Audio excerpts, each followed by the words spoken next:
The glaciers of the Arctic rise like the spine of the Earth, stretching endlessly, frozen and towering.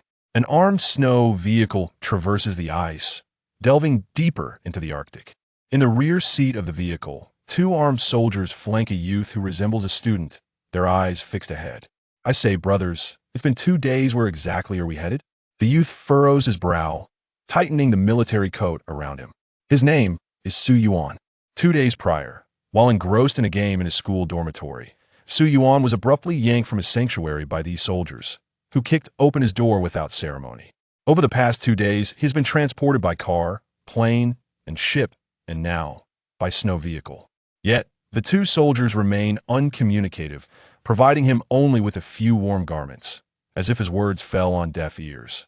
The only sound within the snow vehicle is the relentless roar of the engine, and the driver, clad in military attire, seems oblivious to Su Yuan's inquiries. As they venture deeper into the Arctic, a spectacular complex of buildings emerges, sprawling for miles, resembling a miniature city. Heavy weaponry is stationed at various points, and soldiers, fully equipped, patrol diligently. It is difficult to fathom the immense human and material resources required to construct such an impressive edifice in such an extreme environment. "Gao, we've arrived," one soldier declares as he opens the door and steps out, his expression stern as he regards the bewildered Su Yuan. After donning a pair of warm earmuffs and a hat, Su Yuan exits the vehicle. 3 figures approach, 2 armed soldiers flanking a frail old man. The old man scrutinizes Su Yuan as he descends from the vehicle, then commands, "Come with me." Su Yuan, taken aback, gazes at the snow-covered buildings and stammers, What is this place?" "The Arctic, deep within. We are quite close to the pole," the old man replies, his tone far less grim than that of the soldiers. "Old man, you must be joking. You mean this is the Arctic?" "I am not jesting. Your questions will be answered shortly." As he speaks, the old man leads Su Yuan into a massive building. Inside, individuals in white lab coats bustle about, carrying documents. A wave of warmth envelopes him, and as he observes the old man removing his outer layers, Su Yuan follows suit. In that moment, he notices the old man's appearance. He is short, with a shock of white hair and beard, and his eyes sparkle with vitality, a stark contrast to what one might expect from someone of his age. "Professor Chun," a robust man approaches, greeting the old man with a smile. Professor Chun nods and gestures toward the newcomer. "Allow me to introduce you. This is Zheng Fei Zheng. Meet Su Yuan." "Greetings, Brother Zheng," Su Yuan responds, forcing a smile despite a multitude of unanswered questions. Zheng Fei's eyes widen in surprise. "You are Su Yuan? It is an honor." He strides forward to shake Su Yuan's hand, and Su Yuan is taken aback by the strength in his grip. "Brother Zheng, your handshake is quite firm." "Oh, my apologies. I got a bit carried away." Zheng Fei chuckles, releasing Su Yuan's hand, a hint of embarrassment coloring his cheeks. "You too. Follow me," Professor Chun instructs, pulling out a pair of reading glasses from his pocket and advancing ahead. In contrast to Zheng Fei's imposing stature, Su Yuan appears almost frail.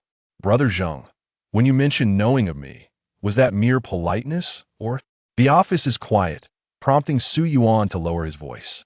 Zheng Fei smiles. "I am not being polite. We learned of your impending arrival about a week ago, and the entire research institute has been eagerly anticipating it." At his words, Su Yuan feels the weight of numerous gazes upon him. Professor Chen leads them into an office cluttered with documents on a small desk. He gestures for Su Yuan to take a seat, then retrieves a thick stack of papers from a drawer and pushes them toward him, along with a pen. "First, you must sign the confidentiality agreement. Once you do, I will disclose everything to you." Su Yuan takes the pen, somewhat dazed, and prepares to read the document. Standing beside him, Zheng Fei beams. "I suggest you don't read it after signing the confidentiality agreement. It would be far more enlightening to listen to Professor Chen explain than to sift through this text." "What do you mean?" Su Yuan asks, confusion etched on his face.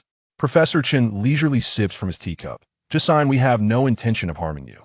If you meant to harm me, you would have done so already. Why go to the trouble of bringing me to the Arctic? Just let me go. I haven't even glanced at that confidentiality agreement." With determination, Su Yuan flips to the last page and hastily signs his name. Professor Chun takes another sip of his tea. "Su Yuan, from this moment, I ask you to discard all your previous notions of the world. What I am about to reveal surpasses your understanding. Our nation possesses ancient texts that document extraordinary creatures, such as the Shanhai Jing, which I need not elaborate on. Shopu records various mythical beings, from Bai Zhe to the nine-tailed fox, and from Xiongqi to the caming beast. Haikyuo illustrates bizarre marine life, such as the bowing sea monk and the deer that transforms into a fish. Niao Pu catalogs splendid avian species, including the hoopoe and the white pheasant. There are many such texts, and what I must tell you is, these creatures are indeed real. Moreover, many still inhabit this world. They remain unknown to the public, with only a select few aware of their existence. You are currently at the Arctic Extraordinary Beast Research Institute, and all that you have witnessed is dedicated to studying these remarkable creatures.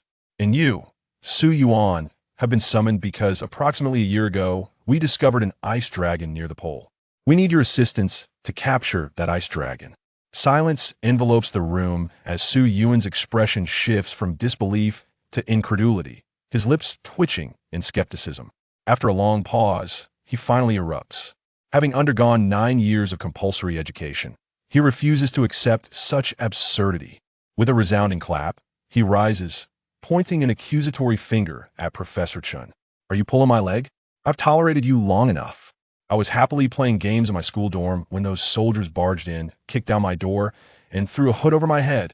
Though I couldn't see, I certainly heard the whispers, and my classmates claimed I was arrested for a crime I didn't commit. I was brought here to the Arctic without a clue, only to be fed this nonsense. You want me to capture a dragon? An ice dragon, no less. Why not send me to the moon? I don't care what your intentions are, return me at once. I haven't read a single word of that confidentiality agreement. Zheng Fei, struggling to contain his laughter, nearly bursts, while Professor Chun maintains a tranquil demeanor, sipping his tea with composure. Newcomers often react this way. Don't you agree, Zheng Fei? Indeed, Professor Chun's disbelief is to be expected. Ha ha. Zheng Fei chuckles, patting Su Yuan on the shoulder, his face flushed with suppressed mirth. Ignoring the increasingly exasperated Su Yuan, Professor Chun retrieves the confidentiality agreement from the table and stows it back in the drawer. Come with me to the observation room. He finishes, carrying his teacup as he strides out. With a gentle tug, Zheng Fei pulled the still-dazed Su Yuan along, a smile gracing his lips as he said, Come, once you see a few things, you shall believe. Professor Chun walked ahead, articulating, Institutes like this are present in our nation's Kunlun Mountains and Shenangjia. When including the Arctic, these constitute the 3 largest research facilities in our country, with several smaller ones scattered elsewhere. The area near the poles has been claimed by several major powers. Behind the glaciers lies the beautiful nation, and adjacent to it, the proud Gallic rooster. Each nation possesses its own rare and exotic creatures, and the ice dragon that was discovered is our nation's totem dragon, thus belonging solely to us. However, according to the treaty, in 2 months' time, should our nation fail to capture that dragon, it shall be open to all. At that juncture, every country will have the right to participate in its capture. Therefore, Su Yuan, your task is of great significance. Professor Chin's tone remained composed, yet as he spoke, Zheng Fei's previously jovial expression shifted to one of gravity. Though Su Yuan harbored doubts regarding Professor Chin's assertions, she inquired, But I am just an ordinary person. Upon hearing this, Professor Chin halted, pivoting to face her, his gaze akin to 2 piercing swords, fixed intently upon Su Yuan. You are anything but ordinary. You are a member of the Su family, who possess a unique ability. Noting Su Yuan's silence, Professor Chun continued, Your father has protected you remarkably while we have searched for you for quite some time. Chapter 2. The Dragon Tamer. Do you know my father? I haven't seen him in a decade. At the mention of his father, Su Yuan met Professor Chen's gaze, his eyes reflecting a complex array of emotions. In response, Professor Chen turned away, saying, You will meet him eventually. For now, let's proceed. As they walked, Professor Chun continued, In public areas like the Arctic, any discovered extraordinary beasts are granted a national protection period of 400 days. After that, individuals from other countries may participate in their capture. Su Yuan, puzzled, inquired, What is the purpose of capturing dragons? I will explain shortly, was the reply. Su Yuan pressed on, But how can you be so sure that I will understand the methods you speak of regarding my family? Provided you are indeed your father's biological child, you will undoubtedly grasp it, Professor Chen asserted, then paused, turning back to Su Yuan. Is there some hidden moral dilemma within your family? Well, there shouldn't be, although I am unaware of my father's profession. My mother has always taken pride in him. Su Yuan scratched his head. That's reassuring. Beside them, Zhang Fei clicked his tongue. Your father is quite an extraordinary figure. We'll discuss this later. Professor Chen interjected, halting Zhang Fei's thoughts. Upon reaching the elevator, two fully armed soldiers, upon noticing the approaching trio, immediately adjusted their posture and saluted Professor Chen, Captain Zhang. Professor Chen waved them off, who is currently in the observation room. General Zhao. Su Yuan was taken aback. A high-ranking military officer was someone he had never expected to encounter. The elevator descended swiftly, and, as the doors opened, a massive screen came into view. On it lay a magnificent silver dragon, coiled atop a pile of dazzling ice crystals, its scales shimmering like precious gems. The ancient and mysterious creature emanated an undeniable air of authority, even through the screen. Su Yuan stood in awe, realizing it was just as described in legends. The unique spiritual totem of our nation, the dragon. Before the grand screen, numerous researchers in white coats were busily engaged. Below the screen, a tall soldier stood with his hands clasped behind his back, only turning upon hearing Professor Chen's voice. General Zhao, the personnel have arrived. Upon seeing the newcomers, Zhao Tianming extended his hand. Hello, Su Yuan.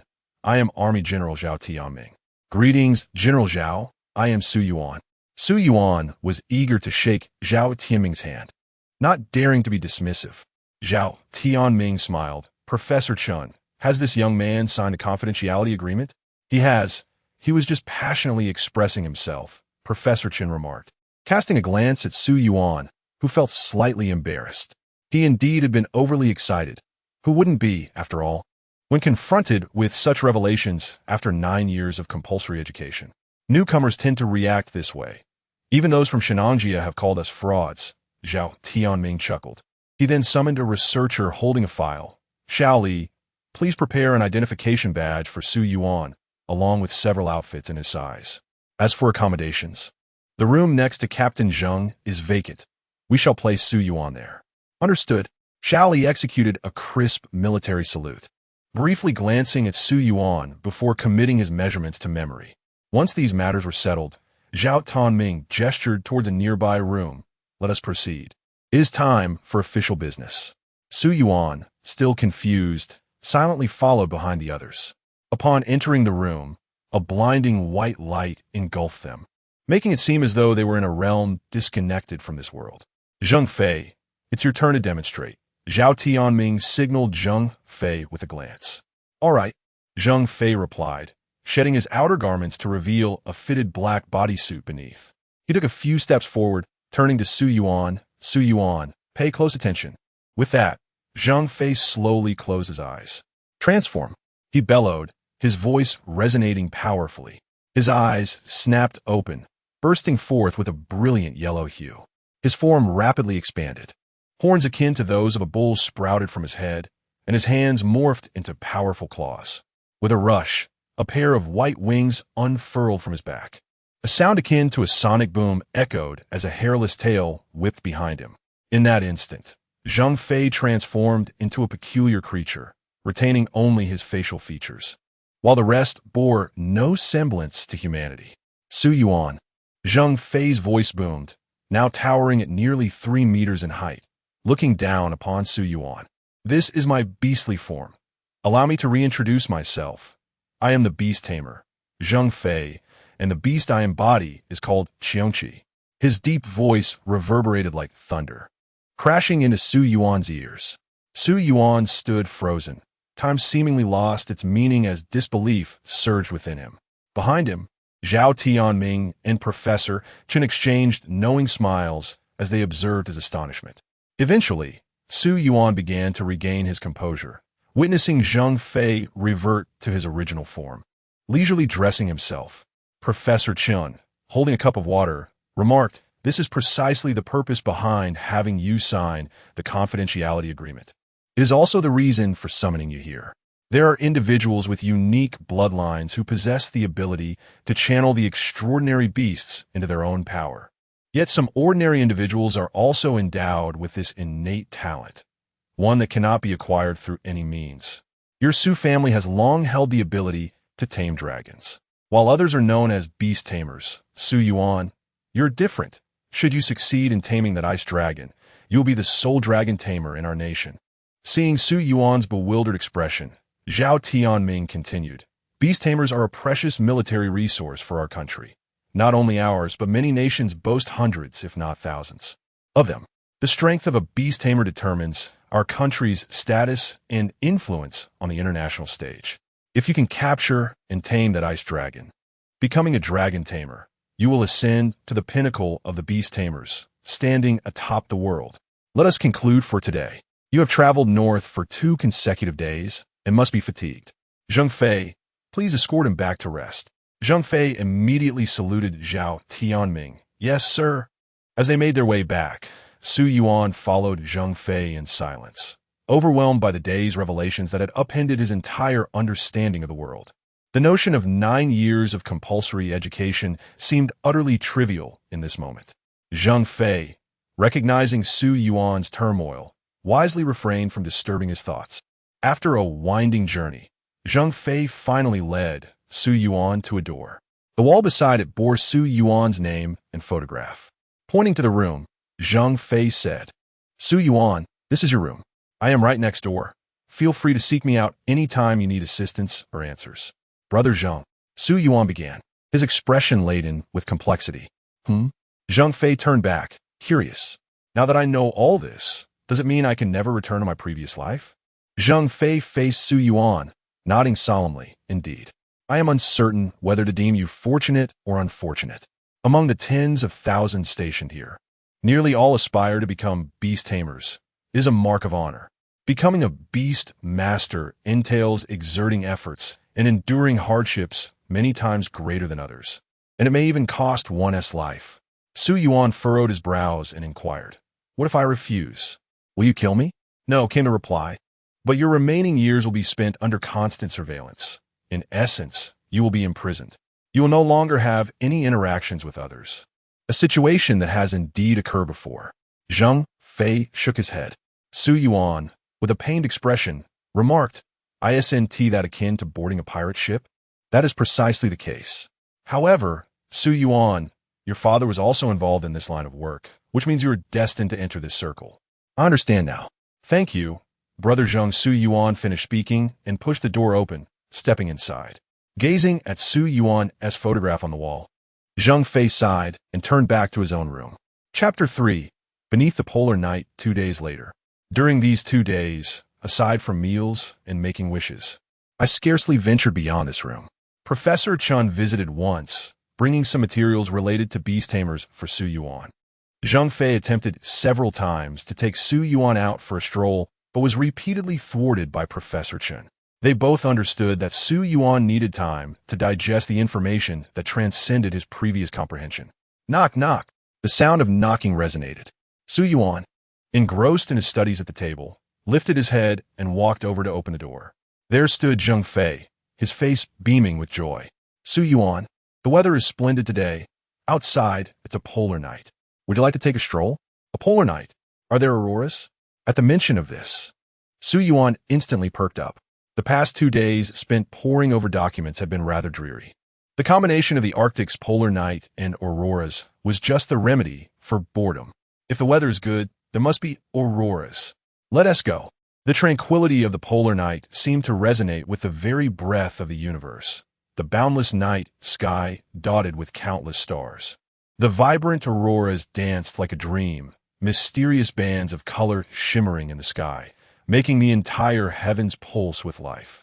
How beautiful! Su Yuan, bundled up like a bear, wore a rare smile on his face. Zheng Fei, however, was dressed rather lightly, wearing a snug black bodysuit beneath a casual spring outfit, seemingly unfazed by the cold. Isn't it stunning? Not everyone has the opportunity to witness this, Zheng Fei remarked with a smile, turning to ask, How have you been considering things? In response, Su Yuan took a deep breath. Although I am still uncertain about the specifics, I have never been one for academia. I am ready to take action. Good lad. Zhang Fei clapped Su Yuan's back with great force. The sudden impact caused Su Yuan to lose his balance and tumble onto the icy surface with a thud. Oh no, oh no. I'm sorry. Zhang Fei hurried to help Su Yuan up, feeling a bit sheepish. Haha, I'm used to being around my team. I lost control of my strength. Su Yuan, unbothered, brushed the snow off his clothes. So, Brother Zhang, should I start calling you Captain Zhang from now on? At this, Zhang Fei quickly waved his hands. No. My team is already full. Just continue to call me Brother Zhang. Under the vast polar night sky, the two chatted. Su Yuan learned from Zhang Fei that there were 4 Beast Tamer teams stationed here, each consisting of 5 members, named after their respective captains.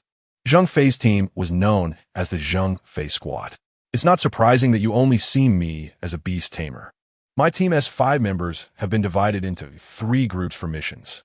2 are stationed quite far from us, and to meet them, one would need to traverse the entire Arctic continent. The other 2 are on the front lines. I've stepped back to guide you, so I'm also on duty. Oh, by the way, there is another newcomer in the Arctic besides you. She is quite a pretty girl, but her personality is a bit haughty, which I don't like.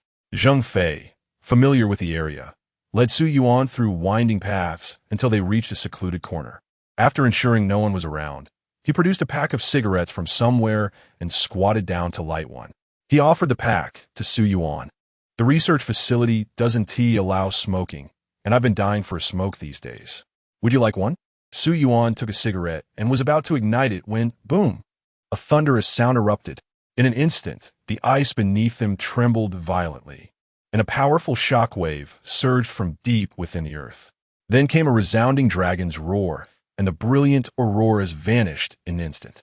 A fierce cold wind swept in from the distance, so strong it was difficult to stand. The biting wind carried snowflakes, each one sharp like a blade against the skin. Everything happened too quickly. Zhang Fei's cigarette vanished, one hand gripping Su Yuan tightly while the other fumbled for a walkie-talkie. Zhang Fei, the dragon has awakened. Where's Su Yuan? Zhao Tianming's excited voice crackled through the device. I'm right here, Zhang Fei replied, his jovial demeanor replaced by seriousness. We need to take Su Yuan to the front lines immediately. Act swiftly. Understood. Without hesitation, Zhang Fei seized Su Yuan, carrying him with surprising speed to an armored vehicle in just 2 breaths. He flung the door open, tossed Su Yuan inside, and quickly jumped in himself. With a turn of the key, they were off. On the streets of the research facility, soldiers and vehicles cleared a path. Zhang Fei's armored vehicle, though appearing cumbersome, moved with remarkable speed. Outside the window, the fierce cold wind howled, and visibility plummeted. Zhang Fei remained silent, his gaze fixed ahead as he pushed the vehicle to its limits. Brother Zhang, what does the front lines mean? Su Yuan, his face numbed by the cold wind, finally began to regain feeling. Zhang Fei, eyes focused, explained, at the polar apex, every country's beast tamer stationed on the Arctic continent are there, facing off against each other. Should anything occur at the apex, they will all spring into action, and conflict could erupt at any moment. Su Yuan was puzzled and pressed on. Didn't they say that the ice dragon is still under protection, and other countries cannot take action?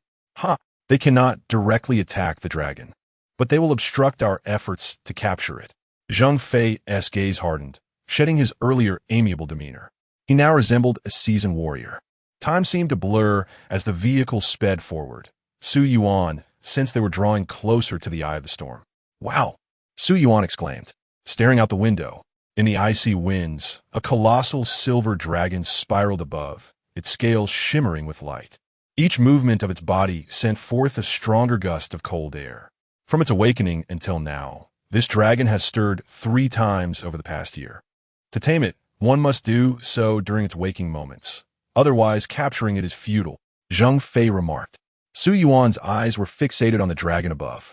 How am I supposed to tame that creature? Simple. You just need to subdue it. What? Me? Su Yuan's eyes widened in disbelief as he looked at Zhang Fei. Zhang Fei narrowed his eyes. But I'm here, aren't I? I have 2 team members on the front lines, and our primary mission is to assist you in taming that dragon. Then why not capture it first, and let me attempt to tame it after it awakens? Now it was Zhang Fei's turn to widen his eyes. Buddy, that's a dragon. Do you think it's that easy to handle? If I weren't bringing you along, I wouldn't have the confidence to confront it head-on. But Su Yuan hesitated before continuing. I have no idea what abilities I possess to deal with it. Don't worry about that. Professor Chen believes in you. And if he says you can do it, then you can. I trust his words above all else. At the polar apex, in the heart of this frozen world, a deep, bottomless ice pit appeared rather abruptly in the ice surface. The ice dragon circled above the pit, a powerful force creating a vortex within. Surrounding the pit, scattered dome-shaped structures encircled it, each adorned with the flags of various nations, their vibrant colors dancing in the fierce wind. Beneath the crimson flag, two women stood gazing skyward at the colossal entity that seemingly did not belong to this world. Behind them, a young girl peered out, prompting one of the women to admonish sharply, "Return if you wish to remain alive." Reluctantly pouting, the girl complied and withdrew her head. The armored vehicle left several skid marks on the icy surface before coming to a steady halt in front of the dome structure. Zhang Fei, clutching Su Yuan, nearly sprang from the vehicle, hastening over to the two women. Tang Yun, what is the situation?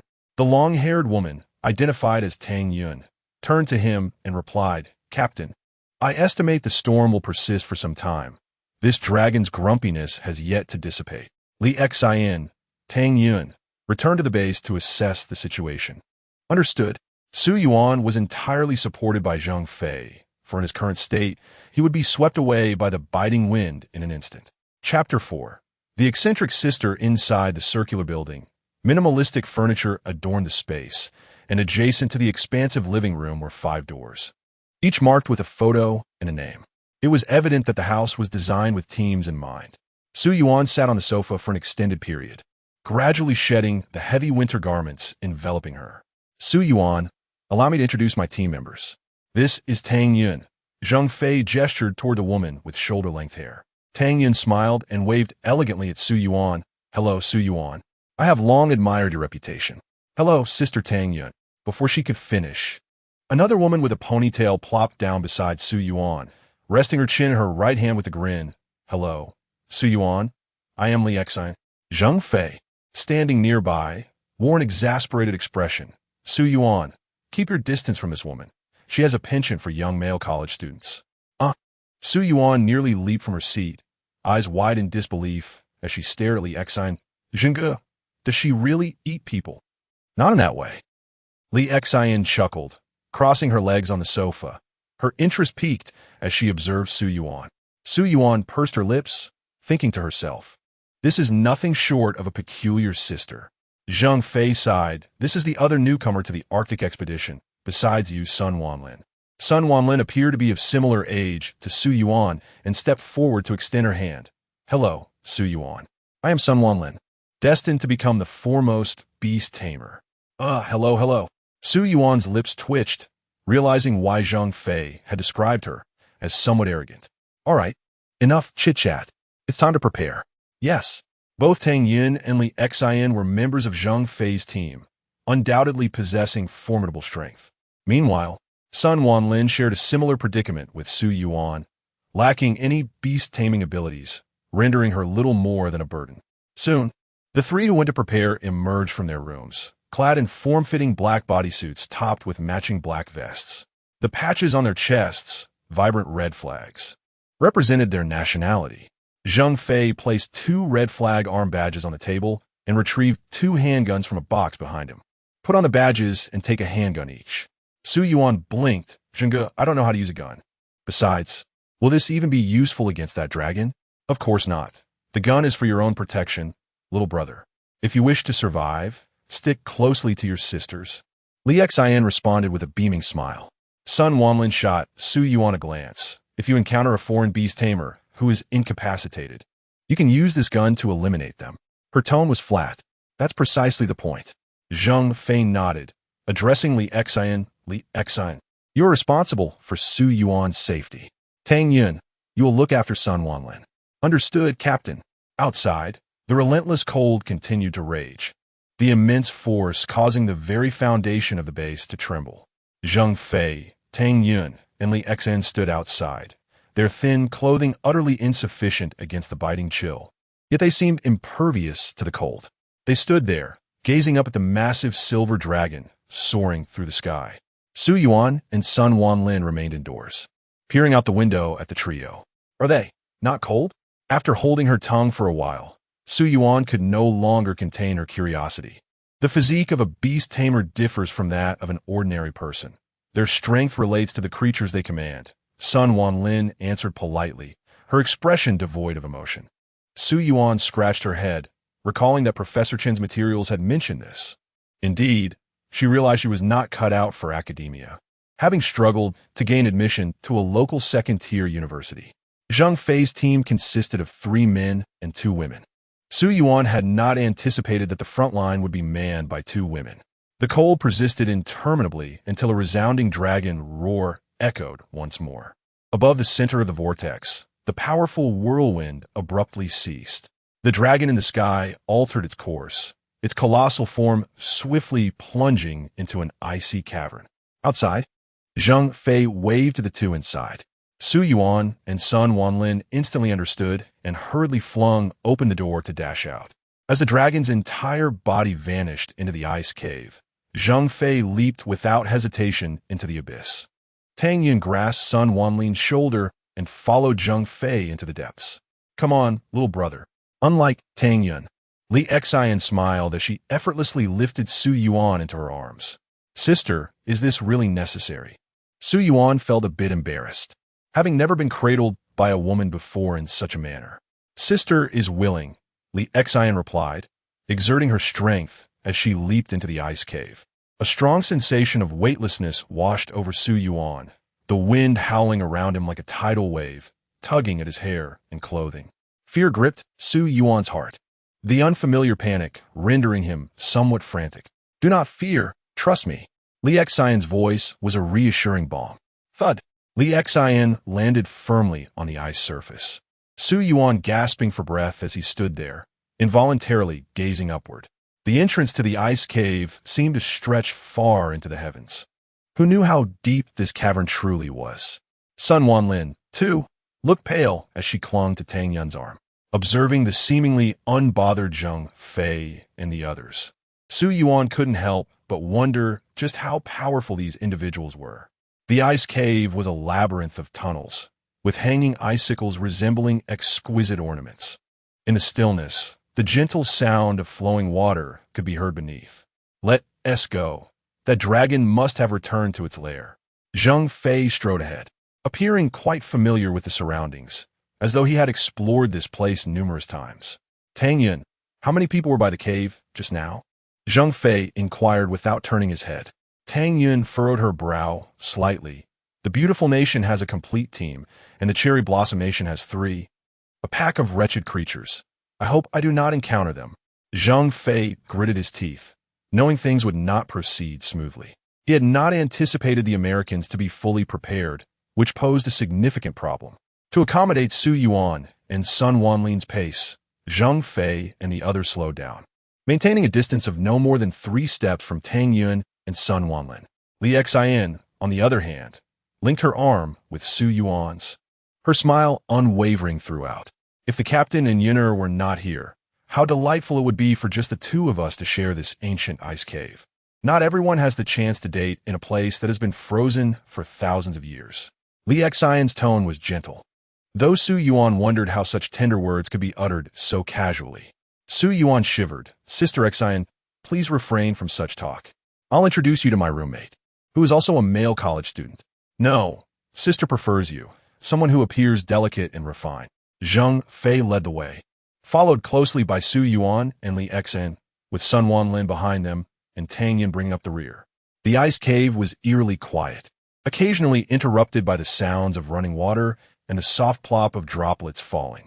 Sister Xian, is there only that one ice dragon in this cave? Su Yuan inquired. The scale of the ice cave was astonishing, akin to a grand palace sculpted from ice. Li Xian shook her head, of course not. Currently, our country's exploration of this ice cave at the Arctic apex is less than 10%. Aside from that ice dragon, 6 other exotic beasts have been encountered. Zhang Fei continued, The construction of research facilities by various nations in the Arctic has been relatively recent, and the number of discovered exotic beasts remains low. 6 peculiar creatures discovered in the Arctic have been divided among various nations. Currently, the only one known to remain is the ice dragon. Yet it is presumed that further explorations may unveil numerous other extraordinary beings. Su Yuan blinked and continued to inquire, is the number of these creatures truly scarce? Not at all. On the contrary, they are abundant. However, powerful creatures are indeed rare. Some ordinary beast tamers refer to lesser beings as exotic creatures. My Qiongqi and this ice dragon should be regarded as rare treasures. Zheng Fei elaborated. Not all rare and exotic creatures can be tamed. For those that cannot, our typical course of action is to eliminate them. Su Yuan's eyes widened in disbelief at the word she had just heard. Such precious and rare exotic creatures can still be killed? Li Xian smiled. If you encounter one and do not slay it, it may very well be the end of you. Oh, I see. So, if that ice dragon summoned me to capture it, and I fail to tame it, would I also need to kill it? Su Yuan asked. Indeed, it is far preferable for it to perish at our hands rather than fall into the possession of another nation. Chapter 5. Arctic number 007. Deep within the icy cavern. An unbearable chill enveloped a group of 5 as they advanced. Captain Zheng, if we fail, may I attempt to ride that dragon? Sun Wanlin inquired. Without turning, Zheng Fei retorted, you lack the fate for it. If anyone could, it certainly wouldn't be you. Sun Wanlin had been in the Arctic for over 3 months, and not only had she yet to encounter any other exotic beasts, but the Research Institute and Oppo's focus had entirely shifted to this ice dragon. Having only arrived a few days ago, it was natural for Su Yuan to feel a sense of imbalance. Noticing Sun Wanlin's displeasure, Li Xian shot her a glance but remained silent. The dark blue cavern exuded a sense of tranquility and purity. The blocks of ice within shimmered with an otherworldly glow, and the patterns on the ice walls varied in form. The winding ice paths seemed to lead to an unknown destination. Time slipped away unnoticed, and Su Yuan could only perceive the air growing increasingly frigid, as if intent on freezing everything in its wake. The deeper they ventured, the more solemnly Xian's expression became, her inclination for jest evaporating. As they turned the final corner, a vast expanse unfolded before them. A colossal ice cavern revealed itself, adorned with ice crystals of myriad colors embedded in its walls. In the center of the cavern lay the ice dragon, coiled upon the crystalline surface, its silvery scales glinting with a cold luminescence. The dragon's eyes sparkled like ice crystals, deep and unfathomable as the sea. An aura of inviolable authority radiated from the dragon, asserting its dominance. Were it not for the continuous plume of white dragon breath escaping its maw, one might mistake it for a mere ice sculpture. With a thunderous roar that reverberated through the air like the sound of an avalanche, the ice dragon slowly rose. Zheng Fei swiftly removed his outer coat, revealing a snug black bodysuit beneath. His gaze was resolute. Arctic number 007. Capture operation. Commence. Transforming into a beast, Zheng Fei's body rapidly enlarged, the features of Qiongqi emerging upon him in an instant. The ice dragon charged towards them with remarkable speed, its massive head aimed directly at the group.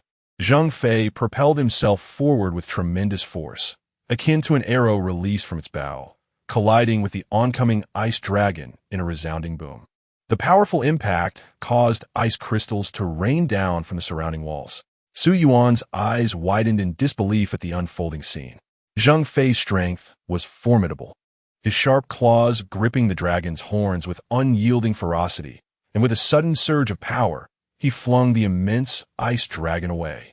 The dragon crashed violently against the ice wall, sending tremors through the entire cavern. Su Yuan, you are fortunate. This is but a young dragon. Zheng Fei's deep voice pulled Su Yuan back from a reverie. What? What should I do? She blinked, bewildered. Just watch for now, Zheng Fei commanded, as white wings unfurled behind him, and a sphere of wind rapidly formed before him. With a powerful flap of his wings, the wind sphere unleashed a furious gale, swirling shards of ice towards the distant ice dragon. The sphere erupted on contact, the winds howling like a tempest, each gust slicing through the dragon's hardened scales, leaving marks in its wake. Sun Wanlin, standing behind Su Yuan, gaped in astonishment. Incredible. Is this the prowess of a top 30 combatant? No. The captain cannot breach the dragon's defenses. Li Xian frowned. Tang Yun stepped forward. Xian, protect them. I'll assist. With that, Tang Yun shed her outer coat and called out, transform. Emerald feathers materialized around her, a plume atop her head resembling a burning green flame, rendering her figure both mysterious and graceful. Much like Zheng Fei, only her facial features remained recognizable. All other traces of humanity faded away. The divine bird, Qingwan. This is the beast that Yun commands. Li Xian smiled faintly, aware that her wind-based powers would amplify their assault in tandem with the captain. Tang Yun soared with her wings, conjuring a barrage of wind arrows. Swiftly, the arrows pierced the ice dragon's form without mercy. The dragon, pained by the onslaught, countered their attacks and ascended into the air. Its eyes glowed with a blue luminescence, and in an instant, a fierce blizzard mixed with hail surged forth. Li Xian stepped forward, extending her right hand, summoning a delicate protective barrier that shielded her from the oncoming tempest, rendering her impervious to the external chill. However, Zheng Fei and Tang Yun within the cavern were not so fortunate. Frost quickly enveloped them. In the blink of an eye, they were encased in ice. Brother Zheng, Sister Tang, Su Yuan gasped. Li Xian turned her head, offering a reassuring smile. It's all right. This level of frost cannot harm them. No sooner had she spoken than the ice surrounding Zheng Fei exploded, followed closely by Tang Yun. Both were known for their speed. In an instant, they evaded the frost and sought shelter. As the blizzard raged on, a sudden clamor of hurried footsteps echoed behind them. A frown crossed Li Xian's face as she called to Zheng Fei. Captain, trouble approaches. Damn it, Zheng Fei cursed, addressing Tang Yun. Yun, keep the dragon occupied. Avoid direct confrontation. Understood.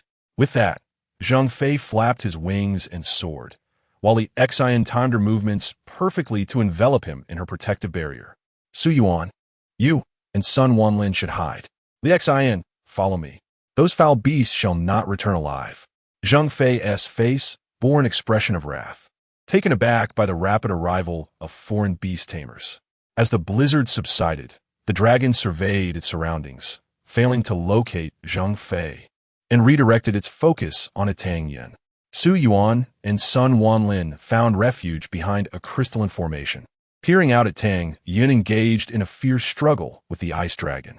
Tang Yun's agility made her nearly untouchable, though she occasionally sustained minor hits from the wind arrows. Boom, boom, bang. Behind them, the sounds of battle reverberated from the ice path, indicating Zheng Fei had engaged with their adversaries. Su Yuan turned to Sun Wanlin. Shall we merely watch? What else can we do? We can't be of any assistance. If it weren't for Sister Li Xian's barrier, we would have been frozen to death. Sun Wanlin shot Su Yuan a sideways glance, her expression complex. Su Yuan furrowed her brow, still grappling with the mystery of her own unique abilities. The commotion intensified behind them, and Tang Yun's speed began to wane amidst her struggle with the ice dragon. Suddenly, the dragon spun, its tail wielding a ferocious force that struck at Tang Yun. Bad news, Sun Wanlin exclaimed, and before she finished, Tang Yun crashed to the ground.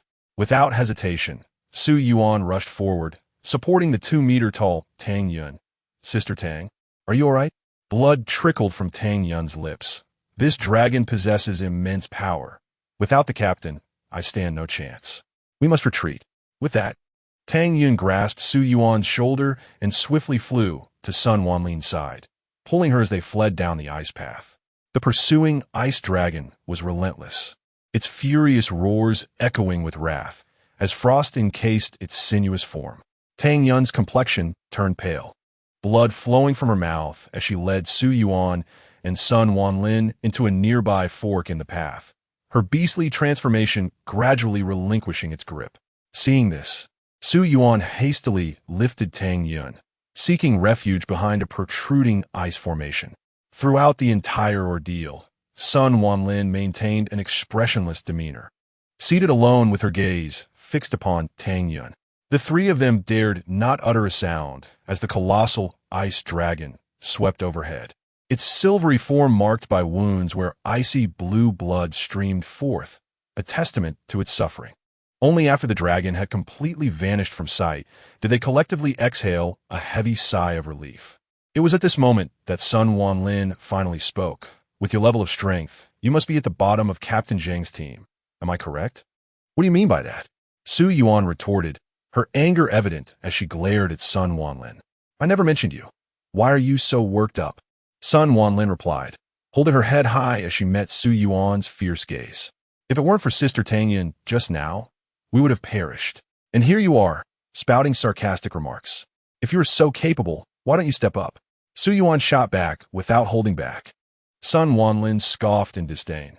If I were to become a beast tamer, I would undoubtedly surpass her. Besides, it is her duty to ensure our safety.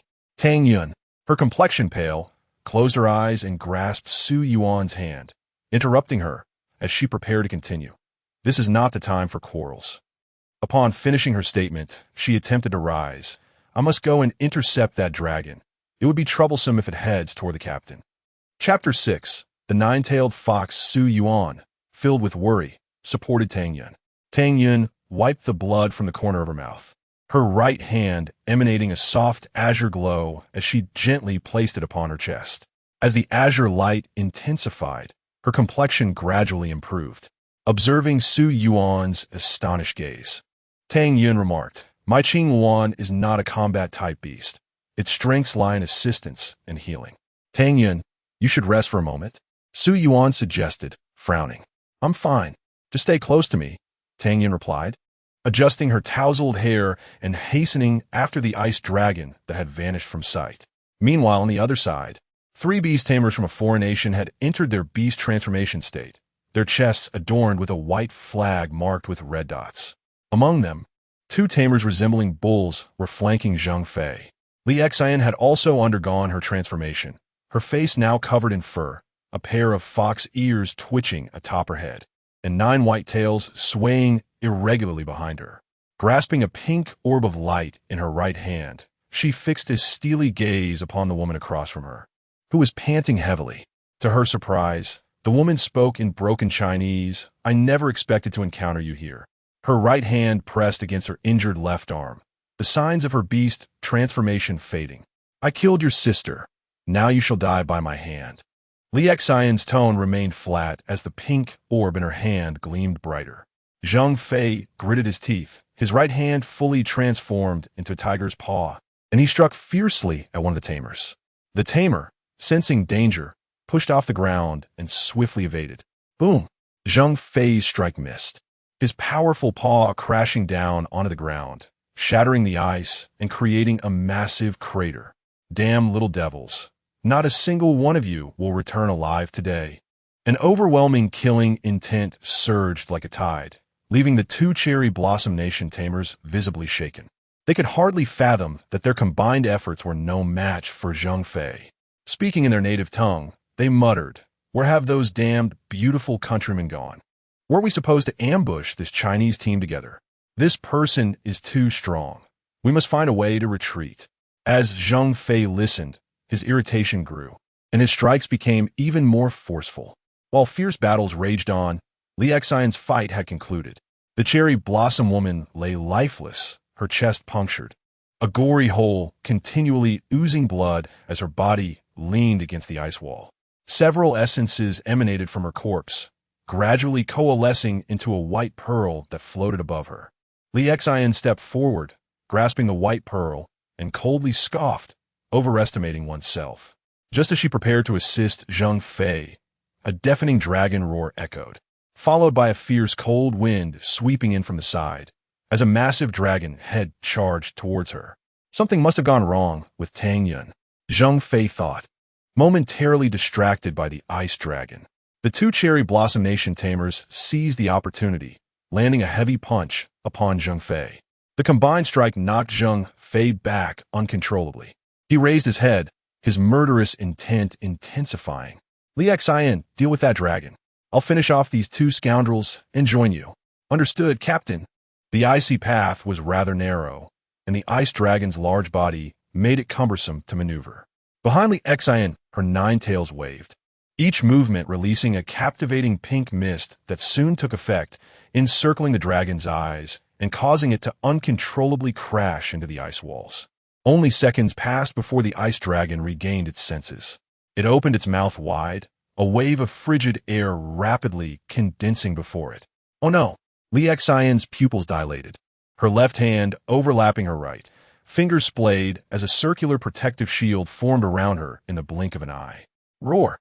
A dazzling beam of light erupted from the dragon's mouth, the chilling dragon breath crashing against Li Xian's shield with immense force. Crack!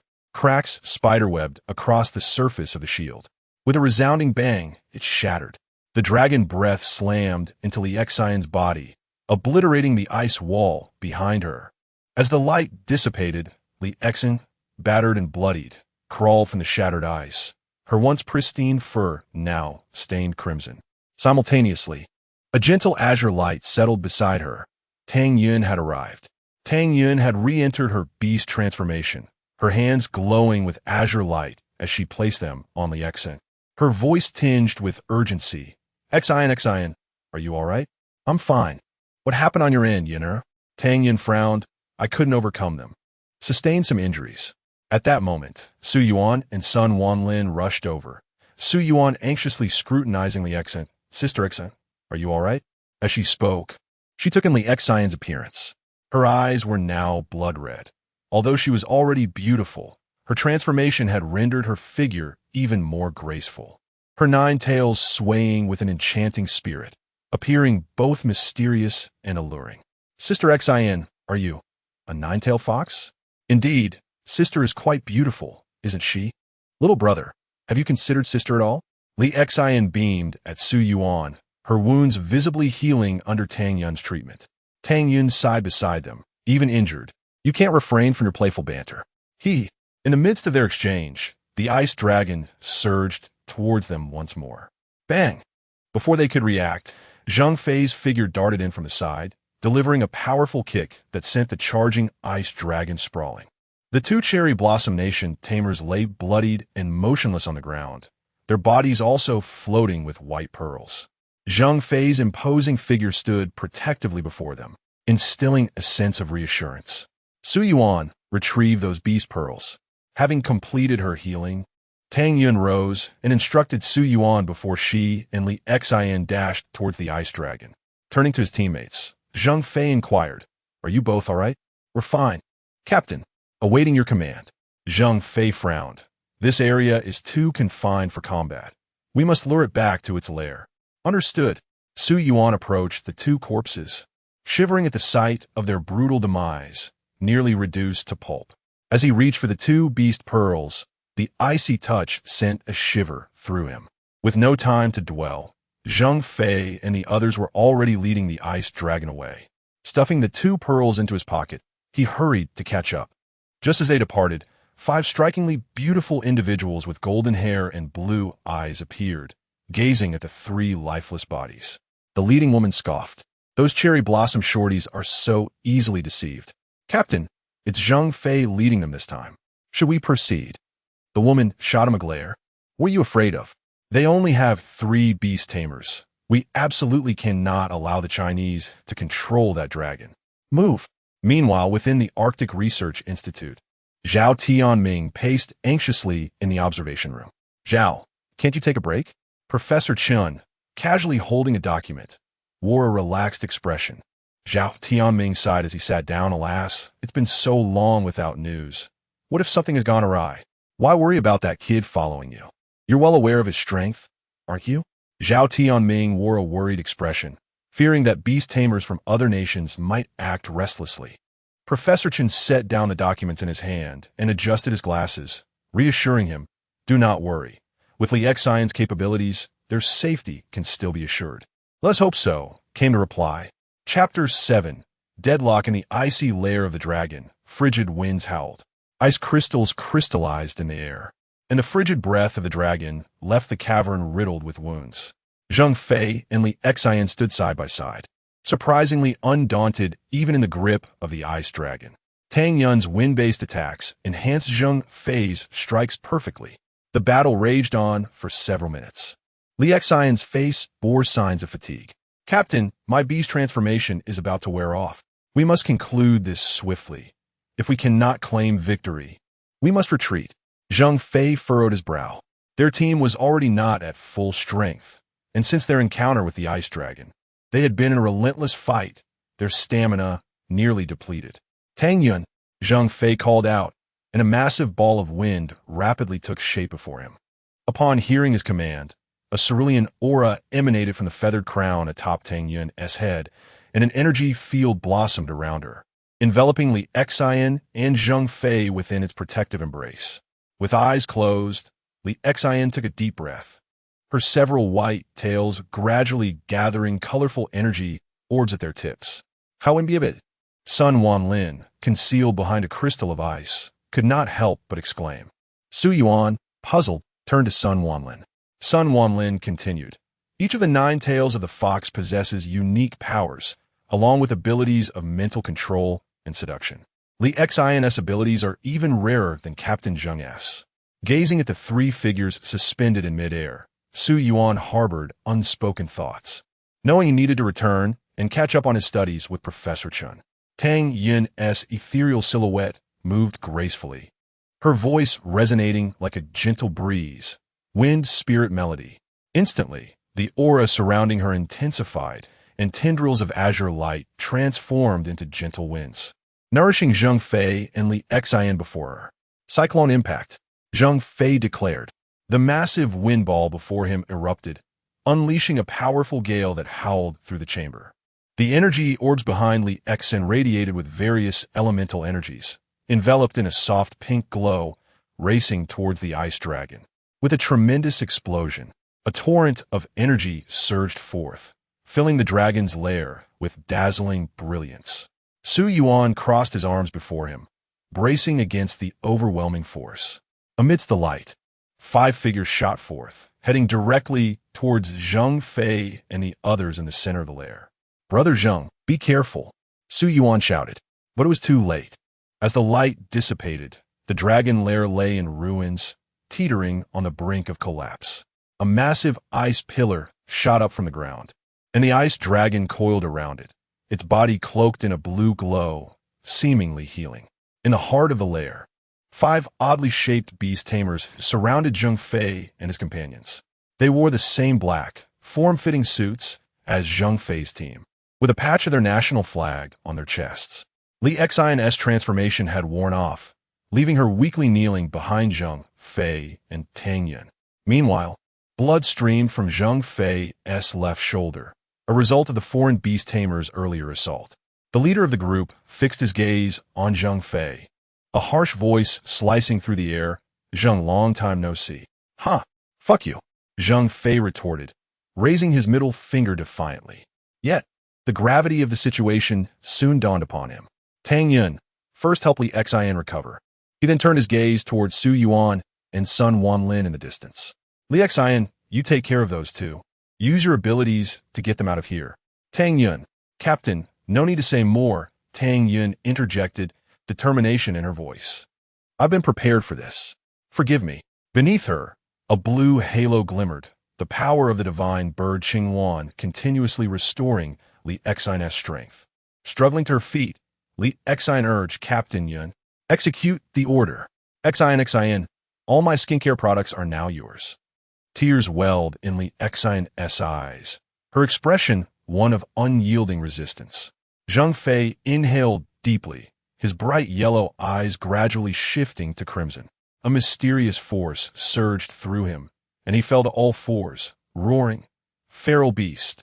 In an instant, he transformed into a terrifying beast, his features replaced by a savage visage, his form as large as a bison, adorned with horns and wings. He revealed the true form of Qiangqi, one of the 4 fierce beasts. "Li Xian, take them away." The roar echoed like thunder. Almost simultaneously, Li Xian, having re-entered her beast form, dashed through the air towards Su Yuan and Sun Wanlin. Roar!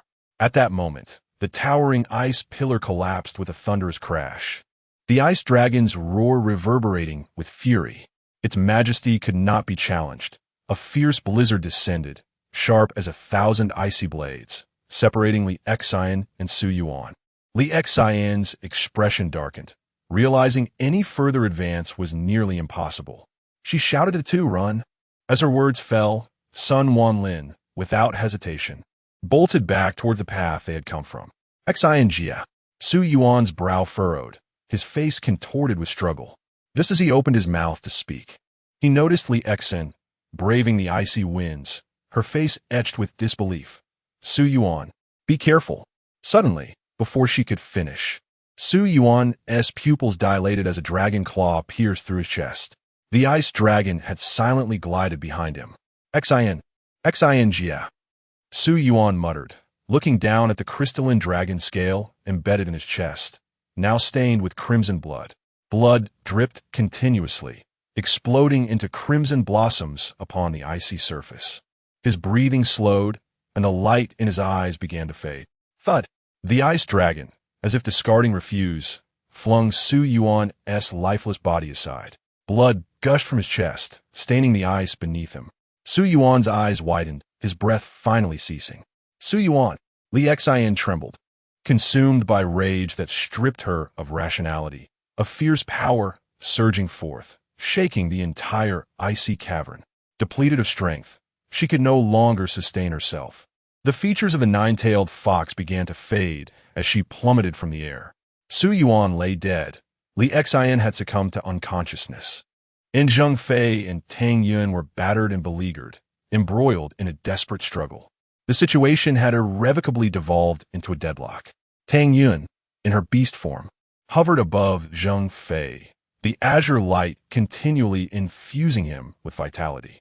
"Captain, I see it. Tang Yun, do not conserve your strength.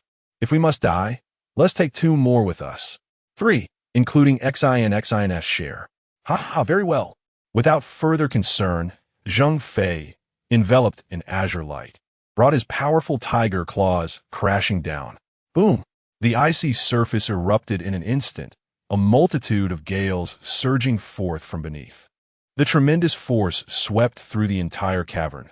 The ravaged ice layer could no longer withstand the onslaught and began to collapse violently. Icicles from the cavern ceiling descended like deadly swords. The ice dragon twisted and turned, indifferent to nationality, as it gathered its breath in a menacing roar. The 5 beast tamers cursed under their breath, hastily retreating toward the entrance. Zhang Fei, a top-tier beast tamer, was already a formidable foe, and now faced with a frenzied ice dragon. The situation was perilous. They had no time to waste. The collapsing cavern urged them to escape while they could, lest they fall victim to the wrath of the ice dragon. At this point, remaining here must indicate a lapse in judgment.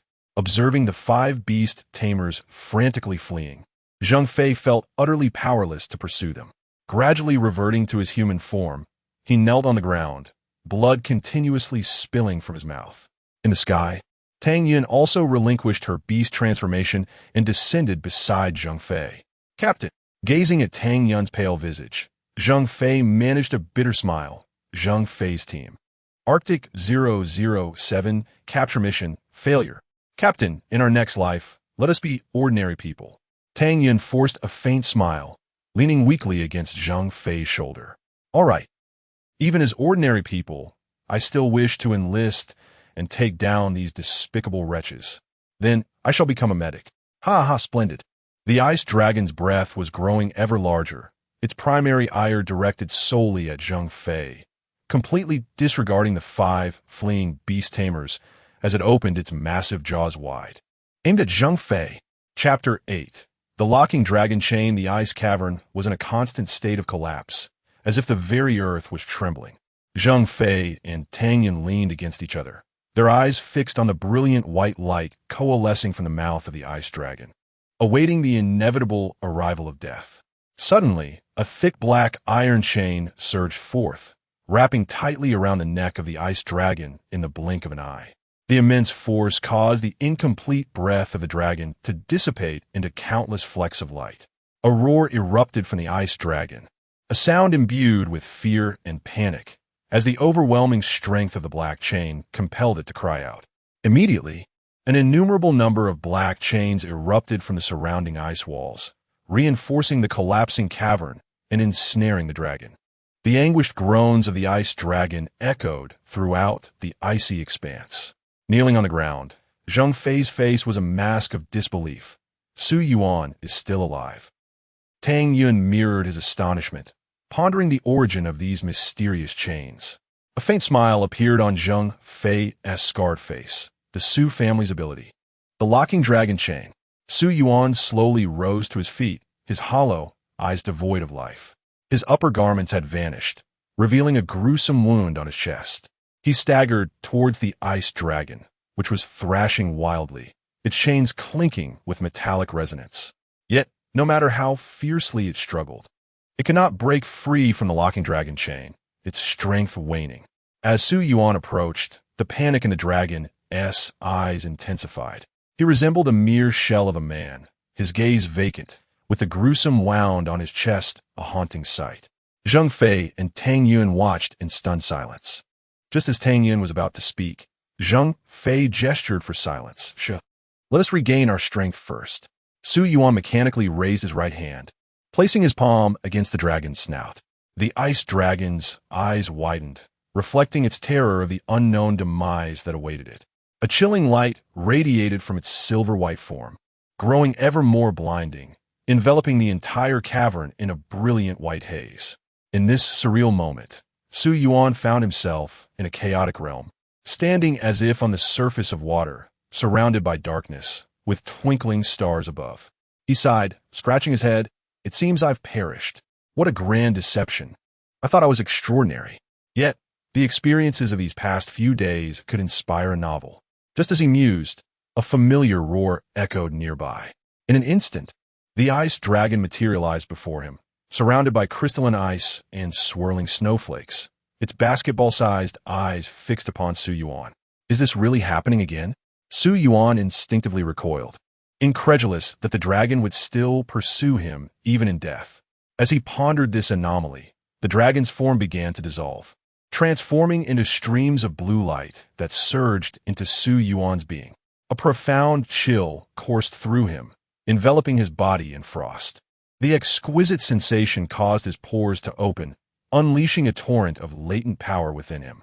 In the ice cavern, the blinding light faded, and a massive ice dragon had vanished. The locking dragon chains, now bereft of their grip, clattered to the icy floor. Su Yuan remained standing, the gaping wound on his chest entirely healed. Zhang Fei's expression brightened. It worked, but no sooner had he spoken than Su Yuan collapsed, eyes shut tight, falling to the ground with a thud. As he fell, the countless locking dragon chains retreated like a receding tide. The cavern began to tremble once more, the violent quakes signaling an imminent collapse. Let us go. Zhang Fei reacted swiftly, propelling himself towards Li Xian. He lifted her waist and, in the next moment, rushed towards the fallen Su Yuan, hoisting him onto his shoulder as they dashed towards safety. Tang Yun followed closely behind. Behind them, the thundering sound of collapse echoed ominously. After what felt like an eternity of running, Zhang Fei dared not pause, aware that foreign beast tamers might still be lurking about. Their only sanctuary lay in returning to the research facility. Only when the threat of falling debris had dissipated and the tremors ceased did Zhang Fei slow his pace. At a corner of the icy pathway, Sun Wanlin sat against the ice wall, her right foot pinned beneath a large block of ice. She clutched a handgun, her expression one of shock as she beheld the sudden appearance of the group. Zhang Fei narrowed his eyes and halted, his tone icy. You're still alive? Sun Wanlin's gaze flickered with a complex emotion, her head bowed in silence. Tang Yun, help her, Zhang Fei commanded, kicking aside the ice that trapped Sun Wanlin's foot. Tang Yun, her serene countenance betraying no emotion, assisted Sun Wanlin to her feet and followed Zhang Fei. Meanwhile, at the Arctic front line, before the Huasha base where Su Yuan's group had previously resided, 5 figures stood at the cavernous edge, their red flags marking their identities. The leader held a walkie-talkie, gazing into the abyssal ice cave. Jiang Xiao, any word yet? Came Zhao Tianming's voice over the device. Report, Colonel, we have yet to spot any members of Zheng Fei's team, Jiang Shao replied. On the other end, Zhao Tianming paused briefly. Is there no way to provide support? Hearing this, Jiang Shao lifted his gaze, observing that the area surrounding the ice cave was nearly circled by figures. Hundreds of beast tamers, each one a potential threat. Jiang Shao sighed ruefully. It seems unlikely. Those wild dogs are watching us closely. His frustration was palpable as he cursed under his breath. Zhao Tianming's voice crackled intermittently through the frigid air, the walkie-talkie's signal wavering perilously. Jiang Shao exhaled deeply, stowing the device. The four teammates beside him remained silent, their eyes fixated on the opposing beast tamers. Suddenly, two figures burst forth from the ice cave, wings unfurling behind them as they hovered above the entrance. It was Zheng Fei and Tang Yun, maintaining their human forms yet adorned with beastly wings. Upon sighting the duo, the surrounding beast tamers erupted into chaos. Jiang Shao's eyes widened in fury as a peculiar horn sprouted from his forehead. He bellowed, "What the hell do you think you're doing?" His voice reverberated through the air, causing the nearby snow to tremble. The overwhelming presence of power stilled the beast tamers, who could only watch as Zheng Fei and Tang Yun soared toward the base. Jiang Shao approached Zheng Fei. "You're alive? Not dead yet. The king of hell won't take me." A radiant smile adorned Zheng Fei's face upon seeing his familiar comrades. However, Jiang Shao, gazing at Zheng Fei's numerous wounds, found it difficult to share in the joy. It appeared to have been a fierce battle. One of Jiang Zhao's team members stepped forward, resting a hand on Zheng Fei's shoulder, saying, "Captain Zheng, our team will be stationed here for the next few months. You all should take some well-deserved rest. You've worked hard." Zheng Fei nodded appreciatively and patted the man's shoulder. Noticing Tang Yun's weary demeanor, Jiang Shao waved at her, "The beautiful Tang. It's been a while." "Indeed, it has been a while, Captain Jiang. We'll be relying on you from here on out." Tang Yun replied with a gentle smile, her clear eyes radiating warmth. "No trouble at all, just carrying out our duties," Jiang Shao remarked, turning his attention back to Zheng Fei. "How did your team's mission fare?" At the mention of the mission, Zheng Fei perked up, grinning widely. "The Arctic 007 capture mission is complete." Jiang Zhao's eyes widened in surprise. "Really? You succeeded?" "Indeed." Following Zheng Fei's gaze, Jiang Shao noticed the bare-chested Su Yuan being supported by others. "Is this the fellow?" "Yes, I'll fill you in later. We need someone to drive us back to the research facility. I'm unable to drive." Zheng Fei replied wearily. At that moment, the tension in his demeanor finally eased, only to be replaced by an overwhelming fatigue. "I'll escort you. Come on, we can't let this precious one encounter any mishaps," Jiang Shao said, pulling Zheng Fei toward the snow vehicle. Chapter 9. A devotion. The polar night in the Arctic can persist for as long as 6 months. Within the completely isolated Arctic Research Station, a diverse array of researchers clad in their lab attire hurried through various laboratories. In the medical facility, through a double-sided glass, Zhao Tianming gazed at Su Yuan, who lay asleep on the hospital bed, lost in thought. "General, Su Yuan's test results have come in," a soldier announced, handing a document to Zhao Tianming. As he perused the report, a faint smile graced Zhao's lips. Just as Professor Chen predicted, let him rest for now. Soon enough, his days will not be so tranquil. With a smile, Zhao Tianming turned and departed. By Su Yuan's bedside, Tang Yun was seated, engrossed in a book. Dressed in a soft lavender dress, her lustrous black hair cascaded over her shoulders. "Tang Yun," Su Yuan murmured, his eyes half closed. "Su Yuan, you're awake," Tang Yun exclaimed, hastily setting her book aside and rushing to help him sit up. At that moment, Su Yuan appeared dazed, as if still ensnared in a dream. Tang Yun leaned closer, her beautiful face near his, her bright eyes blinking inquisitively. "Do you feel any discomfort?" "No, am I still alive?" Su Yuan replied incredulously, gazing at his hands, fully recalling how he had been slain by that dragoness claw. Tang Yun smiled gently. "Of course you're alive. You saved us." "Me? Really?" Su Yuan pointed at himself. Disbelief etched on his face. Indeed, Su Yuan struggled to recall the events that had transpired behind the ice cavern. A peculiar sensation enveloped him. The penetrating wound on his chest had vanished, and a steady stream of power surged within him, a most enigmatic feeling. "How long have I been asleep?" Su Yuan inquired. "Almost 10 days, Tang Yun replied after a moment's thought. She then stood, poured a glass of water, and offered it to him. "Drink some water to steady yourself. I'll go fetch Professor Chun." All right, before long, hurried footsteps echoed from outside the door, and in the next instant, a graceful figure burst through. "Su Yuan, you scare me to death. It's not every day we have a male college student in this remote place. If you had died, how would I manage?" Li Xian cried, enveloping him in a tight embrace. Su Yuan felt a sudden constriction in his chest and gently patted Li Xian's back. "Li Xian, I can't breathe upon hearing this." She released him, her brow creased with concern, but relaxed when she saw the vitality return to Su Yuan's face. "I've heard from the captain that you were the one who saved us. I have no way to repay you, so I suppose I must devote myself to you," Li Xian teased, her beautiful eyes sparkling with mischief. Let us not joke. We have serious matters to attend to."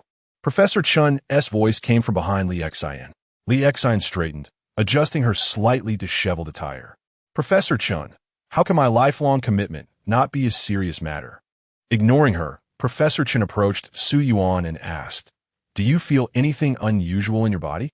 "Yes, I feel an endless surge of strength," Su Yuan replied, lowering his gaze to his hands, then meeting Professor Chun's eyes. "Precisely. The ice dragon now resides within you. You have merged with it," Professor Chun stated, poking Su Yuan gently on the chest. Su Yuan's expression shifted from shock to elation. "So I have succeeded in mastering it?" "Indeed," Professor Chun nodded emphatically. In mere moments, the small hospital room was filled with people. Zheng Fei, Li Xian, and Tang Yun, along with Zhao Tianming, had all arrived. Zheng Fei recounted the events that unfolded after Su Yuan was slain by the dragon. "Locking dragon chains? Are Su family's abilities?" Su Yuan furrowed his brow, bewildered, as he had no recollection of these matters. Professor Chin chuckled. "Yes, the locking dragon chains possess a natural suppressive ability against draconic beasts. This is a unique capability of your Su family," he assured Su Yuan. "I will explain everything to you in due time. Do you still feel any discomfort in your body?" Su Yuan shook his head. "No, I feel better than ever." Zhao Tianming stood beside Su Yuan. "Then you've had enough rest. Zheng Fei, take Su Yuan to eat. After that, have him meet me in the training room." "Understood." Zheng Fei and his companions, along with Su Yuan, left the hospital room, their steps light and buoyant. As they made their way to the dining hall, the gazes of onlookers converged upon them, with several intense stares causing Su Yuan to feel somewhat uneasy. "Zheng, why is everyone looking at me like that?" Su Yuan inquired. Zheng Fei, striding ahead, replied, "You're the only dragon master in our country. Naturally, they wish to take a good look. But some of their stares feel strange. Oh, those are merely Tang Yun and Li Xian's admirers." Li Xian chimed in cheerfully. "See, sister is quite in demand." Su Yuan observed the two lovely women beside him, along with Zheng Fei. They bore no signs of their previous injuries, and their faces radiated vitality. The physique of beast masters far surpasses that of ordinary individuals, allowing for such rapid recovery. It made sense, after all. He had suffered a grievous wound to his chest, and now there was no trace of injury whatsoever. Though they were in the Arctic, resources for living were not lacking. The research station's cafeteria, while not on par with domestic restaurants, was comparable to that of a university's dining hall. As they ate and conversed, Su Yuan learned from Zheng Fei that their team's mission at the front lines had concluded, and now a team of beast masters, known as the Jiangshao team, was stationed there. The frontline team's mission was not merely to stand guard, but to delve into the depths of the extreme ice cavern. Previously, they had been unable to explore due to the obstruction posed by the ice dragon. With the dragon dealt with, the reconnaissance mission must continue. Zheng Fei, with a large bowl of noodles, sat across from Su Yuan, eating while he spoke. Li Xian continued. "Whichever team first discovers a beast claims it for their nation, except for those with distinct national characteristics. For instance, that ice dragon is widely recognized as our country's totemic beast. They wouldn't dare to seize it openly." Tang Yun added thus, There exists a 400-day protection period for beasts unique to each nation. For over a year, other countries have been waiting for this protection period to end, having exhausted time in regard to the ice dragon. Thankfully, they found you recently as Su Yuan. Listen while eating. It became clear why it was referred to as the front line. In the extreme ice cavern, the identity of the beast masters they might encounter was uncertain, but conflict was inevitable upon meeting. Moreover, battles between beast masters were far beyond the realm of ordinary individuals, which is why only beast masters were stationed at the front lines. Each team at the front served for a 6-month period, from polar night to polar day, effectively dividing the year in two. The day the polar night commenced was supposed to mark the end of Zhang Fei's team's duty, but the incoming Jiang Shao team had yet to return. As the awakening of the ice dragon drew near, it was only natural that the task of escorting Su Yuan to the extreme ice cave would fall to Zhang Fei's team. So, Brother Zhang, what about the other 2 members of your team? Su Yuan inquired after finishing the last spoonful of soup. Some incidents occurred on the front line 2 months ago, and I dispatched them on a special mission, Zhang Fei replied. Oh, I see. Su Yuan, perceptive as ever, understood that Zhang Fei would not volunteer details of the task, and so she refrained from probing further. Suddenly, a thought struck her, and she asked, what about Sun Wanlin? She's resting. She's not a beastmaster, and a broken leg takes quite some time to heal, Zhang Fei remarked, raising his gaze to Su Yuan. After this, you understand why I have little fondness for her, don't you? Yes, she's rather unlikable. Su Yuan nodded in agreement. At some point, Li Xian's fair arm had found its way around Su Yuan's neck, gently caressing his cheek. Yet, dear Su Yuan, you are quite endearing. How do you feel about my sister's suggestion of offering yourself to me? Please spare me, Sister Xian. I'm still but a child. I prefer children. Chapter 10. The most powerful newcomer after satisfying their hunger and thirst, the 4 of them proceeded towards the training room. At the heart of the research institute lay a vast, cavernous space filled with an array of projections showcasing countless rare and exotic beasts. Most striking, however, was the slogan displayed behind the projections: Hall of Thought, Hall of Science, the launching pad for dreams. Su Yuan's lips twitched in disbelief. Was this truly a place to discuss science? Where was the science in this? Navigating through this area, and a scarcely populated corridor, they arrived at the training room. Inside, Zhao Tianming and Professor Chun had been waiting for some time. In the center stood a large device resembling a blossoming flower. Slowly rotating, Professor Chun held a white briefcase, and, upon seeing Su Yuan, handed it over. Go change into this outfit in the changing room, he instructed. Su Yuan accepted the briefcase and opened it to reveal a black suit, identical to the black bodysuits worn by Zhang Fei and the others. This is called the 100 transformation suit. It adapts to the form of your beast transformation. Without it, you would be utterly exposed every time you reverted from your beast form, Zhao Tianming explained. Zhang Fei tugged at his own suit, lowering his voice as he added, "This thing is incredibly valuable. A single piece can fetch millions on the black market." Cough, cough. Zhao Tianming shot Zhang Fei a warning glare. Oh, right. Su Yuan entered the changing room, and, as he was undressing, he heard Li Xian's voice from outside. This suit can be a bit tricky to put on. Do you need help from your sister? No. Thanks, Sister Xian. The 100 transformation suit felt remarkably smooth, as if he were wearing nothing at all, seamlessly merging with his skin. The material used to create this garment was undoubtedly not synthetic. The seams were invisible, leaving only his hands and head exposed. Even his neck was enveloped within the suit. As Su Yuan stepped out, Li Xian's smile was unmistakable, not bad at all. Su Yuan's figure was tall and well-proportioned. Although he hadn't exercised much, he appeared quite robust. Noticing everyone's attention upon him, he blinked and asked, "Professor Chun, General Zhao, what should I do next?" "Learn to control your beast form." Su Yuan glanced at his hands, skepticism written across his face. "Even if you say that Ice Dragon is inside me, I haven't felt anything since I woke up." Professor Chun shook his head. "To be precise, the dragon is not within you. It is transformed into energy that has integrated with your being. Your task now is to harness that power within." Without responding to Professor Chun, Su Yuan looked at the others, still doubtful. Am I really supposed to control that dragon? Zhao Tianming remained silent, drawing a pistol from his waist. Without hesitation, he pointed the gun at Su Yuan's forehead and pulled the trigger with a resounding bang. The sound echoed in the room. Apart from Su Yuan, the others appeared utterly unfazed. The bullet spun toward his forehead. Su Yuan's pupils constricted. His senses heightened to their limits as he tracked the bullet's trajectory. The bullet exploded against his forehead, creating a small burst, and fell to the ground with a clink. The pain was negligible, akin to an ant bite. Staring at the still-smoking gun, Su Yuan was taken aback.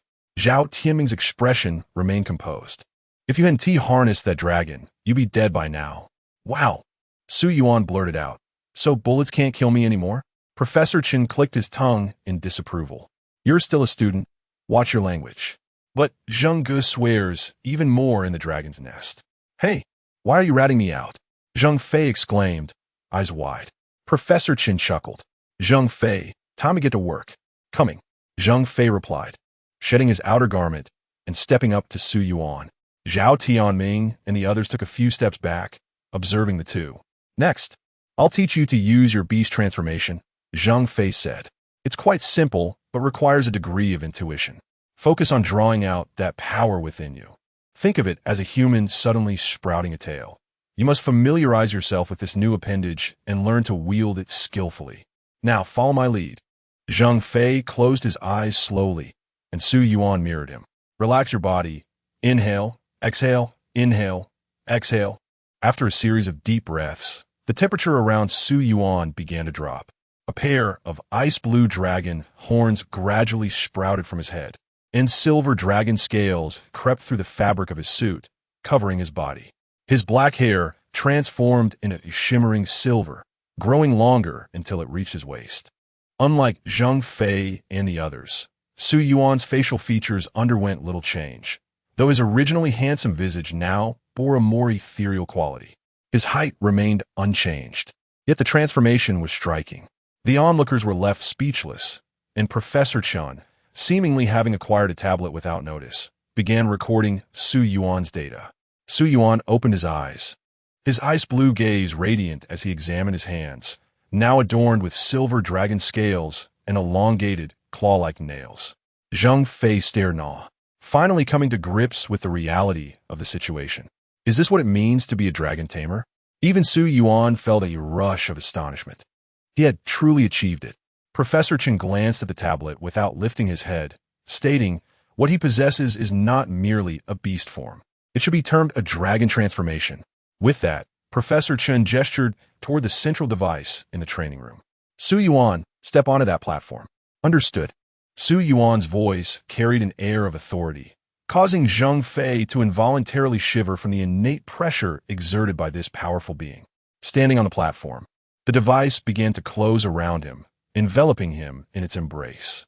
A radiant light emitted from the machine, illuminating the entire training room. Meanwhile, the tablet in Professor Chen's hand displayed rapidly changing data, leaving the others in stunned silence. Before long, the light began to fade, and the device slowly opened. Professor Chen looked down at the tablet. Su Yuan, let Zheng Fei guide you on how to revert back.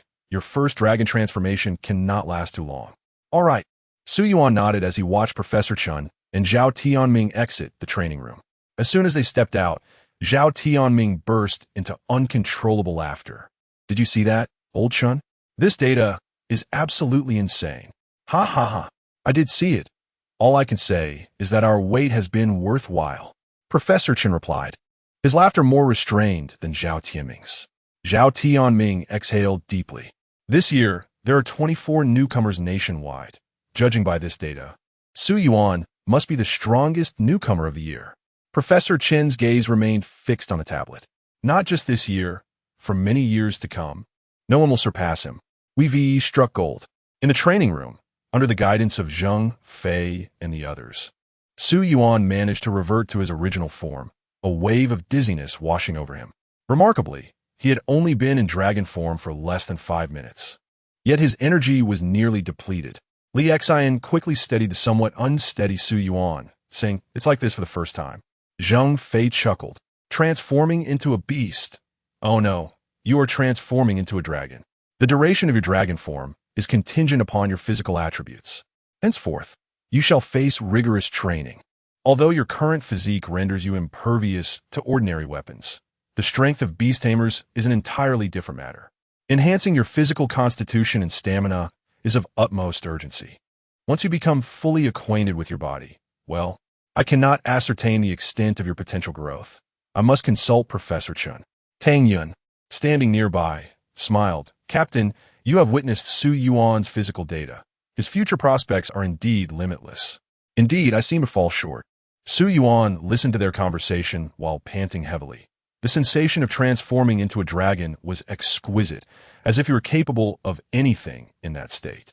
After resting for considerable time, Su Yuan regained his composure and inquired of Zheng Fei. Brother Zheng, how should I train? Zheng Fei patted his chest. My team currently has no missions, so we shall accompany you in your training. Thank you, Brother Zheng. No need for formalities. Then, I must trouble Sister Tang Yun. Not at all. Establishing a good rapport with you now will benefit us in the future, Tang Yun replied with a smile. Just a mention in advance. Thank you for your efforts, Sister Xian. Not at all. Next time, I'll accompany you to sleep. Chapter 11. The frigid ice, the monotonous and tedious training life commenced. The training facility on the western side of the Research Institute was divided into several sections, with the area where Su Yuan previously resided referred to as the measurement room, specifically designed for measuring the physical data of beast tamers. Additionally, there were the simulation training room and the combat room. The simulation training room was where Su Yuan primarily spent his time, capable of replicating various extreme environments to conduct intense endurance and physical training. During his training breaks, Su Yuan would linger in the adjacent lounge, perusing the various materials sent by Professor Chun. Before heading to the polar front line, he found the materials tasteless, but after experiencing them firsthand, he found them rather intriguing. Inside the simulation training room, the air was unbearably hot, compressed by the high temperature, making it difficult to breathe. Su Yuan sat cross-legged in the center, surrounded by raging flames, sweat beads rolling down his forehead incessantly. This is not right. Behind a glass wall, Professor Chun continuously shook his head while observing the data in his hands. Zheng Fei, beside him, appeared somewhat relaxed. What seems to be the issue, Professor Chun? Logically, Su Yuan should have mastered the ice dragon's ability to control snow and ice. He shouldn't be sweating so profusely in this heat. Professor Chun frowned, replying, his cold resistance has indeed improved. Yet could high temperatures be his weakness? That shouldn't be the case. Could it be because you're preventing Su Yuan from using the transformation? Zheng Fei inquired. You must remember that many beast tamers initially cannot utilize their beast abilities in normal conditions. Professor Chin did not even lift his gaze. He is different from you all. This lad possesses not only remarkable insight, but also exceptional talent. He looked up at Zheng Fei. Did you manage to transform successfully on your first attempt? Not at all. Zheng Fei replied, waving his hand dismissively. All right, that's enough for today. With that, he turned and left, cradling the tablet in his arms. Outside, Zheng Fei switched off the control panel, and the flames in the room gradually dissipated, the heat slowly receding. As Zheng Fei opened the door to the simulation training room, a wave of heat rushed out. Wow, it's still so hot, even after shutting off the machines. Su Yuan emerged, shaking the sweat from his head. Brother Zheng, is training supposed to feel like a sauna every day? It's been 5 days. When will this end? Don't rush. We've all been through this. Back in our day, we didn't have such advanced technology. Zheng Fei chuckled. This is unbearable. Professor Chen's endurance training is simply inhumane. Su Yuan grumbled as he walked into the shower room. Zheng Fei leaned against the doorframe. Professor Chen is doing this for your benefit. Mastering the ice dragon's control over snow and ice is essential to awaken the power within you sooner. But I have no clue how. Su Yuan's voice drifted from within. No need to rush. Take your time. In the cafeteria, the crowd only began to swell at dinner time. Otherwise, people came to eat whenever they had the chance. Su Yuan, still with damp hair, sat across from Zheng Fei. Where are Sister Xian and Sister Tang Yun? Tang Yun is likely at the medical facility, and as for Li Xian, here she comes. Just as he spoke, Li Xian approached from behind and gently embraced Su Yuan, her beautiful eyes sparkling with joy. Su Yuan, how was training today? Oh, the same as usual, no progress. I've spent enough time in that sauna. Su Yuan sighed, his expression one of disappointment. Don't be disheartened. This is just the beginning, Li Xian said, settling down beside him. To say he wasn't disheartened would be a lie. Su Yuan lowered his head, shoveling rice into his mouth without uttering a word. Good evening, Professor. Good evening, Professor. The dining staff greeted as Professor Chun approached with a tray. He nodded in acknowledgement to everyone and sat down next to Zheng Fei, turning his attention to Su Yuan. Tomorrow, you want TB training in high temperatures. I'll switch you to a different environment. All right, Su Yuan replied weakly, reaching for the cup beside his tray. Suddenly, a plume of white mist erupted from his hand, instantly freezing the cup into ice. Whoa! Su Yuan was startled, causing the ice cup to clatter onto the table. Professor Chun's eyes widened. Without hesitation, he reached for the frozen cup. The moment his hand made contact, a sharp pain surged through his palm, akin to being bitten by 1,000 tiny insects, prompting him to quickly retract his hand. Professor! Zheng Fei nearly leaped up, his voice filled with panic, drawing the attention of everyone nearby.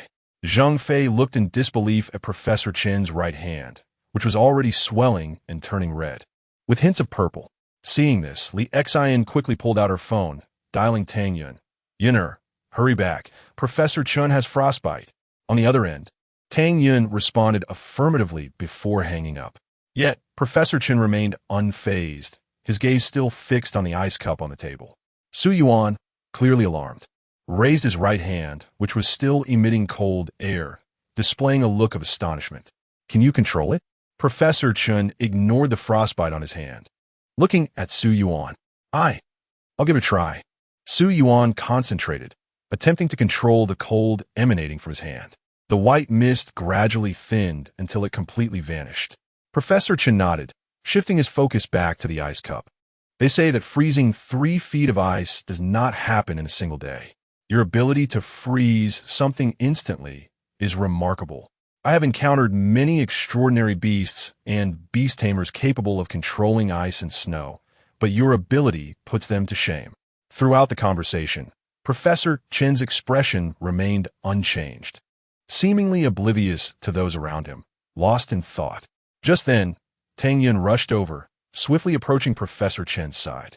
With hands aglow with azure light, she healed the frostbite on his right hand. The healing power of the divine Bird-Ching Wan was effortless when applied to ordinary individuals. The frostbite on Professor Chen's hand visibly healed within moments. Thank you for your efforts, Tang Yun.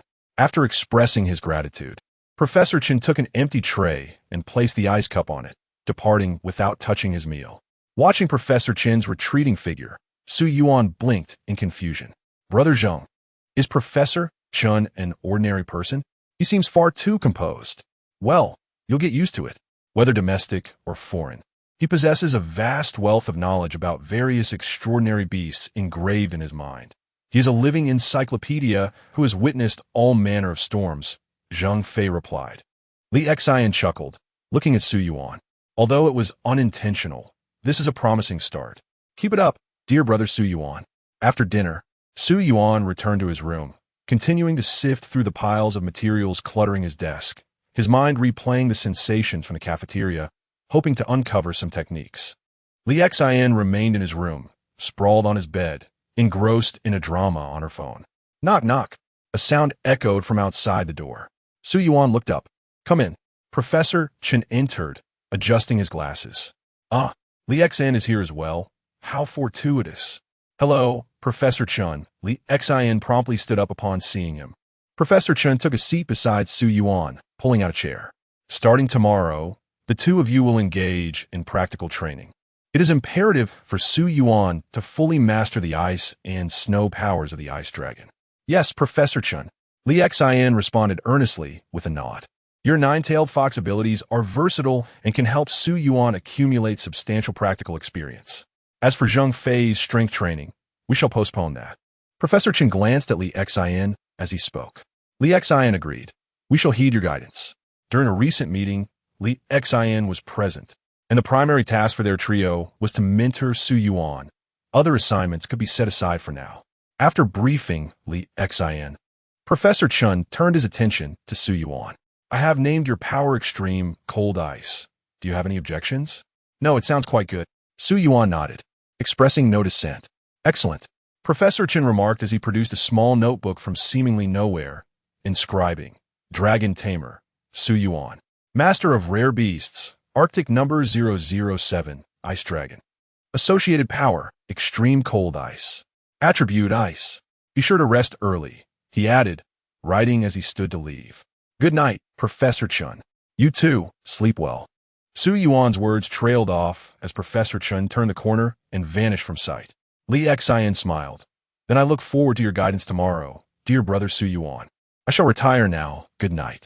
Good night, Sister Xin. Chapter 12. The incident the following day within the combat chamber. The technology of virtual scenery was employed. At this moment, Su Yuan, transformed into a dragon, and Li Xin, now in her beast form, found themselves in a serene mountain gorge, where a gentle stream flowed and ancient trees were cloaked in mottled moss. It was evident that this place was conducive to the nine-tailed fox. Following Professor Chen's training plan, they rotated the combat location every 3 days, enabling Su Yuan to rapidly acclimatize to different environments. Unlike the swift movements of Tang Yun's Qingwan, Li Xion's nine-tailed fox exhibited a nimble grace, making it impossible for Su Yuan to land a hit. Li Xion, adorned in a coat of pristine white fur, had her 9 tails swaying irregularly, each trailing a sphere of energy pulsating with various elemental forces. Boom! A sphere charged with lightning energy detonated beside Su Yuan. He evaded with remarkable speed and glanced back at the spot where he had just stood, now marked by a jagged crater crackling with tiny arcs of electricity. Xinjia, you're truly holding nothing back, Su Yuan exclaimed, springing off a robust tree trunk to propel himself toward Li Xion. She deftly sidestepped, evading his sharp dragon claws, and chuckled, Sister, if I were to hold back, it would be detrimental to you. Su Yuan missed his strike, and a frost enveloped his icy blue dragon eyes. In an instant, a frigid mist coalesced around him, rapidly encasing the surrounding area in ice. He discovered that manipulating extreme cold was easier in his dragon form. Yet the training aimed for him to wield this ability in his regular state. A flicker of surprise crossed Li Xion's eyes as she noted the increased range of his power compared to the morning. Su Yuan was indeed a prodigy. After releasing his icy aura, Su Yuan, fatigued, knelt on the ground, his dragon form gradually dissolving back into his original self. Observing this, Li Xion also reverted from her beast form and approached him. Recover your stamina and continue, she urged. Xinjia, how long can you maintain your beast form? Su Yuan panted as he sat up, eyeing Li Xion, who appeared nonchalant. Li Xion settled beside him, contemplating. Without utilizing the nine-tailed fox's abilities, I can last nearly 3 hours. However, if I employ my powers, I'll be drained in about an hour. In battles against beast tamers, I usually exert myself fully, which shortens the duration. 3 hours. Su Yuan was taken aback. He could barely sustain his transformation for a mere 10 minutes, and using his powers reduced that to 2 or 3 minutes. Li Xion mischievously glanced at him. So, Su Yuan, you must train diligently. A man who tires too quickly isn't ideal. Had he known better, he wouldn't have asked. This woman was relentless in her teasing. Outside the combat chamber, Professor Chun was diligently recording data. Su Yuan's rate of growth is beyond my comprehension, he remarked. Is he ready for a comprehensive evaluation now? Inquired Zhao Tianming, clad in military attire. Not yet. The data remains insufficient. We need to observe for several more months, Professor Chen replied, shaking his head. Zhao Tianming frowned and pressed the intercom, addressing the duo in the combat chamber. Rest for 10 minutes, and then continue. At that moment, Su Yuan was still recuperating, turning to Li Xion. Is it always this ruthless here? Consider yourself fortunate. You're experiencing a better era. Our previous training involved direct confrontations with beasts, and it could have cost us our lives. Li Xion raised her eyebrows. Su Yuan, Unaware of how long ago she referred, inquired Xian Jia. How long have you been a beast tamer? Li Xian reflected, about a decade, nearly 11 or 12 years. And how old are you this year? Do not pry into a lady's age, she retorted, a mischievous glint in her eyes. Isn't it common knowledge not to ask a girl's age? Girl. Enough chatter, get up and continue fighting, Li Xian said, pulling Su Yuan to his feet. Wait, I haven't fully recovered. Their practical training persisted until nightfall. Li Xian, supporting the exhausted Su Yuan as they exited the combat chamber, appeared unburdened. Little brother, you're lacking. I'm still not satisfied. Two soldiers stationed outside couldn't help but glance at the pair. Su Yuan widened his eyes. If you say that again, I'll challenge you. Oh, given how unsteady you are, it's best to refrain. I don't fancy weak men, Li Xian teased. Noticing the absence of others outside the combat chamber, Li Xian asked the two soldiers, where is everyone? One soldier snapped to attention and saluted. Report, Lieutenant. Professor Chun and the general received a call and left in a hurry. How long ago did they leave? Nearly 10 minutes ago. Understood. Li Xian helped Su Yuan gather his belongings from the lounge as they departed. Xian Jia, you're a lieutenant? Every beast tamer is assigned a military rank. When you can stand on your own, you'll receive one too, Li Xian explained, unlocking her phone. This revelation made Su Yuan ponder. In their country, military ranks were only conferred upon graduate officers as second lieutenants. Becoming a beast tamer granted one a rank. What a lucrative arrangement. Meanwhile, Li Xian's attention shifted from Su Yuan to her phone, her brow furrowing. Su Yuan glanced over to see a message from Zheng Fei. Li Xian, come to the outpost after you finish. Is something wrong? Su Yuan asked. Li Xian's expression grew grave. It seems there is an issue. Let us go. As they exited the largest research facility, the path appeared nearly deserted, an unusual occurrence. Outside, the frigid air carried a temperature of -30°C. Yet both wore only thin jackets. Remarkably, Su Yuan felt no chill, instead experiencing a sense of comfort. The outpost was where Su Yuan had first disembarked, the very place he encountered Professor Chun. Upon arrival, they discovered a peculiar creature, the body of a beast measuring 10 meters in diameter, lying outside, its feathered form appearing exceedingly bizarre. A crowd had gathered around the outpost. Li Xian and Su Yuan navigated through the throng, spotting a bloodied man seated in a chair, with Tang Yun crouched beside him, administering treatment. Several medical personnel were conducting examinations nearby. Professor Chun, Zhao Tianming, and Zheng Fei were also present. The atmosphere within the room heavy with tension, every face etched with concern. Han Ming, what happened to you? Where's Meng Chao? Li Xian gasped, taken aback by Han Ming's injuries. Upon seeing Li Xian, Han Ming's tears flowed uncontrollably. I'm sorry, I'm so sorry. Even without understanding the full circumstances, Li Xian deduced the grim reality. Her expression darkened. You didn't bring back the body, did you? I'm sorry, Captain. I'm so sorry. Han Ming was on the verge of collapse, fainting under the scrutiny of those around him. Zhao Tianming maintained a stoic demeanor. Tang Yun, cease treatment for now. Go rest. Understood. Tang Yun rose wearily, her eyes stained with tears, clearly having wept recently. Medical personnel lifted Han Ming onto a stretcher and rushed him away.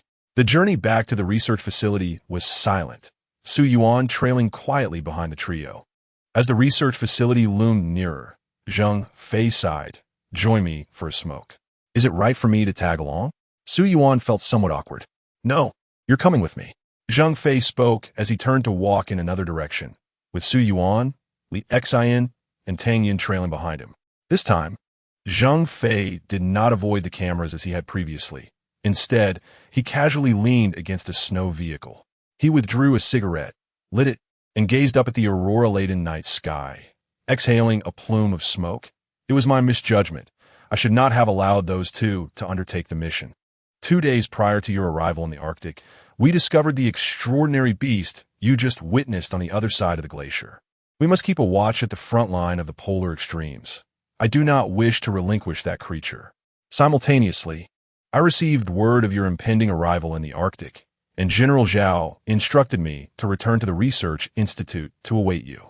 As Zhang Fei spoke, he offered Su Yuan a cigarette, which she lit but did not smoke, instead listening intently to him. We were not the only ones to encounter that beast.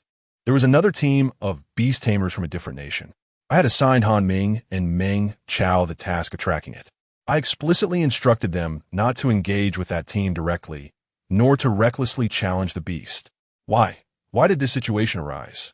The man, embodying a spirit of iron will, wore a face full of regret. His eyes reddened as he struggled to hold back tears. Beside him, Tang Yun's voice quivered as she spoke. Captain, General Zhao also consented to your plan. It is not entirely your fault. Captain, what has happened has transpired. Li Xian choked on her words, unable to articulate any comforting remarks. Zhang Fei took a deep breath and discarded the cigarette, but we will address everything once Han Ming awakens. For now, let us return and rest. Chapter 13. I will not die that night. The members of Zhang Fei and Appo's team remained awake, each confined to their own quarters. At dawn the following day, they gathered at the medical facility to keep vigil over the unconscious Han Ming. The physical resilience of beast tamers surpasses that of ordinary humans. After just one night, Han Ming's injuries were barely visible, though he still appeared somewhat weakened. Su Yuan was present alongside Zhang Fei and others in Han Ming's hospital room, with Professor Chen also in attendance. Han Ming, in a state of deep despondency, recounted the entire ordeal while seated at the head of his bed. He spoke succinctly of the mission, detailing how he and Meng Chao had set out to track a beast and subsequently engaged with beast tamers from another country. Before he died, Meng Chao insisted that I bring back the beast's remains for Professor Chen. His voice trembled. Captain, it should have been me who died after a night of reflection. Zhang Fei had regained his composure. It was imperative for him to embody the strength of a leader. Standing beside Han Ming and Appo's bed, he spoke softly. What has happened cannot be undone. Do not burden yourself with guilt. We all share this grief. The loss of a comrade, one with whom we have fought side by side, weighs heavily upon us all. The beast is currently being dissected, and there are indeed materials that will prove useful. You and Meng Chao have fulfilled your mission, Professor Chen stated calmly, his voice reflecting a familiarity with the cycle of life and death. Zhao Tianming maintained a solemn expression. I have already notified Meng Chao's home unit. Both he and his family will receive the honors due to martyrs. Han Ming, lying on the hospital bed, lowered his head and responded softly. Rest well. There are important tasks ahead that require your strength, Zhang Fei reassured him, patting Han Ming's shoulder before leading Su Yuan and the others out of the ward. Outside the hospital room, Zhang Fei addressed Su Yuan.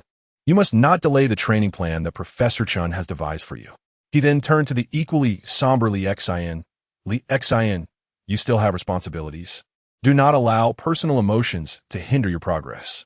Yes, Captain Li Xian replied, acknowledging the task at hand, which involved accompanying Su Yuan in practical combat training. According to Professor Chen's schedule, Li Xian would train for a month, followed by Tang Yun, and finally Zhang Fei himself. After 3 months of rigorous training, Su Yuan's innate talent would enable him to reach a standard suitable for frontline engagement.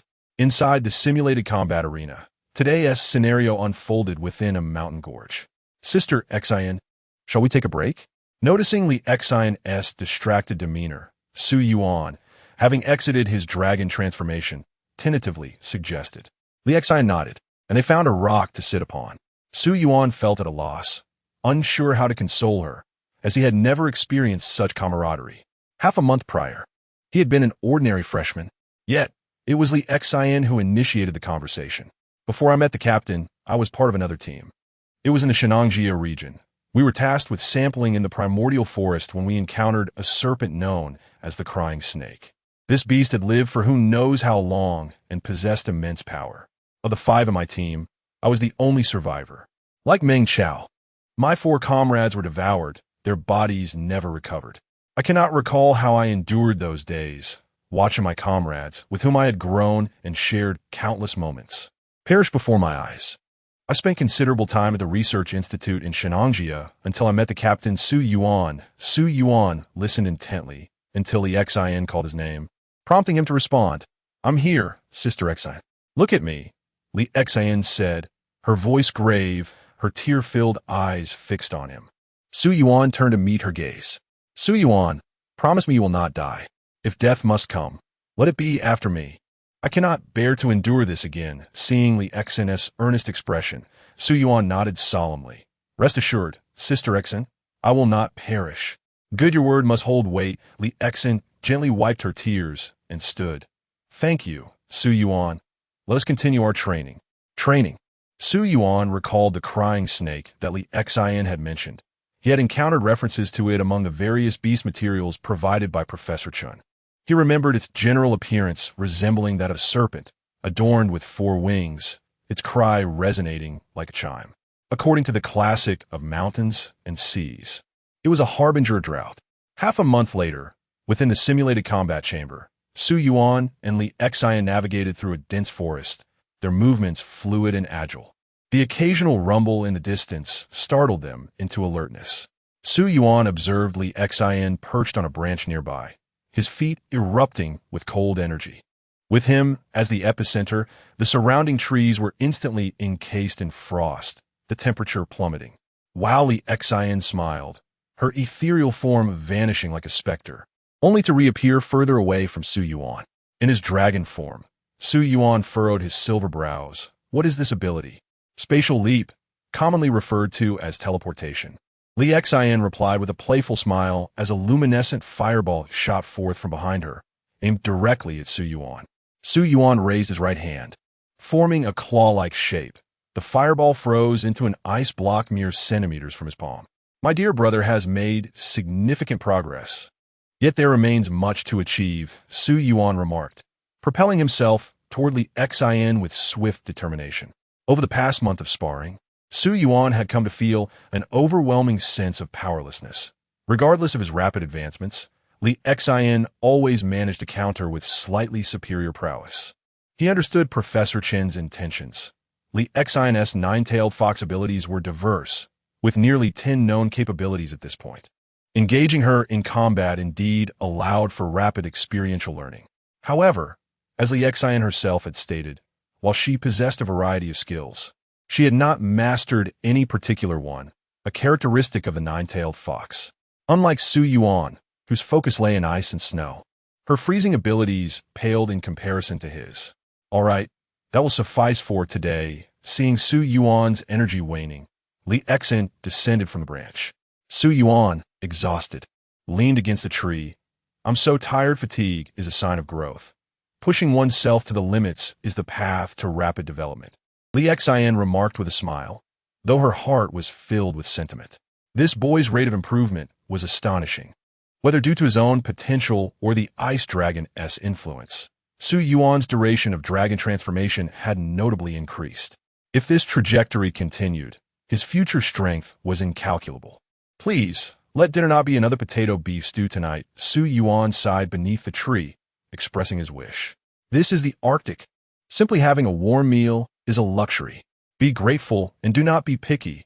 Li Xin gently ruffled Su Yuan's hair. In the past few days, each combat session had left Su Yuan utterly drained, yet his recovery was remarkably swift.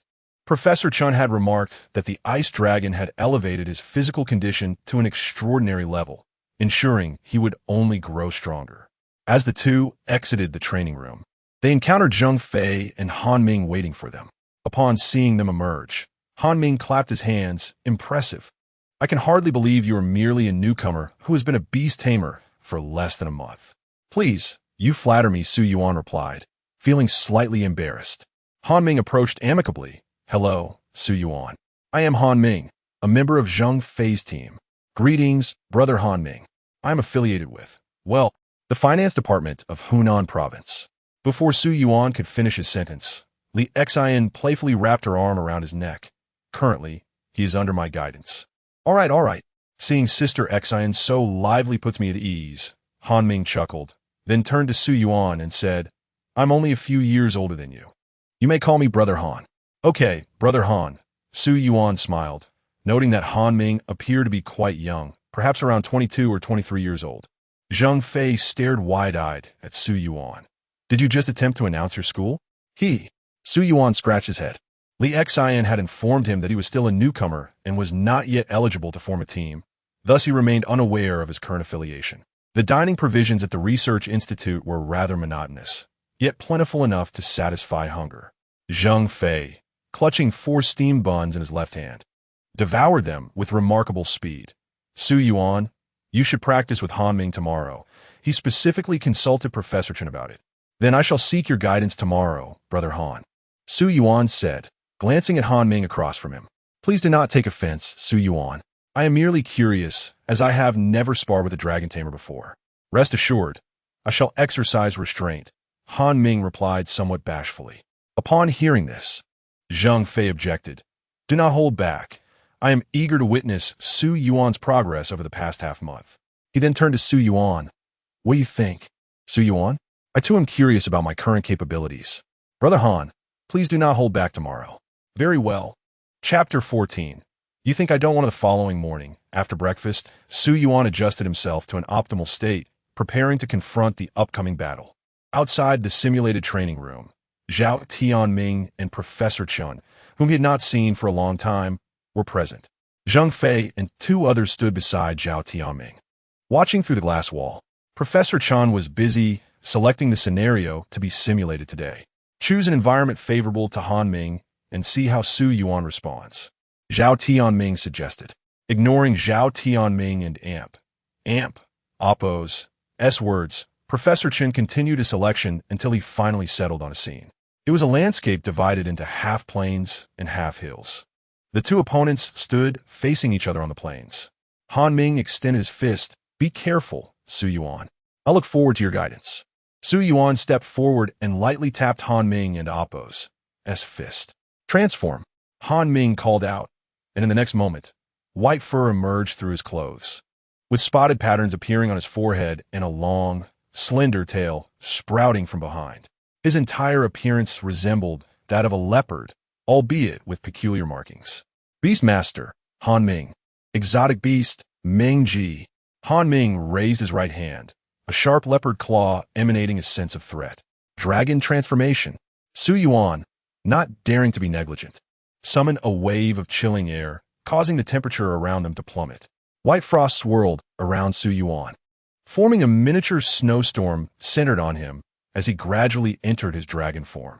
His long silver hair cascaded behind him, and a pair of crystalline dragon horns adorned his head, resembling exquisite ice sculptures.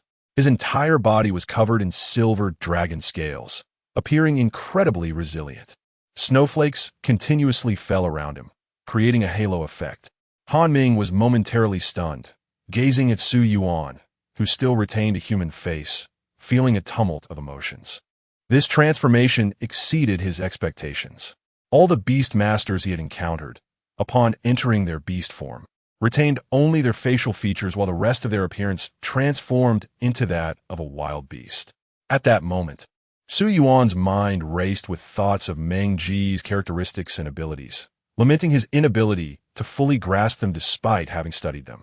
This unusual dragon transformation made Han Ming wary. The previously relaxed expression on his face was now replaced with seriousness. The first strike holds the advantage, Han Ming thought, exerting force beneath his feet, moving at incredible speed. Su Yuan only saw a flash of white before Han Ming was suddenly before him, raising his sharp claw to strike. Clang! Su Yuan raised both hands, crossing them in front of himself. The silver dragon scales on his arms acted as a formidable armor, absorbing the impact of the sharp claws. However, the tremendous force still forced Su Yuan to stagger back 2 steps. So strong. Su Yuan steadied himself, feeling a mixture of awe and admiration. At that moment, Han Ming and Oppos' eyes widened in disbelief. How hard? Is this the strength expected of a newcomer? Zhang Fei, watching from outside, grinned at Han Ming's expression, guessing his thoughts. Didn't he expect it, huh? That Dragon-S defense is something even I cannot break through. My turn. Su Yuan mused, a gust of wind swirling around him, leaving icy traces on the grass where he had just stood. The silver silhouette leaped into the air, forming a parabolic arc before crashing down fiercely. Boom! The ground erupted with flying soil, and the dirt suspended in the air quickly crystallized with frost. Su Yuan frowned, cautiously surveying his surroundings. Han Ming's figure had vanished without a trace, and he could not sense even the faintest hint of his presence. Su Yuan's heart sank. He suddenly remembered Meng Ji, an exotic beast visible only to those with pure intentions and kind hearts, could merge with its surroundings by holding its breath. Meanwhile, Han Ming, standing at a distance, observed Su Yuan's every move, thinking, "What will you do next, Su Yuan?" Su Yuan, covered in dragon scales, suddenly slammed his hands down. In an instant, a chilling wind surged forth, rapidly freezing the entire ground. A smile crept onto Su Yuan's lips, and the warm breath he exhaled crystallized into a delicate frost. "If I can't find him, then I'll cover this area," Su Yuan declared, unleashing his power. And soon half of the scene was enveloped in a thick layer of frost. Professor Chun, watching from outside, smiled for the first time, an indiscriminate attack to force Han Ming out and altering the environment to suit himself. "This kid is impressive." Upon hearing this, Zhao Tianming looked astonished. "I've never heard you praise anyone before." "Only those who are worthy," Zhang Fei replied. Han Ming had already retreated to the hills. He could not remain concealed for long and gradually revealed himself as the distance widened. "Found you." Just as Han Ming was about to fully reveal himself, Su Yuan, like a phantom, appeared before him. So fast, Han Ming exclaimed, realizing in an instant that Su Yuan was even stronger in this icy environment. Caught completely off guard, he had no time to evade, and Han Ming crossed his arms defensively in front of him. Boom! Su Yuan's fist struck Han Ming's arm with tremendous force. Han Ming felt a sharp pain radiate from his arm as he was sent flying several meters, barely managing to steady himself. Just as he prepared to retaliate, a sharp, pinching pain shot through his right arm. Lifting his arm, he saw that the spot he had just been struck was now encased in frost. Su Yuan stood firm, his expression cold as he regarded Han Ming, his silver hair swaying gently in the chilly breeze. Goodness! Han Ming's left claw gripped the frozen area of his right arm, and with a slight squeeze, he shattered the ice. The ice was gone, but the injury remained. His right arm would not be particularly agile for the remainder of the battle. With a smile, Han Ming remarked, "I was careless." "Be careful, Su Yuan. I will be serious now. Please." Su Yuan assumed a stance, ready to face Han Ming's next move. Professor Chun, who had been watching the entire time, suddenly pressed the button in front of him, and the training room's environment gradually faded until it transformed into a pure white chamber. Professor Chun then pressed the communication key. "It's over. You two can come out now." After speaking, he turned and walked away, holding the data in his hands. Zhao Tianming, still unsatisfied, quickly asked why. "Let them continue fighting. It an amp. Oppose. S unnecessary," Zhang Fei chuckled. "Haven and amp. Oppose. T noticed, Major?" Han Ming was only testing Su Yuan into amp. Oppose. S strength. Su Yuan has already exerted all his power, while Han Ming has not. Li Xian continued next. "Han Ming will do what I did, only exerting slightly more strength than Su Yuan." Upon hearing this, Zhao Tianming stroked his chin, nodding as he departed. Inside the training room, the two faced each other, their forms gradually returning to normal. "What happened, Han?" "I have no idea." The two exited the training room, where Tang Yun hurriedly approached, her hands glowing with green light as she treated the frostbite on Han Ming's arm. "What happened, Brother Zhang?" Su Yuan still seemed bewildered. Zhang Fei shrugged. "Professor Chen, didn't he allow you to continue fighting? I'm not sure why." Seeing Han Ming's conflicted expression, Zhang Fei quickly exchanged glances with Li Xian. Li Xian, quick-witted, stepped forward and draped her arm around Su Yuan's neck. "Not satisfied? Come on, let's switch to another training room and continue practicing." Without waiting for Su Yuan's consent, she pulled him away. "What do you want to say?" Zhang Fei squinted at Han Ming. Han Ming shook his head in disbelief. "Captain, he is simply extraordinary. He has only been a beast master for less than a month. Hasn't he?"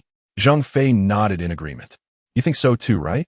At this rate of progress, I might truly find myself unable to compete with him in just a few months," Han Ming remarked. Observing Zhang Fei's silence filled with a smile, Han Ming continued, "Captain, could we request permission from above to have Su Yuan replace Meng Chao in our ranks?" Upon hearing this, Zhang Fei's eyes widened in astonishment. Do you think I wouldn't want that? We are beast masters, and he is a dragon master. Does our team even match up? You have a point. What a pity. If he were here, Captain Zhang would certainly think twice before mocking you. Han Ming sighed, his face reflecting regret. Just then, Tang Yun, who had recently completed her treatment, turned to Zhang Fei, her beautiful eyes sparkling. What if, Captain? How will you know unless you make an effort? I will give it a try. Han Ming pondered, touching his healed right arm, then reconsidered no. It would be too embarrassing to have a newcomer surpass us in such a short time. Captain, practice with me. All right, I could use the exercise as well. Tang Yun smiled and said, Then, Captain, you two stay here. I will head over to Xenixen. Go ahead. Chapter 15. The Elegance of Tang in the Blink of an Eye. Another fortnight has passed within the simulated combat chamber. The verdant valley is alive with flourishing blooms, an exquisite spectacle of nature. Yet, this beauty is veiled beneath a shroud of frost. At this moment, Su Yuan and Li Xian are fully engrossed in their fierce battle.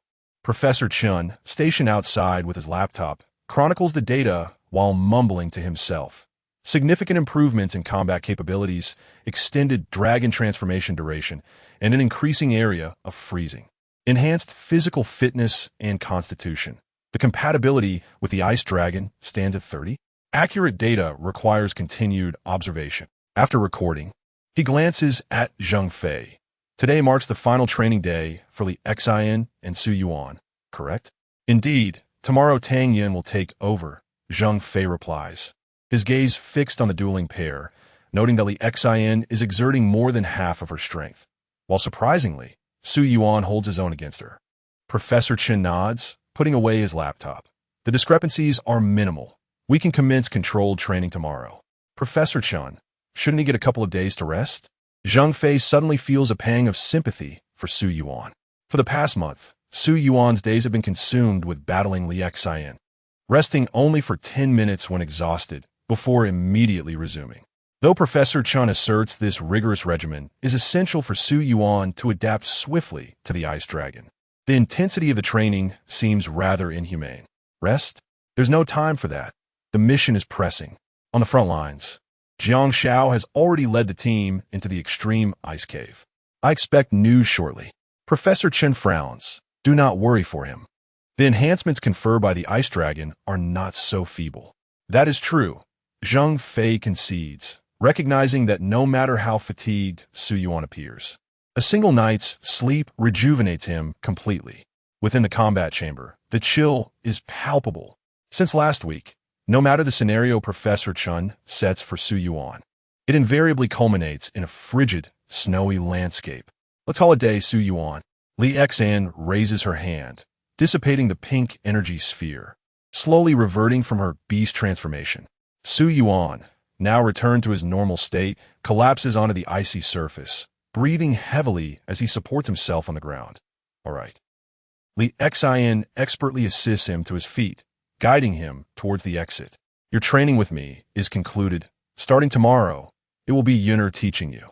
Li Xian's brow furrows slightly. No one has felt the intensity of the past month more than she. Su Yuan possesses not only exceptional talent, but also an unparalleled work ethic. Gasping for breath, Su Yuan remarks, Isn't Tang Yun not skilled in combat? Will my match with her be? Before he can finish, Li Xian interjects, Yun and Oppos, or one and Oppos, teach you combat. She will impart something else. Do not underestimate her. She is quite formidable. Fine. As they push open the door to the combat chamber, Zhang Fei pats Su Yuan's shoulder, addressing Li Xian. Thank you for your hard work, Li Xian. I'm not the one who toils, Captain. It's Su Yuan who truly bears the burden. Li Xian replies with a perpetual smile. Su Yuan has worked hard as well. Go rest now. Tomorrow brings new training. All right. After a shower and a bite at the cafeteria, Su Yuan returns to his room, only to be greeted by a knock at the door. Upon opening it, he finds Zhang Fei standing there, looking quite mysterious. He cautiously glances around, ensuring no one is watching before swiftly entering Su Yuan's room. Brother Zhang, why do you look like a thief? Su Yuan chuckles, bemused by Zhang Fei's furtive demeanor, which starkly contrasts with his imposing stature of almost 2 meters. Zhang Fei closes the door secretively, producing a six-pack of beer from his coat. My treasured stash. Let us indulge tonight. Su Yuan's eyes widen with excitement. Having spent over a month in this research facility, he understands the strict regulations prohibiting alcohol and tobacco. You managed to sneak this in, haven't you? Must have taken considerable effort, Su Yuan laughs. Indeed, the inspections at the outpost are excessively stringent. Zhang Fei recalls, his frustration palpable as he thinks of the items confiscated from him. He pulls up a chair while Su Yuan tidies his desk, setting aside some materials. As Su Yuan settles down, Zhang Fei takes out his phone. I'll message Tang Yun and Li Xian. Good things ought to be shared. With 4 of us. 6 cans of beer hardly suffices. Su Yuan smirks. He remembers a night during his first week at university when he and his roommates drank until the floor was littered with bottles. Zhang Fei's eyes widen in disbelief. Be grateful. You really expect to drink your fill? What about Hangul? Since his match with you, he has been sleeping in the training room. What a tough guy. Moments later, Li Xian and Tang Yun arrive, both wearing expressions that suggest they too are up to something. Li Xian looks at Zhang Fei in astonishment. Captain, you have some nerve. If caught, there will be consequences. Drink or leave. I and Amp, Oppos, am already worried about not having enough. Zhang Fei retorts. I and Amp, Oppos, LL drink, you and Amp. Oppos, re the best, Captain. Li Xian beams, her eyes sparkling like crescent moons. Tang Yun remains silent, smiling as she sits down, already sipping from a can of beer. Yunner, how did you get here so fast? Li Xian exclaims, hastily grabbing a can for herself. Tang Yun replies with a smile. If you're slow, it'll be gone. Captain drinks a bottle in a single gulp. And you know that. You make a valid point. The 4 of them chat for a considerable time in Su Yuan's room, and even after finishing the beer, they linger. Zhang Fei shares stories of his journey to becoming a beast tamer and the arduous training that followed. Su Yuan, with clarity of mind, understands Zhang Fei's underlying intentions. As the trio prepares to leave, Su Yuan stops Zhang Fei at the door. Brother Zhang, rest assured. I recognize that you and Professor Chun have my best interests at heart. I will strive diligently. Zhang Fei, taken aback by Su Yuan's earnestness, smiles knowingly, saying nothing as he pats Su Yuan's shoulder and departs. The following morning, Tang Yun arrives early at the training chamber, unusually clad in her specialized attire. Since her return from the front lines, she has favored her own clothing, unlike Zhang Fei and Li Xian, who are almost permanently dressed in their combat suits. Good morning, Sister Tang. Su Yuan greets as he enters, seeing Tang Yun adjusting the simulated environment.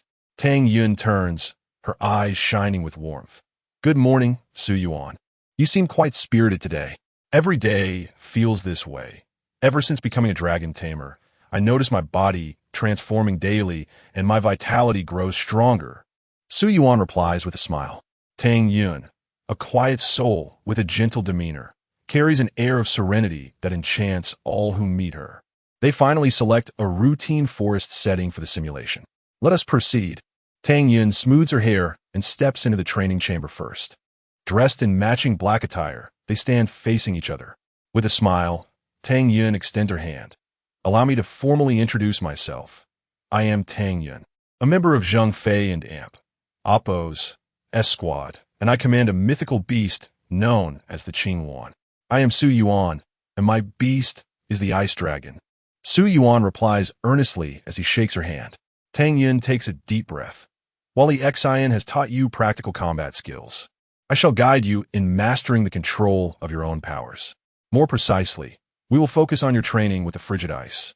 As she speaks, Tang Yun extends a finger, and a swirling azure wind encircles it, resembling a small fish gliding gracefully through water. You attempt to conjure a perfectly spherical ice orb in your hands. The rounder, the better, remarked Tang Yun. Su Yuan extended her hand, a chilling aura gradually emanating from her palm, coalescing at the center to form ice. Initially, it was merely a small block of ice, but as the chill intensified, the mass grew larger, albeit with an irregular shape. Suddenly, with a resounding crack, the ice shattered, dissipating in an instant. Su Yuan exhaled. This is quite challenging. Tang Yun spoke in a soothing tone. To control it freely will require some time. I have observed your training with Xian Xian. You tend to freeze outward from your center, correct? Yes, Su Yuan nodded. You can also immobilize your opponent in damp, oppos, S attacks. Beyond these two methods of utilizing the extreme cold, have you attempted to create spheres of ice or ice blades? Tang Yun tilted her head, her dark hair cascading gracefully. Every movement she made was elegant and dignified. Su Yuan sighed. I have tried, but it is exceedingly difficult. At this, Tang Yun smiled, her expression sweet and enchanting. Fear not, for I am here to teach you how to gain control. That will be most helpful, Sister Tang Yun. Let us commence. It will be arduous, and patience is essential. I shall do my utmost. Chapter 16. The Gravity Training Room. Tang Yun's instruction lasted a full month. During this period, she forbade Su Yuan from utilizing his transformation ability. Instead, she insisted he master the control of extreme cold ice in his normal state.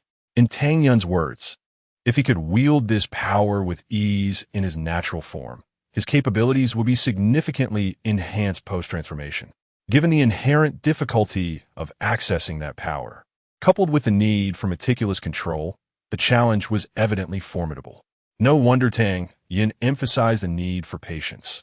This task is simply insurmountable for those lacking it. Under Tang Yun's guidance, Su Yuan flourished at an astonishing pace.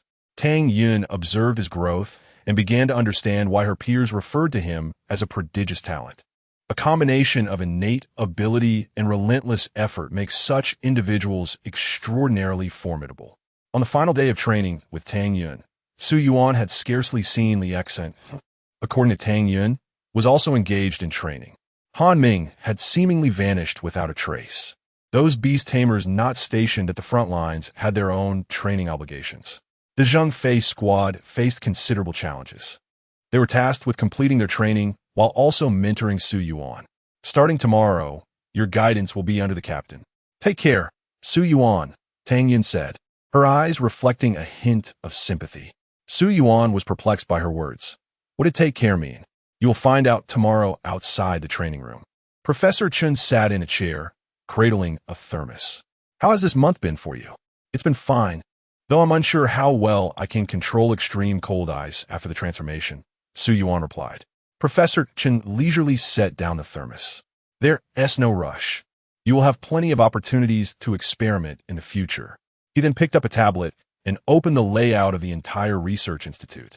Pointing at a specific location, he informed Su Yuan, this training room is designated for strength-type beast tamers. Report to Zheng Fei there tomorrow. Understood, Su Yuan nodded. Having resided there for a considerable time, he was familiar with the general location. At that moment, a soldier in military attire entered, holding a plastic box. Professor Chun, the items you requested. Hand it to him. Professor Chun gestured towards Su Yuan. The soldier approached Su Yuan, offering the box with both hands. Professor Chun's expression remained calm. These are your personal belongings that were confiscated upon your arrival. Your phone and a set of keys. You might want to call your mother to reassure her. After saying this, he indicated for Tang Yun to leave with him. Soon, Su Yuan found himself alone in the training room. He opened his phone. The battery was fully charged, likely arranged by Professor Chun. His finger hovered over the dial button, hesitating to press it, unsure of what to say. Sighing deeply, he finally dialed the number. Hello, Xiao Yuan. You finally remember to call your mother. Came a familiar voice from the other end. Su Yuan's eyes reddened, his voice thick with emotion. Mom, why did you think of calling me? Do you miss me? Su Yuan sat on the chair, bowing his head, striving to keep his voice steady. I miss you too, but I didn't want to disturb your studies. Is your living allowance enough? At this question, Su Yuan could no longer hold back the tears that streamed down his cheeks. Since arriving in the Arctic, he had remained on edge, never allowing himself a moment of relaxation. It's sufficient, Mom. I won't talk for long. I need to study. Su Yuan recognized that he was losing control of his emotions and dared not say more. All right, don't overexert yourself, and remember to rest. I won't disturb you any longer, After hanging up, Su Yuan felt a tumult of emotions swirling within him, struggling to regain his composure. Wiping away the traces of tears from his eyes, he opened the door to find Tang Yun waiting for him at the entrance. Sister Tang Yun, her smile, radiated warmth. Rest assured, I didn't overhear anything. I just received news that a newcomer will arrive at the Arctic Research Institute in a month, and I wanted to inform you. This minor detail hardly necessitated her waiting for Su Yuan, yet Tang Yun's attentiveness led her to believe he might need comfort. However, upon observing Su Yuan's demeanor, which appeared unchanged, she realized he was stronger than she had anticipated. A newcomer? Wasn't T-Sun Wan Lin still struggling with her beast taming? Su Yuan scratched his head, realizing it had been a while since he last saw her. I'm not sure. Including you, there will be a total of 24 newcomers this year, plus the one coming next month, making it 25. Walking alongside Tang Yun toward the lounge, Su Yuan remarked, that doesn't sound like many. Tang Yun nodded. This year, it is indeed few. However, next year is expected to see a surge in newcomers. Reportedly, there are currently 300 candidates under observation. Candidates for what?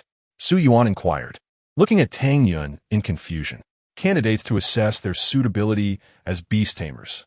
Both Sun Wan Lin and the upcoming newcomer were summoned in this manner. You are quite exceptional. Seeing Su Yuan still puzzled, Tang Yun elaborated. After you enrolled in university, we discovered your personal information. Prior to your university admission, there was no trace of you. So that's how it is. This revelation alleviated a lingering doubt. It made sense why Professor Chun had said his father had protected him so well. A night passed in silence, and the following morning, in the training room to the west of the Research Institute, a completely independent building awaited. Inside, it was enclosed, featuring a vast, spacious area with operational screens embedded in the walls. It was rather monotonous. Good morning, Brother Zheng. Upon entering, Su Yuan surveyed the entire building and spotted Zheng Fei tinkering with something at one of the screens. Good morning, Su Yuan. You seem quite energetic today, I'm all right, Su Yuan replied with a smile. After speaking with his mother yesterday, he felt a wave of relief, the tension in his mind easing. Are you ready to begin? Zheng Fei, clad only in a black training suit, regarded Su Yuan. Taking a deep breath, Su Yuan removed his outer jacket. I'm ready. Brother Zheng, we can start any time. Excellent, Zheng Fei responded, pressing the control button with his right hand. In the next moment, an overwhelming force surged from all directions. Su Yuan, caught off guard, was instantly brought to his knees, his arms straining against the ground. Beads of sweat poured from his forehead. He lifted his head, brow furrowed. Zheng Fei approached him nonchalantly, stating, This is the gravity training room. Since you're new, I've only set the gravity to 10 times normal. Take your time to adjust. For the next month, we will both reside here. Meals will be provided 3 times a day. As Zheng Fei spoke, his body began to transform, seamlessly entering his beast form. Observing Su Yuan's struggle to rise, Zheng Fei's expression flickered with astonishment. No way. How much has that ice dragon enhanced this kid's physical capabilities? Su Yuan gasped for breath, feeling as if his body were filled with lead. The air around him heavy. Zheng Fei flicked his tail behind him. For this month, you are prohibited from using extreme cold ice. We shall engage in pure strength training. Let us begin, Brother Zheng, Su Yuan declared, his body gradually shifting into his dragon form. At that moment, Su Yuan finally grasped the essence of his training. Li Xian imparted combat techniques. Tang Yun taught control over abilities, while Zheng Fei focused solely on raw strength, unadulterated power. The ferocious claws of the tiger struck fiercely against Su Yuan, the immense force rendering him utterly defenseless as his body was propelled several meters away. Su Yuan grimaced, feeling the sharp pain radiating from his abdomen. Zheng Fei's strength was formidable, and now, with Su Yuan still unaccustomed to the gravity, that single blow felt as though it had misaligned his very organs. There was no thought of evasion. If he wished to avoid an unending barrage, he must retaliate. Zheng Fei's voice resonated powerfully, his amber eyes reflecting a seriousness that was unmistakable. In the blink of an eye, he had closed the distance to Su Yuan. Su Yuan's pupils dilated. This was no jest. Such strength accompanied by such speed was astonishing. Zheng Fei clenched his fists, a gust of wind following his powerful punches as he launched them towards Su Yuan. With a resounding thud, Su Yuan reacted swiftly, crossing his arms in front of him to block Zheng Fei's strike. Yet, The overwhelming force still left his arms tingling. There was no time to adjust. Another punch was already on its way. In this environment of tenfold gravity, merely moving his body made Su Yuan feel as though his stamina was swiftly depleting. Zhang Fei's heavy fist descended, and with gritted teeth, Su Yuan met it with his own clenched fist. The impact was fierce. Zhang Fei's punch easily deflected Su Yuan's, landing heavily upon his chest. Sent flying, Su Yuan clutched his chest as the transformation dissipated, collapsing to the ground in exhaustion. Zhang Fei, having reverted from his beast form, approached Su Yuan with a grin. Even resting must be done under tenfold gravity. Do not be disheartened. My time in the gravity training room is less than a 20th of what it is outside, yet training here yields remarkable results. Su Yuan lay on the ground, gasping for breath, his body so heavy that even lifting a hand felt arduous. No wonder Sister Tang Yun advised me to take care. Laughter filled the training room, echoing Zhang Fei's jovial spirit. Chapter 17. A spectacle within the gravity training room. The sounds of fists colliding echoed incessantly. The immense strength of the two combatants caused the very walls of the training facility to tremble. At this moment, the gravity inside was 30 times that of the outside world. An ordinary person would be crushed to a pulp upon entry. Two soldiers stationed at the entrance exchanged glances, swallowing hard in unison. The battles between beast tamers were not something mere mortals could partake in. Merely listening from outside allowed them to envision the intensity of the conflict within. Just then, Professor Chun, wrapped in layers of clothing, strolled leisurely over. The soldiers immediately stood at attention, saluting. Professor Chun, is it not yet over? Professor Chun furrowed his brow. One soldier glanced at the time, replying, it should conclude in about 10 minutes. Then I shall wait here for a while, Professor Chun said, finding a step to sit upon. Today marked the final day of training for Su Yuan and Zhang Fei, and he had timed his arrival accordingly. For the past month, Su Yuan and Zhang Fei had not exited this training room, managing all their needs within. The gravity apparatus had not only remained operational, but had been consistently increased in magnitude. Soon, the sounds of combat ceased within the training room. After a few minutes, the large door swung open, revealing Su Yuan, who was being assisted by Zhang Fei as he stepped out. Upon exiting, he spotted Professor Chun with his hands in his pockets. Professor, Su Yuan greeted. Professor Chun scrutinized Su Yuan for a moment before inquiring, how do you feel? I feel as though my entire body is about to fall apart. Su Yuan replied, that is to be expected. You too assist Su Yuan in returning to rest. Professor Chun directed the station soldiers. Su Yuan waved his hand dismissively. No need, I'm not that fragile. I can manage on my own.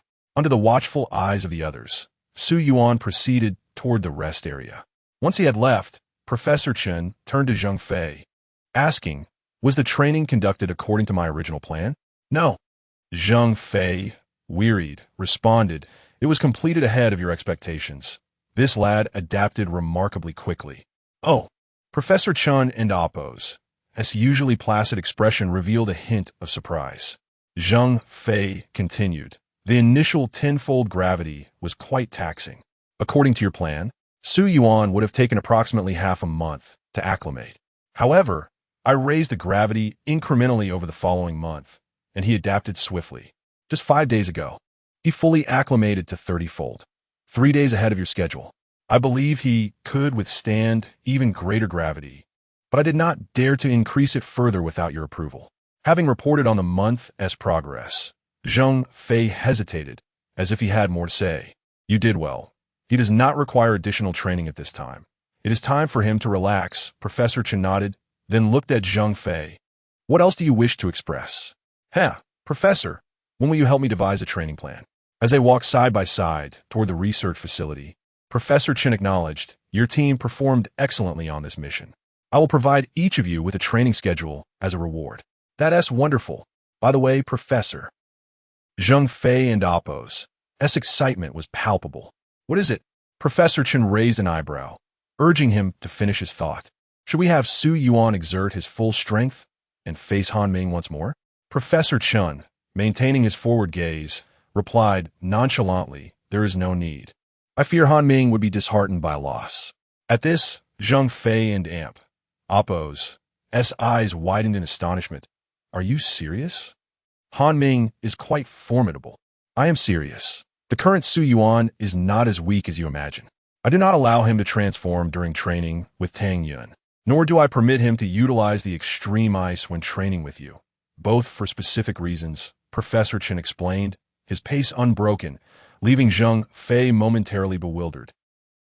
Su Yuan, wake up. Breakfast is ready. A familiar voice called from outside Su Yuan and Appo's door. He opened it, rubbing his sleepy eyes. Good morning, Sister Xen.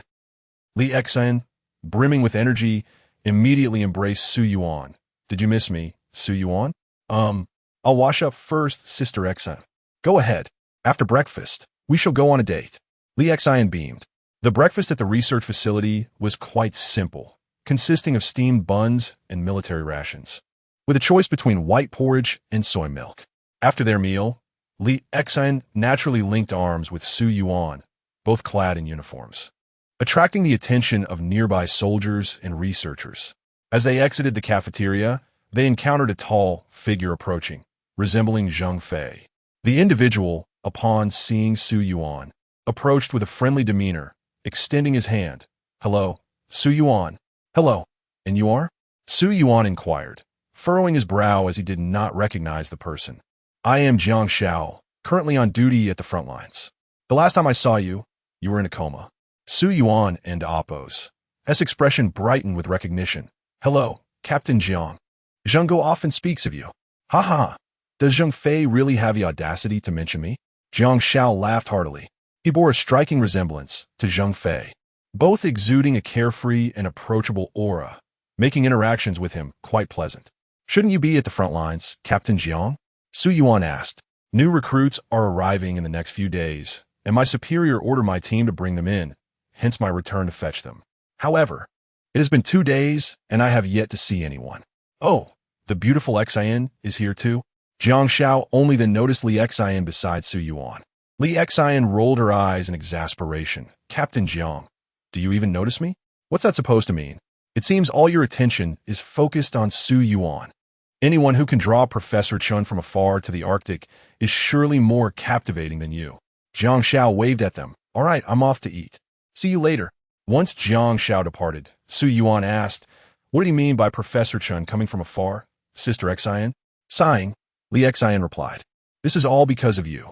Professor Chen retired years ago, yet he remains the most authoritative figure. The state invested significant effort in trying to persuade him, but he refused. Had it not been for discovering you, he would never have returned to the research facility. Though he is not a beast tamer, he is, without a doubt, a living legend. Oh, I see. Su Yuan nodded thoughtfully. Li Xian continued to elaborate, explaining how other beast tamers would go to great lengths to have Professor Chen train them, which was an impossibility. Moreover, the fact that Professor Chen was wholly dedicated to Su Yuan's training was unprecedented. In the Arctic Research Facility, Professor Chen was solely responsible for Su Yuan, ignoring all others. In the following days, Li Xian guided Su Yuan on a tour of the entire research facility, explaining various areas as if she were a tour guide. It felt distinctly akin to a date. Until that afternoon, Zhang Fei and Su Yuan were aimlessly wandering within the research facility.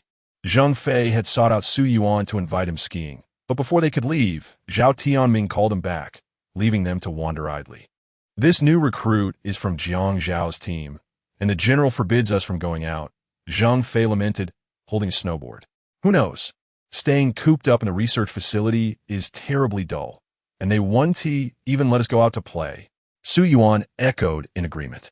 As they conversed, 2 soldiers entered, escorting a figure wrapped in a military coat through the main door. The individual wore a black hood over his head, and this scene made Su Yuan's lips twitch with familiarity. Let me go. I will report you to the police. We live in a society governed by law. You will be executed for kidnapping. He shouted, let me go. Let me go. His outcry drew the attention of those around him. The voice belonged to a youth, likely of similar age to Su Yuan. Not far off, an elderly professor, surnamed Zhang, was accompanied by Jiang Xiao, leisurely striding in that direction. Oh, this is exciting. Zhang Fei exclaimed, casually dropping his snowboard. Su Yuan, we have a newcomer. Come on, let in Amp, Oppos. Let's go see the fun. Su Yuan and Amp, Oppos' face lit up with excitement. He had been awaiting this day for so long. The two hurriedly followed Jiang Shao. Noticing their grinning faces, Jiang Shao understood their intent. Here to watch the show? Are you? This is far more entertaining than the Spring Festival Gala. Zheng Fei was equally unreserved. Professor Zhang approached the man and gestured for the two soldiers beside him to remove the hood. After scrutinizing him, he inquired, Qi Tong, who are you? Where's this? Why have you kidnapped me? My family has no money. Qi Tong and Amp, Oppo's eyes squinted slightly, still adjusting to the indoor light after having the hood removed. Professor Zhang disregarded his questions, simply gazing at him with indifference. Follow me, he said, turning to head toward the office. Su Yuan found this scene all too familiar and hurried to catch up with Zheng Fei. Chapter 18. Newcomers like this in Professor Zhang's office. He perused the materials on Qi Tong while retrieving confidential documents from his drawer. Qi Tong, 17 years old, from Tiandapos and Shandong. After failing the college entrance examination, you became a cashier at your uncle and Oppo's internet CAF, correct? Professor Zhang remained calm, having encountered such situations countless times before. Yes, that and Oppo's. That's me. What exactly do you want? Do you realize you're kidnapping me? Qi Tong and Oppo's eyes widened, his expression tinged with indignation. Ignoring him, Professor Zhang calmly handed over the confidential documents. Sign here, and I will explain afterward. If you refuse to sign, you will not leave this room. These two will keep a close watch on you. Professor Zhang gestured towards Zheng Fei and Jiang Shao, who loomed behind Qi Tong. As Qi Tong turned to glance at the two imposing figures, he Kuden and Oppos, help, but swallow hard. I just came to watch the excitement. Zheng Fei chuckled. What? Do you think you could just watch for free? Professor Zhang shot him an annoyed look. Su Yuan had been stifling laughter since he entered.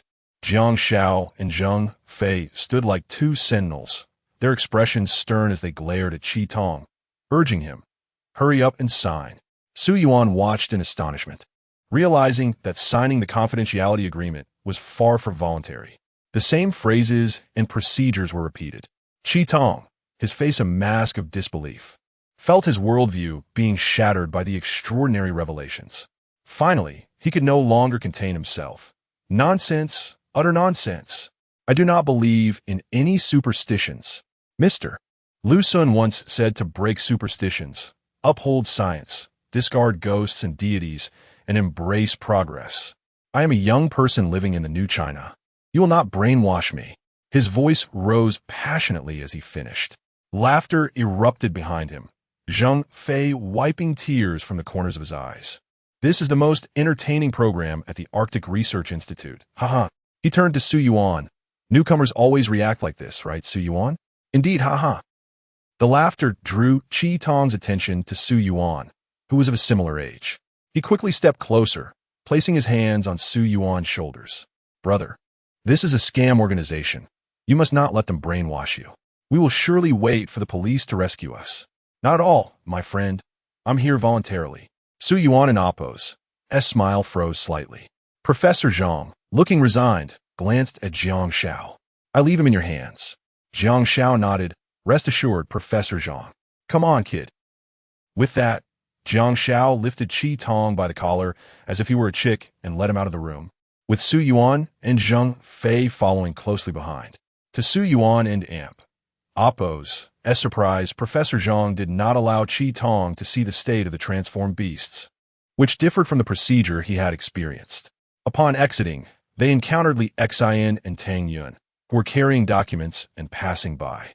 They raised their hands in greeting. Good afternoon, Su Yuan, and the captain is here. Oh, Captain Jiang is also present. The two paused, glancing at Qi Tong, who Jiang Shao was holding. They quickly understood the situation. A newcomer? Li Xian inquired. Jiang Shao nodded. Yes, Professor Zhang asked me to take him to the front lines. Thank you for your hard work, Captain Jiang. We still have documents to write, so we'll be on our way. Bye. Goodbye. Su Yuan and the others waved. Qi Tong gazed at the two young women passing by, momentarily entranced. Su Yuan, observing this, earnestly advised, Brother, heed my counsel. No matter how beautiful a girl is, even if you see her 100 times, she's still isn't yours. But if you study a book 100 times, that knowledge becomes yours. Do you understand? I understand, brother, Chi Tong declared, his resolve solidifying. So what should you do now? Su Yuan asked. Chi Tong and Appo's eyes grew determined. We must strive diligently, wielding our books as swords to illuminate China. Let us reject distractions from women and start with ourselves. No, Su Yuan shook his head. Start with you. I can and Appo's do that. With that, Su Yuan stepped away, leaving a somewhat dazed Chi Tong behind. The two returned to the spot where Zhang Fei had left his snowboard, and Su Yuan asked Brother Zhang, "Why does Chi Tong have to go to the front lines right after arriving?" Every newcomer goes to the front lines because the teams there have reconnaissance missions. If they encounter suitable exotic beasts during exploration, they can allow the newcomers to attempt to tame them. Zhang Fei explained while holding his snowboard. You are different. You came specifically for that ice dragon. Don't you remember Sun Wanlin? She also went to the front lines right after arriving. Oh, I see. Su Yuan nodded. The following days became monotonous.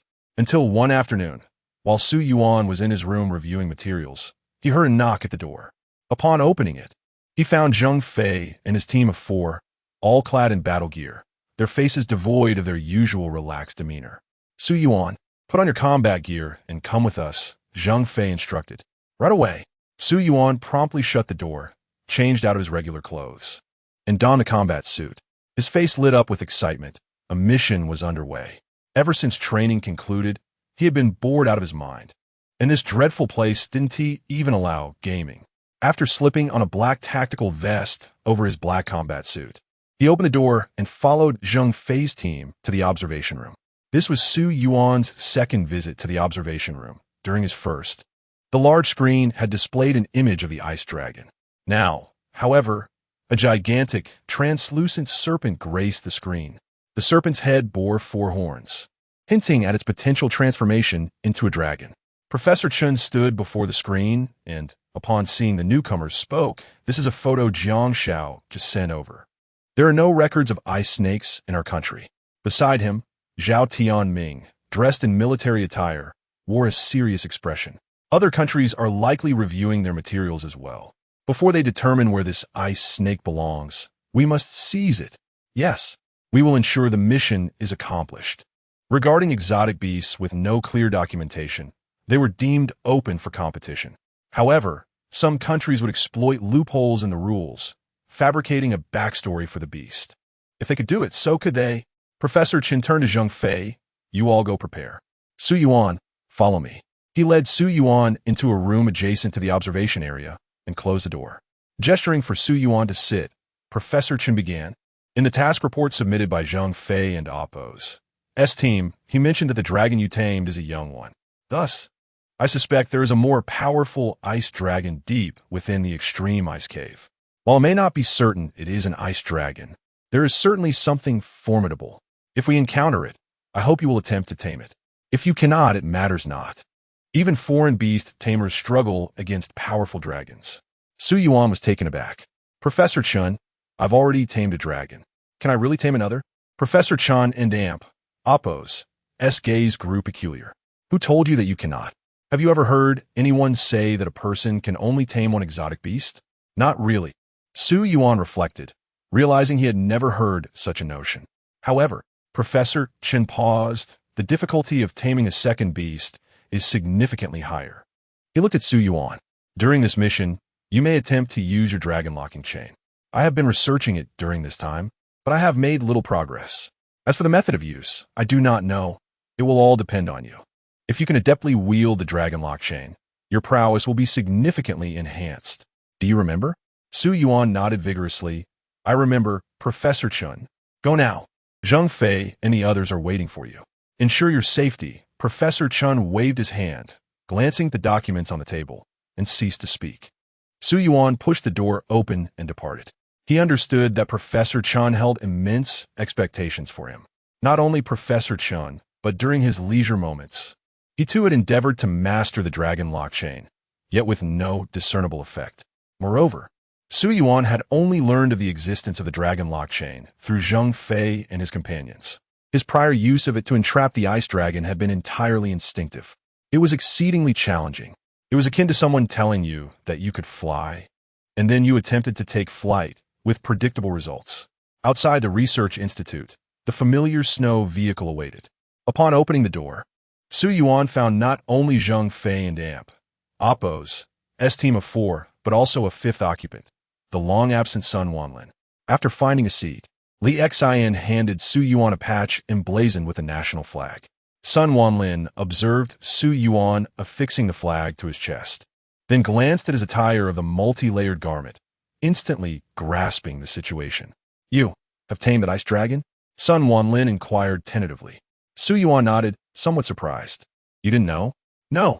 My leg injury just healed recently, and aside from seeing Professor Zhang, I haven't encountered anyone else." Professor Zhang didn't mention it to me either.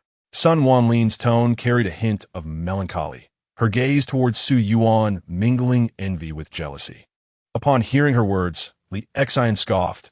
"It's a good thing Professor Zhang didn't tell you, fearing you might fret and neglect your recovery." Zheng Fei, interrupting their conversation, declared, "All right, let in Oppos. Let's get ready to depart." The snow vehicle roared out of the research institute, heading straight for the front line of the extreme point. Chapter 19. The inaugural mission commences in the frigid expanse of the Arctic, beneath the shroud of polar night. The aurora adorned the night sky in a dazzling display. The snowmobile sped across the icy terrain, with Zheng Fei driving swiftly yet steadily. "Su Yuan, although I am not your captain, I must impart a few words of caution," Zheng Fei remarked, glancing ahead while using the rearview mirror to observe Su Yuan. A surge of excitement filled Su Yuan's heart, and he nodded eagerly. "Brother Zheng, please go ahead. This mission to capture the exotic beast may lead to combat. Should you encounter individuals from other nations, do not hold back. Exert your utmost strength. Killing them is preferable. Remember, this is the front line, not a place for childish games." Zheng Fei's tone was grave, a stark contrast to his usual demeanor. Su Yuan nodded earnestly. "I understand. I have been prepared for this." "Good. On the battlefield, suppress your compassion. If you do not take their lives, yours will be forfeit. Some lessons must be taught by seasoned veterans, while others can only be learned through personal experience." As they journeyed toward the polar front line, Sun Wanlin's gaze remained fixed on Su Yuan. During training, Li Xian had mentioned that Sun Wanlin had retreated at her command, leaving Su Yuan with nothing to say on the matter. She simply harbored a palpable dislike for him. It was as straightforward as that. Su Yuan had little interaction with her and only knew her to be rather ungracious in speech, reminiscent of a class monitor from his high school days. However, as Li Xian had spent considerable time with her, Su Yuan refrained from voicing any opinions. Before long, the snowmobile arrived at the frontline base. Before the dome-shaped structure, 5 beast tamers clad in combat gear stood at the ready, their eyes fixed on the opposing nation's tamers across the ice cave. Under the night sky, beast tamers from various countries continued to assemble around the ice cave. Upon seeing Zheng Fei and the others, Jiang Shao merely turned his head, his expression serious as he addressed Zheng Fei. "All nations are gathering their beast tamers. This could be a fierce battle." Zheng Fei clenched his fists, the sound echoing ominously. "Damn it, let me not encounter that team from the United States again. If I do, I shall skin them alive." Behind Jiang Shao and Oppo's team stood a man bundled, as if he were a bear, Qitong. His face was the only part exposed, and his gaze was markedly different from when he first arrived. Upon noticing Su Yuan, Qitong greeted him casually, "Hello, Su Ge." Su Yuan was taken aback. He had never introduced himself to him. It seemed Jiang Shao had informed him about the beast tamers currently in the Arctic. "Hey, brother, not cursing anymore?" Su Yuan, clad in relatively lighter attire, smiled. Qitong scratched his head.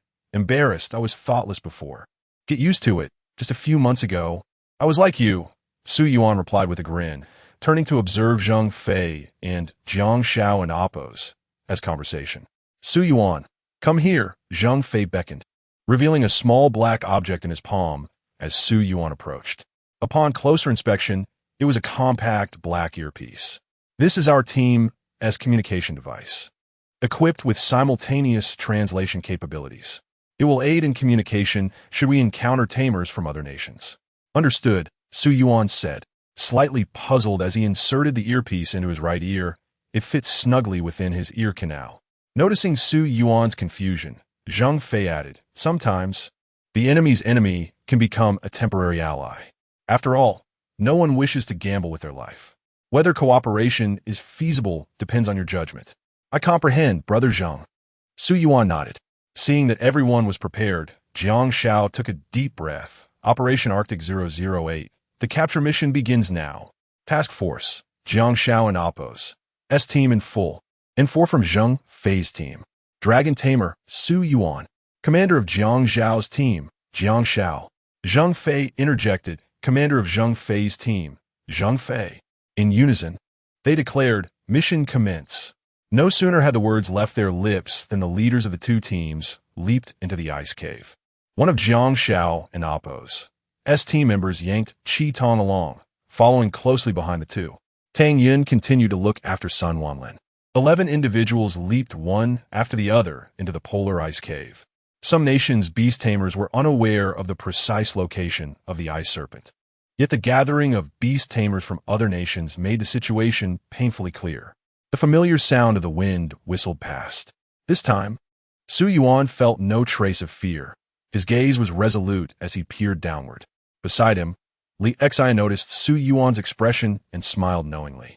Professor Chun had once said that a beast tamer's confidence stemmed from their formidable strength. In the face of absolute power, all rules and restrictions become mere illusions. The familiar landing spot revealed a network of icy pathways, dense and winding. Sun Wanlin, having followed Li Xian and Tang Yun on numerous occasions, appeared completely at ease. In contrast, Qi Tong was pale, and upon landing he promptly retched. Jiang Shao surveyed the surrounding icy passages and glanced upward, noting that beast tamers from other nations had already begun their descent into the ice cave. With two newcomers, do not lag behind. Keep close to me, Jiang Shao commanded, plunging into one of the icy trails. His pace was swift, leaving Sun Wanlin and Qi Tong struggling to keep up. Zhang Fei followed closely, uncertain of the exotic beast's location, but compelled to stay on Jiang Shao's tail. It was only when they reached a fork in the path that Jiang Shao finally halted, addressing Zhang Fei. Zhang Fei, you stay behind. Tang Mei, bring the newcomer with me. Zhang Fei had no doubts about Jiang Shao and Oppos. His orders, nodding at Tang Yun. Tang Yun followed Jiang Shao and Oppos' lead. Understood. Tang Yun replied with a slight nod. Jiang Shao pointed to one of the icy trails. Follow this path to the end, at the fork. Take the third passage. We will rendezvous there. Take good care of our Tang Yun. Zhang Fei clapped Jiang Shao on the shoulder. Jiang Shao flashed Zhang Fei a reassuring smile. Rest assured, even if our entire team must risk it all, we will ensure Tang Mei and Amp. Oppos, as safety. Right, brothers? Absolutely. Jiang Shao and Amp. Oppos. S-Team responded with broad smiles.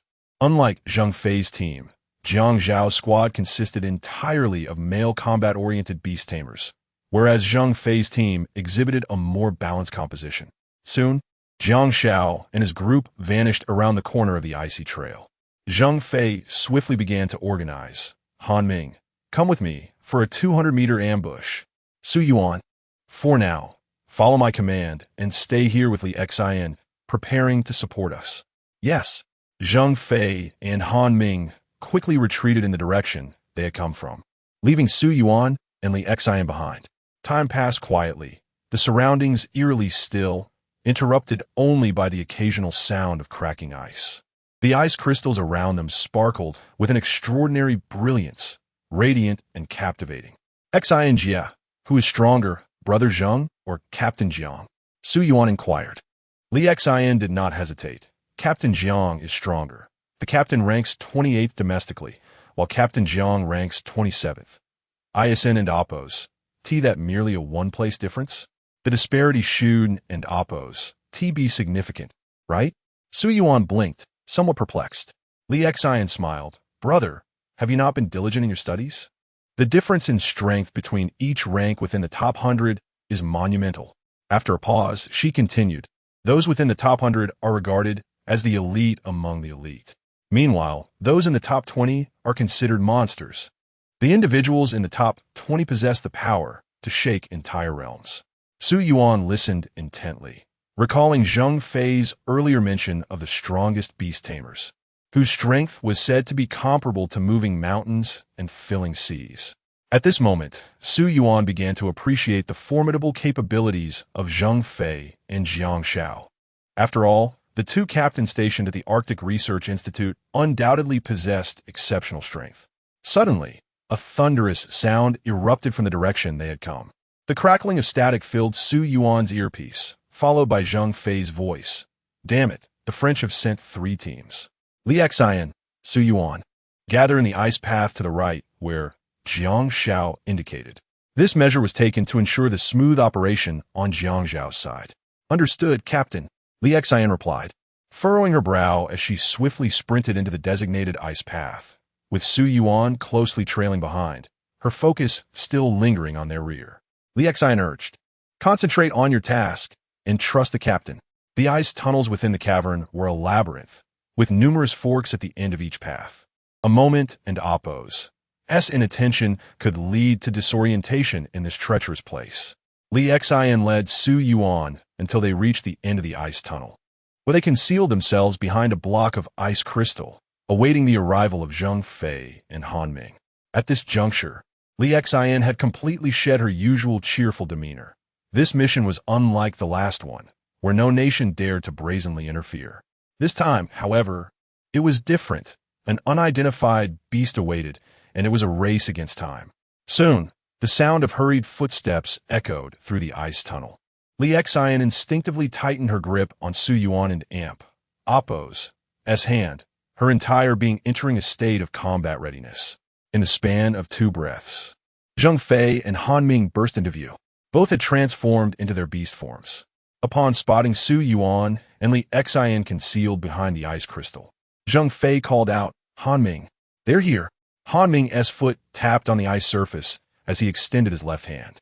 Li Xian reacted swiftly, grasping Su Yuan's hand with her right while her left hand reached out to seize Han Ming's hand. Zheng Fei, standing beside Han Ming, took hold of his right hand.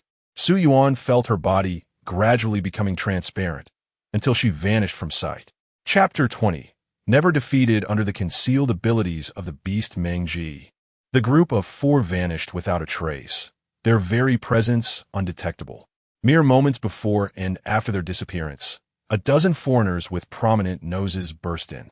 Clad in combat uniforms reminiscent of the Baijie attire, they bore their national flags on their chests. Counting them revealed a total of 15, 3 fully equipped teams. Su Yuan and the others crouched beside the ice crystal, not daring to breathe. They were positioned at a considerable distance from the newcomers, allowing them to faintly overhear snippets of conversation. However, the distance rendered the simultaneous translation on their headsets ineffective. After less than half a minute, the group decisively chose a direction and hurried away. Once their presence had dissipated completely, Han Ming deactivated their concealment.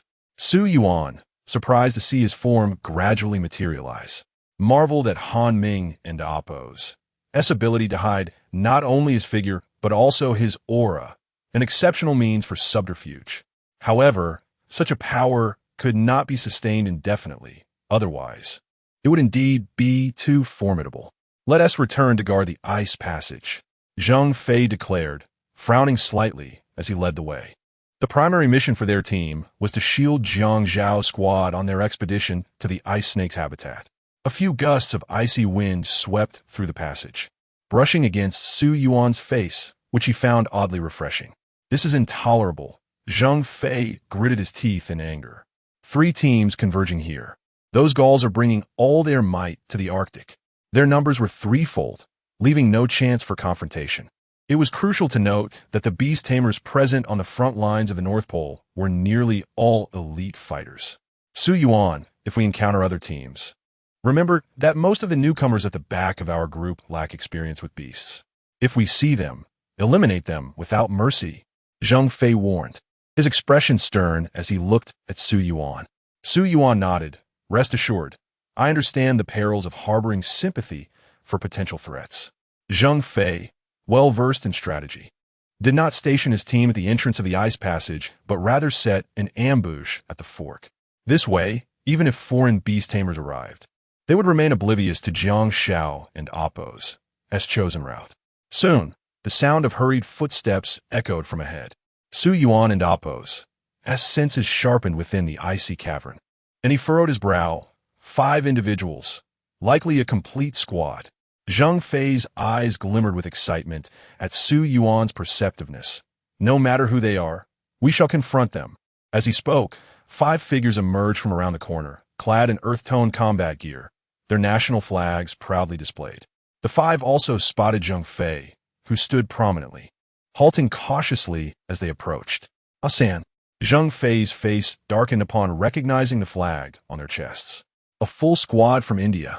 The leader among them furrowed his brow, and simultaneous translation echoed in Su Yuan and the others' headsets. Zhang Fei, you bastard, you're still alive. Zhang Fei retorted with a curse, his body radiating heat, ready to transform into his beast form at any moment. Sing, well aware of Zhang Fei's prowess, raised a hand to signal his teammates to halt.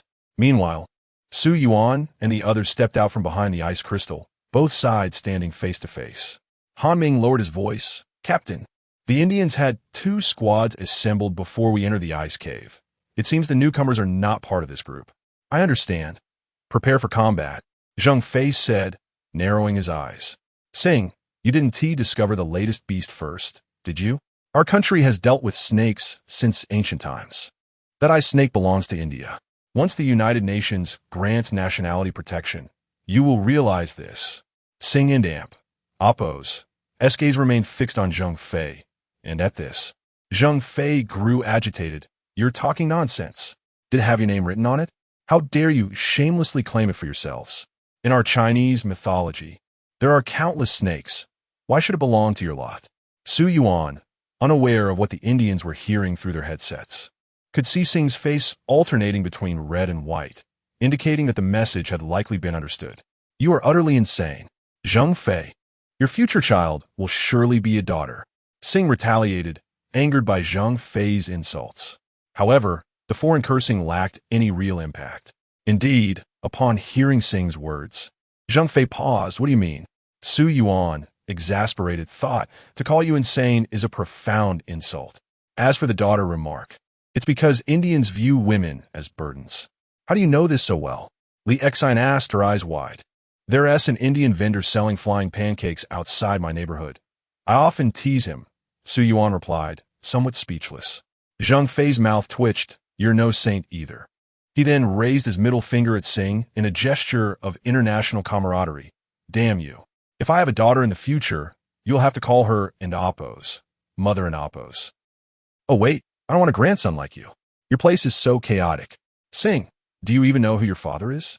Zhang Fei's words dripped with sarcasm, and Li Exine and the others understood the reference to the poor protection of women in India, leading to high crime rates. Sing's face contorted in frustration. He had never bested these Chinese in a verbal exchange, always leaving him flustered and at a loss. Enough of this. Attack.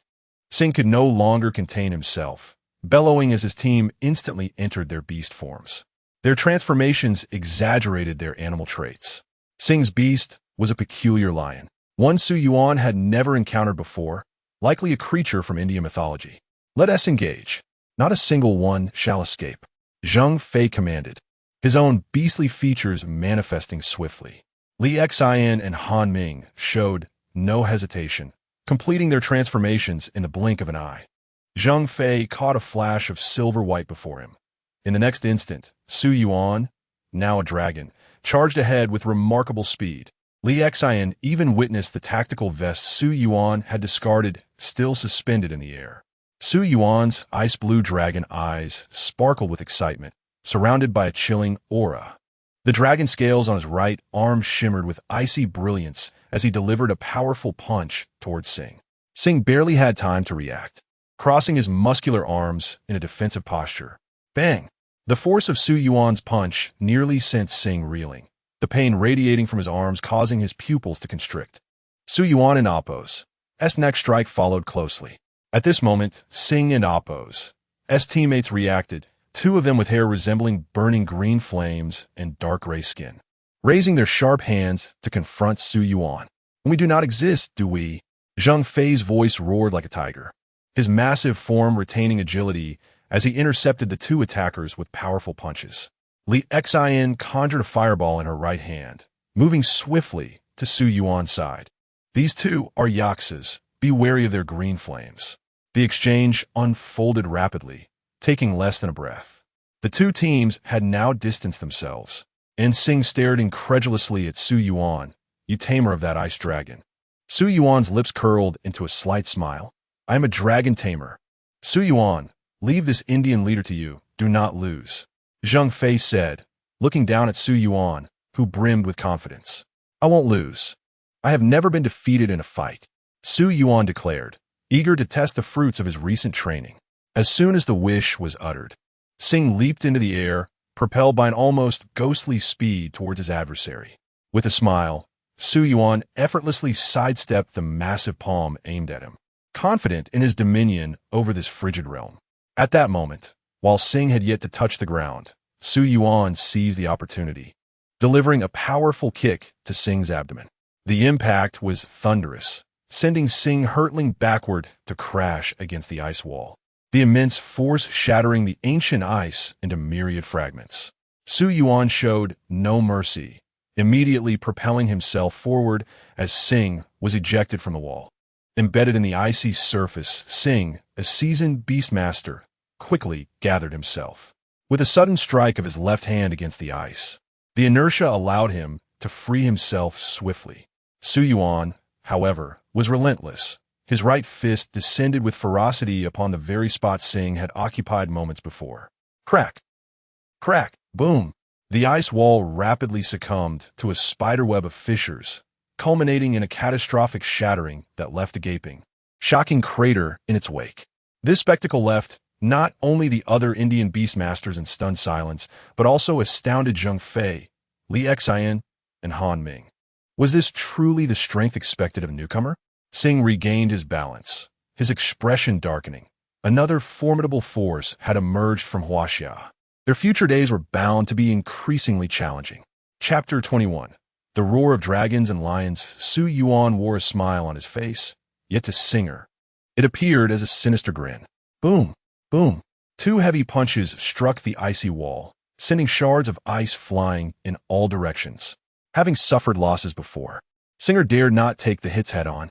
However, Su Yuan's speed was remarkable. Singer remained vigilant, observing every move Su Yuan made. His beast form towered over Su Yuan and Oppo's S-Dragon form by a considerable margin. Standing nearly 4 meters tall, he was significantly larger than Zhang Fei. In contrast, Su Yuan's dragon transformation showed no change in height. Yet, the silver-haired youth with crystalline dragon horns atop his head commanded Singer's utmost respect. Meanwhile, Han Ming faced off against Li Xian, each engaged with one another. Zhang Fei, exhibiting overwhelming strength, easily dealt with the two, occasionally glancing towards Su Yuan's battlefield. Li Xian remarked, "Captain, Su Yuan has been smiling the entire time. Ever since he arrived in the Arctic, he has been suppressing his true nature. I noticed during our training sessions that he is quite the warrior at heart."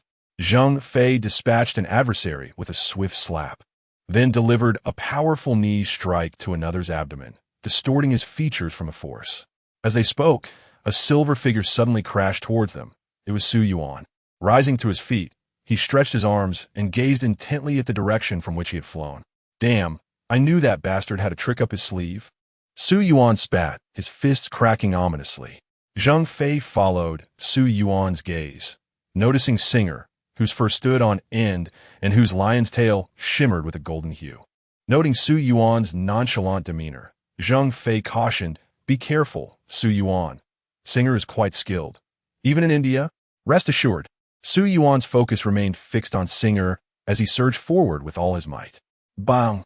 His fist halted just inches from Singer's body, as if blocked by an invisible wall. Su Yuan frowned and swiftly retreated, creating distance. At that moment, he also noticed the glowing tail behind Singer. A sinking feeling in his heart. Was this his ability? Singer's expression darkened as he approached Su Yuan at a measured pace. suddenly accelerating. He swung his right fist at Su Yuan, the force generating a fierce wind. With little time to evade, Su Yuan braced himself, crossing his arms defensively. The dragon claws left deep scratches on the icy surface as Singer's immense power pushed Su Yuan back several meters. Singer was taken aback. He had expected his punch to at least knock Su Yuan down, yet the youth had absorbed the blow. Su Yuan shook his arms and nonchalantly remarked, "You've got speed, but not enough strength." However, the slight tremor in his lowered arms betrayed him. Zhang Fei, observing closely, grimaced and muttered, "Stubborn." He then shouted at Su Yuan, "Su Yuan, Singer's ability seems peculiar. That invisible shield of his must have some limitations." Li Xian quickly added, "We must finish this swiftly. Those Gauls will return upon hearing the commotion." "Understood, Sister Xian," Su Yuan replied, regaining his composure as the crystalline dragon horns atop his head began to emit a blue glow. Singer, serious, declared, "Young beastmasters of Huaxia, I admit your potential, but do you truly believe you can defeat me?" Roar. With that final word, a thunderous roar erupted from Singer's mouth, reminiscent of a lion's, reverberating through the air. Su Yuan, undeterred, stepped forward with confidence, declaring, "I am a dragon tamer." In an instant, a clear, resonant dragon and Oppos, roar echoed down the icy path, like a sharp blade piercing the heart. Singer trembled uncontrollably, shock evident in his eyes. This was the suppression from a high-tier beast bloodline, completely beyond his control. As the dragon's roar crescendoed, Su Yuan propelled himself forward, a bluish light coalescing around his right fist, striking down upon Singer. Gritting his teeth, Singer and Oppos' tail flared again with golden light, and his icy punch exploded against the invisible shield. An ice flower blossomed explosively before him, obscuring his vision. A sudden wave of danger surged from above, prompting Singer to instinctively look up, only to see a massive ice spear, nearly 5 meters long, suspended above him. Su Yuan had retreated to a distance of several body lengths, raising his hand aglow with icy blue light, a slight smile playing on his lips. "Let's see you block this," he taunted, bringing his right hand down as the ice spear, radiating an intense chill, descended upon Singer. Everything happened too swiftly. Singer had not noticed when the ice spear had formed. His lion's tail flicked, the golden glow intensifying. A faint, earthy-colored protective shield began to materialize around him. Observing this, Su Yuan's smile broadened. "You've been forced to reveal it." Boom! The colossal ice spear struck down, causing the air temperature to plummet rapidly as countless ice shards scattered. The tremendous force shook the surroundings, causing fragments of ice to rain down from the walls. Breathing heavily, Singer's tail lost its glow. Just as his vision cleared, he found Su Yuan, who should have been in front of him, had vanished. "Damn!" Singer cursed inwardly, hearing Su Yuan's voice clearly through his earpiece, filled with urgency. "Captain!" At that moment, the beastmaster he faced, engaged with Han Ming, suddenly cried out in terror. Upon hearing his voice, Singer instinctively dodged to the side, but it was too late. A bone-chilling cold surged through his left arm, and Singer's eyes widened in shock as he rolled away. Su Yuan stood where Singer had just been, watching him with amusement. At that moment, Singer's expression was one of disbelief. His entire left arm had frozen solid, the cold penetrating to the bone. "If I can't kill you, at least I'll break an arm," Su Yuan declared, fists clenched, ready to charge forward. However, the sound of approaching footsteps forced him to halt his advance. "Captain, those Gauls are coming," Han Ming shouted. "Retreat," Zhang Fei bellowed, discarding the nearly defeated beastmaster in his grasp. Li Xian quickly stowed her energy sphere, hastening to follow Zhang Fei. As Han Ming prepared to leave, he noticed Su Yuan had not moved and urged, "Su Yuan, we must go." "All right," Su Yuan replied, slowly turning away. Behind him, Singer and Oppos' expression was pained, his left arm feeling as if countless needles were piercing it. "What is your name?" he managed to ask. Without looking back, Su Yuan replied, "My name is Su Yuan." With that, he joined Zhang Fei and the others. Singer rose, shouting to his team, "Hurry! The Gauls are coming. We won't fare well." One injured beastmaster helped another barely clinging to life as the group staggered away from the icy path. Zhang Fei led them over 1,000 meters before stopping, ensuring they were out of the Gaul's range. The group relaxed their beastmaster forms. Zhang Fei and Li Xian fared well, while Han Ming appeared somewhat fatigued, leaning against the icy wall to catch his breath. Zhang Fei had previously mentioned that Han Ming, along with the deceased Meng Chao and Tang Yun, were not combat-oriented beastmasters. Han Ming inclined towards exploration. Previously, during their team's Ice Cave reconnaissance mission, he was the main force. The deceased Meng Chao and Zhang Fei never disclosed their abilities, but Tang Yun was known for her auxiliary and healing capabilities. Zhang Fei's team was considered a balanced unit, with each member complementing the others, thus earning a certain reputation within the Beast Tamer circle. At this moment, Su Yuan also dispelled his transformation, his gaze fixed on the direction they had just come from. Turning around, he noticed Zhang Fei and the other two observing him with peculiar expressions. Su Yuan blinked. "What's the matter? Is there something on my face? You truly are a marvel, Su Yuan. No wonder Professor Chen agreed to come to the Arctic for your sake." Zhang Fei unabashedly expressed his astonishment. Earlier, when Professor Chen claimed that Han Ming would be defeated by Su Yuan, Zhang Fei had been skeptical, but now disbelief was no longer an option. Upon hearing this, Su Yuan suddenly slumped down like a deflated balloon. "I was so nervous just now." "Damn!" Zhang Fei and Han Ming exclaimed in unison.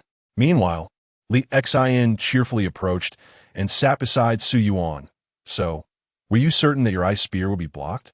"Yes. I observed that Sing's ability is not always active. He didn't use it when he attacked me, only when he was on the defensive. So, I seized the opportunity to condense an ice spear above his head, expecting him to exert considerable force to counter it.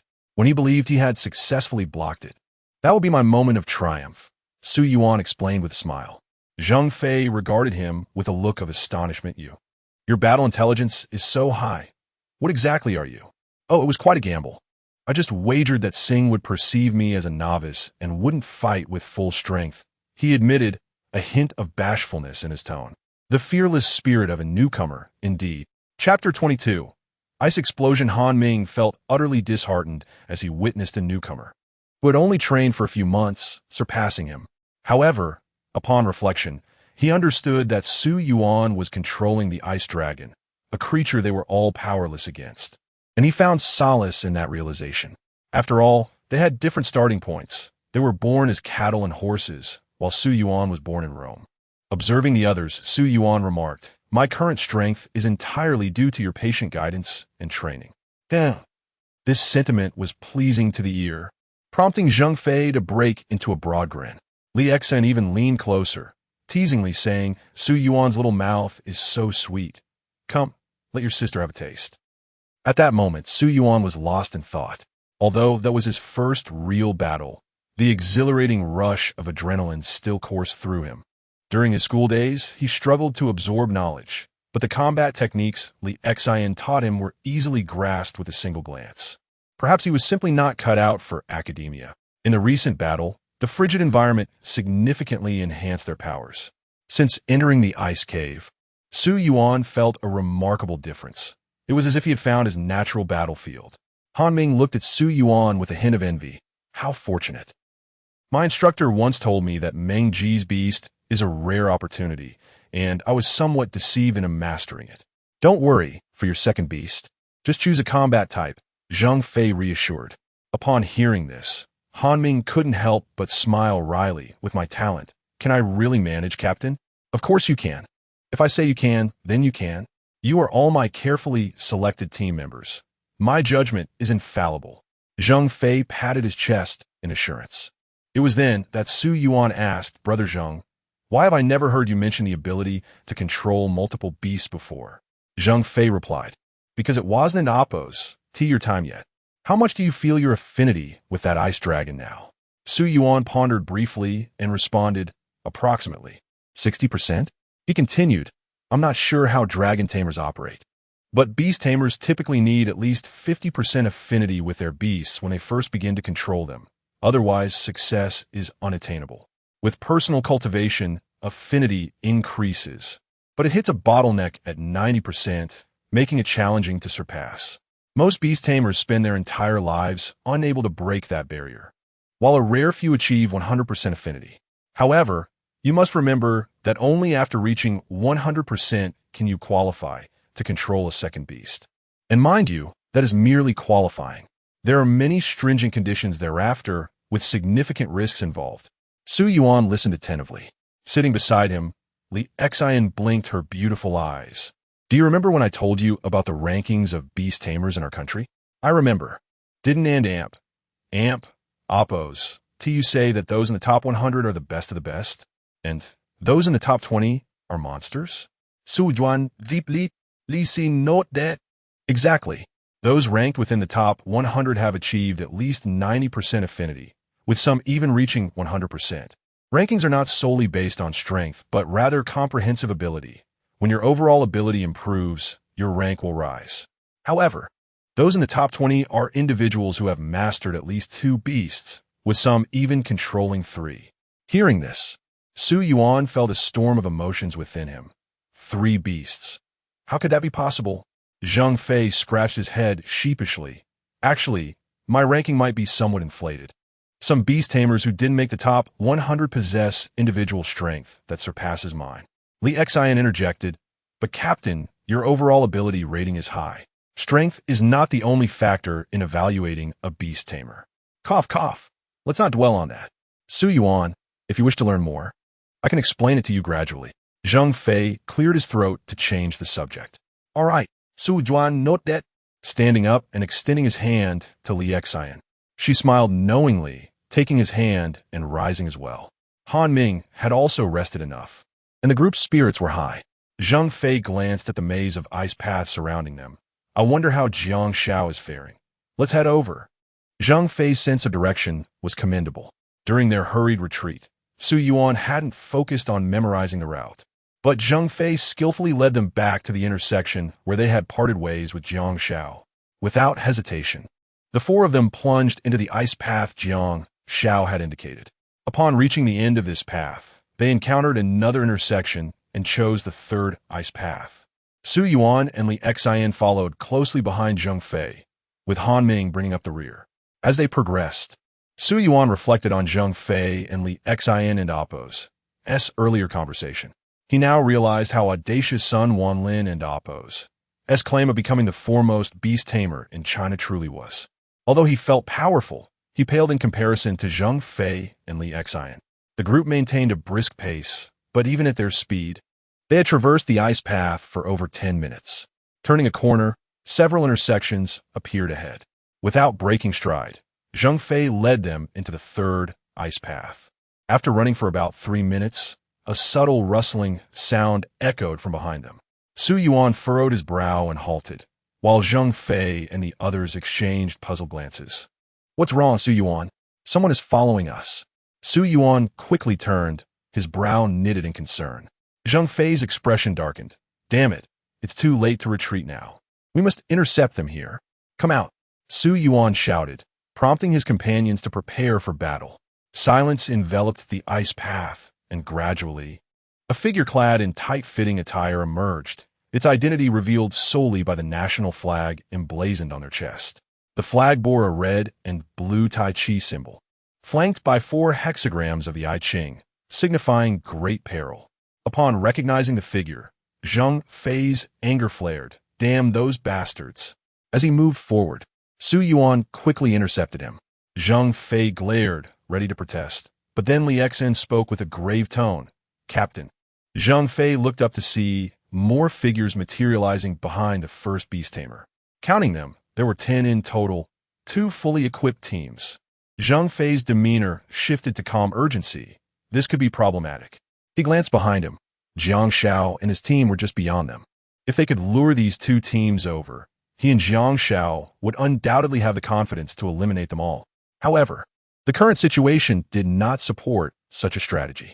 There had been no communication from Jiang Xiao's team. The distance was too great, and the signal was lost.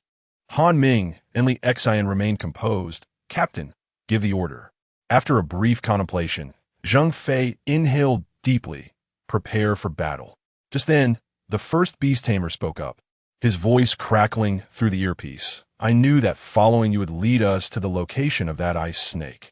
Upon hearing these words, Zhang Fei's suppressed anger flared up once more. I'll curse your ancestors. He intended to continue his tirade, but Su Yuan interjected. Brother Zhang.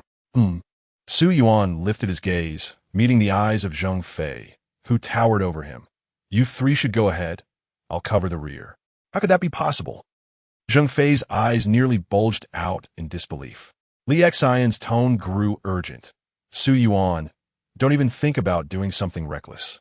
Su Yuan squinted slightly, a smile gracing his lips. Rest assured, I am not the type to sacrifice myself.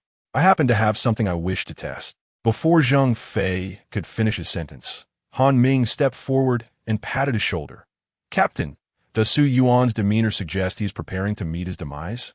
Only then did Zhang Fei notice Su Yuan's expression, adorned with a mischievous smile, even exhibiting a trace of exhilaration. Various potential outcomes flashed through Zhang Fei's mind. Gently patting Su Yuan on the shoulder, he spoke earnestly. I trust you. Above all, your safety is paramount. Understood. With Su Yuan and Oppos, S affirmation. Zhang Fei and the others continued their sprint into the depths of the icy passage. The trio ran while frequently glancing back, their faces etched with concern.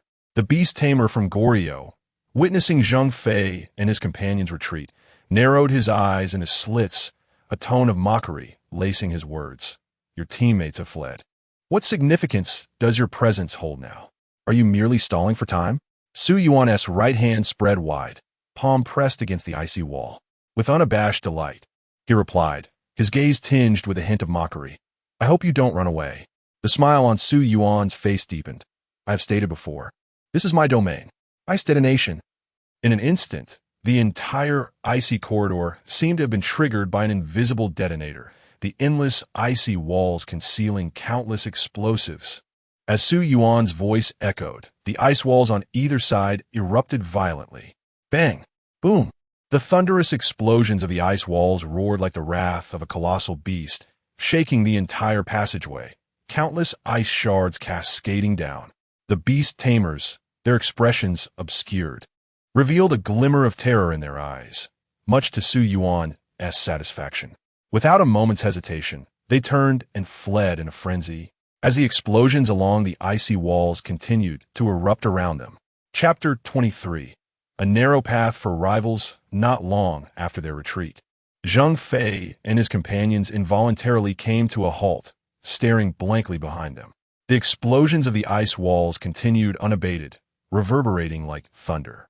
From the perspective of Li Xian and the others, the sight of the ice walls shattering was mesmerizing, akin to fireworks crafted from ice, a fusion of power and beauty. However, the beast tamers from Korea held a different opinion. They disregarded their teammates caught in the explosions, solely focused on escaping this perilous ice path. The detonations persisted for an extended period, until the ice walls on either side completely collapsed, rendering the ice path invisible. As he observed Su Yuan leisurely strolling towards them, Zhang Fei's face bore an expression of disbelief. When did you learn to do that? He then turned to Li Xian. Did Tang Yun teach him? I don't know. Yinner doesn't know this either. Li Xian shook her head, her face equally astonished. Su Yuan chuckled. I don't just stay cooped up in my room reading materials. I occasionally experiment with my abilities. Han Ming and Oppos. S' expression was slightly exasperated as he gazed at the entirely sealed-off ice path behind Su Yuan. What should we do to retreat after completing the mission? There should be a way, right? I didn't think too much about it at the time. Su Yuan awkwardly scratched his head, having completely overlooked that aspect. There will always be a solution. Let us move. Zhang Fei agreed. The terminus of the ice path opened into a spacious area, reminiscent of the Dragon's Lair ice cavern from before, albeit somewhat smaller. The cavern was in disarray, riddled with dozens of ice holes leading to various locations. The surrounding ice walls were battered, bearing the scars of battle. At that moment, the 4 members of Jiang Zhao's team were engaged in combat with a fully staffed team of American beast tamers. Yet, Jiang Zhao and Tang Yun were conspicuously absent, as were the 2 newcomers. The members of Jiang Zhao's team bore varying degrees of injuries, down a man, they were already at a disadvantage against a fully staffed team, especially considering the presence of a captain-level beast Tamer among their foes. Calling Captain Zheng, this is Xiao Yifan, please respond. Calling Captain Zheng, this is Xiao Yifan, please respond. Xiao Yifan, somewhat fatigued, was in his beast transformation state, resembling a massive black bison, with large horns emanating dark energy. He was currently engaged in a struggle against two American beast tamers, clearly at a disadvantage. No signal, this is hopeless. Xiao Yifan quickly retreated a couple of steps, panting heavily. The other three members were also attempting to communicate, but received no response. Damn it, it seems like we're not getting out of here today. Let's fight them. Killing one will be worth it. Killing two will be a profit. As they spoke, four familiar figures suddenly burst forth from one of the ice holes. Zhang Fei and his companions leaped out. Before even touching the ground, Zhang Fei had already entered his beast transformation state, veins bulging on his forehead, a palpable aura of murderous intent enveloping the entire cavern. Narrow path for rivals, Lucas. The moment he landed, Zhang Fei propelled himself forward, his right hand clutching a swirling wind sphere, charging towards the captain of the American team. Su Yuan recognized them at once. This American team was the very same encountered in the dragon's lair. Upon seeing Zhang Fei and his companions, Xiao Yifan's eyes lit up, relief flooded him. Captain Zheng. With Xiao Yifan's exclamation, Zhang Fei was already before Lucas, wind sphere in hand. Lucas's expression darkened, and a pair of enormous black wings extended behind him, blocking Zhang Fei's attack. The wind sphere detonated against his wings, unleashing a tempest that swept through the cavern, lifting shards of ice into the air. Seeing his initial strike fail, Zhang Fei quickly repositioned himself, retreating to stand before Xiao Yifan. Li Xian and Han Ming followed closely behind Zhang Fei, positioning themselves behind the American team. Su Yuan stood atop a shard of ice, forming a circle with the 8 of them. Originally a 4 against 5, the odds had now shifted to 8 against 5, dramatically altering the dynamics of the confrontation. Zhang Fei, his murderous intent undiminished, spoke with a calm demeanor. Xiao Yifan, report the situation. Xiao Yifan slowly reverted from his beast form. Seizing the moment to catch his breath, upon our arrival, we immediately engaged the ice snake in battle. We quickly incapacitated it, but Chi Tong's attempt to tame it failed. When Sun Wanlin tried to tame it, 2 American teams charged in. We engaged them in combat, but just as the battle commenced, the ice snake suddenly regained its ability to move. It fled frantically deeper into the cavern, with the captain and Yun Jie pursuing it, diverting one of the teams, leaving the 4 of us here to hold off this team while waiting for your support. Zhang Fei's brow furrowed. The situation was dire. Jiang Zhao's side only had Tang Yun and 2 beast tamers, along with 2 liabilities. The enemy was a capable, fully staffed team. Han Ming, Su Yuan, you 2 go support Jiang Zhao. Li Xian, stay with me. Let us eliminate these bastards. Yes. The trio responded in unison. Han Ming moved swiftly, following the heavy drag marks left by the fleeing ice snake on the icy surface, which would lead him to Jiang Zhao's location. Su Yuan followed closely behind, the only one still maintaining his normal state within the cavern. Watching Su Yuan and Han Ming depart, Lucas wished to intervene but felt powerless. His expression grave as he observed Zhang Fei. There were only so many experts on the Arctic front line. They all knew one another and were aware of each other's strengths and weaknesses. Zhang, I truly underestimated you. You managed to escape last time. Lucas's smile was oddly sinister, his beast resembling a strange blackbird. Last time, I was not in top form. This time, I will pluck your feathers for shuttlecock. Zhang Fei clenched his fists, his white wings contrasting starkly with Lucas's black wings. He turned to Jiang Zhao's team members. Can you all continue fighting? No problem, Captain Zheng. Good, Li Xian. Lead the charge with me. Zhang Fei commanded, gathering strength in his legs, wind swirling around his tiger claws. Yes. Li Xian moved with graceful agility, her pure white tail swaying gently as several energy spheres of different elements coalesced behind her. At that moment, Su Yuan and Han Ming, pursuing Jiang Zhao, halted at the end of the ice path. Before them lay 2 identical forks, the drag marks of the ice snake indistinguishable on the icy surface. They exchanged glances. Han, this. Damn it, it's like an optical illusion. Exactly the same. Han Ming reverted from his beast form, his mouth twitching. Su Yuan stepped forward, touching the ice surrounding both paths, feeling a tangible texture. Han Ming looked at Su Yuan, somewhat resigned. It seems we have only one option left. Let us split up. Su Yuan frowned slightly, an unsettling feeling lingering, though he couldn't and amp. Amp? Oppose. T pinpoint its source. After pondering for a moment, Han Ming declared, 5 minutes. We regroup here in 5 minutes. If I'm not back, you go find me. If you're not back, I'll come looking for you. Su Yuan nodded. It's the only option we have. Let us go. With that, Su Yuan randomly selected one of the paths and dashed in, while Han Ming wasted no time, turning to charge into the other. The surroundings fell eerily silent. Nothing could be heard, just ice encasing them in every direction. These ice structures had existed for millennia, virtually untouched by humanity. The glacier remained silent, hauntingly serene. Occasional gusts of frigid wind swept through the ice path. To an ordinary person, the biting cold would be unbearable. Yet to Su Yuan, it felt gentle, even somewhat comforting. His pace was measured, a cautious expression on his face, as he sensed something amiss. As he rounded the final bend, the scene that unfolded before Su Yuan's eyes prompted an involuntary exclamation. What on earth? Before him lay dozens of identical forks in the road, each entrance to the icy path bearing an indistinguishable shape. Even the traces left by underground movements were identical. This is bad. Su Yuan cursed under his breath, turning to retreat. Yet, not far off, a familiar figure emerged from one of the exits. Upon seeing the newcomer, Su Yuan's eyes widened. Brother Han. Su Yuan. Han Ming's mouth seemed as though it could accommodate an entire apple, his astonishment evident. The two approached each other in disbelief. Han Ming was the first to break the silence. What on earth is happening? How would I know? Su Yuan replied, grinning, as he turned to gaze at the icy caverns, lost in contemplation. Could nature truly create dozens of identical ice caves? Impossible, utterly impossible. Chapter 24. The twin heroes of the South China Sea. The two stared at each other, their faces etched with confusion. Subsequently, they instinctively ventured to explore the entrances of the various ice pathways. After a thorough inspection, they found nothing unusual. Han Ming casually settled down, pondering whether it was the abilities of those Americans or that of the ice serpent. Are you suggesting that there are powers capable of altering the terrain in this vicinity?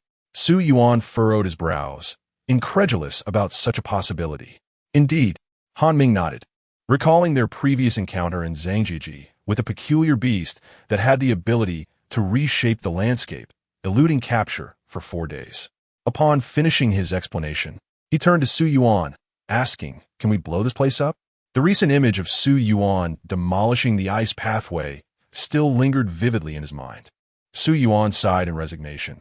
While we could indeed detonate it, I worry about Sister Tang Yun and the others being within one of those pathways. I fear unintended harm. That is true. Han Ming contemplated, realizing that with just the two of them, they could not thoroughly investigate all these ice passages. Let us withdraw for now. Agreed. Lacking any better alternatives, they chose to retrace their steps through the ice pathway they had initially arrived on. However, as they proceeded, Su Yuan began to feel increasingly uneasy. Every corner and crystalline formation on the ice walls mirrored those of the pathway they had traversed before. If this were indeed the work of the ice serpent, it suggested that the creature's abilities extended far beyond mere terrain alteration. Upon reaching the fork where they had initially separated, they were taken aback. Before them loomed not the original ice pathway, but rather a sudden emergence of a dozen identical ice passages. What on earth? Su Yuan exclaimed, bewildered by the situation, having heard no sound or indication of anything amiss. Han Ming furrowed his brow, calmly assessing the circumstances. If these are indeed the creations of the ice serpent, it implies that the creature is still alive and actively evading capture, hence continuously utilizing its abilities. Su Yuan. Huh? Su Yuan? Han Ming turned, only to find that Su Yuan, who had been at his side, had vanished without a trace. Meanwhile, Su Yuan stood perplexed in one of the ice pathways, scanning his surroundings, which appeared strikingly identical to those he had just encountered. What is happening? How'd I end up here? Simultaneously, inside the ice cavern, Zheng Fei and Li Xen displayed formidable prowess, supported by 4 powerful beast tamers from Jiang Shao and Amp. Oppos, S-Team, rendering Lucas and Amp. Oppos, S-Squad utterly defenseless. Amidst the fierce battle, the very ice cave that Han Ming and Su Yuan had just pursued suddenly revealed a head peeking out. Zheng Fei instinctively looked toward it and was astonished to see Jiang Shao emerge, his face a mask of confusion. Jiang Shao, Zheng Fei. The two widened their eyes, seemingly unable to believe their good fortune in encountering one another in such a chaotic environment. Just then, as Zheng Fei distracted himself, Lucas seized the opportunity, launching an attack with his sharp claws, enveloped in dark mist, striking fiercely at Zheng Fei. Damn it! Zheng Fei winced and quickly retreated to distance himself. Jiang Shao leaped in front of Zheng Fei, surveying the surroundings. Am I back again? What in the world is going on? Zheng Fei clutched his wounded chest, his golden eyes nearly bulging from his head. Jiang Shao gritted his teeth. I was led astray by that ice serpent. The paths inside are like a maze, constantly shifting. I have no idea what is happening. What about Tang Yun? Zheng Fei's brow furrowed, his concern focused solely on her rather than the two newcomers. I'm not sure. We were separated shortly after pursuing the ice serpent, and it happened so suddenly, without any warning. Jiang Shao and Amp, Oppos, S expression darkened. Hearing this, Zheng Fei instinctively looked toward the cave entrance. This is bad. Han Ming and Su Yuan have entered to find you. With Han Ming around, it should be fine. We need to deal with these foreigners first, Jiang Shao declared, standing shoulder to shoulder with Zheng Fei as they both transformed into their beast forms. A single horn began to emerge from Jiang Shao and Oppos' forehead, his crimson fur spilling over his body. 5 tails sprouted from behind him, transforming his entire appearance into that of a red leopard, fierce and imposing. Lucas's countenance darkened, realizing the former twin heroes of the South China Sea had reunited. This is bad. Old Zheng, how long has it been since we fought side by side? Jiang Shao and Oppos' voice boomed like thunder, causing a painful ringing in the ears. For 5 years, perhaps. A smile crept onto Jiang Shao and Oppos' fearsome visage. Lucas, today you and Oppos refinished. Retreat. Lucas hardly hesitated, fully aware that facing these two together left him with no chance of victory. Just as he prepared to flee, an energy sphere infused with various elements erupted behind him, unleashing a torrent of chaotic elemental energy. Li Xen, transformed into a 9-tailed fox, hovered in the air, her expression icy. Retreat? Not a single one of you is leaving. At that moment, Jiang Shao raised his right hand, summoning an immense power that swiftly coalesced. In an instant, a gigantic golden hammer took shape, its design peculiar, with the characteristics of a beast clearly visible on its head. Jiang Shao grasped the hammer effortlessly, resting it upon his shoulder. Zheng Fei, watching in awe, exclaimed, "Did you spend your time in the Arctic doing this?" "Indeed, old Zheng, our gap is widening," Jiang Shao boasted. "Damn it," Zheng Fei cursed, unable to hide his envy as he gazed at Jiang Shao. Upon seeing the golden hammer, Lucas's fighting spirit evaporated. Any chance of victory had vanished, leaving only the prospect of death. Meanwhile, within the ice pathway, Han Ming crouched on the ground, deep in thought, having failed to locate Captain Jiang or Tang Yun. And now Su Yuan was lost as well. Even if he managed to escape, disciplinary action awaited him. This is a disaster. At that moment, Su Yuan wandered aimlessly through the ice pathway, surrounded by an eerie silence, broken only by the sound of his own breathing. Upon reaching the end of the passage, he encountered yet another dozen identical ice pathways. Unbelievable, Su Yuan muttered in frustration, randomly selecting one of the passages and plunging into it once more. He was still bewildered by how he and Han Ming had suddenly separated. One moment they were together, and the next, he found himself alone in the ice pathway. After walking for several minutes, Su Yuan abruptly halted, his ears twitching slightly. A faint sound of breathing reached him, seemingly emanating from the adjacent ice pathway. The sound was so weak that without his heightened senses in this icy environment, he would not have heard it at all. With his hands resting against the icy wall, Su Yuan observed as the ice began to fracture, eventually breaking open a sizable hole. Suddenly, a deafening gunshot rang out from the opposite side, followed by a bullet hurtling directly towards Su Yuan. He instinctively raised his left hand, catching the bullet, which continued to spin in his palm. It was then that he recognized the figure on the other side of the ice hole and instinctively called out, "Sun Wanlin." "Su Yuan, what are you doing here?" they exclaimed in unison.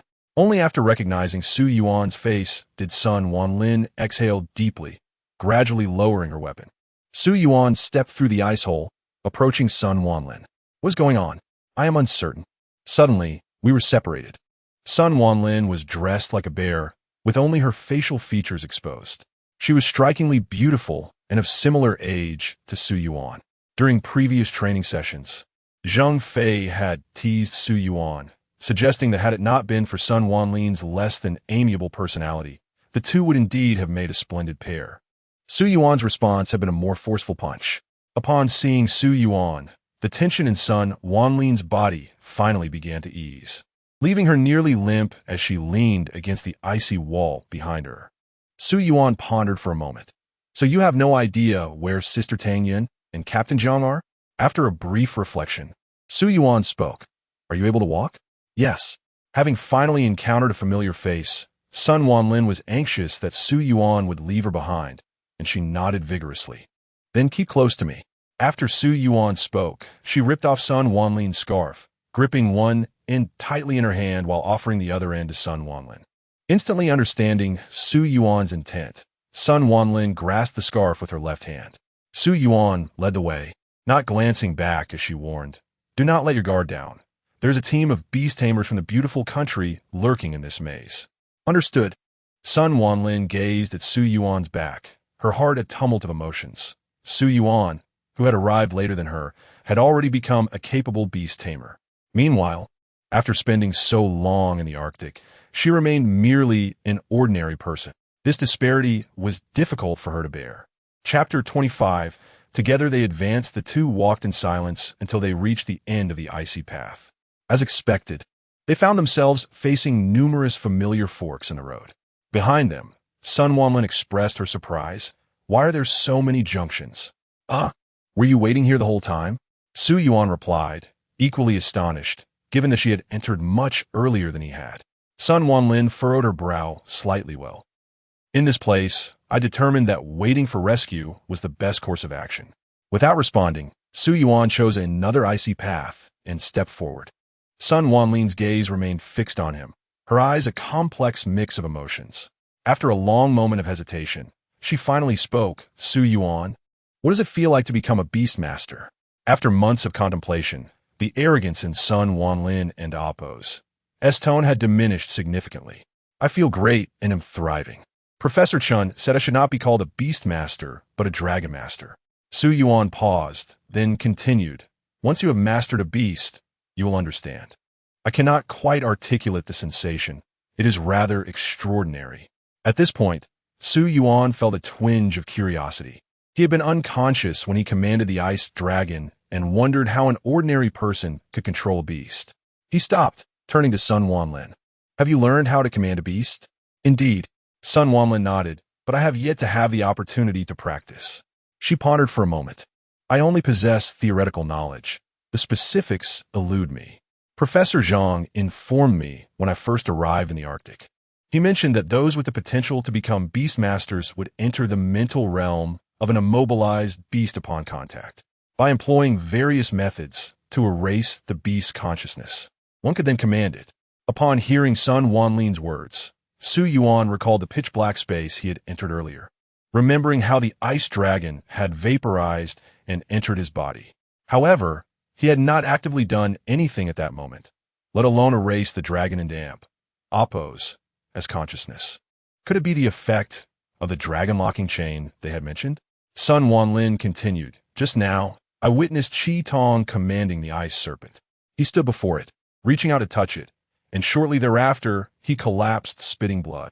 Captain Jiang immediately declared it a failed command, and and the ice serpent went berserk. Su Yuan fell silent, lost in thought. Sun Wanlin remained quiet as well, standing quietly beside him. Suddenly, the sound of hurried footsteps jolted Su Yuan back to reality.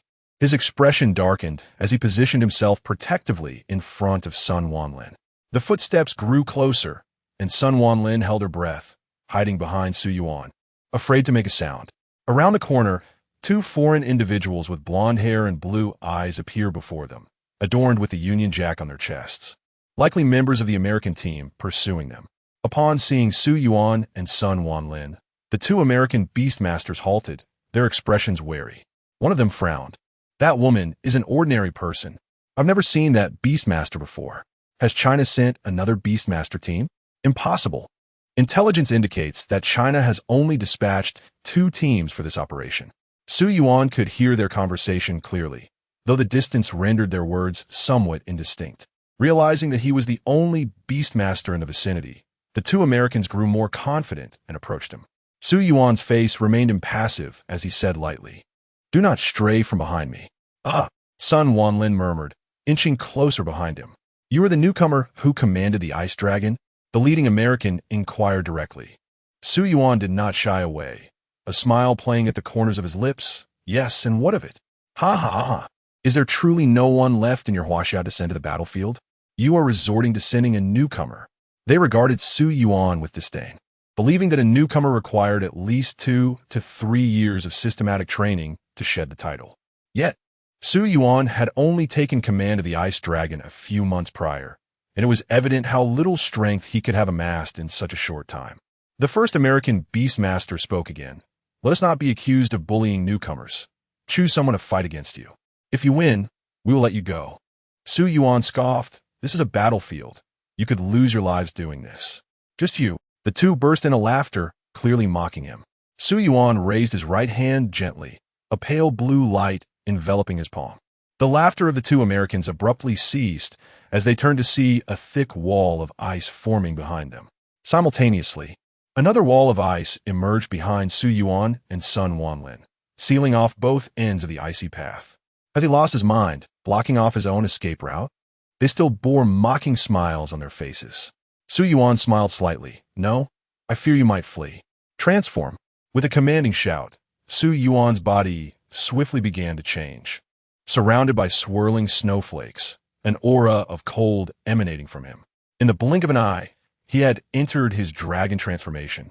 It was Sun Wanlin and Appos, as first time witnessing Su Yuan in this form, clad in shimmering silver dragon scales, ice blue horns glimmering atop his head, and long silver hair cascading down his back.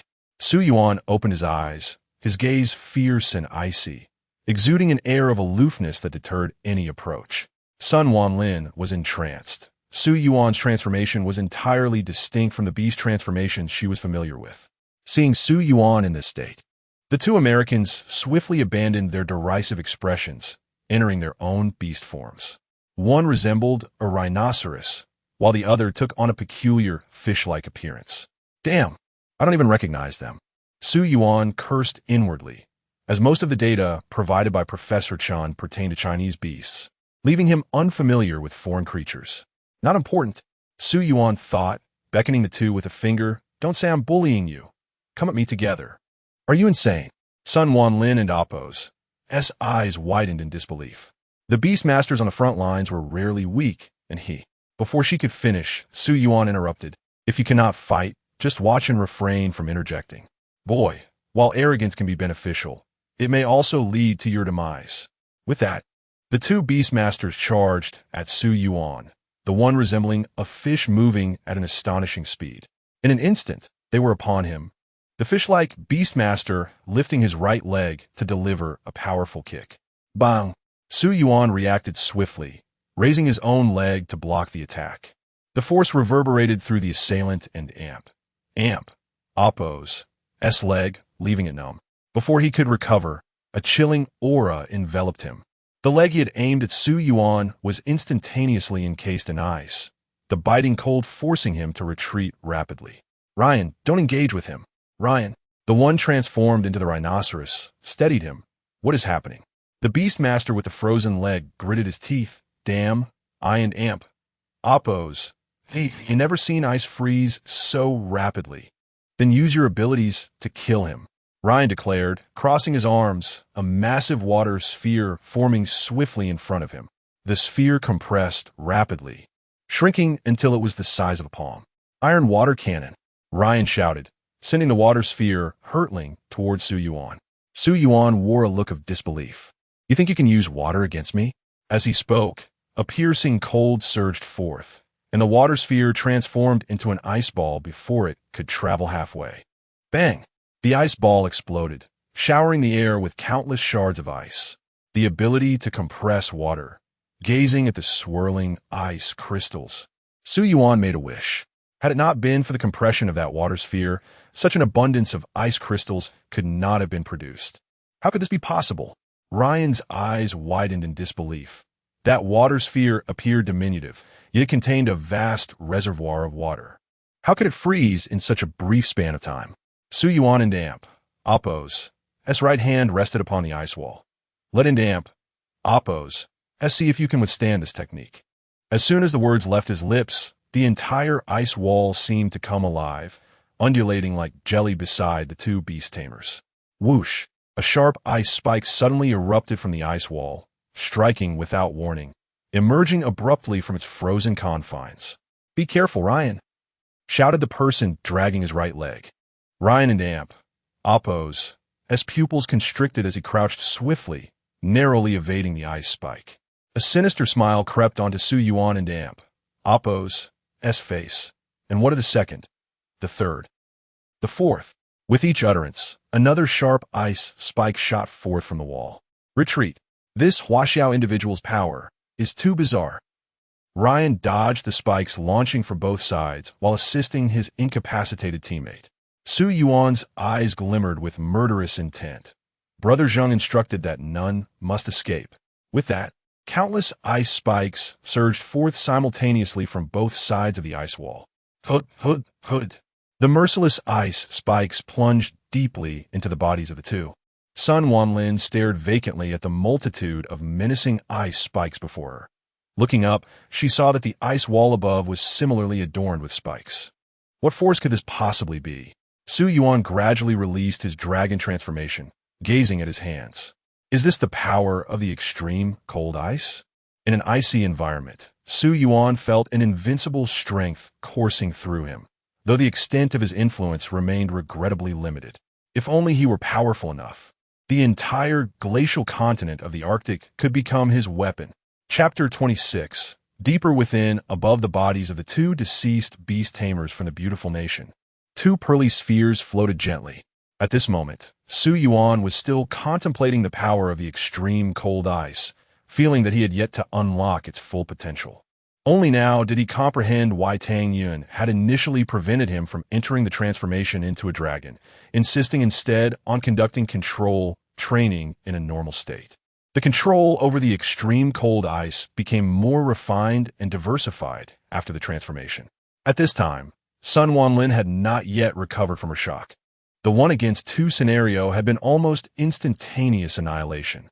The two beast tamers from the beautiful nation had been utterly powerless before Su Yuan. Su Yuan raised his right hand lightly, and the ice spikes that had been protruding horizontally slowly retracted back into the ice wall, disappearing completely in an instant. The two ice walls he had initially created also shattered into icy shards. Su Yuan stepped forward and carefully observed the two spheres. Each was the size of a walnut, entirely pearlescent. Within one, there was a rhinoceros adorned with horns on its back, while the other contained a uniquely shaped fish. He recalled that these were called beast orbs, and he had previously acquired two that he had tucked away, but upon awakening, they had vanished, presumably taken by Zhang Fei and his companions. Do you know what these are? Su Yuan turned to Sun Wanlin.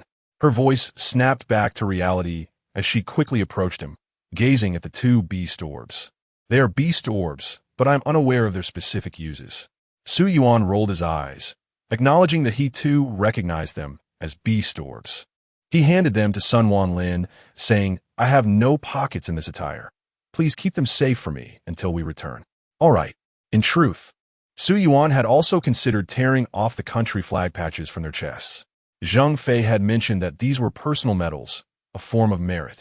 However, the ice spikes had almost turned the two into a pulp. The patches were likely long gone.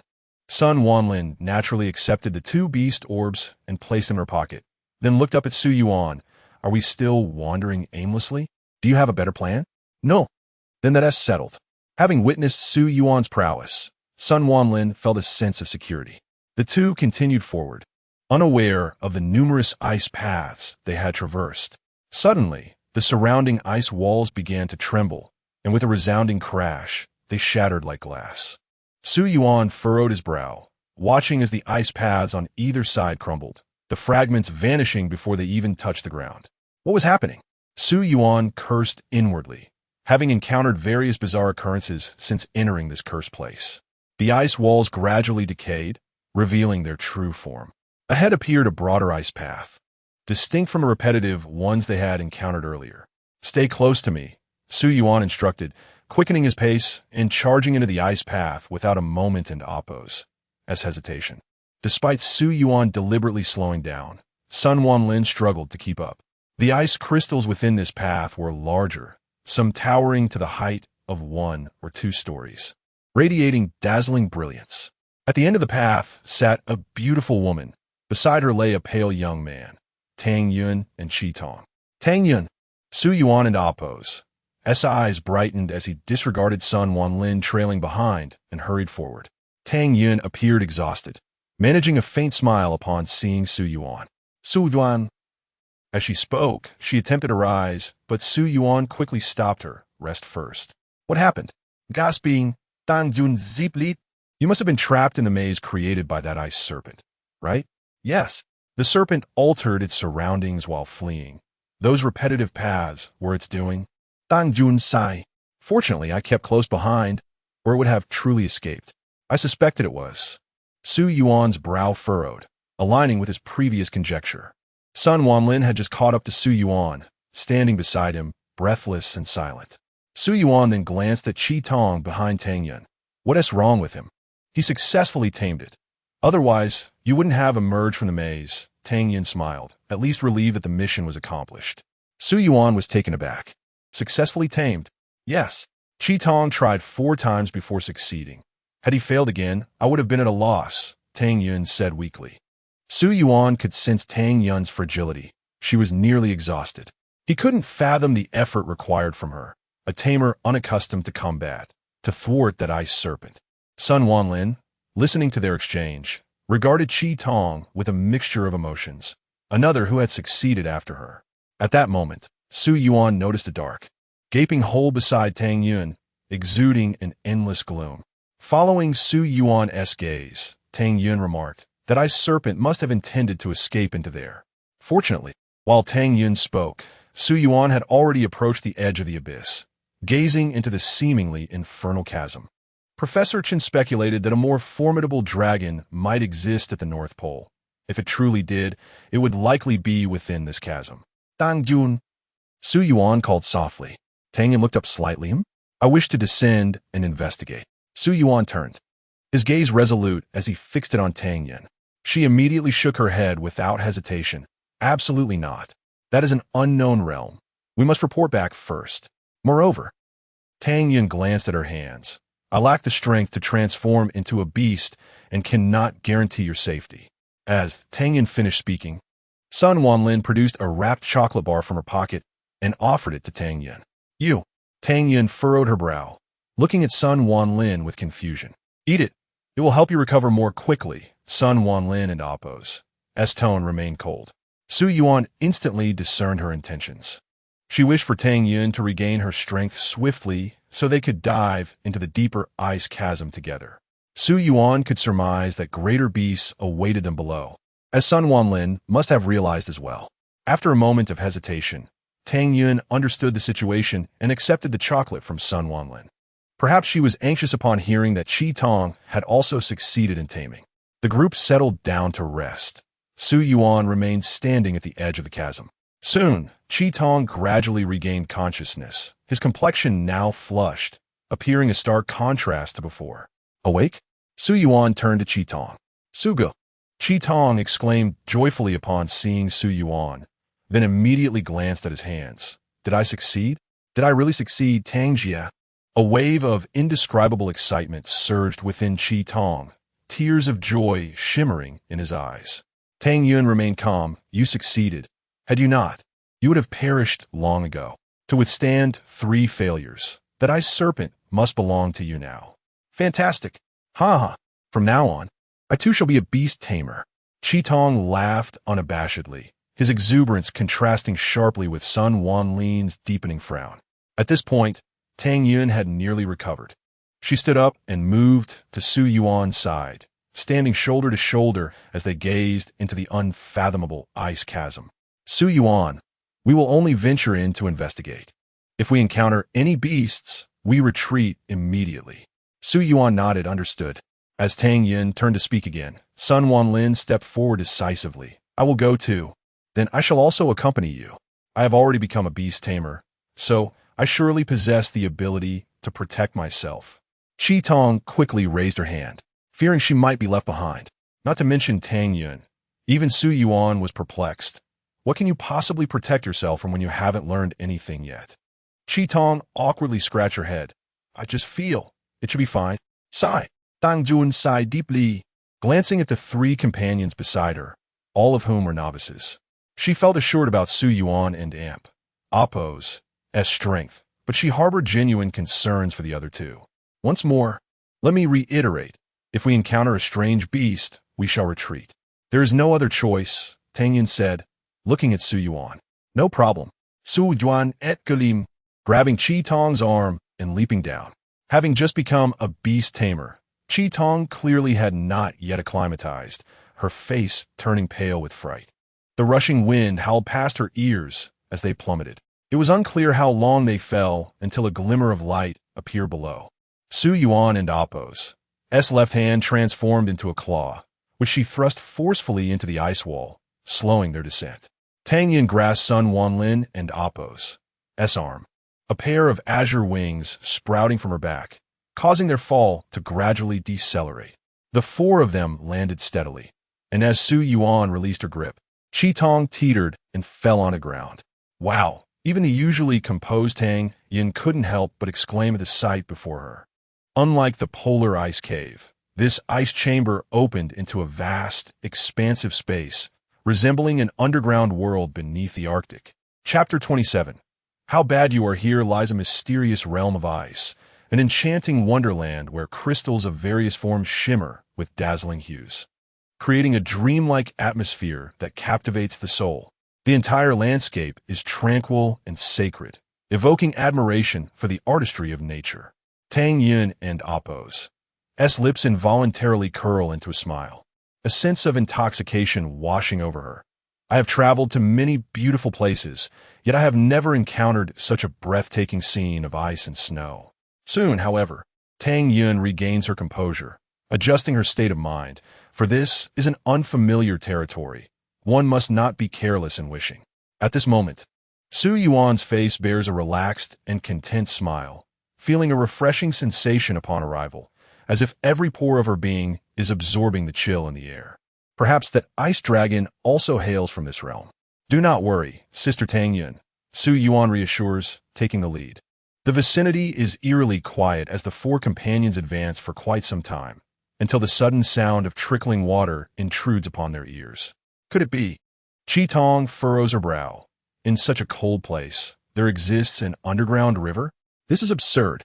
Following the sound of the water, they discover an underground river appearing before them, approximately 15 meters wide. Su Yuan steps forward, kneeling to dip her hand into the water. It is cold, yet the temperature feels just right to her. The river flows at a gentle pace, and she cannot discern the direction of the current. Turning to Tang Yun, she inquires, Sister Tang Yun, should we follow the river for further exploration? Do you even need to ask? Tang Yun's tone is soft yet tinged with a hint of resignation. Oh, I must seek your opinion. After all, among the 4 of us, your word carries the most weight. Su Yuan jokes, scratching her head. You. Tang Yun sighs and shakes her head, reiterating, you understand, right? If we encounter any strange beasts, we retreat. Gradually, they proceed along the river and Appo's course. the cold wind seeping through Sun Wanlin's collar and cuffs. Her lips turn purple, her complexion grows pale, and her breathing becomes labored. Among the four, only she is not a beast tamer. Even the newly initiated Chi Tong possesses a far superior physique. Noticing the irregularity in Sun Wanlin and Amp, Oppo's breathing, Su Yuan turns to ask, "Can you hold on? If not, we can retreat." "I can." "Me fine." Sun Wanlin insists, forcing a smile. "Then let us continue." Su Juan zipli gan li. At the river end Amp, Oppo's end, they come upon a cliff, where the water cascades down, forming a waterfall.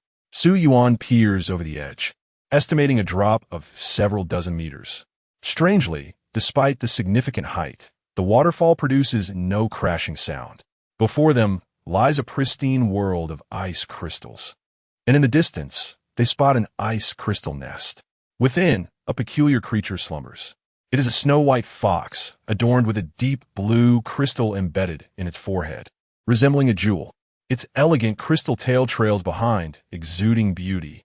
"Su Yuan," Tang Yun softly calls. Su Yuan furrows her brow. "I have never seen this before. It was not mentioned in the materials provided by Professor Chen."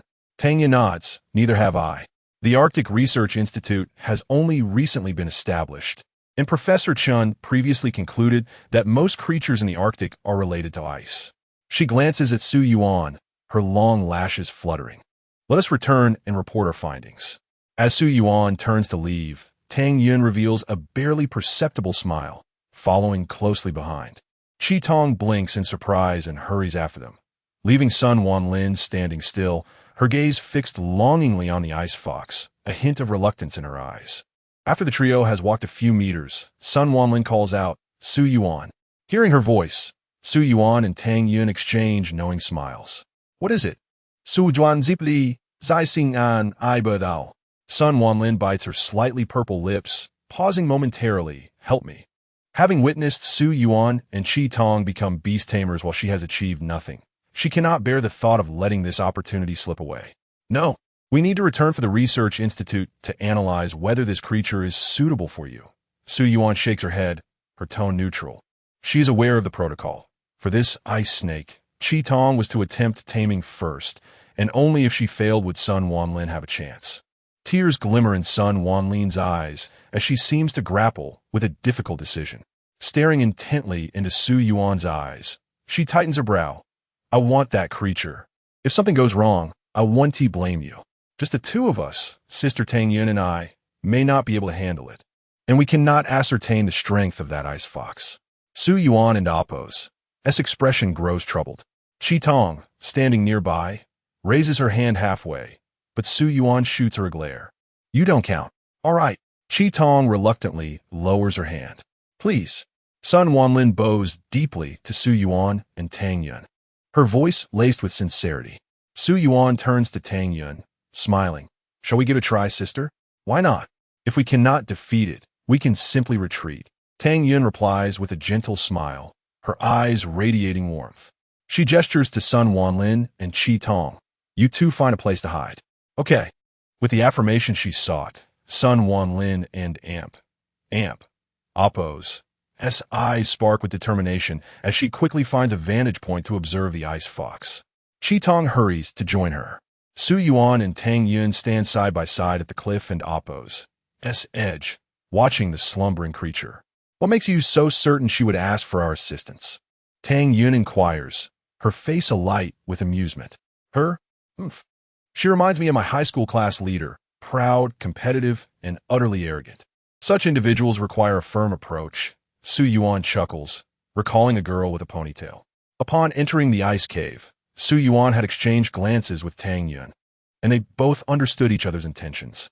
Both were relatively invigorated and willing to confront the beast. Had Tang Yun truly opposed descending into the ice cave, Su Yuan would have steadfastly refused. Hearing Su Yuan's words, Tang Yun's eyes crinkle into crescent moons. "You mischievous boy, you've completely grasped her intentions." Su Yuan sighs. "It's a necessary measure, sister. We shall all be comrades henceforth. We will see each other often." If she continues to wear that scowl, who could endure it? A little suppression might be beneficial. Indeed, Tang Yun replies, her expression amused as she observes Su Yuan. What do you mean by me being mischievous? You played your part quite well too. Bring it up again, and I shall ignore you. Tang Yun va apos, et tik food. From a distance, Sun Wanlin observes the two. Frozen in place. What are they discussing? Who knows? Perhaps they are strategizing. Qi Tong shakes her head vigorously. As they converse, Su Yuan suddenly leaps down. Tang Yun follows closely behind. In midair, Su Yuan and Amp, Oppo's, hand glows with blue light, and a block of ice swiftly forms beneath her feet. Using it as leverage, she propels herself toward the still, slumbering ice fox. Tang Yun, undeterred, knows they must act swiftly, as they are but two. Transform, Tang Yun commands, completing her transformation midair, her azure wings unfurling as she follows Su Yuan. Transform into a dragon. As Su Yuan entered the transformation into a dragon, the surrounding air grew increasingly frigid, as if it sought to crystallize the very atmosphere. The ice fox, sensing an intrusion, abruptly awoke from its slumber, rising to its full height, towering like a multi-story edifice. Its fur bristling menacingly. With a fierce gaze, it scrutinized the two intruders, emitting low, warning growls. Su Yuan, you shall lead the assault, and I will provide support, called Tang Yun from above Su Yuan's head. No sooner had the words left her lips than a beam of azure light descended upon Su Yuan. An enveloping warmth surged through him, as if a torrent of strength was about to burst forth from within. Su Yuan mat vao in wali, astonished by the efficacy of Tang Yun and Amp, Oppo's, abilities. As the two assailants advanced, the ice fox leaned forward, raising its crystalline tail formed of ice. With a swift motion, a multitude of icy blades erupted from its tail, hurtling towards Su Yuan and Tang Yun like a tempest. Su Yuan and Oppo's pupils constricted in disbelief. Goodness, that tail can be wielded like this too. Tang Yun, quick to react, grasped Su Yuan's shoulder and plunged downward, narrowly evading the initial onslaught. Yet the assault was far from over. The ice fox swiftly recalibrated its aim, launching a new barrage of ice blades towards their position. Tang Yun clung tightly to Su Yuan's shoulder as they soared through the air, deftly dodging the incoming icy projectiles. Only when the ice fox ceased its attack did Tang Yun release Su Yuan, landing gracefully several meters away from the creature. She lifted her gaze to confront the ice fox, now devoid of its once formidable crystalline tail, appearing rather bare and less fox-like. Another expendable asset, Su Yuan mused with a smirk as he began to gather his own power. Chapter 28. Ice and wind and extreme chill gradually coalesced into an energy sphere between Su Yuan and Amp, Oppo's, hands. Tang Yun, hovering above Su Yuan, could sense the frigid air and felt a twinge of surprise. Su Yuan appeared anything but a novice. He was remarkably attuned to his own power and had mastered it within a mere few months. The ice fox was not idle either, as it opened its mouth to create an energy sphere that mirrored Su Yuan's. With a thrust of his palms, Su Yuan suspended the energy sphere between his hands, a beam of extreme cold. Almost simultaneously, the ice fox unleashed its energy sphere. Bang! The two icy forces collided in midair, unleashing a fierce gust of cold wind. The ice fox and Amp, Oppo's, sphere did not endure for long, as it was quickly engulfed by Su Yuan and Oppo's beam, the residual force mercilessly striking the ice fox and Oppo's abdomen. A howl escaped the ice fox, tinged with anguish. The fur at the impact site had vanished, and its crimson eyes reflected a hint of retreat. It had not anticipated being bested in ice manipulation by this human. Su Yuan, look, Tang Yun exclaimed from above. Su Yuan quickly turned to see the ice fox and Amp, Oppo's, tail gradually coalescing behind it. Astonished, he thought, can this ice fox reload like a machine gun after firing a volley? While waiting for the tail to fully restore, the ice fox abandoned its ability and charged directly at Su Yuan. Wind Spirit Melody. A massive azure halo erupted beneath Su Yuan's feet, resembling a magical array. Feeling the surge of power, confidence radiated from Su Yuan as he braced himself, evidently preparing to withstand the ice fox's onslaught. Bang! Su Yuan planted his left foot firmly, channeling his strength into his right shoulder to absorb the impact. The ice fox and amp, oppose, as formidable force propelled Su Yuan backward, the azure array shifting with his movement. Gritting his teeth, Su Yuan lowered his suspended right foot, grounding himself as the ice fox's momentum diminished. With a piercing scream, the ice fox suddenly raised its right paw and brought it crashing down upon Su Yuan. Boom! The immense force shattered the ground into a spiderweb of cracks extending several meters. Su Yuan crossed his hands above his head to brace against the ice fox's paw. Bending slightly, his expression contorted in pain. He knew he would be crushed if he did not endure this strike. Su Yuan, Tang Yun, die, flapping her wings to conjure a powerful gust aimed at the ice fox. The wind howled with intensity. The ice fox lifted its right paw, swiftly evading Tang Yun's assault. Landing beside Su Yuan, Tang Yun inquired with concern, "Are you all right?" "Cough, cough. I should be fine." Su Yuan half kneeled on the ground, spitting out a couple of mouthfuls of blood, clearly shaken by the impact. Seeing this, Tang Yun placed her left hand on Su Yuan and amp, oppose, back, channeling gentle, healing energy into him. This fox is even stronger than Brother Zhang. With Tang Yun and oppose, healing, Su Yuan and oppose, complexion gradually improved. Tang Yun sighed. "The captain has always held back during training with you. His full strength is formidable." "I know," Su Yuan replied as he stood up. This marked his first battle against an extraordinary beast, a completely different experience from fighting beast tamers. The brute force of the extraordinary beast was far more savage. He realized that brute strength would not suffice. He needed to rely on his abilities to secure victory. At this moment, the ice fox and amp, oppose, tail had fully formed. Poised 20 meters away, raised like a scorpion and amp, oppose, stinger. "Sister Tang Yun, can you create a tornado?" Su Yuan squinted, seemingly struck by an idea. Tang Yun blinked. "I can, but lacks offensive power. That doesn't matter. Just create a tornado aimed at that ice fox, and leave the rest to me." Su Yuan stood as the dragon horns on his head and his hands began to emanate a brilliant blue light. Although uncertain of Su Yuan and oppose's intentions, Tang Yun complied and flapped her wings. In an instant, a tornado, accompanied by a fierce wind, took shape. Simultaneously, countless ice blades shot forth from the ice fox's tail, slicing through the air with a chilling whistle. Su Yuan raised both hands, the blue light in his grasp intensifying. The ice blades, aimed at him, inexplicably hovered in mid-air. "Is that all you can create, ice blades?" Su Yuan's gaze darkened, the dragon horns on his head glowing. Before long, a multitude of ice blades rapidly coalesced around Su Yuan. Countless sharp ice blades floated between the ice fox and himself.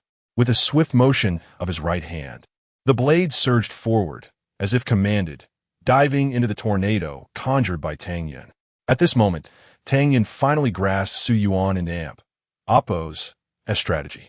The tornado, now interspersed with countless ice blades, sliced through the air, shattering the ice beneath it into fragments.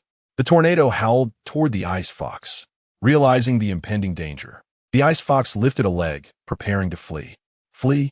You want to escape?" Su Yuan slammed his hands downward, causing ripples to spread across the ice beneath him, transforming it into a watery surface. For colossal hands formed from ice erupted beneath the ice fox's paws, gripping its limbs tightly. The tornado, now mixed with ice blades, swept past the ice fox. The ice fox and amp, oppose, agonized wails echoed from within the swirling tempest. Tang Yun maintained control of the tornado, allowing the ice blades to mercilessly slice through every inch of the ice fox and amp, oppose, fur, and soon silence fell. Exhausted, Su Yuan collapsed onto the ground, panting heavily. As the tornado dissipated, the ice fox lay breathless, its body marred by countless wounds, crimson blood seeping from its injuries, rendering it unable to move. Turning to the direction where Sun Wanlin was hiding, Su Yuan frowned. "What are you waiting for?" The two individuals, still reeling from shock, gazed at Su Yuan in disbelief. Sun Wanlin was the first to react, anxiously looking at Qi Tong. "Take me down. From such a height, her jump would surely be fatal. Though newly initiated, Tong was confident in his ability to leap down safely. Oh. Tong, still dazed, scooped up Sun Wanlin and jumped down. Upon landing, Sun Wanlin sprinted towards Su Yuan and Tang Yun, her voice barely above a whisper, "Thank you." Su Yuan rolled his eyes. "Thank me once you and Amp." Amp? Oppos, V mastered your taming skills. Yes. Sun Wanlin nodded, rushing toward the ice fox. At that moment, Tang Yun gazed at Su Yuan as if he were a monster, and after a prolonged silence, she finally asked, "Su Yuan, can you control ice beyond your own abilities?" "Yes. It seems I can manipulate all ice and snow. However, exerting control over ice I did not create is immensely draining." Su Yuan observed his hands, recalling how he had used this power against the two American beast tamers, nearly exhausting himself. Just moments ago, merely halting the ice fox's ice blades and transforming the ice surface into hands to restrain, it had completely drained his energy. Tang Yun's eyes reflected an undeniable astonishment as she regarded Su Yuan. She understood the implications of his abilities. They were in the Arctic, a realm abundant in ice and snow, and he possessed the potential to control all of it. Once Su Yuan matured, he would be an undisputed sovereign of the Arctic, with the entire continent at his disposal as a weapon. How could anyone contend with him? "Sister Tang Yun, I owe my success to your power-enhancing ability. Without it, I truly would not have accomplished this." Su Yuan sat on the ground, looking up at Tang Yun. At that moment, Tang Yun was a loss for how to respond to Su Yuan and Amp. Oppos, S-words, merely nodding in a daze. Tong rushed over, her eyes sparkling with hope as she gazed at Su Yuan. "Sugu, I heard you've only been training for 3 or 4 months. Is it possible that I could become just as strong in that time?"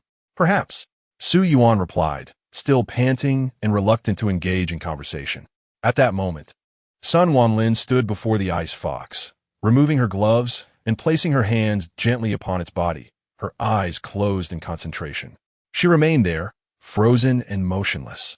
Su Yuan, intrigued, turned to Tong. "How did you manage to tame the ice serpent?" It was as if I entered a peculiar realm, where the ice serpent relentlessly pursued me, and I ran for my life. After it caught up and consumed me, I awoke.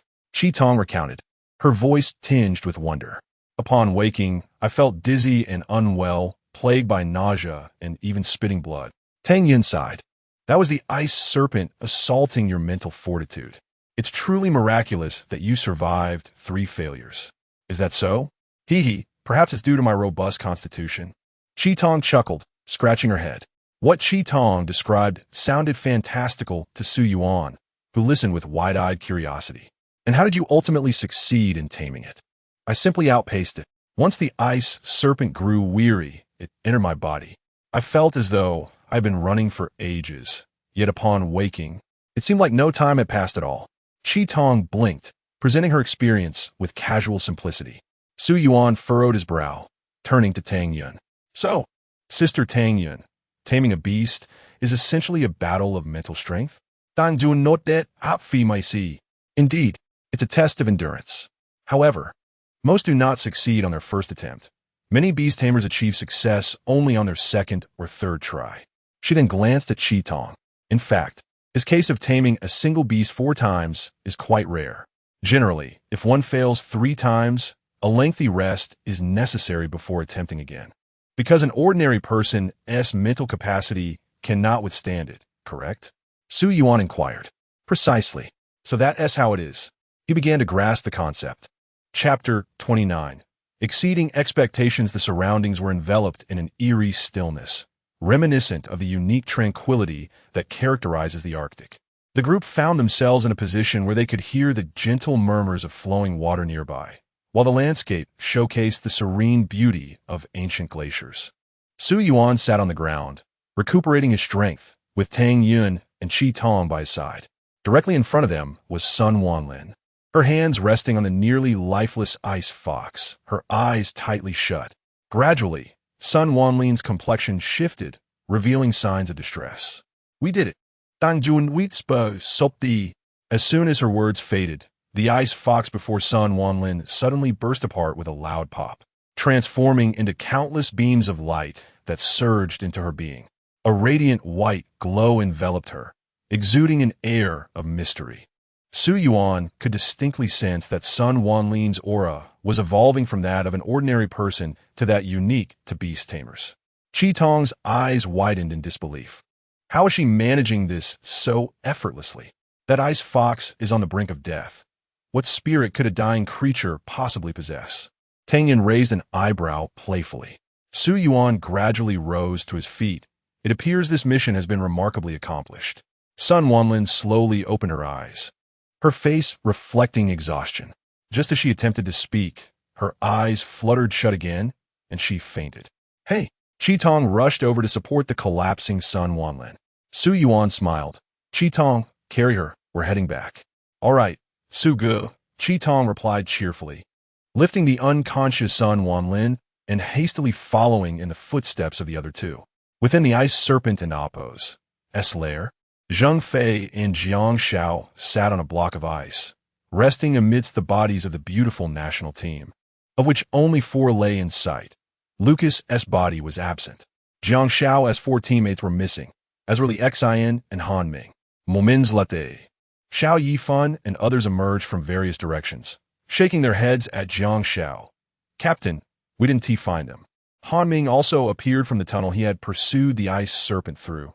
Looking at Zheng Fei, Captain, they're not here. Zheng Fei furrowed his brow. How can there be absolutely no trace? Old Zheng, if we can't find them. Jiang Xiao began, but Zheng Fei and Appo's eyes widened in alarm. If we can't find them, neither of us can return. He looked around. Is Li Xian not back yet? Meanwhile, deeper within the ice cave, Li Xian stood at the edge, gazing into the abyss-like depths below, clutching a piece of chocolate wrapper. A familiar aura was rapidly rising from below, prompting a smile to spread across Li Xian's face. Found you. Seen. The transformed Tang Yun soared out of the cave, carrying Su Yuan and Qi Tong. And upon seeing Li Xian, her face instantly brightened with joy. Hello, Sister Xian, Su Yuan said, landing gracefully beside Li Xian, beaming with delight. Li Xian rushed over and embraced Su Yuan. I've missed you so much, Su Yuan. Cough. Easy there, Sister Xian. Su Yuan gasped for breath, gently patting her shoulder. Tang Yun's voice was as warm as jade. You're full of energy, Xian. Li Xin Thilit Su Yuan, concernedly taking Tang Yun's arm. You're not hurt, are you, Yunner? No, I'm fine with Su Yuan here, Tang Yun replied, her eyes sparkling as she glanced at Su Yuan. Su Yuan promptly patted his chest. That's right. As long as I'm here. It's impossible for Sister Tang Yun to get hurt. All right, Su Yuan has become quite reliable, Li Xian said with a radiant smile. Qi Tong, holding Sun Wanlin, stood aside, gazing enviously at Su Yuan, then looking down at Sun Wanlin, a hint of pride emerging on his face. Li Xian noticed the change in the two. It seems that ice serpent was successfully tamed. Did you encounter another beast in that cave? Yes, we and Appo's, discuss it later. We'll include in the mission report. Tang Yun nodded. Then let us go. The captain is waiting, Li Xian said, with Li Xian leading the way. It took them over an hour to return to the ice serpent's lair. Sun Wanlin had awakened half an hour earlier. Although she appeared weary, she was able to walk unaided. As soon as they appeared, Zheng Fei and Jiang Xiao's eyes lit up. Both newcomers successfully tamed the beasts? You didn't expect it, did you, Captain? Su Yuan and Yun and Appo's have made significant contributions, Li Xian announced. Zheng Fei dashed forward, looking at Tang Yun and Su Yuan. You two aren't injured, are you? Su Yuan shook his head. No, with Sister Tang Yun around, even if I were hurt, I'd be healed. That's good. Zheng Fei sighed in relief, feeling a weight lift from his heart. Jiang Xiao rose to his feet. Then I declare that this Arctic 008 beast capture mission has been exceedingly successful. Upon Jiang Xiao's declaration, smiles spread across the faces of everyone present. Let us go. Time to rest. Jiang Xiao waved his hand, leading the group towards the exit. Since the ice path they entered had been destroyed by Su Yuan, they had to seek a new route.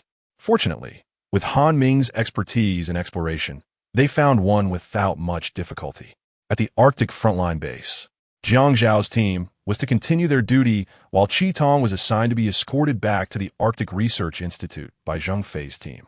The snow vehicle felt somewhat cramped with an additional occupant. Although Zheng Fei and his team had sustained no significant injuries, they were still weary. Not long after the vehicle started moving, everyone fell asleep except for Zheng Fei, who was driving. Su Yuan rested his head against the window, with Li Xian leaning on his shoulder. Zheng Fei glanced at the sleeping figures through the rearview mirror, a gentle smile gracing his face. In frontline missions, the deaths of beast tamers were a common occurrence. All he wished for was the well-being of his team members. At the Arctic Research Institute, Zhao Tianming and Professor Chen awaited them, wrapped in thick military coats. Upon seeing the drowsy individuals disembark from the vehicle, a smile appeared on Zhao Tianming's face. He approached Zheng Fei, patting him on the shoulder. "You've worked hard, Zheng Fei." "It was my duty, Major General Zhao." Zheng Fei grinned, relishing the praise from his superior. Professor Chen only turned to return to rest after seeing Su Yuan step off the vehicle. His concern had always been solely for Su Yuan. The well-being of others was of no consequence to him. Zhao Tianming addressed the group. "All right, everyone head back to rest. You can write the mission report after you wake up. I've instructed the staff to deliver meals to your rooms." "Okay." The group lethargically bid farewell to one another, making their way to their respective rooms. Zhao Tianming took Qi Tong and Sun Wanlin aside to reassign their accommodations. Su Yuan returned to his room, devouring his meal in a hurry, collapsing onto the bed before he could even change out of his clothes. He slept soundly until noon, awoken by the growling of his stomach, and groggily came to his senses. The empty plate from earlier had been cleared away, indicating that someone had entered while he was asleep.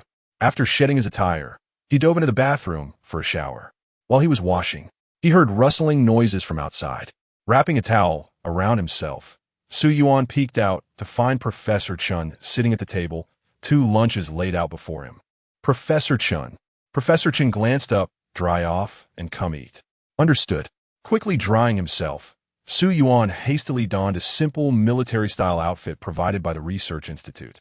Professor Chen handed Su Yuan utensils. "You've been sleeping for 2 days." "What?" Su Yuan was taken aback. Having thought he'd only slept for a mere 10 hours, he had not anticipated that it had been several dozen hours.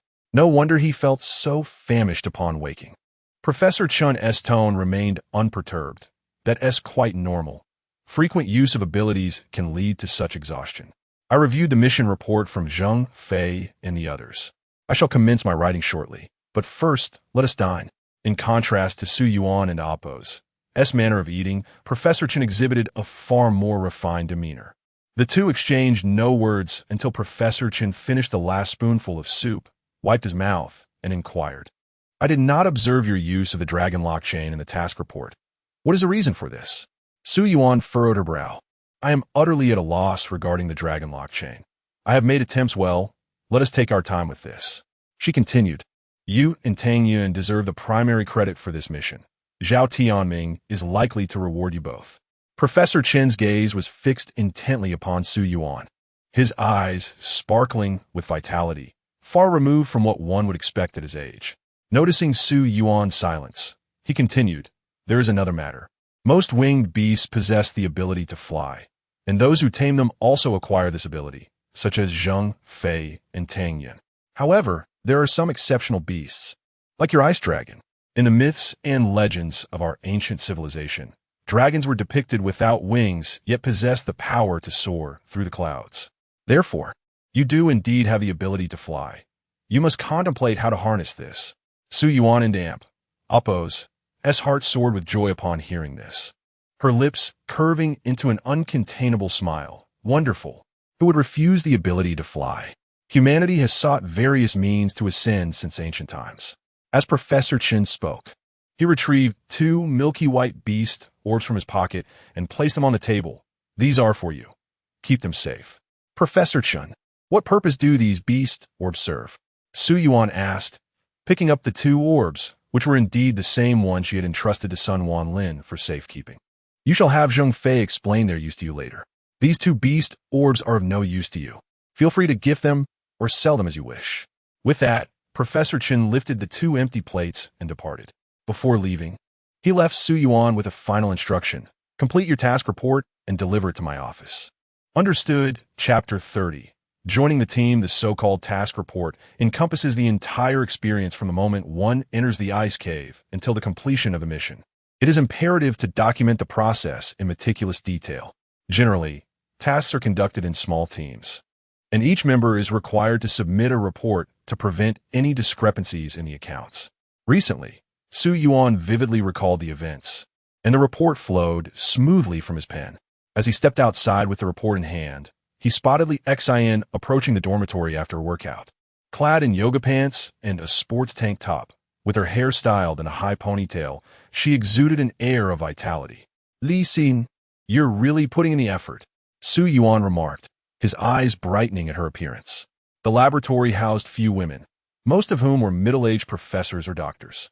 Li Xin and Tang Yun were the delightful exceptions, adding a splash of color to the research institute. Of course, seeing you grow so rapidly puts me under pressure as well, Li Xin replied with a beaming smile, her mood evidently buoyant. Su Yuan, however, was skeptical of her claim. Zheng Fei had once stated that Li Xin was the most talented among them, excelling in individual combat skills as well. While Zheng Fei was a strength-based beastmaster, Li Xin possessed a versatile skill set, and her nine-tailed fox abilities were nothing short of extraordinary. Su Yuan, Paotet, I still have a long way to go to catch up with you, Sister Xin. Indeed, Li Xin said, effortlessly linking her arm with Su Yuan and damp. Opposes. Her gaze falling on the report he held. Are you delivering the task report to General Zhao? Having grown accustomed to Li Xin's playful demeanor, Su Yuan shook his head. No, I'm taking it to Professor Chun. Wait for me. I'll just take a quick shower and change, she said cheerfully. All right, Su Yuan replied, finding no reason to rush. He stood outside Li Xin's door, waiting for her. Before entering, she playfully invited him to join her for a shower, but he declined, not out of desire, but out of trepidation. Li Xin emerged quickly, her hair still damp. Let us go. Professor Chen's office was the same one Su Yuan had visited upon his arrival. He navigated it with ease. After carefully reviewing the task report, Su Yuan submitted. Professor Chan frowned slightly and turned to Li Xin. Li Xin, please inform Zhao Tianming and the members of your team to convene. Understood, Professor. As Li Xin left, Professor Chen set the report aside and looked at Su Yuan. You suspect that a more powerful dragon resides deeper within the ice cave, correct? Su Yuan noted that, having included his suspicions in the report. Some professors refer to the site where you encountered the ice fox as the extreme cold ice cave, he added. Tang Yun mentioned in her report that the temperatures there are even more frigid, yet I see you haven't noted that. Su Yuan, Pu Dao, Ziplit, Goda, I didn't notice. Without acknowledging Su Yuan's comment, Professor Chun continued, however, I share your conclusion. The anomalous creatures appearing in the extreme cold ice cave originate from a deeper cavern. In fact, all the exotic beasts of the Arctic glacier continent could trace their origins to that location. As he spoke, he regarded Su Yuan.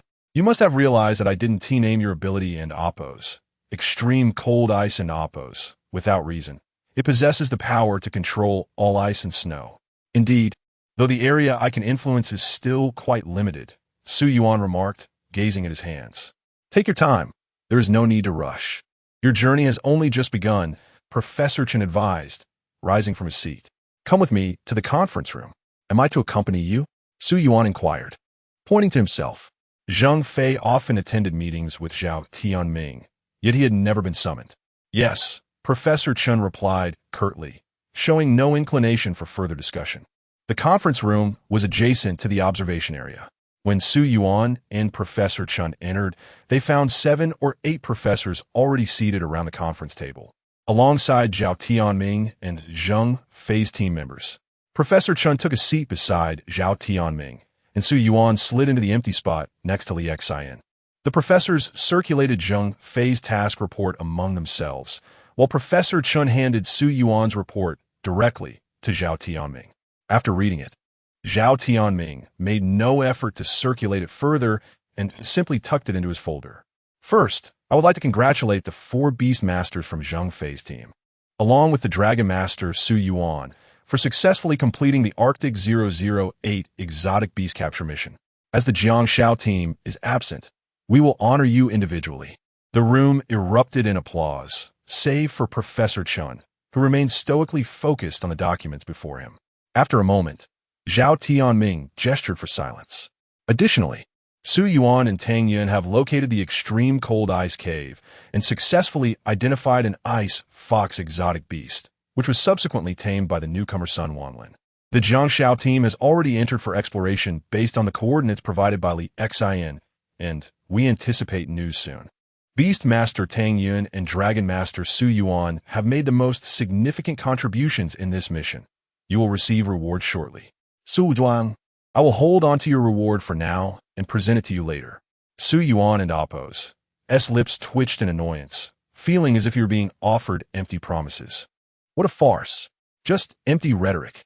The discussion that followed between Zhao Tianming and the professors regarding the extreme cold ice cave dragged on, and Su Yuan found himself growing bored, reminiscent of his high school math classes, nearly dozing off. Had it not been for Li Xin's persistent nudging, he might have succumbed to slumber. After nearly 40 to 50 minutes of deliberation, Zhao Tianming turned to Zheng Fei, regarding the exotic beast that Han Ming brought back last time. The research department has crafted an exotic beast weapon from its remains. Would you like it? Adon and Appos. T want it. Zheng Fei immediately declined without hesitation. Upon hearing this, Su Yuan perked up, tilting his head toward Li Xin, Sister Xin. What is an exotic beast weapon?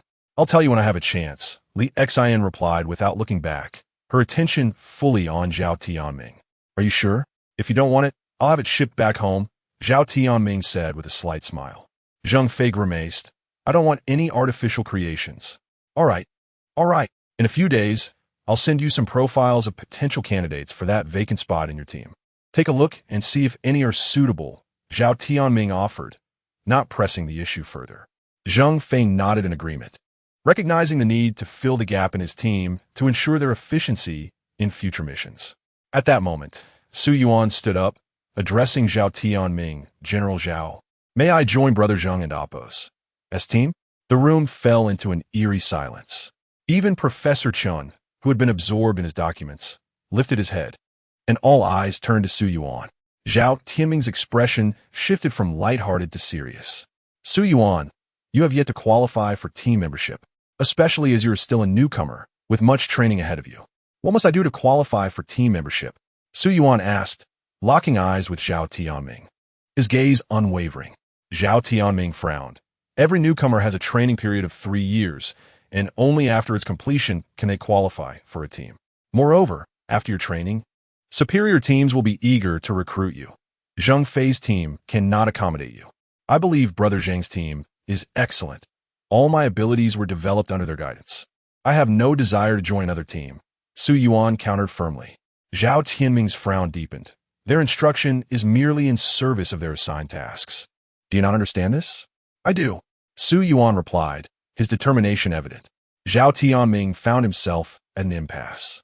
Zheng Fei and Appos' team indeed lacked the capacity to accept Su Yuan, and given Su Yuan and Appos' abilities, he would likely be recruited by one of the top 20 teams in the future. Furthermore, it was unreasonable for Zheng Fei's team to wait for 3 years for him to complete his training. At this moment, the previously silent Professor Chen finally spoke. I believe it is not impossible. Lao Chen, are you serious?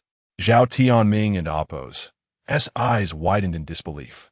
Not only Zhao Tianming, but everyone present, except Su Yuan, turned their astonished gazes toward Professor Chen. Meeting Zhao Tianming's gaze, Professor Chen inquired, why do you all assume I am jesting? Zhao Tianming fell silent. Professor Chen was not one to make light of matters. His experience and expertise were invaluable assets to the nation. His voice held significant weight within the domestic beast-taming community. Even the highest commanders would heed his counsel. Noticing the silence among the crowd, Professor Chen slowly rose to his feet, prompting everyone in attendance to stand as well. He turned his attention to Zhao Tianming. The training plan I have designed for Su Yuan diverges from traditional methods and requires the assistance of a beast tamer. Having spent 4 months with Team Zheng Fei, they have developed a solid emotional foundation. I believe it is an excellent choice, especially considering that Team Zheng Fei has an available position. Why not seize the opportunity? As Professor Chen spoke, a smile could hardly be contained on Zheng Fei and Appo's lips. He too wished to welcome Su Yuan as a new team member. However, he understood that his team was not in a position to accept her. What difference was there from receiving windfall? None whatsoever. Zhao Tianming and Appo's furrowed brow deepened, casting a fierce glare at Zheng Fei. Forming a team requires mutual consent. Zheng Fei Yu. Before Zhao Tianming could finish a sentence, Su Yuan swiftly stepped past Li Xian and approached Zheng Fei. Brother Zheng, would you be willing to accept me as a member of Team Zheng Fei? I would. At that moment, Zheng Fei's grin stretched from ear to ear as he dared not meet Zhao Tianming's fiery gaze. Captain, I look forward to your guidance. Su Yuan et Galim. Extending her hand, Zheng Fei promptly grasped it. Su Yuan, I look forward to your guidance as well. Chapter 31. The frosty beauty Ling Shuang. Zhao Tianming's eyes widened in disbelief, inwardly cursing as he wished he could devour Zheng Fei and Su Yuan. Professor Chen, rarely amused, turned his gaze towards Zhao Tianming with great interest. It seems they have successfully formed a team, old Zhao. If I recall correctly, the formation of teams among beast tamers is quite flexible, isn't it? Zhao Tianming found himself speechless. Although they were high-ranking officers and superiors to Zheng Fei and his team, they had no authority over the formation of teams among beast tamers. The expression on Zhao Tianming and Appo's face did not escape the notice of those around him. Li Xian and Tang Yun struggled to suppress their laughter, while Han Ming grinned widely, unconcerned. With a face full of concern, Zhao Tianming sat down, realizing that a change of plans was in order. Professor Chen picked up his thermos. If there is nothing else, I shall take my leave. Without waiting for Zhao Tianming's response, he turned and departed. Zhao Tianming covered his face, overwhelmed with worry. Let us adjourn. Let us go, let us go. Li Xian exclaimed, her eyes sparkling with mirth as she hurriedly pulled Su Yuan out of the meeting room. As soon as they exited, Zheng Fei and Appo's team of four excitedly rushed to embrace Su Yuan. Su Yuan, welcome to the team. Surrounded by her enthusiastic teammates, Su Yuan beamed with joy. Her eyes narrowed into slits. Thank you, everyone. Thank you. I look forward to learning from you, Captain, Sister Exen, Sister Yun, Brother Han. Tang Yun squinted her eyes and said leisurely, So you no longer call me Sister Tang? Li Exen, beaming with delight, teased Tang Yun. Oh, our Yunner is jealous? Are you not happy that she calls me Sister Xin while you are still Sister Tang? No. Xin, don't say that. Tang Yun's eyes glistened with unshed tears. Though Han Ming had not known Su Yuan for long, he felt genuinely happy. Su Yuan, thank you. You have no idea. The captain had applied many times for you to join the team, but it was always rejected. Hearing this, Su Yuan glanced at Zheng Fei, whose robust frame briefly displayed a hint of embarrassment. Zheng Fei chuckled, suddenly clicking his tongue.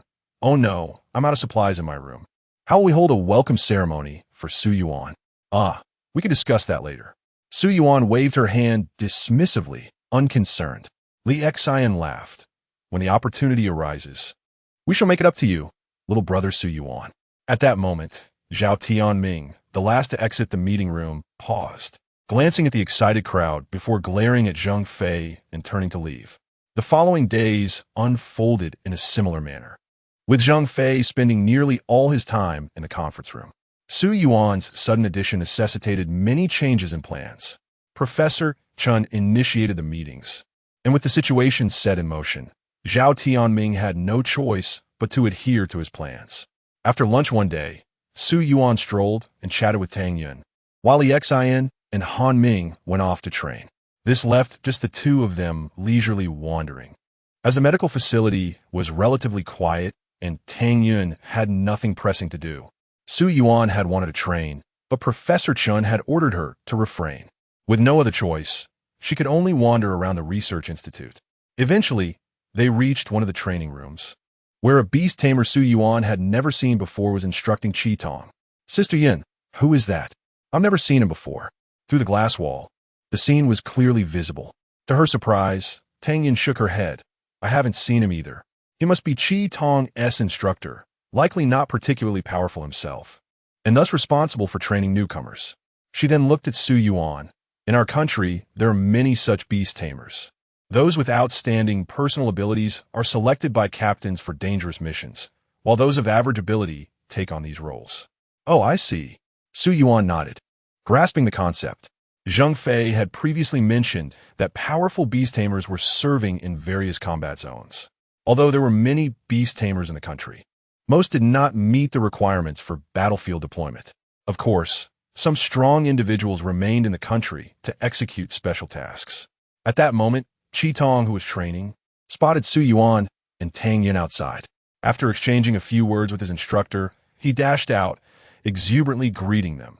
Brother Su, Sister Tang, are you here to see me? Upon witnessing his eager expression, Su Yuan could not bear to admit they were merely passing by, so she nodded. Yes, we came specifically to see you. Tang Yun smiled gently. You must work hard. The road ahead will be more challenging.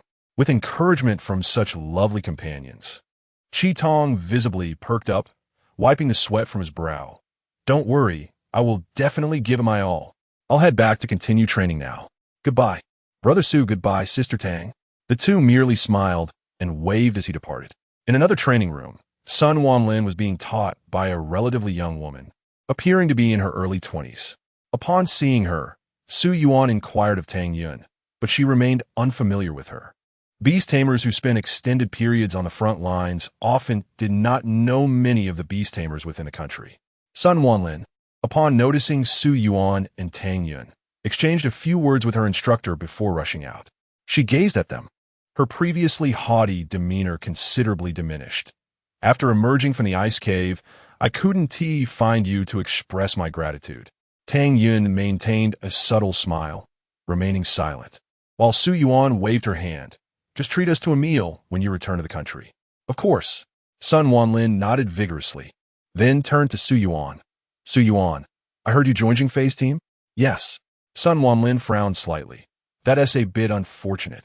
As she spoke, the smile faded from Tang Yun's lips. Though her arrogance had lessened, her words remained sharp. After exchanging a few pleasantries with Sun Wanlin, Su Yuan and Tang Yun wandered off to other areas. Days passed in a languid manner until one evening, as dusk approached.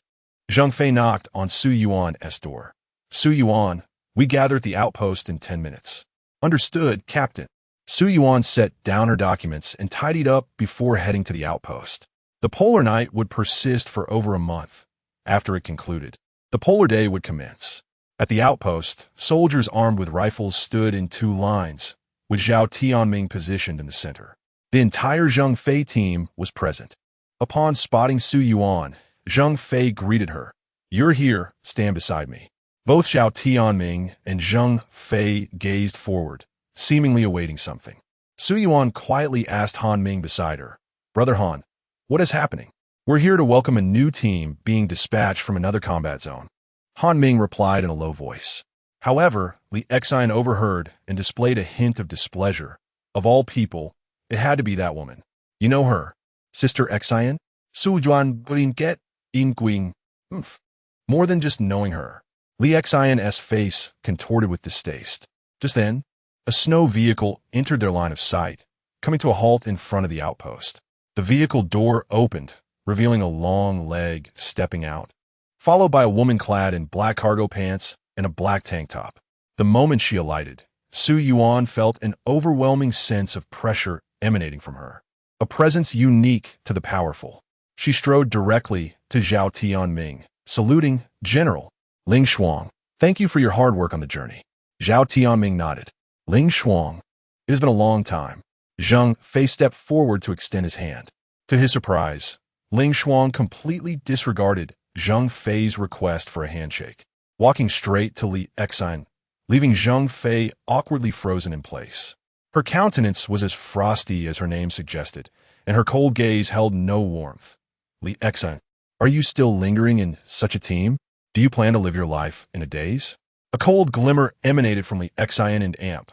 Oppos, SIs, mind your own business. I don't need you to oversee my affairs. The two gazes clashed with intensity, sharp as needles, neither willing to yield. Ling Shuang was strikingly beautiful, rivaling Li Xian in allure, yet Li Xian radiated the warmth of a winter sun, while Ling Shuang resembled the frigid ice of an eternal glacier. Oomph! Ling Shuang let out a cold snort, her icy gaze directed at Su Yuan beside her. Are you the dragon tamer? What insights do you offer? Su Yuan met Ling Shuang and Oppo's icy stare without a hint of fear. Ling Shuang remained silent, bowing once more to Zhao Tianming, Major General. I shall take my leave to rest. Go ahead. Ling Shuang walked ahead, followed by her 4 teammates. It was only then that Su Yuan noticed Ling Shuang and Oppo's squad comprised entirely of women, in stark contrast to Jiang Xiao and Oppo's team. Zheng Fei, standing beside Su Yuan, remarked, Ling Shuang, known as the Ice Beauty, always bears that expression. She ranks 22nd nationally, a formidable force among the strongest. Before Su Yuan could finish his inquiry regarding Li Xian and Oppo's previous team, Zheng Fei quickly patted his shoulder, leaning closer to speak in a hushed tone. Did Li Xian ever mention her former team? She did, Su Yuan nodded. When Li Xian's team encountered that roaring serpent, Ling Shuang's squad was nearby, yet she declined to offer assistance. Why? Their voices were low, but Li Xian heard them, biting her lip in response, for no reason. That woman is a cold-blooded, heartless viper. She turned to Zheng Fei. Captain, we won't have to work with her in the future, will we? Zheng Fei shook his head reassuringly. Rest assured. She is here to take our place. We have a new mission. That and Oppo's essay relief. Chapter 32. Returning home upon returning to the dormitory. Li Xian had yet to recover from her earlier emotions. Tang Yun observed her closely and followed her to her room for a heart-to-heart conversation. 3 days after the arrival of Ling Shuang, the Zheng Fei team received a notification for a meeting early in the morning. In the conference room, only Zhao Tianming and Professor Chen were present. Once the Zheng Fei team had gathered, Zhao Tianming began to speak. A few days ago, the Ling Shuang team was sent to take over your duties. Due to Su Yuan's inclusion, your mission has changed. This year's training period for newcomers has commenced, and with Su Yuan, there are a total of 25 newcomers, including Qi Tong. The training will take place in Kunlun Mountain, and your team must accompany Su Yuan to participate. For the next 3 years, you will remain in the country. Upon hearing this, Zheng Fei and his comrades exchanged knowing smiles. That's wonderful. We can finally return home. Zhao Tianming wore a gratifying smile. Consider a break for you. Take the time to rest. However, the tasks at Kunlun Mountain must still be fulfilled. Rest assured, General. Zhao Tianming waved his hand. Now, you all can go and pack your things. We depart at noon today. He then instructed Zheng Fei and Su Yuan to stay behind. At that moment, Li Xian and the others disregarded everything else and joyfully returned to gather their belongings. Zhao Tianming looked at the two. Zheng Fei, this time back. See if you can help Li Xian master his second beast. Her strength has long been sufficient. It's just that she has yet to overcome her mental barrier. I understand. General, Li Xian has become much more open than in previous years. I will do my utmost. Zheng Fei replied solemnly, aware of his responsibility towards his team. Professor Chen then interjected. Additionally, there is another task. It is not mandatory for you to accomplish it, but you should attempt it as much as possible. What should I attempt, Professor Chen? Zheng Fei blinked, somewhat perplexed. Professor Chen maintained his calm demeanor. Attempt what you couldn't accomplish last year. Ah, are you referring to beast weaponry? Isn't that a bit premature for Su Yuan? Zheng Fei's eyes widened, unable to believe what he had heard. Professor Chen leisurely responded, it is a bit early, hence why I want you to guide him a try. I understand. I and Oppo's, LL do my best. Zheng Fei stood upright and saluted Zhao Tianming. Then, I bid you farewell, General. Zhao Tianming nodded. All right, no need for sentimentality. You will be reassigned back to the Arctic in the future. Su Yuan walked over to Professor Chen and bowed deeply.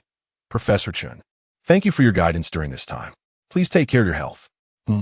Professor Chen turned, still holding his thermos. Are you bidding me farewell? Su Yuan straightened up, taken aback by the question. Ah, yes. I mentioned I wouldn't be going to Kunlun Mountain, didn't I? Professor Chen squinted, watching Su Yuan with interest. You were going to? This revelation left both Su Yuan and Zheng Fei astonished. Professor Chun continued, I came to the Arctic primarily for you. Wherever you go, I will follow. I will retire once you can stand on your own. That's splendid. Su Yuan chuckled, realizing he had just been overly sentimental. Professor Chin rose. I will take the two newcomers. See you at Kunlun Mountain. See you at Kunlun Mountain. As they exited the conference room, Su Yuan asked in surprise, Captain, can Sister Xin really master a second beast? She could have done so years ago. Li Xin and Appo's talent was the best in her cohort. However, after that incident, she changed completely. It has taken her these past 2 years to begin recovering. Su Yuan marveled. Sister Xin is that impressive. The more he learned about beast tamers, the more he understood the stringent prerequisites for mastering a second beast. After lunch, Li Xin and Tang Yun returned with several heavy suitcases. In contrast, Su Yuan, Zheng Fei, and Han Ming only had a single backpack each to carry their belongings. A snow vehicle awaited in front of the outpost. As the Ling Shuang team had come to see them off, the necessary formalities had to be observed. Jiang Xiao had also hurried back from the front lines, specifically to bid farewell to Zheng Fei's team.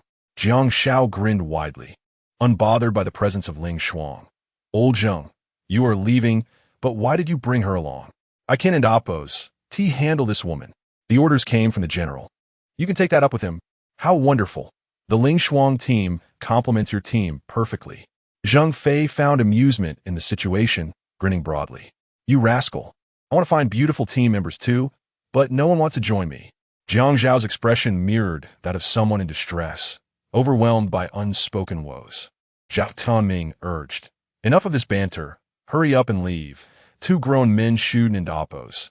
TB lingering here. Zheng Fei stood tall and saluted Jiang Xiao and Ling Shuang.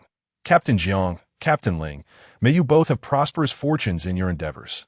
Jiang Xiao and Ling Shuang returned a standard military salute. Captain Zheng, take care on your journey. They then exchanged farewells. While Ling Shuang's gaze lingered on Su Yuan and Li Xin, seemingly lost in thought. Throughout, Li Xin rolled her eyes at Ling Shuang. After bidding farewell, the 5-person team boarded their vehicle and departed. A ship awaited at the edge of the Arctic continent. They disembarked and boarded the vessel. Su Yuan was well accustomed to this routine. The ship sailed towards Norway, aiming for Longyearbyen, the largest island in the Svalbard archipelago, the city closest to the Arctic. Longyearbyen offers visa-free entry for Chinese tourists, and diplomatic relations exist between the two nations. At the airport, a plane adorned with the Chinese flag awaited them. The very same aircraft that had transported the Ling Shuang team days earlier, now sitting idle in anticipation of Zheng Fei and Appo's team. Before boarding, Zheng Fei expressed some regret. What a pity. I visited this city numerous times, yet have never explored it. Each time has been a rush. Come on, Captain. There's no place in the country that can and Appo's compare to this. Once we return home, we will have plenty of time to explore. Han Ming yet, eager to leave as soon as he received the news of their return. You have a point there. The 5 of them settled into their seats on the plane, their excitement palpable. Zheng Fei stowed their luggage and sat down. The leisurely life ahead for the next few years is all thanks to Su Yuan. Thank you. Thank you. With Zheng Fei leading the gratitude, the others followed suit, expressing their thanks to Su Yuan. Feeling slightly embarrassed, Su Yuan scratched his head, unsure of what to say. The plane flew steadily at high altitude for almost 11 hours before landing, leaving Su Yuan feeling sore from the long journey. As dusk settled, the sun gradually sank in the west, casting a warm glow across the horizon. Like the gentlest strokes of nature's brush, the evening glow outlined the contours of the sky. Su Yuan, with her small backpack slung over her shoulder, stood in an open space, greedily inhaling the air of her homeland.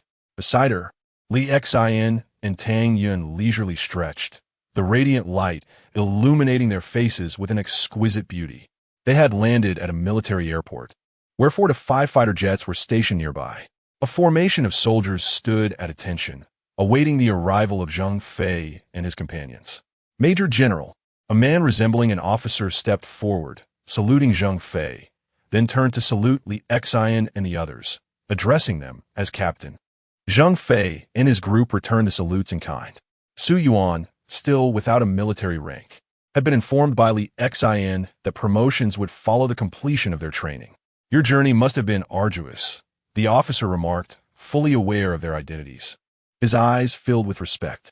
Zhang Fei nodded in acknowledgement. Please arrange for a vehicle, something spacious. The officer hesitated. Major General, one and oppos. Do you take a moment to rest here? No, we have tasks to attend to. We will rest once we reach the city, Zhang Fei replied, shaking his head in refusal.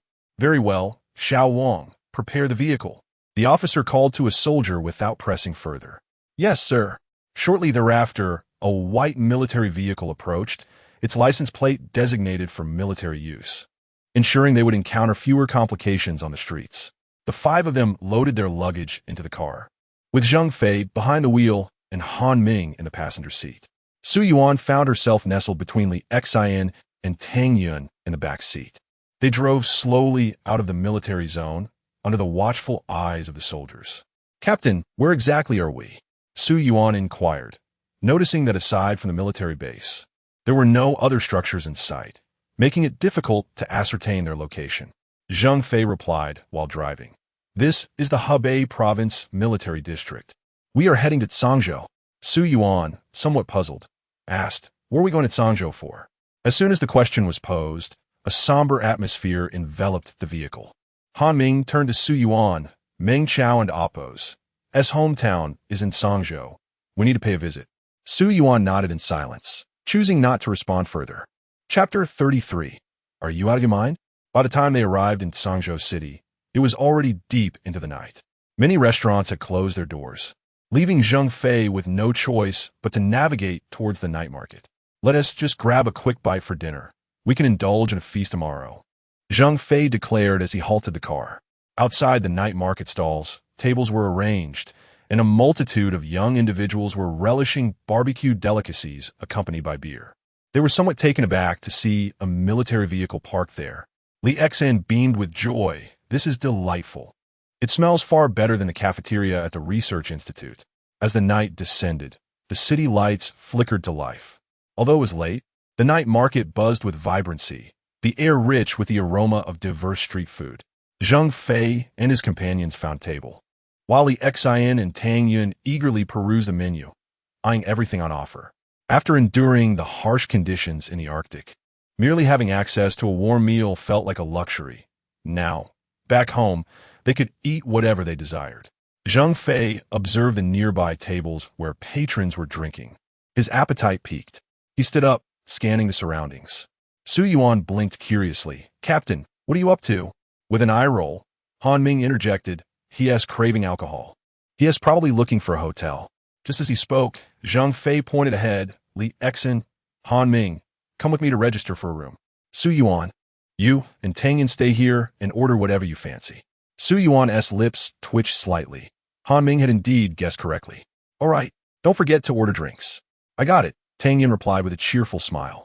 Not far away stood a hotel, so the trio drove over, planning to walk back after their meal. They returned swiftly, and the table was already adorned with 2 cold dishes, while hot dishes and barbecued items were still being prepared. Zhang Fei rubbed his hands together in anticipation and cracked open a few bottles of beer. It may be simple, but it's certainly better than the Research Institute's fare. Let us raise a toast to Su Yuan joining the team. Cheers! After taking a few sips, they poured more into their glasses. Zhang Fei downed an entire bottle of beer in one go, leaving Su Yuan wide-eyed in astonishment. Observing his reaction, Li Xin chuckled. You'll get used to it. The captain has peculiar tastes. The long-awaited relaxation brought serene smiles to each of their faces. Li Xin and Tang Yun stood out in the night market. Unlike the heavily made-up girls, their natural beauty and graceful demeanor attracted attention. Occasionally, glances would be cast their way, but no one dared approach, deterred by Zhang Fei's imposing stature. The bustling crowd continued to weave through the streets, and Su Yuan's gaze became somewhat dreamy, as if the days spent in the Arctic were merely a fleeting dream. Han Ming, noticing Su Yuan's expression, couldn't he help but chuckle. You're not yearning for the Research Institute, are you? Not at all. It just feels surreal. Su Yuan shook his head at Han Ming's remark. It's perfectly normal. Han Ming waved his hand dismissively. his left hand clutching a skewer of grilled meat. Zhang Fei, with one hand on a skewer and the other on a beer, remarked before we left, "The general mentioned that due to your presence, our team will likely be stationed in the Arctic for the long haul." "Ol hat no li sin wen." Zhang Fei chuckled. "If you don't want to go, we can always vote to kick Su Yuan out." Li Xian quickly shook her head. No. I like Su Yuan. I can always accompany you in the Arctic, dear brother." She turned her gaze towards Su Yuan. Su Yuan shivered at her expression, sensing she was about to utter something outrageous. He hastily shoved a piece of food towards Li Xian. "Eat more, Sister Xian, do eat more." Laughter erupted around the table. After a satisfying meal, the five of them returned to the hotel to rest. Although Zhang Fei suggested drinking baijiu, he was met with unanimous refusals. Considering the tasks awaiting them the next day, he relented. They were all on the same floor, each in their own room. Initially puzzled, Su Yuan wondered how Zhang Fei had managed to book a room without an ID. He then recalled that the other four possessed military IDs, making it plausible. The hotel bed was quite soft, and after a refreshing shower, Su Yuan comfortably drifted off to sleep. The next morning, warm sunlight poured into the room. After a quick wash, he made his way downstairs. Zhang Fei and Han Ming were already seated in the lobby. Zhang Fei casually lounging with a cigarette, donned in a leather jacket, looking nothing like a soldier. "Are Sister Xin and Sister Yin still asleep?" Su Yuan inquired as he sat beside Han Ming, who was engrossed in a mobile game. Zhang Fei exhaled a long puff of smoke, relishing the moment. "They're awake. You know how girls can be. Always a bit slower." Watching Han Ming play, Su Yuan and Appo's frown deepened. "Brother Han, you're really bad at this don't talk nonsense. I haven't played in ages." Han Ming's face flushed, veins bulging on his neck. After nearly half an hour, Li Xian and Tang Yun finally descended from the upper floor. As Su Yuan had never been at Songzhou, he was unfamiliar with the area. Zhang Fei led them to a supermarket to purchase numerous gifts, though gifts seemed an inaccurate term. They were more like consolation items. The car eventually stopped outside a residential complex. Han Ming's expression had been somber since they arrived, unsure of how to face Ming Chao's family. Zhang Fei's face mirrored the gravity of the situation. "Han Ming, you and Su Yuan should wait outside. We'll handle this." "Captain," Han Ming began, but was interrupted by Tang Yun. "Let's listen to the captain." "All right then." Li Xian assessed their surroundings. "Since you haven't had breakfast, why don't you take Su Yuan to grab a bite? We'll find you later." "Sure." Zhang Fei handed Su Yuan a card. "Su Yuan, this is for you." With some hesitation, Su Yuan accepted the card and examined it closely. It was a bank card. "This is from General Zhao. It's opened in your name. It contains your salary and allowances during your time in the Arctic, along with rewards from your last mission. It's nearly 300,000, Zhang Fei stated casually. Su Yuan's eyes nearly bulged out of his head. "What? That much?" "It's not too much. The majority is from the task rewards."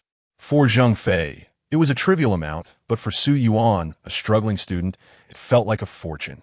Still in shock, Su Yuan stared at the bank card, the password written on the back, while Zhang Fei and the others ventured into the complex.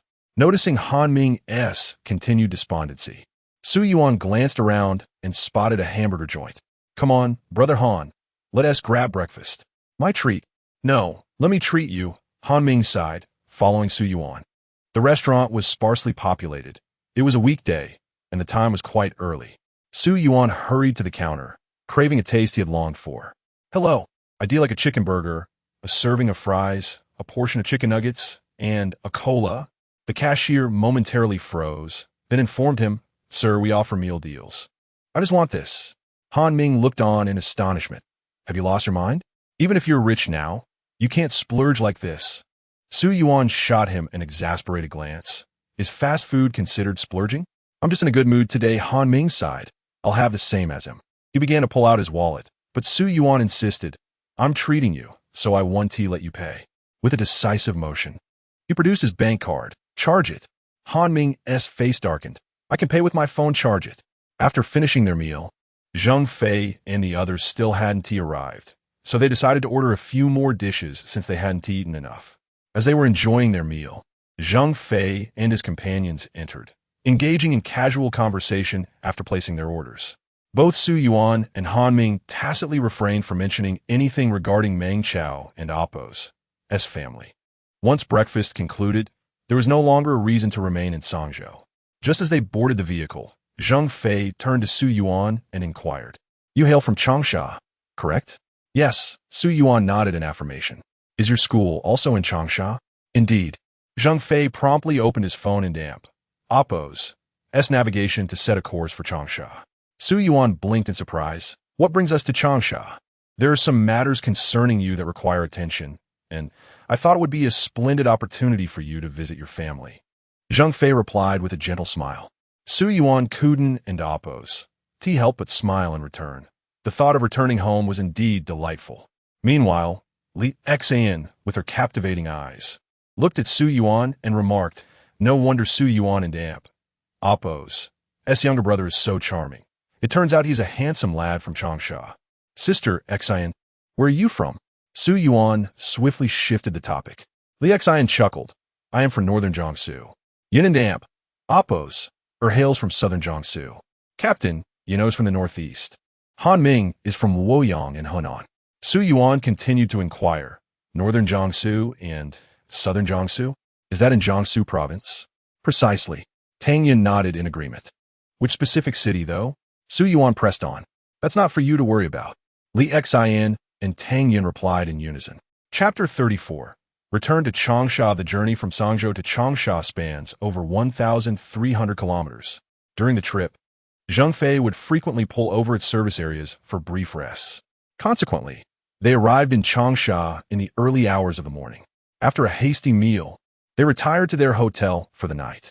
Standing by the window, Su Yuan gazed at the familiar city, a sense of melancholy washing over him. Despite having been away for only a few months, it felt as if an eternity had passed. As he lay in bed, scrolling through his phone, he noticed that aside from some chatter in the groups of his middle and high school classmates, there was little else to occupy his attention. His finger hovered over his mother and Appo's as contact, but ultimately he decided against reaching out, reasoning that he would be home the following day. The next day, it was not until noon that the group finally departed from the hotel. As a local, Su Yuan naturally knew the best dining spots. Zheng Fei took the wheel while Su Yuan navigated, leading them through a series of winding streets until they arrived at a seemingly unremarkable restaurant. "Are you sure this place is good?" Han Ming questioned, glancing skeptically at the nearly dilapidated sign while still engrossed in his mobile game. "Do you doubt a local in Appo's recommendation?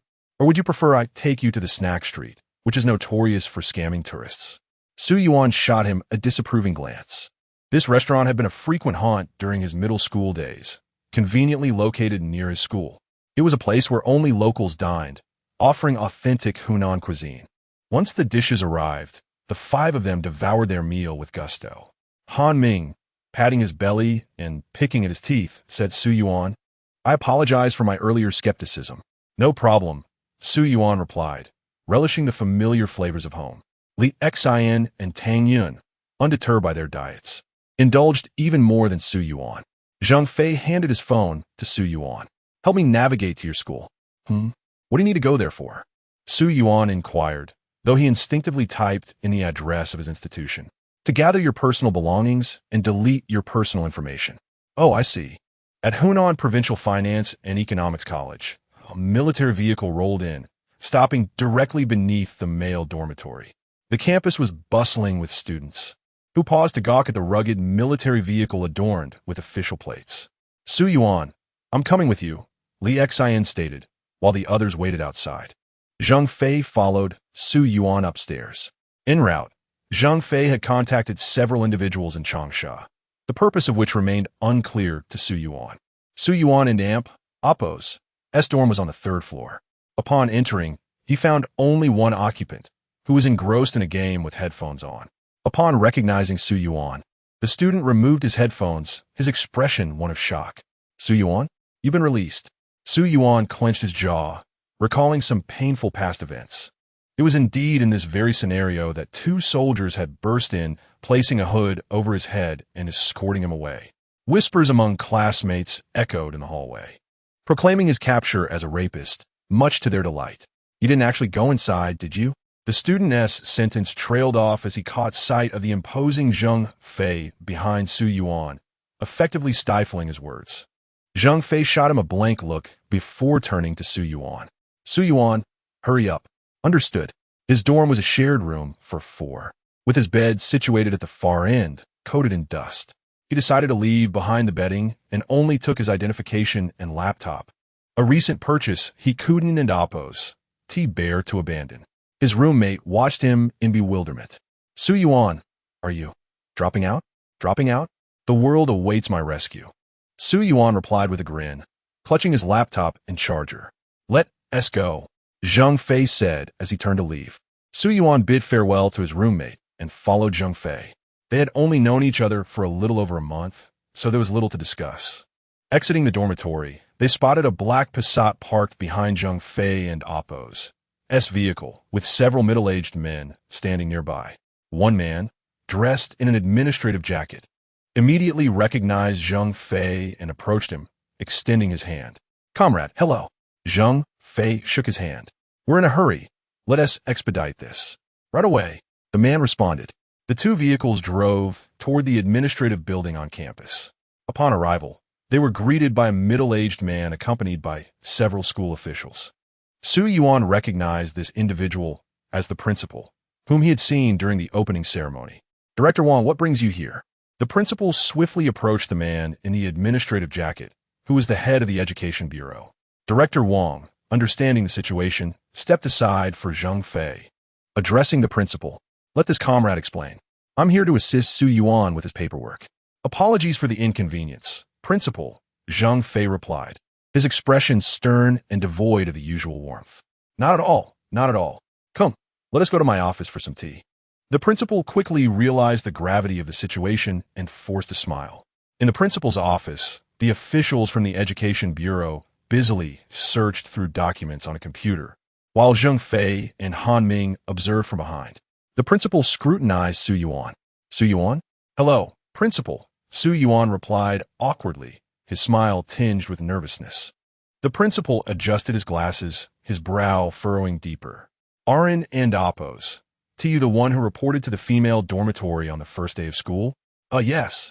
I was just lost, Su Yuan stammered, wishing for a way to disappear. The principal and Oppos' familiarity with such scandalous details was disconcerting. Su Yuan had unwittingly become a figure of notoriety on campus, leading to rumors of his alleged criminality. Li Xian stifled a laugh and whispered, You have quite the past. Don and Oppos, to you? I and Oppos. Do you rather not discuss it, Sister Xian?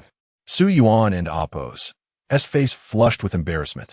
Before long, the Education Bureau officials completed their work. Once back in a vehicle, Su Yuan inquired, Captain, what exactly was that about? We deleted all your personal information. You will no longer be traceable unless accessed through our internal network, Zheng Fei explained with a smile. This was a directive from Zhao Tianming, intended to be resolved before their trek to Kunlun Mountain, serving as a protective measure for Su Yuan. All right, we've wrapped up. Let us take you home. Sure. Su Yuan's home was located in Furong District. The off-road vehicle parked beneath his building, and Zheng Fei cautioned Su Yuan, You know what to say and what not to say, right? Rest assured, Captain, Su Yuan nodded, aware of the gravity of the situation. As he ascended the stairs, Su Yuan contemplated how to explain his prolonged absence to his mother. It had nearly been half a year since he last called, retrieving a key from beneath the doormat. He opened the door to find his mother seated on the couch, engrossed in television. Little Yuan? Mom, I'm back, Su Yuan beamed. His mother rushed to him, enveloping her long-missed son in an embrace while noticing Zheng Fei and the others standing outside. In that moment, familiar memories flooded back.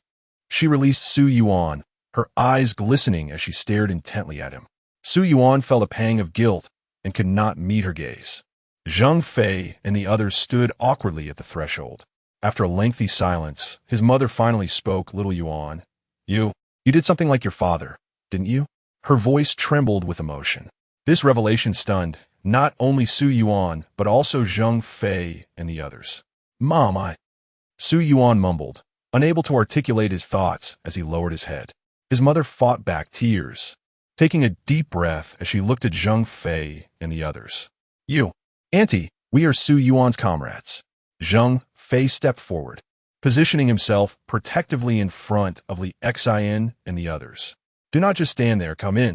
Su Yuan raised her head, Mom. You need not say anything. Her mother waved her hand, her eyes filled with a plea. In the living room, Zhang Fei and his companions were seated, while Su Yuan and her mother prepared tea for them. Once all the tea was poured, Su Yuan finally took a seat beside her mother. No sooner had they settled than her mother inquired, Su Yuan, how many more days do you plan to stay at home? Mom, Su Yuan glanced at Zhang Fei. Zhang Fei nodded. If she wishes to stay, she can stay for 2 more days. I have no objections. A smile then illuminated her mother and Appo's face. Then you all should stay at home. It's your first visit to Changsha, right? I will take you out and show you around. Thank you for your kindness, Annie, Li Xian said, her eyes twinkling as she smiled at Su Yuan's mother. Upon seeing the 2 lovely girls, her mother chuckled, Oh my, what beautiful young ladies we have here. Zhang Fei lifted his teacup and took a sip. Annie, then we shall gladly accept your invitation. That is more like it. Over the next 3 days, Su Yuan and her mother transformed into tour guides, taking Zhang Fei and the others to explore various attractions in Changsha. They enjoyed their meals at delightful restaurants for breakfast, lunch, and dinner. With 6 people in a house, it felt a bit cramped. Han Ming shared a room with Su Yuan, while Li Xian and Tang Yun stayed together, and the living room couch became Zhang Fei and Appo's bed.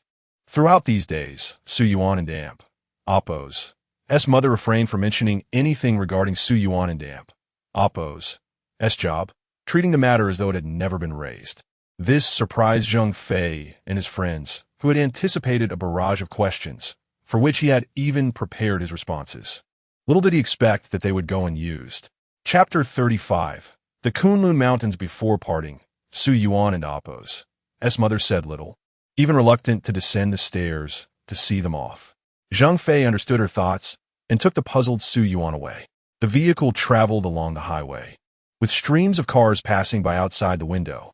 Su Yuan gazed out, her mind adrift in thought. The journey took them from Changsha, through Chongqing to Chengdu, eventually reaching Qinghai. The Kunlun Mountains rise at the intersection of Qinghai, Xinjiang, Tibet, and Gansu. After a week of travel, the 5 friends enjoyed both the journey and the sights. Zhang Fei and Han Ming alternated behind the wheel, while Su Yuan, Li Xian, and Tang Yun sat in the back. The vehicle finally halted in a village. As Su Yuan lifted her gaze, the majestic Kunlun Mountains came into view, their peaks towering and shrouded in clouds, a truly breathtaking sight. Isn and Appo's, it beautiful?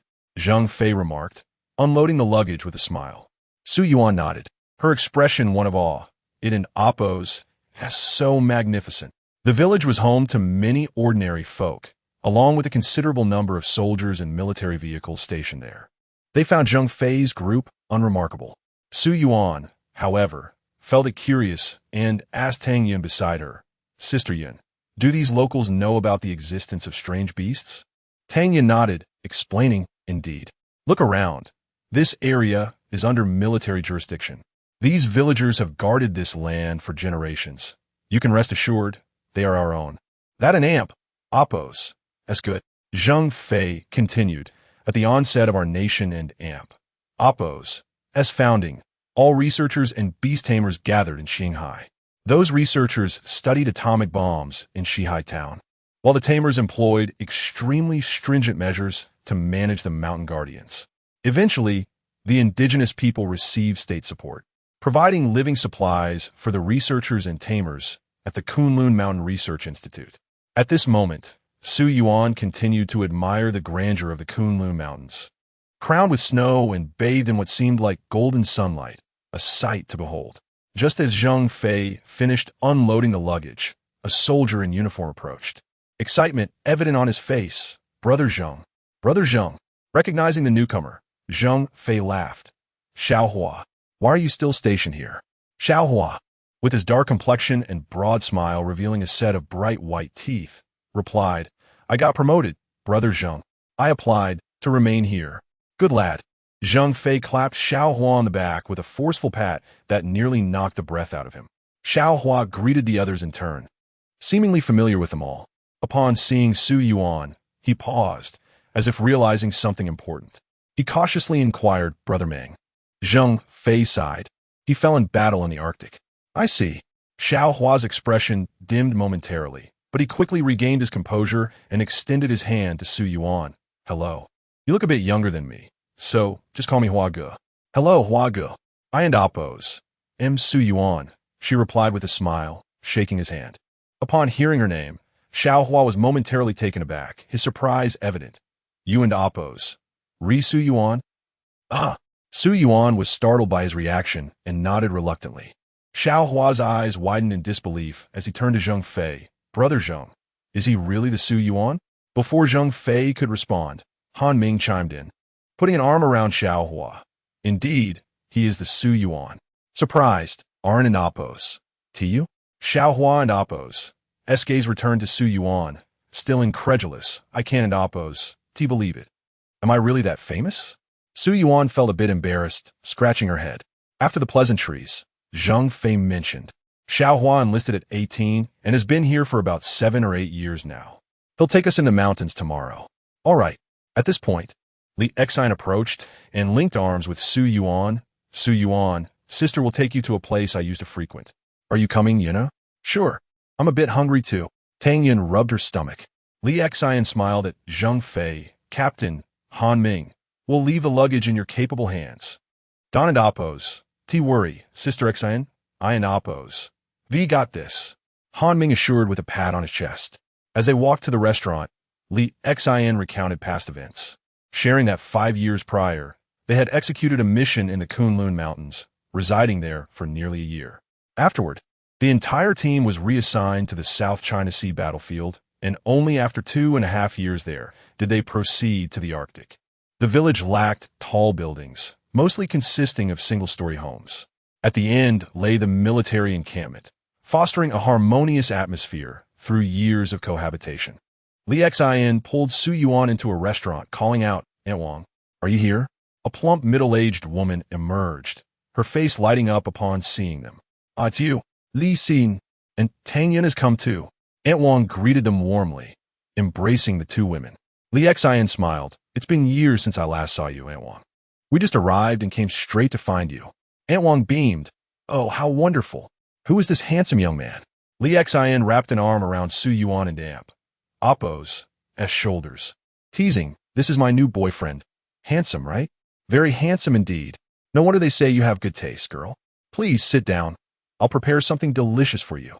"Sound great." Tang Yun chimed in as they settled down. Tang Yun remarked, "When we were here on a mission, Xin didn't like the food at the research institute and often sneaked over to eat here. I took you every time." Li Xin Feigen Anuyan A Tang Yun.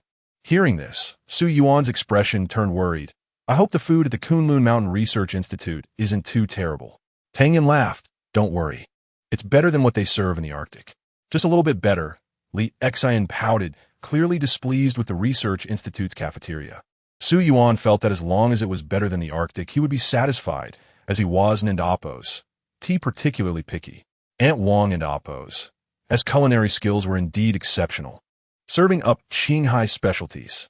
The first bite felt unusual, but with each subsequent taste, it became increasingly irresistible. While Li Xin and Tang Yun chatted with Aunt Wang, Su Yuan focused on his meal. Aunt Wang shook her head, observing, "This child must be starving." "Young folks have good appetites," Li Xin remarked, affectionately ruffling Su Yuan and Amp, Oppos' hair. After finishing their meal and chatting a while longer with Aunt Wang, they stepped outside, now into the night sky.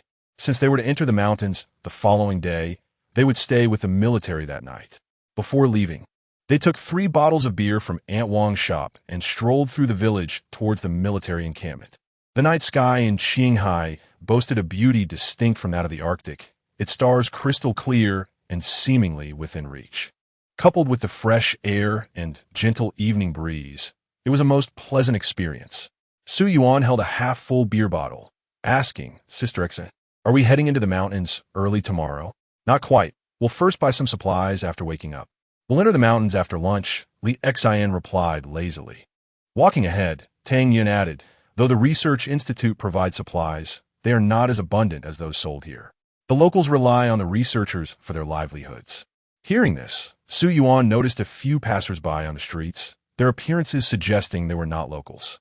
Among them were several beast tamers, and Su Yuan sensed that they posed no threat. People from the military also frequented the village for their shopping needs. Li Xian, eyes closed, linked arms with Su Yuan, allowing him to guide her. She raised her beer bottle lazily. Thanks to Su Yuan for bringing us this leisurely life. There is still a mission to accomplish. This isn't a vacation, Tang Yun chuckled. Ah, I am aware, but Yun, please refrain from dampening the mood at this moment. The accommodations provided by the military bear a striking resemblance to university dormitories. Su Yuan shares a room with Zheng Fei and Han Ming, while the two young ladies occupy another. As they pushed the door open, they found Zheng Fei and Han Ming already reclining on their beds. Upon seeing Su Yuan, Zheng Fei set down his phone and quipped, "Oh, back from a date with the two lovely ladies?" "It was merely a meal, not a date," Su Yuan retorted, casting him a sidelong glance as she removed her shoes and climbed onto the bed. Han Ming, engrossed in his game, lamented, "What a bunch of noobs. We could lose in this situation. It and amp, oppos, s infuriating. I and amp, oppos, am done." As the lights dimmed, the four of them lay in bed, unable to drift off to sleep, engaging in a meandering conversation. "Captain, what is the Kunlun Mountain Research Institute like?" Su Yuan inquired, gazing at the ceiling. Zheng Fei's voice emerged from the vicinity of the door. "It's larger than the Arctic base. After all, it's domestic. This year's newcomers are gradually arriving, and some beast tamer stationed domestically will also come over." "What is their purpose?" Su Yuan asked. Zheng Fei elaborated. "During the newcomers' training period, the formal beast tamers will act as their instructors. A temporary team will be formed, consisting of 3 beast tamers and 2 newcomers, to complete the training at Kunlun Mountain." Han Ming's voice carried a hint of drowsiness. "We all went through a similar process back in the day." Zheng Fei continued. "Additionally, there is a situation where formal teams, like ours, may choose 1 or 2 newcomers to temporarily join, and we will be responsible for their training." Isn't a team comprised of 5 individuals? Adding 1 or 2 more would exceed the limit, wouldn't it? Su Juan in Guit pulled out. Zheng Fei clarified. "Indeed, but that's why it's termed a temporary addition. It and oppos. It's not mandatory. As the captain, I have the discretion to decide whether to include newcomers. However, some captains may take a liking to promising newcomers and opt to mentor them, viewing them as valuable assets or reserves for their team. After all, the casualty rate among beast tamers is rather high." "Oh, I see," Su Yuan acknowledged, finally grasping the concept. In the midst of their conversation, Han Ming had already succumbed to slumber, and the tranquil room allowed his rhythmic breathing to be distinctly heard. Before long, Zheng Fei's snores joined the symphony. Yet Su Yuan found no disturbance in the sounds, and before she knew it, she too drifted into a deep sleep. Chapter 36. The fish of the North Sea beneath the azure sky. The Kunlun Mountains stretch endlessly, resembling a colossal dragon resting upon the earth. These majestic mountains, standing tall in the western part of our nation, are hailed as the backbone of Asia. Su Yuan stood on the playground, admiring this magnificent landscape. At some point, Xiaohua had run up beside him. "Isn't it spectacular? After all these years, I still can't get enough of it. Every day when I open my window, I'm awestruck." "Indeed, it is both beautiful and grand." Su Yuan nodded in agreement. Xiaohua smiled mysteriously. "Don't be impatient. Something even more astonishing awaits you." "What is it?" Su Yuan in Guit. "Patience, and you will find out," Xiaohua replied, flashing a bright smile before darting off to another part of the area. Meanwhile, 2 young women, Li Xian and Tang Yun, had gone out with Han Ming to procure daily necessities, while Zheng Fei busied himself loading their luggage into the vehicle. Although Su Yuan and his companions did not have much luggage, Li Xian and Tang Yun had filled several suitcases with clothing. Zheng Fei, however, was clearly accustomed to this, handling all the luggage without a hint of superiority befitting a leader. "Captain, let me lend you a hand," Su Yuan offered, though his body showed no inclination to move. Zheng Fei rolled his eyes in exasperation. "You just talk. If I had the time to wait for you, I would have finished by now. Hey, you should exert your strength a bit. Eat more at lunch, Su Yuan teased. Zhang Fei shot him a glare. You think I should? As noon approached, the trio returned from their shopping expedition. Li Xian and Tang Yun each carried a bag in one hand, while Han Ming was less fortunate, his body laden with bags to the point of obscuring his figure. Su Yuan and Zhang Fei sat on the steps, unable to contain their laughter. Su Duan, do you know why I prefer to stay here and pack rather than go out?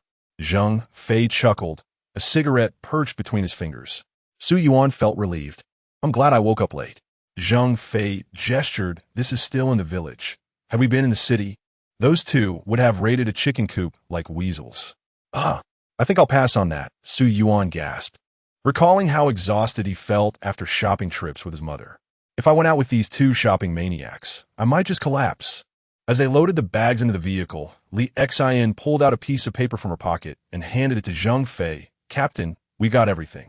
Reimburse us. Sure, I'll reimburse you, Zhang Fei replied with a smile, taking out his phone to transfer the funds to Li Xian. In their Beast Tamer squad, it was an unwritten rule that all expenses were covered by the captain. Su Yuan glanced at the list, which included toiletries, slippers, towels, and bedding. Every essential for daily living was accounted for. Once all the supplies were loaded, Han Ming finally plopped down beside Zhang Fei, panting. Next time, I and Oppos, LL be dead, before I go again. Su Yuan and Zhang Fei exchanged mischievous grins, choosing not to respond to him. The food in the unit was simple, consisting of vegetables, meat, and soup, with a primary focus on nutritional balance. A few others, dressed in similar uniforms, were present. And Su Yuan, since they were also beast tamers. During lunch, they kept glancing over at Su Yuan and Oppos' table. Zhang Fei quickly discerned they and Oppos, newcomers. Don and Oppos, mind them. Will they be joining us in the mountains? Su Yuan asked, holding his bowl of soup. No, the unit doesn't in amp. Oppos, have that much free time. They will only be sent in once all the necessary personnel are gathered, Zhang Fei replied casually. Su Yuan had previously learned that there were 3 major research institutes in the country: the Arctic Research Institute, the Kunlun Mountain Research Institute, and the Shenanjia Research Institute. There were also many small and medium-sized institutes, established in remote areas where extraordinary beasts were most prevalent. The newcomers would undergo training in one of the 3 major institutes, with the Arctic region being off-limits due to its status as a combat zone, leaving only Kunlun Mountain and Shenanjia as viable options. After lunch, Xiao Hua drove their team toward the Kunlun Mountain Research Institute in a 7-seater truck filled to the brim with their supplies. The vehicle gradually departed the village, passing through several checkpoints before reaching the mountain entrance. At this time of year, the peaks of the Kunlun Mountains were blanketed in snow, while the base resembled the warmth of spring. Along the winding mountain roads, soldiers stood guard at regular intervals. Is it really this strict here? Su Yuan questioned, puzzled by the numerous checkpoints in a place that seemed devoid of visitors. Zhang Fei explained, this is to ensure that any enemy presence can be detected and reported immediately. Enemies? Li Xian took over. Our western region borders many countries, and they often lack resources for extraordinary beasts, leading them to sneak across the border into Kunlun Mountain. Is that really a thing? Su Yuan exclaimed, astonished. Extraordinary beasts are smuggling now? Zhang Fei nodded. Exactly. So, Su Yuan, if you ever encounter one. Don and Amp, Oppos, hold back. Just eliminate it. Understood. The drive into the mountains offered breathtaking scenery, and Su Yuan remained blissfully unaware of any anomalies until nearly 3 hours later when Zhang Fei turned to him with a smile. We're about to enter the Celestial Dome. The Celestial Dome? What is that? Li Xian pondered before responding. It's akin to an illusory barrier. The entire Kunlun mountain range is enveloped by the Celestial Dome. Su Yuan felt a surge of astonishment. He understood that only a beast tamer could create such a phenomenon. Yet he still asked, the entire Kunlun mountain range? You can't be serious. Zhang Fei shrugged. I assure you, it's no joke. This entire Celestial Dome was crafted by one individual, and you will likely encounter it in the future. That's incredible. Su Yuan mused, realizing that his own abilities only influenced nearby areas and required significant energy. To envelop the entire Kunlun mountain range was an extraordinary feat. Lost in thought, Su Yuan suddenly found his vision blurring, a powerful force swirling through the air. He felt it acutely. It was as if a veil of mist had descended before his eyes, allowing him to see, but not clearly. The vehicle's speed gradually decreased. Li Xian grasped Su Yuan's hand. "Don't be nervous. This is merely the effect of the celestial dome. It's perfectly normal." After a few minutes, the vehicle rounded a bend, revealing a landscape that became increasingly treacherous. The winding road appeared to dangle precariously above a sheer cliff, one side dropping into an abyss, while the other was a sheer rock face. The haze before his eyes dissipated, and Su Yuan rubbed them in disbelief, gazing out the window. The scene before him would be forever etched in his memory. A colossal creature resembling a whale, adorned with enormous wings on either side, suddenly appeared in view. It glided slowly above the Kunlun Mountains, its pace so leisurely that it seemed almost motionless upon closer inspection. "Whoa, no way. Su Yuan agape." His mouth agape. Even the grandeur of the Kunlun Mountains seemed diminutive in comparison to this majestic being. "Is that a Kun?" he wondered, astonishment coursing through him. Clearly, the others on the vehicle had seen this creature before, though they too bore expressions of shock. Xiaohua, driving, glanced in the rearview mirror, reveling in Su Yuan's awestruck expression. "So, is this more impressive than the Kunlun Mountains?" Astounding. Su Yuan could hardly conjure any words, slowly uttering those two syllables. His gaze remained fixed on the Kun, its immense form radiating unparalleled majesty and strength, leaving trails of shimmering light in its wake, akin to shooting stars. At this moment, Su Yuan and Appos' heart was overwhelmed with astonishment, and he couldn't and Appos' help but exclaim, "In the northern sea, there exists a fish called Kun. Its size is so immense that one cannot even fathom its length in thousands of miles. How incredible! In comparison, the ice dragon I commanded in the Arctic seems no more significant than a mere earthworm. Why is it here?" Tang Yun shook her head slightly. "I do not know. Not only we are unaware, everyone else is as well. Even those scientists and professors cannot ascertain the reason." Li Xian tightened her grip on Su Yuan's hand. "Once you learn to fly, take me up there. We shall have a day to top its back." "What? We can go up?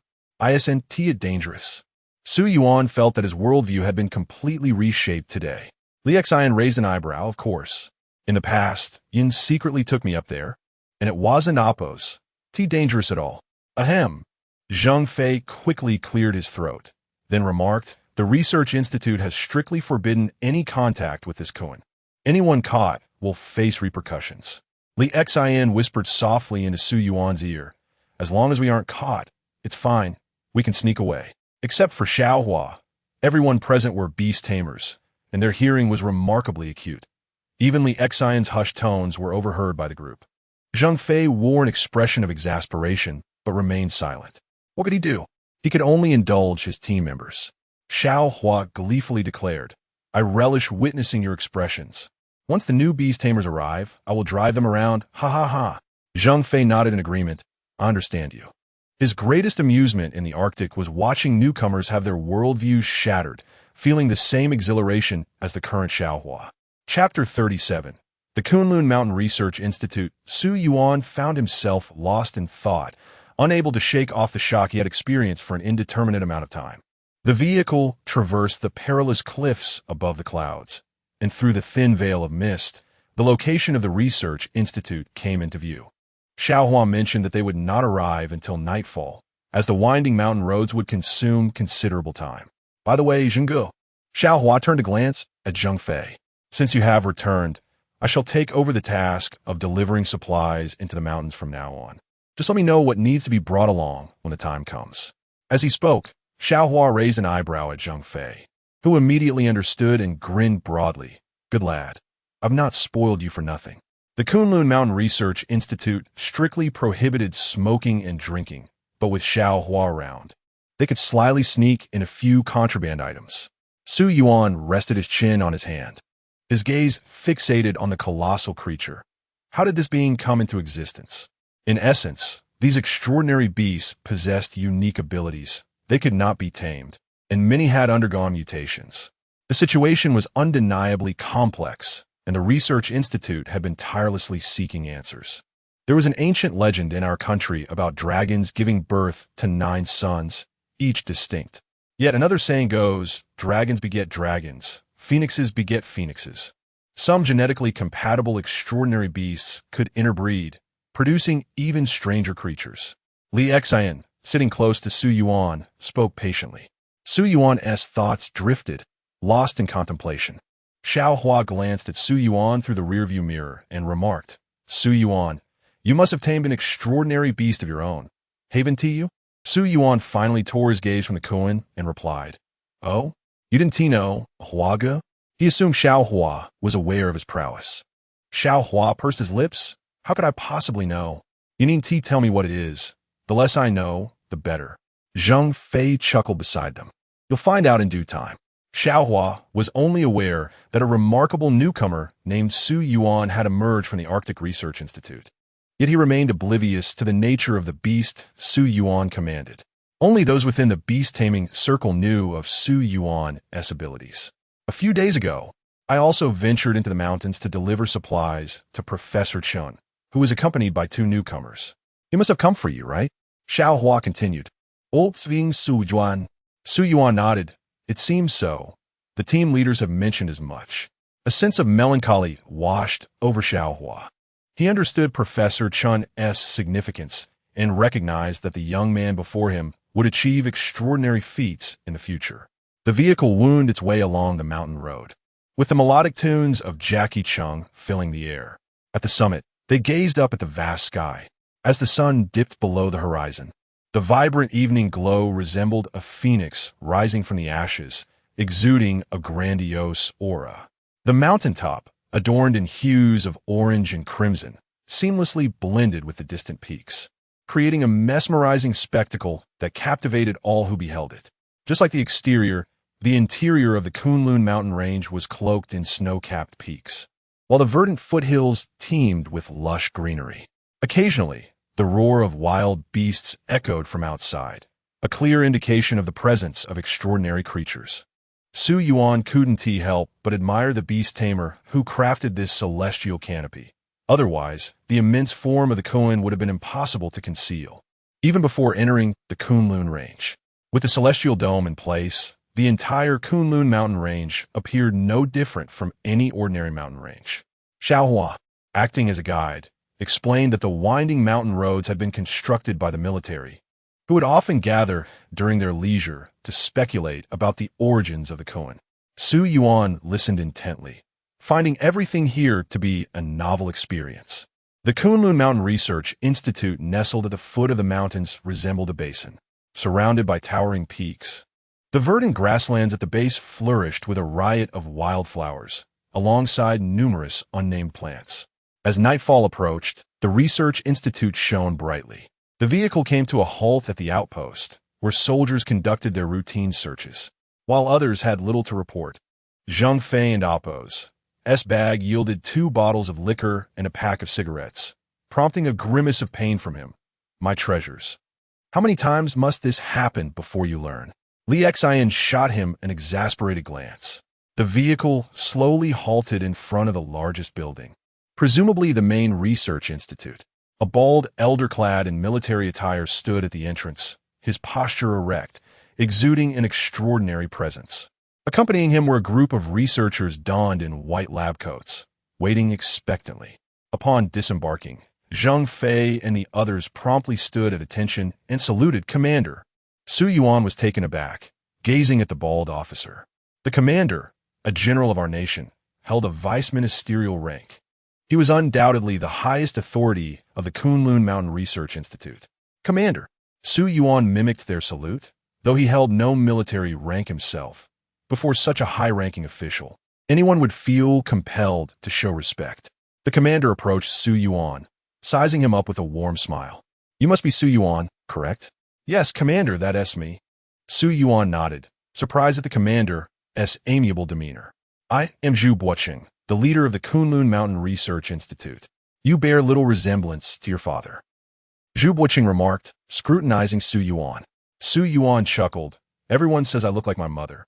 Professor Chun was familiar with his father, so it was no surprise that Commander Zhu was as well.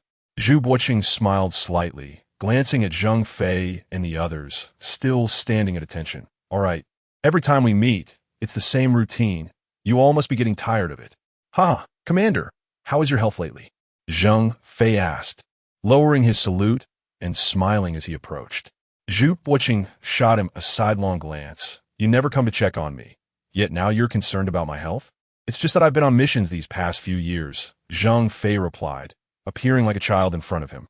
After exchanging a few pleasantries, Zhu Boqing turned to Li Xan. Li Xan, how have you been feeling these past few days? Much better, Commander. I believe I will be fully recovered soon. Li Xan replied with a smile. Zhu Boqing expressed a hint of regret.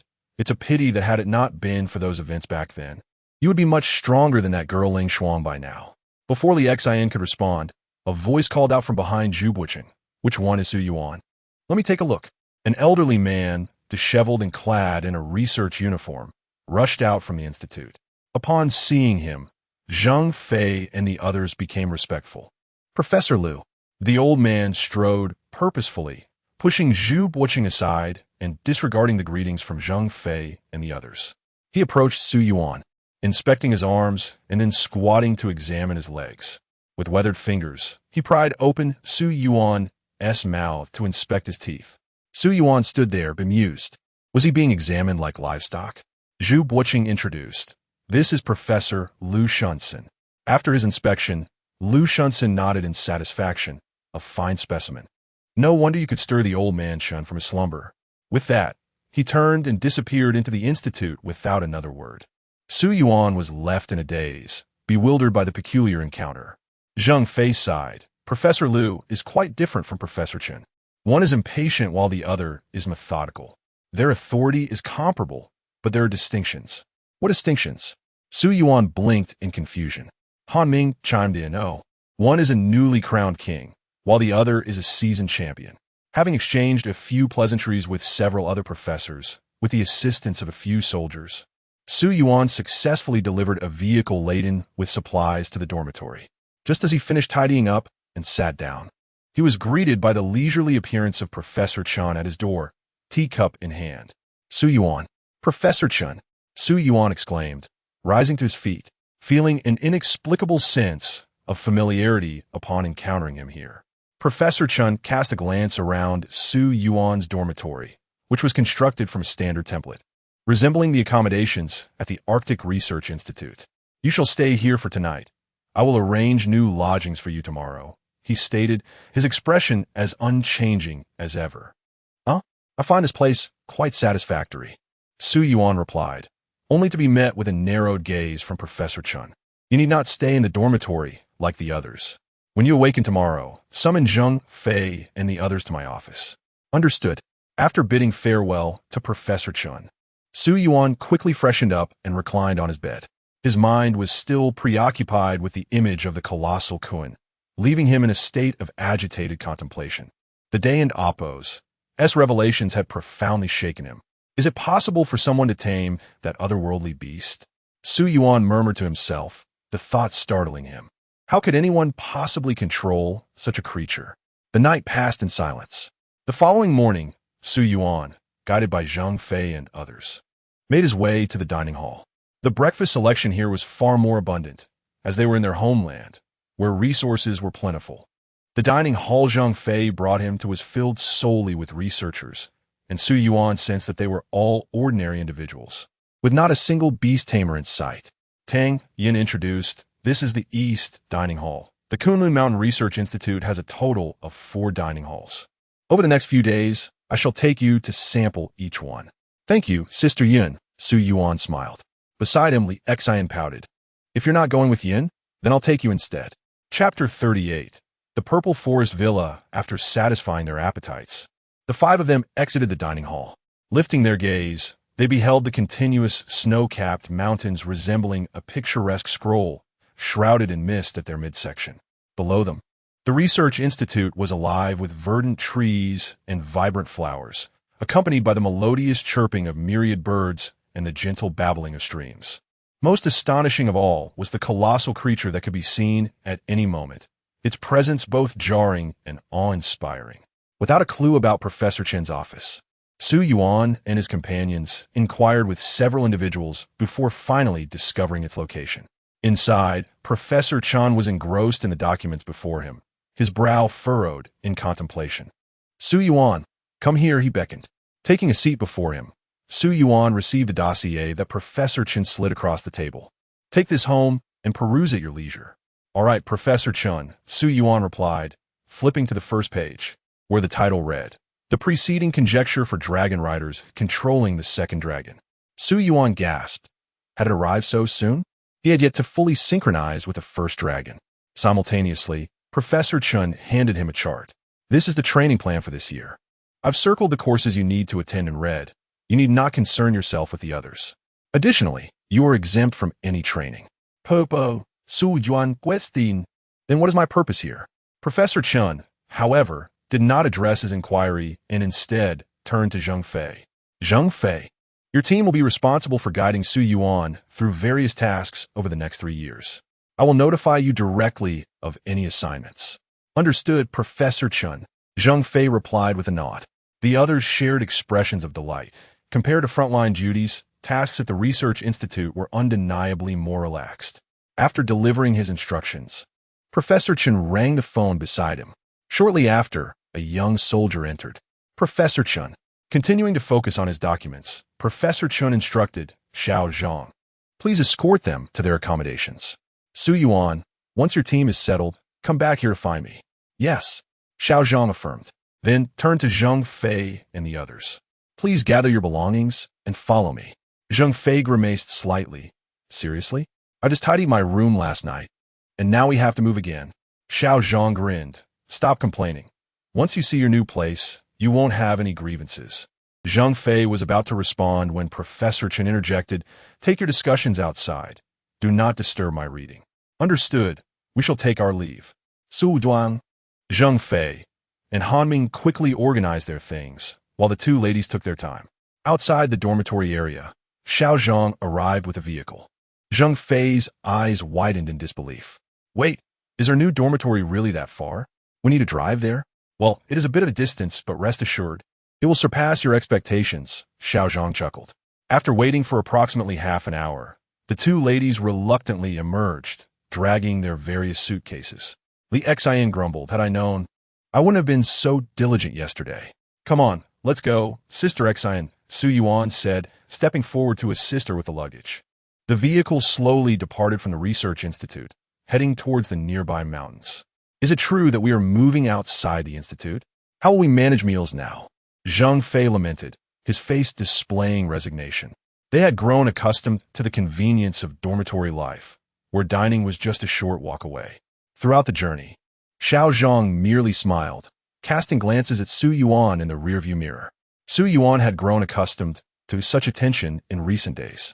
As they drove away from the Institute and toward a nearby ravine, Xiao Zhang enthusiastically described the scenery. If this area were developed into a tourist destination, it would undoubtedly generate immense profits. Alas, such aspirations would never materialize. The vehicle navigated a winding mountain road, where only one car could pass at a time. As they rounded a bend, a breathtaking vista unfolded before them, a vibrant expanse of purple trees. Although Su Yuan could not name these trees, they exuded a soothing aura. As they traversed through this enchanting grove, a charming 2.5-story villa emerged at the end of the path. A bright stream flowed beside the villa, producing a gentle murmur. The lush vegetation on either side, coupled with the crystalline waters of the ravine, caressed by a mild breeze, reflected the azure sky, white clouds, and the purple foliage. Here, one could seemingly rediscover a sense of tranquility and belonging. The vehicle approached an archway inscribed with the words Purple Forest Villa, finally coming to a smooth halt before the 2.5-story villa. Zheng Fei and his companions were filled with astonishment as they alighted and gazed at the dwelling before them. The stream was crystal clear, surrounded by a kaleidoscope of flora, with sunlight filtering through the leaves and casting dappled patterns upon the water. The entire scene resembled a paradise untouched by time. Xiao Zhang exited the vehicle, cheerfully announcing, "Welcome to the Purple Forest Villa." The large characters at the entrance were inscribed by the commander himself. It was only completed last year and was initially intended for Professor Liu, who declined to reside here. After Professor Chan and Appo's recent visit, the commander decided to designate this as Professor Chan and Appo's office, but he also refused. Ultimately, Professor Chan decided that your team should inhabit this villa. Xiao Zhang eagerly shared this information with Su Yuan's group, his face beaming with delight. My goodness! Zhang Fei could hardly contain his joy. Is this truly where we will be living? Xiao Zhang chuckled. Professor Chun has remarked that you owe your good fortune to Su Yuan. Otherwise, this place would have been reserved for the commander. Su Yuan, I adore you. Li Xian exclaimed, excitedly embracing Su Yuan, her face alight with enthusiasm. Having spent years in war zones, they had never experienced such luxurious accommodations. Su Yuan gently patted Li Xian's shoulder. Calm down, Sister Xian. Easy does it. Xiao Zhang casually lit a cigarette. Captain Zhang, are there still complaints? Zhang Fei, standing before the villa with his luggage, replied, no more complaints. I was hasty in my judgment.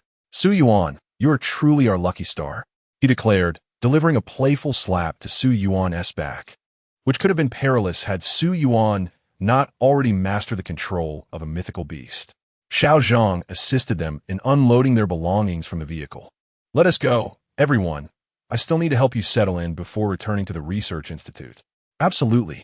The group eagerly rushed into the villa, which featured a grand open design. The first floor comprised a living room, dining area, and kitchen, while the second floor was designated for sleeping quarters. Quickly, the team distributed themselves into their respective rooms. Su Yuan stood in his room, which was more than twice the size of the dormitory at the Research Institute. The spacious bed, desk, and wall-embedded wardrobe all radiated comfort. The window was a large, operable floor-to-ceiling structure, allowing Su Yuan to gaze out and view the entire Research Institute in the distance. As Su Yuan admired the surrounding beauty, Li Xian's head popped in. Su Zhuang, I look forward to your guidance in the future. At that moment, Su Yuan realized that his window connected with Li Xian and Appo's room. His lips twitched slightly. I look forward to your guidance too, Sister Xian. Hee. Li Xian giggled, retreating to her room to unpack. After swiftly organizing his personal items, Su Yuan leaned over the second-floor railing to examine the villa more closely. The entire structure was crafted from natural wood, with each room on the second floor featuring its own bathroom, and the first floor boasting a vast living room and dining area alongside an open kitchen. The breathtaking scenery outside the villa evokes a profound sense of the idyllic realm described in Peach Blossom Spring. The second floor comprises 7 rooms, of which their team occupies 5, leaving 2 unoccupied. The purpose of the upper half-level, referred to as the wishing area, remains a mystery. Standing in the living room on the first floor, Xiao Zhang gazes upward and inquires, Are you all satisfied with this place?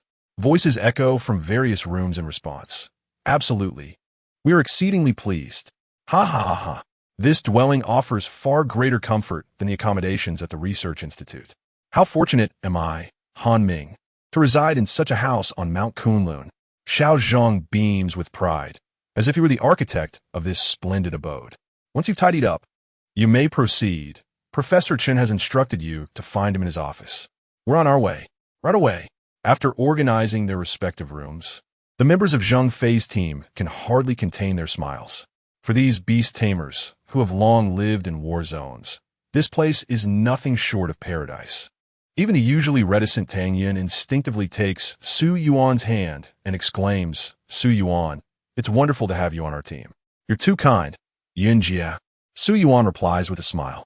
He understands Professor Chan and Appo's favoritism towards him, though he never anticipated it would manifest to such an extent. This residence seemed beyond their reach.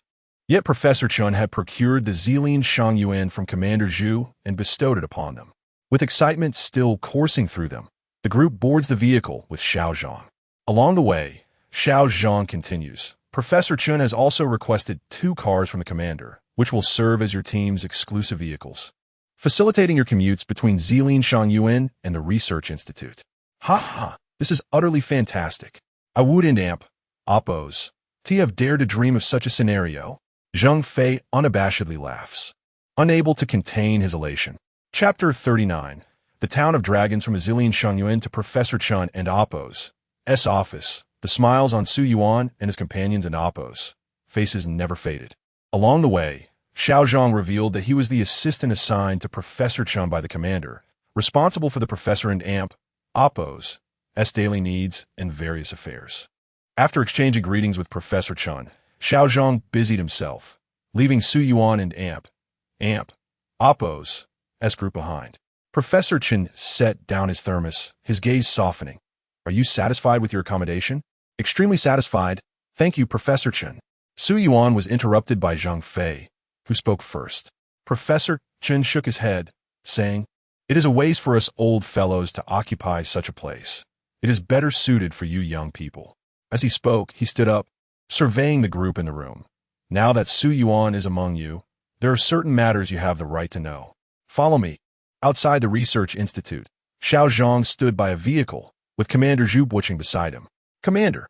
Zhang Fei and the others stepped forward to bow, their demeanor exceedingly respectful. Zhu Buqing nodded. "Get in the car." As the vehicle departed the research institute, it headed away from Zilin Shangyuan, and both Zhu Buqing and Professor Chen remained silent throughout the journey. Zhang Fei and his companions dared not even breathe. The cement road continued until it reached a secluded dirt path hidden among the trees, nearly invisible unless one looked closely. "We cannot drive any further. Let's walk," Zhu Buqing said, turning to Xiao Zhang. "You stay here." "Commander, you aren't in Appo's carrying a gun. What if?"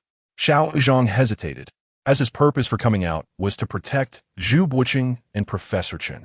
Before Zhu Buqing could respond, Professor Chen shot him a glance. "Isn't Zhang Fei's team of beast tamers capable enough?" "Very well." Xiao Zhang forced a smile, realizing that his earlier concern was unwarranted. The small path, though termed a road, was merely a trail painfully forged, exceedingly difficult to traverse. Zhu Buqing, sturdy and robust, walked briskly ahead in military boots. "Professor, allow me to carry you," Zhang Fei said, observing Professor Chun and Appo's struggle with concern. Professor Chen glanced up. "I am not yet old enough for that." Without turning, Zhu Buqing chuckled. "Old Chun, you still refuse to accept your age?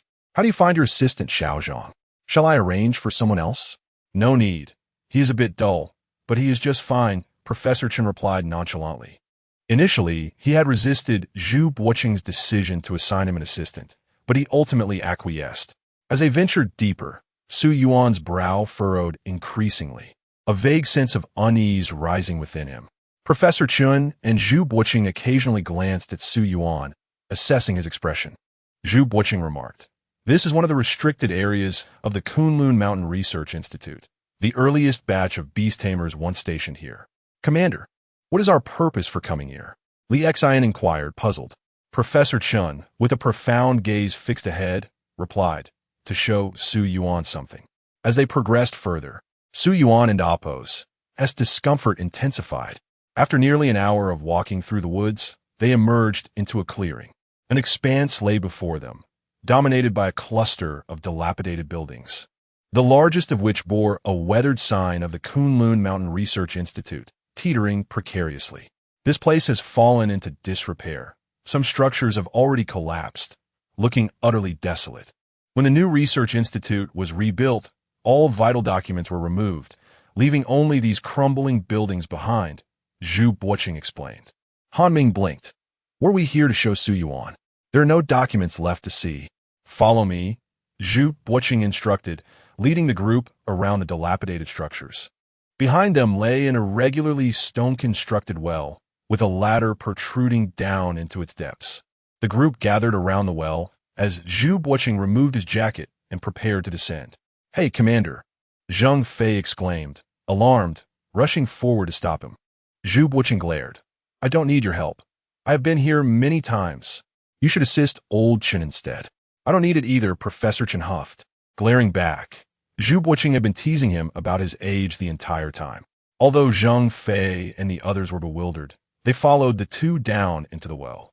After all, these two were national treasures. Any mishap would warrant 100 executions for them. The well was exceedingly deep, and it took a considerable time for the seven to reach the bottom. Upon arrival, a strong metallic odor assaulted their senses, causing them to frown. The well bottom was dry, not the dampness they had expected, shrouded in darkness, where one could not see their own hand. Li Xin, Zhu Buqing called. Coming, Commander.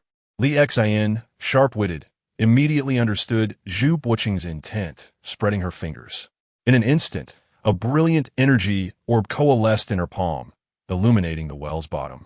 The space was vast, resembling a bomb shelter, but the walls appeared strange, not artificially carved. A winding tunnel stretched ahead, leading to an unknown destination. Let us proceed, Zhu Buqing said, brushing off the dust from his trousers.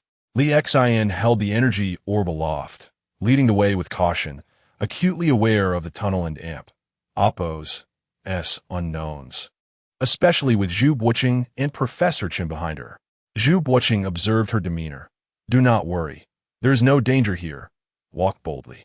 Oh! Professor Chen and Oppos' gaze lingered on Su Yuan. Su Yuan, what do you feel? Inside, I feel uneasy. Restless. I cannot quite describe it. Su Yuan murmured, shaking his head gently. The sensation was indescribable. Professor Chen's gaze held an undercurrent of concern as he regarded Su Yuan. Tang Yun, Wan King Besai Su Yuan, noticed the unease but could not voice it. The seven traversed the tunnel, and as they reached the end, Li Xin stood, wide-eyed, staring at the scene before her. The energy orb in her hand gradually dissipating. Why is this here? Li Xin murmured. Zheng Fei and Han Ming rushed forward. What? What do you see? They disregarded Zhu Buqing, hastily overtaking him to stand before Li Xin. My goodness! Zheng Fei and the others were momentarily stunned. At the tunnel's end lay a vast valley, circular in shape, surrounded by mountains and cloaked in cold moss, with a gap above from which warm sunlight streamed down, resembling an eggshell with a hole at the top. In the center of the valley lay a colossal black dragon, coiled and bound by numerous thick black chains. Each chain extended outward, tethered to the valley's perimeter, securely fastening the dragon in place. Sensing the presence of humans, the black dragon laboriously lifted its eyelids, its eyes radiating immeasurable authority. Exhaling a breath tinged with a metallic scent. The dragon's body bore no other hue. It appeared drained of energy, yet exuded an aura of solemnity and sanctity. Among the seven present, aside from Zhu Buqing and Professor Chen, the other five were left in awe at the sight. Su Zhuang, this is the reason you were summoned to the Kunlun Mountain Research Institute. The materials I provided you today are conclusions drawn from the information your father left behind. You should study them carefully, Professor Chen spoke with calm assurance. Zhu Buqing continued. 10 years ago, your father suddenly returned to the Kunlun Mountain Research Institute. That night, thunder rumbled incessantly, and the entire Kunlun Mountain range trembled. The beast tamers stationed here were suffocated by an overwhelming force, none daring to investigate the cause of the turmoil. The following morning, he knocked on my door, battered and bruised, revealing the existence of a dragon. Since that day, he has vanished without a trace, leaving no one to ascertain his whereabouts. Su Yuan, listening intently to their conversation, fell into deep contemplation. 10 years ago, his father had departed from home and never returned. He endeavored to steady his emotions and met Professor Chen's gaze. Is my father dead? I suspect not, Professor Chen replied, shaking his head earnestly.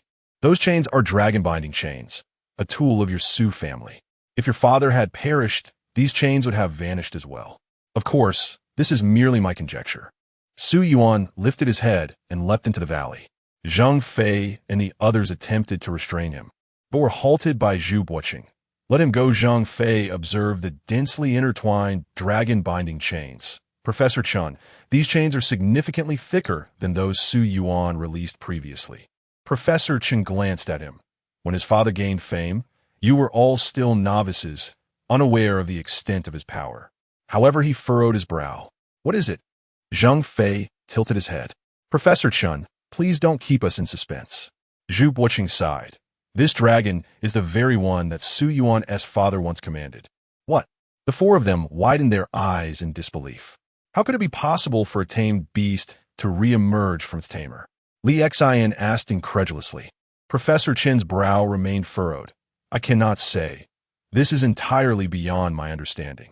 I simply cannot fathom how he achieved this impressive.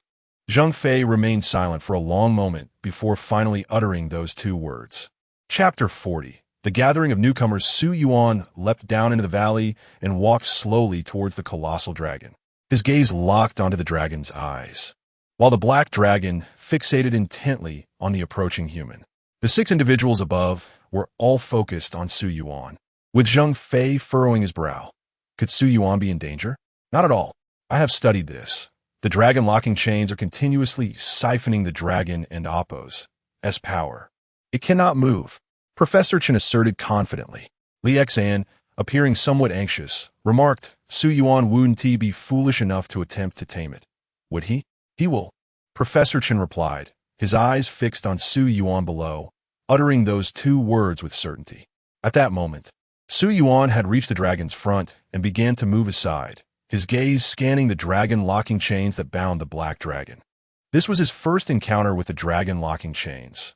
He had attempted to use them during a mission in the Arctic, but he had no comprehension of the power involved. Zhang Fei had described to him that each chain he released had been as thick as his wrist. Yet, the chains before him now resembled utility poles in size. They were on an entirely different level. Unable to resist, Su Yuan reached out to touch one of the chains. The instant he made contact, an electric sensation coursed through his body, causing him to recoil in fright. Observing this, Professor Chen displayed a rare smile. This young man is still intent on studying the dragon locking chains at such a moment, truly composed. Professor Chen, Commander. Su Yuan called out, turning towards the figures above.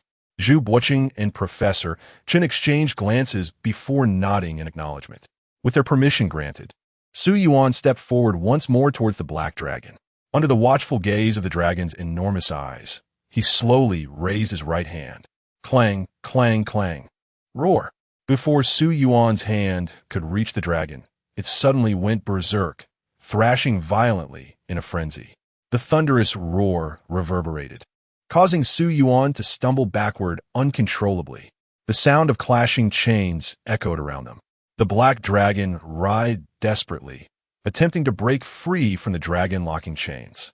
However, those sturdy chains remained unyielding, firmly restraining its body.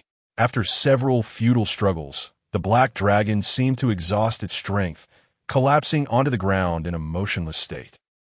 Professor Chen furrowed his brow deeply. Even bound by the dragon locking chains, it possesses such power. Truly an extraordinary creature. As the dragon settled down, Su Yuan finally lowered his hands from his ears, reflecting on the situation. No wonder Zhang Fei had said that the dragon in the Arctic was merely a juvenile.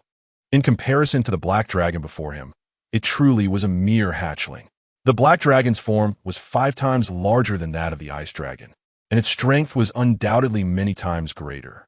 Su Yuan gradually lifted his hand, reaching out towards the black dragon. The hearts of all present raced with trepidation, with Zhang Fei prepared to intervene at any moment. The scene before them was utterly foreign, and they had no inkling of what might transpire next. The moment Su Yuan and Appo's hand made contact with the black dragon, a surge of overwhelming mental energy flooded into his mind. Within his consciousness, the enormous dragon eyes scrutinized Su Yuan, as if assessing its prey. Su Yuan felt diminutive under that gaze. The immense psychic force caused his vision to darken, and he staggered backward, struggling to maintain his balance. Su Yuan, Zhang Fei exclaimed, immediately launching himself forward without hesitation. His legs erupted with tremendous strength, propelling him to Su Yuan's side in an instant, steadying him before he could fall. Su Yuan and Appo's consciousness grew hazy. His eyelids felt unbearably heavy as he managed to glance at Zhang Fei before succumbing to darkness. Zhang Fei gritted his teeth, preparing to leave when the corner of his eye inadvertently met the black dragon and Appo's gaze. The overwhelming aura nearly suffocated him, and he fought to maintain his composure as he leapt onto the platform above the valley. Su Yuan, Su Yuan. Li Xian hurriedly took Su Yuan from Zhang Fei's arms, her face etched with concern. Zheng Fei, utterly drained, collapsed onto the ground, gasping for breath as beads of sweat streamed down his forehead. A monster, that dragon, is formidable, Zheng Fei thought, casting a wary glance at the black dragon below. From this vantage point, the oppressive presence had diminished. Zhu Buqing looked at Zheng Fei and inquired, "How does it compare to the one you encountered at Daunting Lake?" "Far stronger. The dragon at Daunting Lake cannot be compared to this black dragon at all," Zheng Fei panted, rising with Han Ming as assistance. Having heard Zheng Fei's words, Zhu Buqing turned to Professor Chen. "Old Chen, do you have any insights?" "None at all. Sigh. We have a long journey ahead of us. Let us return." Professor Chen sighed, lamenting his lack of knowledge regarding dragon tamers.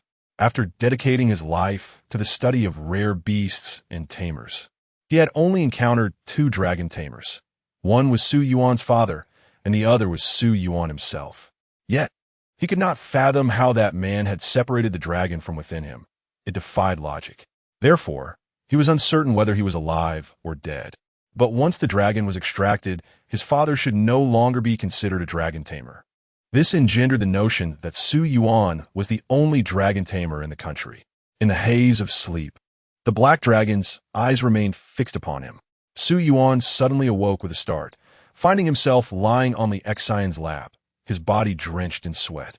"Su Yuan," Li Xian gasped, drawing the attention of everyone in the vehicle. Su Yuan's eyes widened, still dazed, as his chest heaved in rapid breaths.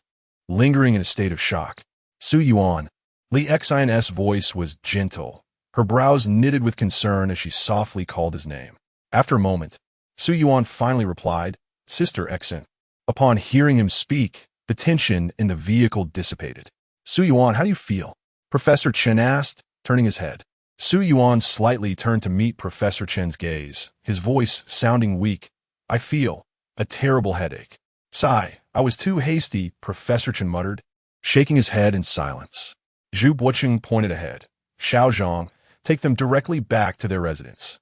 "Yes, Commander," Xiao Zhang replied, frequently glancing through the rearview mirror at the unconscious Su Yuan resting on Li Xian's lap.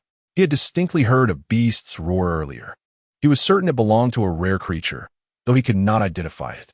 Moreover, that extraordinary beast was undoubtedly linked to Su Yuan. He was startled when he saw Su Yuan being carried out. After spending a week at Zilin Shangyuan, Xiao Zhang had been consistently delivering supplies, including various household items and appliances. Every 2 days, fresh vegetables and meats were provided. During this time, Zheng Fei and the others busied themselves with cleaning and arranging the villa. Su Yuan wished to assist, but they resolutely declined, insisting he rest. Beneath a tree outside the house, there was a stone table. Su Yuan, feeling helpless, could only bring a lounge chair and rest beside the stone table each day. Occasionally, he experienced headaches, and during the nights, he dreamt of the dragon and its intimidating eyes. However, since last night, the intensity had significantly lessened. The mental stimulation was gradually subsiding. At that moment, outside the villa, Su Yuan lay in the lounge chair beside the stone table, a steaming pot of jujube tea resting atop the table. Tang Yun sat beside him with a book in her arms. In front of them, Li Xian and Han Ming were engaged in a game of badminton. A vehicle was parked in front of the villa, where Zheng Fei and Xiao Zhang were unloading supplies. After unloading everything, Xiao Zhang clapped his hands and approached Su Yuan. "Su Yuan, Professor Chen asked me to inquire about your rest these past few days." "Very well. I feel completely fine now." Su Yuan and Amp, Appo's spirits lifted immediately upon hearing this. He had been quite stifled these days. He was not allowed to do anything he wished, only permitted to sleep. If he couldn't and Appo's sleep, he was told to rest his eyes. The 2 individuals playing badminton also paused and turned their attention toward them. Zheng Fei stood not far off, a cigarette in his mouth. Upon hearing Su Yuan's response, Xiao Zhang chuckled. "Professor Chen said that if you were well, he wants you to go to the Research Institute tomorrow. This year and Amp, Appo's new recruits have all assembled." "Great, I will go first thing tomorrow morning." Su Yuan nodded eagerly, like a chick pecking at rice. Li Xian and the others exchanged knowing smiles. They understood that Su Yuan had been bored out of his mind these days. But what could they do? "All right, You take your time to rest. I'll take my leave now, Xiao Zhang said, waving goodbye to the group. Su Yuan stretched comfortably. At last, this kind of life is coming to an end. Zhang Fei chuckled. Be content. Such days will be rare in the future. Dinner was abundant, prepared by Zhang Fei. Although there were slight discrepancies in the ingredients, the flavor was unmistakably authentic northeastern cuisine. For the past few days, Zhang Fei had been cooking, and this captain seemed more like a caretaker for the team. He diligently managed all their affairs, embodying the perfect gentleman. At the dinner table, Li Xian asked Zhang Fei, Captain, are we bringing in external recruits this year? Zhang Fei, savoring his meal, replied, We'll see tomorrow. It depends on the circumstances and whether there are any promising candidates. We still don't know how many teams will come. Su Yuan understood this conversation. External recruits referred to what Zhang Fei had mentioned earlier, selecting a newcomer to temporarily join the team and assist that newcomer in completing 3 years of training. This year, including Su Yuan, there were only 25 newcomers, marking the lowest number in history. What if there was another talent as peculiar as Su Yuan? Han Ming had not finished his statement when Zhang Fei interrupted, placing his chopsticks horizontally in front of him. No and amp. Oppose. What ifs and amp? Oppose. There is no such possibility. I was just saying. Don't you dare even think about it. Consider the odds. The likelihood of 2 prodigies emerging in the same period is exceedingly slim. Just look at the Xian and amp. Amp, oppose, S-batch. Only Shi and Ling Shuang stood out. Has there ever been a year with 2 prodigies appearing simultaneously? Zhang Fei shot him a disapproving glance, while simultaneously serving himself another bowl of rice. Hurry up and finish your meal. We have to go to the Research Institute early tomorrow. Understood. Chapter 41. Strike with utmost fury in the western expanse of the Kunlun Mountain Research Institute. A considerable assembly of beast tamers had gathered. Among them were not only newcomers, but also seasoned tamers. Several dozen officers and researchers were present as well.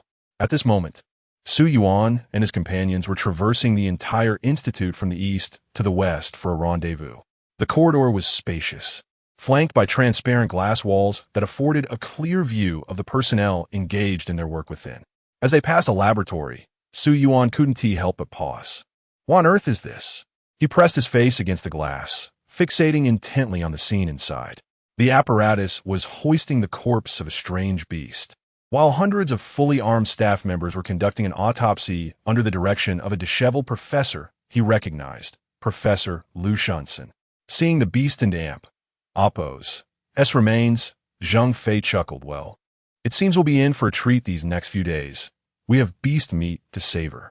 Huh, this thing is edible? Su Yuan said incredulously. Of course.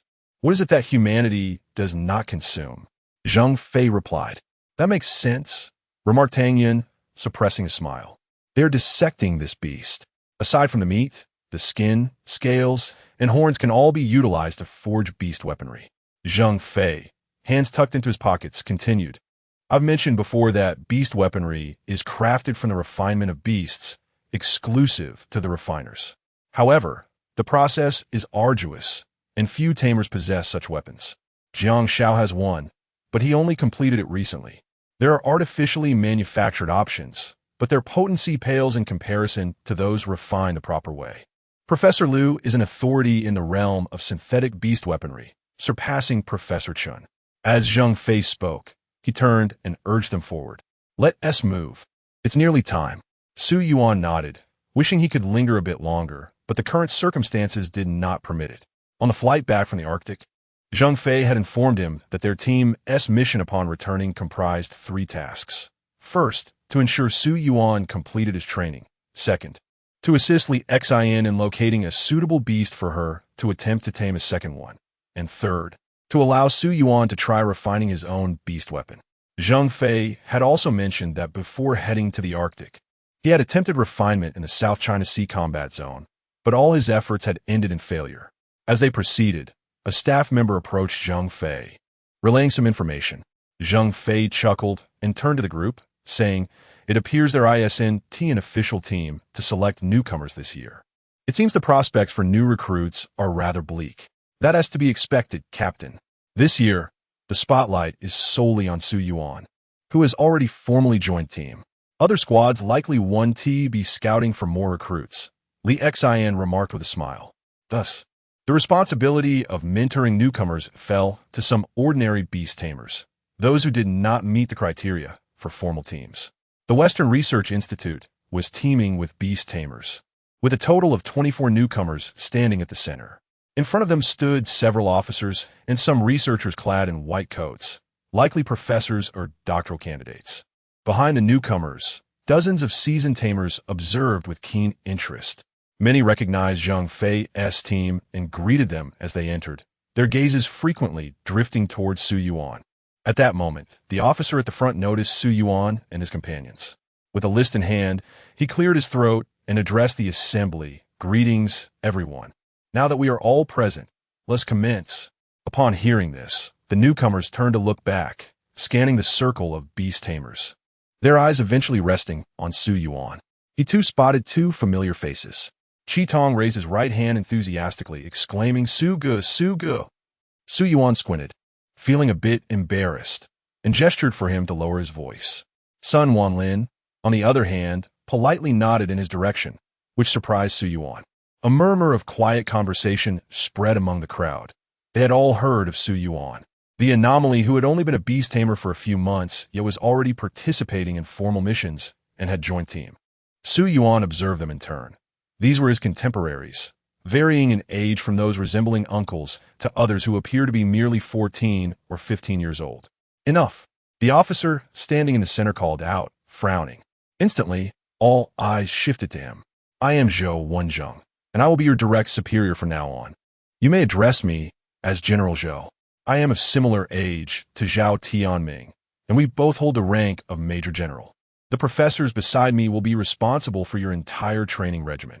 As you've seen, the seasoned tamers behind you will serve as your mentors. They will form teams of 3, selecting 2 from among you newcomers to create temporary squads. You will coalesce over the next 3 years, during which you must not only complete your training, but also fulfill a series of missions, all encapsulated within your training plan. I must clarify one thing in advance. The temporary squads will be formed through joint deliberation among the 3 mentors. The selection of newcomers will also be a collective decision. Not everyone will be chosen. If you wish to attract the mentor's attention, you must exert yourselves. Shortly, there will be a test, and all 24 of you, including Su Yuan, will participate. The mentors will decide which of you to select after the test.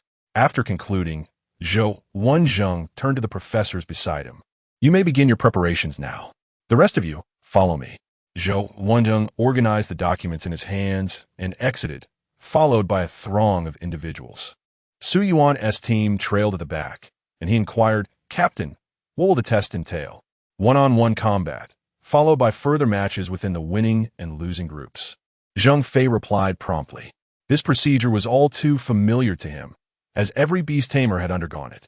Outside the research institute, the sun shone brightly, and looking up, they could see a massive koan flying leisurely in the sky, creating a surreal tableau. After traversing several streets, they approached a structure resembling a gymnasium. Under Zhou Wenzheng and Appo's guidance, the group entered the venue, which was entirely enclosed, revealing an expansive arena with ample space. A glass-enclosed viewing area hung overhead, filled with spectators. Su Yuan casually scanned the crowd and spotted Commander Zhu Bucheng, Professor Chun, and Professor Lu Shunsen among them. Zhang Fei leaned closer to Su Yuan and whispered, Keep an eye out for promising talents. If we find one, we'll bring a temporary member into our team. Understood, Captain, Su Yuan nodded, grasping Zhang Fei's intention to nurture talent. After all, those with potential would grow more rapidly alongside formidable individuals. Once Zhang Fei finished speaking, apart from the 25 newcomers, everyone else took their places in the viewing area. As they settled in, a mentor clapped Zhang Fei on the shoulder, saying, Well done, Lao Zheng. You snagged this year's most formidable rookie right in the center. Just luck, just luck. Zhang Fei beamed, showing no restraint in his delight. Nearby, another person chimed in, 2 stunning beauties in your team, not to mention Li Xin's reputation as a prodigy. With such an impressive rookie this year, all the benefits are yours. Poor us, stuck in the middle ground. In the viewing area, some professors were operating machines before them, while others held the newcomers' physical assessment materials. "Commander!" The newly arrived group stood at attention, saluting. Zhu Buoqing waved his hand dismissively, expressing his exasperation at the repetitive nature of their discussions. "Old Chun," he inquired, turning his gaze towards Professor Chun, "have you and old Liu conspired to proceed with this plan? It's rare for us to be in agreement. Let's give it a try. I have confidence in that young lad." Professor Chen's attention remained fixed on Su Yuan. Lu Shunsen nodded in agreement. "I too am curious to see the outcome." A subtle smile crept across Zhu Buoqing and Appo's face. "Then let us observe." At that moment, a researcher approached and saluted. "Commander, the adjustments are complete. We are ready to commence." With Zhu Buoqing's command, the entire venue began to transform dramatically. Trees, towering mountains, flowing rivers, and muddy marshlands materialized out of thin air. The newcomers were taken aback by this sudden metamorphosis, their gazes cautiously scanning their surroundings. Su Yuan surveyed the altered landscape, realizing that the venue had effectively become a vast, simulated training environment. Through the microphone before him, Zhu Buoqing addressed the group. "You youngsters, disperse to various positions. Go wherever you wish." No sooner had he finished speaking than the individuals sprang into action, scattering in all directions. Just as Su Yuan was about to move, he heard Zhu Buoqing's voice from above. Su Yuan remained still. Soon, the group had fully dispersed. Although Su Yuan could not see their locations, he could sense their presence. The objective of this training exercise, for all except Su Yuan, was singular: to defeat him. Whether through individualistic endeavors or collaborative efforts, the choice was theirs. As for you, Su Yuan, your task is equally clear: to vanquish all 24 of them. The only stipulation is that no fatalities are permitted, as long as they remain alive.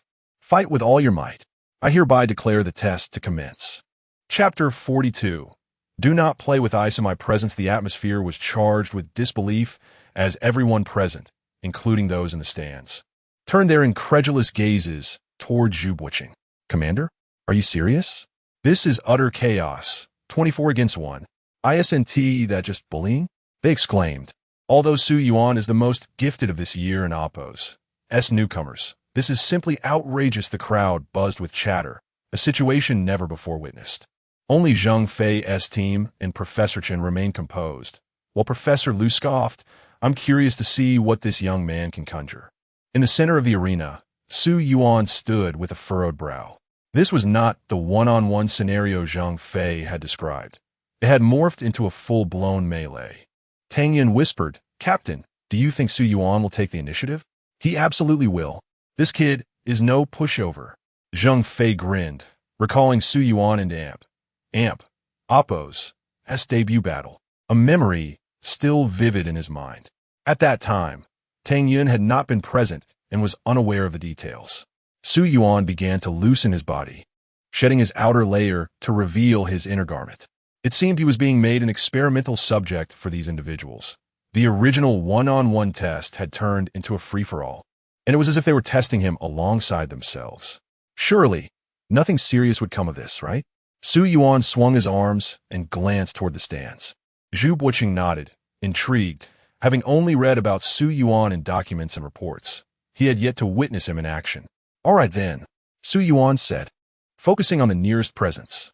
The individual concealed behind a tree trunk trembled, feeling as if a predator had locked its gaze upon him.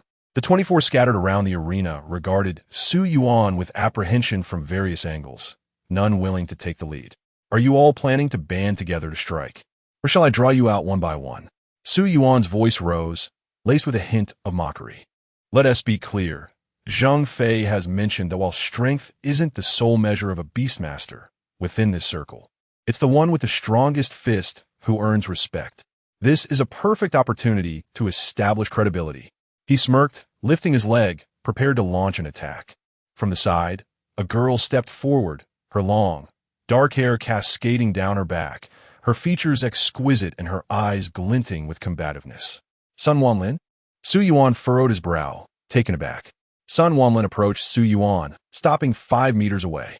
Su Yuan, whether in the Arctic or now at Kunlun Mountain, the The resources of the Research Institute have been subtly favoring you. If I defeat you, will those resources not converge upon me? She fixed her gaze on Su Yuan, fully aware of his strength, knowing her ice fox was a gift from him. Su Yuan smiled faintly. Perhaps, but that is contingent upon you defeating me first. Since becoming a beastmaster, I have been relentlessly training, and I possess absolute confidence, Sun Wanlin declared, assuming a battle stance. In the stands, Zheng Fei stood behind Professor Chun, snorting. Confidence is commendable, but lacking self-awareness is your downfall. Li Exen, agitated, exclaimed. Her beast was beaten by Su Yuan's brother in Yun Air. How can she have the audacity? Let us keep things in perspective. Don't get too worked up. Xin Jia. Han Ming quickly intervened, restraining the increasingly animated Li Xin. Li Xin glared at Zheng Fei. Captain, you can't let her be a temporary team member. Rest assured, I'm not fond of her personality either, Zheng Fei replied, patting his chest in assurance. Zhu Buqing shot Zheng Fei a disapproving look. How can you let personal feelings interfere? I apologize, Commander Liu Shunsun interjected urgently. Can we please focus? The fight is about to begin. Calm down, Zheng Fei soothed as he patted Liu Shunsun's back, offering a disarming smile. In the arena, Sun Wanlin frowned. Aren't you going to make a move? Understand this, you are the challenger.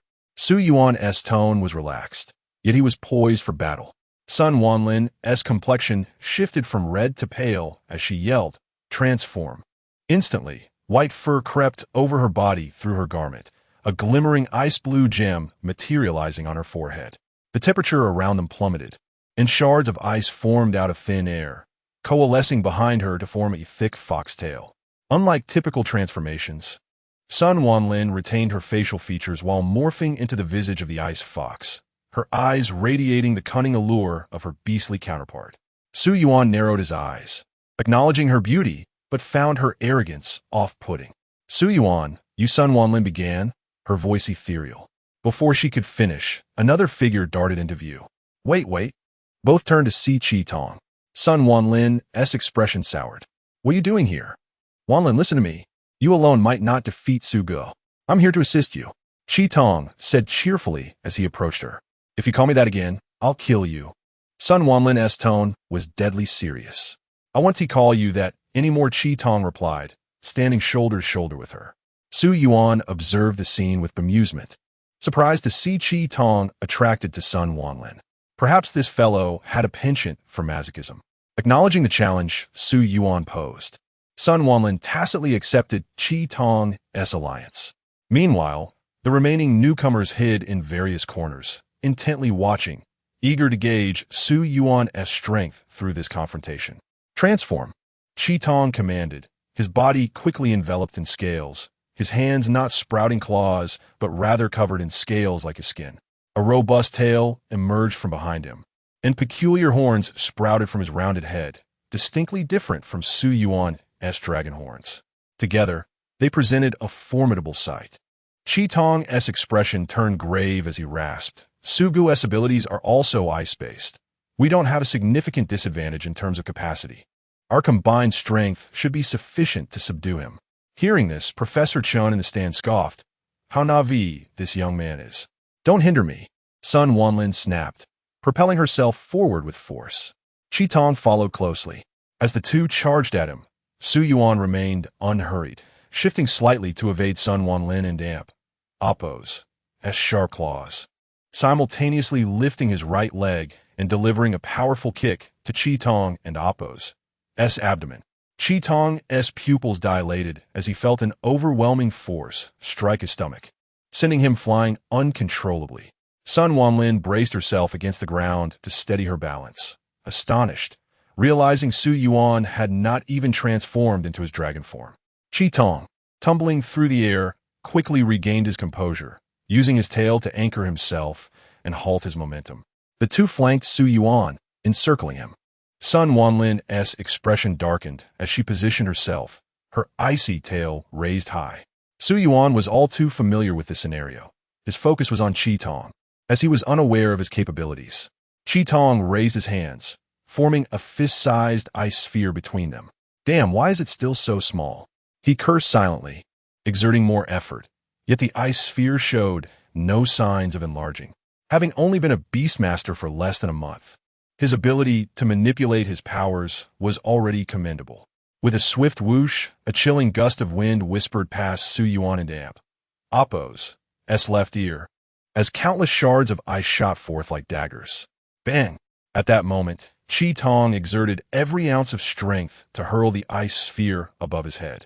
Su Yuan narrowed his eyes as the temperature around him plummeted, and with a firm stomp of his right foot, a resounding crack echoed. The ice blades and the ice sphere detonated in a dazzling explosion less than 2 meters away from Su Yuan, scattering fragments of ice through the air like celestial blossoms. The shimmering shards danced around Su Yuan, cascading gently to the ground. Witnessing the spectacle, Sun Wanlin and Amp, Oppo's eyes widened in disbelief, struggling to comprehend the scene unfolding before her. Su Yuan flexed his wrist and raised his chin to meet her gaze, asserting, "Do not toy with ice before me. Our abilities are not on the same level." How? How is this possible? Sun Wanlin gasped. Her breath labored, as if that last strike had drained her of all vigor. The tail behind her was recovering at a painfully slow pace, far inferior to the swift regeneration of the ice fox. Turning her attention elsewhere, she noticed Chi Tong had returned to his normal state, propping himself on the grass and panting heavily. Both of them had only been beast tamers for less than a month, and aside from innate talent and the beasts they commanded, Su Yuan had undeniably trained for several months longer. Meanwhile, the audience erupted in astonishment, particularly the beast tamers, who understood the significance of Su Yuan's earlier display. What was that phenomenon? There was no fluctuation of power. Had that young man truly shattered their attack using the same ice abilities? This can't be real. He hadn't an Amp, Oppo's, even transformed into a beast. Ice ability nullification? Impossible. Nonsense, pure nonsense. I refuse to believe it. Amidst the murmurs and astonishment, Zhang Fei and his companions simply watched Su Yuan in the arena, smiles gracing their faces, relishing the very effect they had sought to achieve. Chapter 43. Innate suppression. The spectators on the stands were left speechless. The group in the arena fared no better.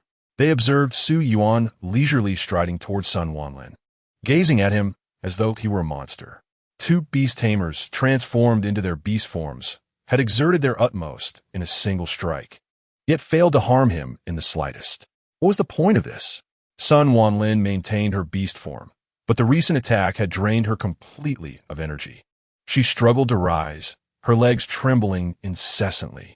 Su Yuan and Amp, Oppo's expression was one of disappointment. "Can you still fight?" "I suppose not. I still can't." Sun Wanlin gasped for breath, her tail behind her ceasing its recovery.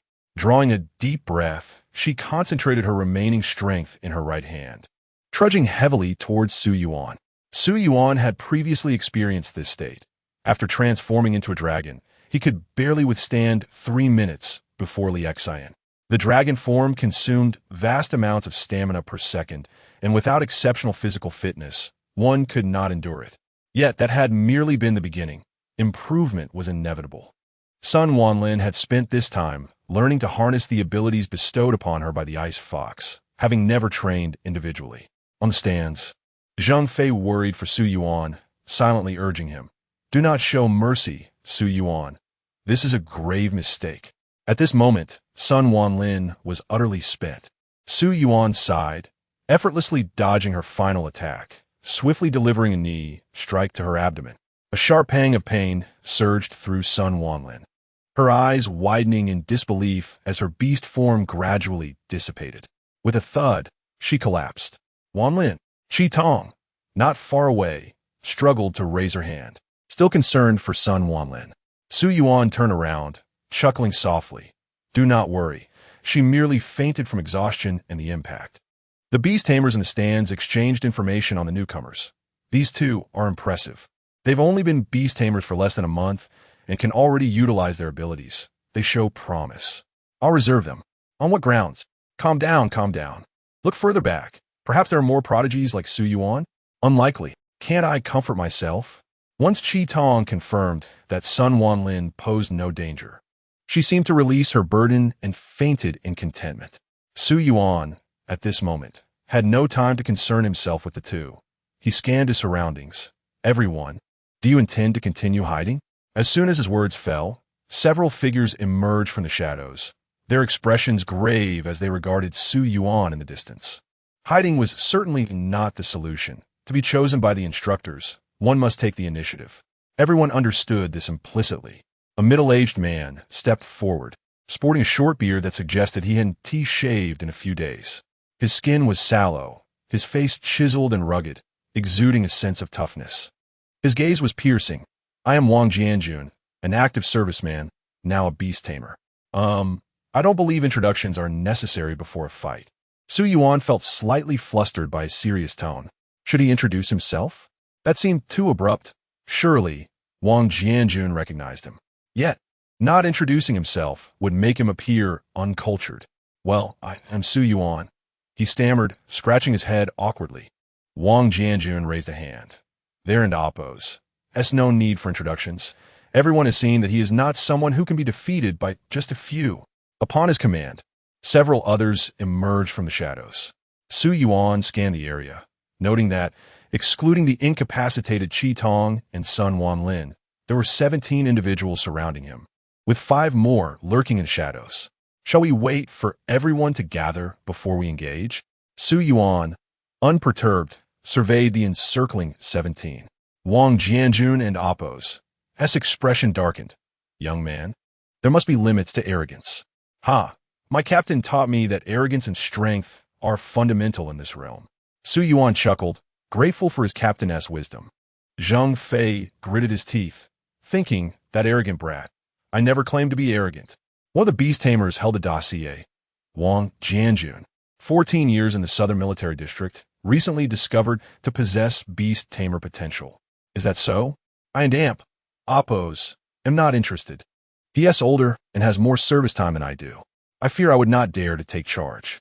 Confirming that no more adversaries would appear, Wang Jianjun pondered. Let us gauge Su Yuan's abilities. Everyone follow my lead. Transform. Wang Jianjun commanded, and his body began to shift. Claws formed at his hands. His feet morphed into hooves. Red patterns crept across his limbs, and a tail resembling that of a bull emerged.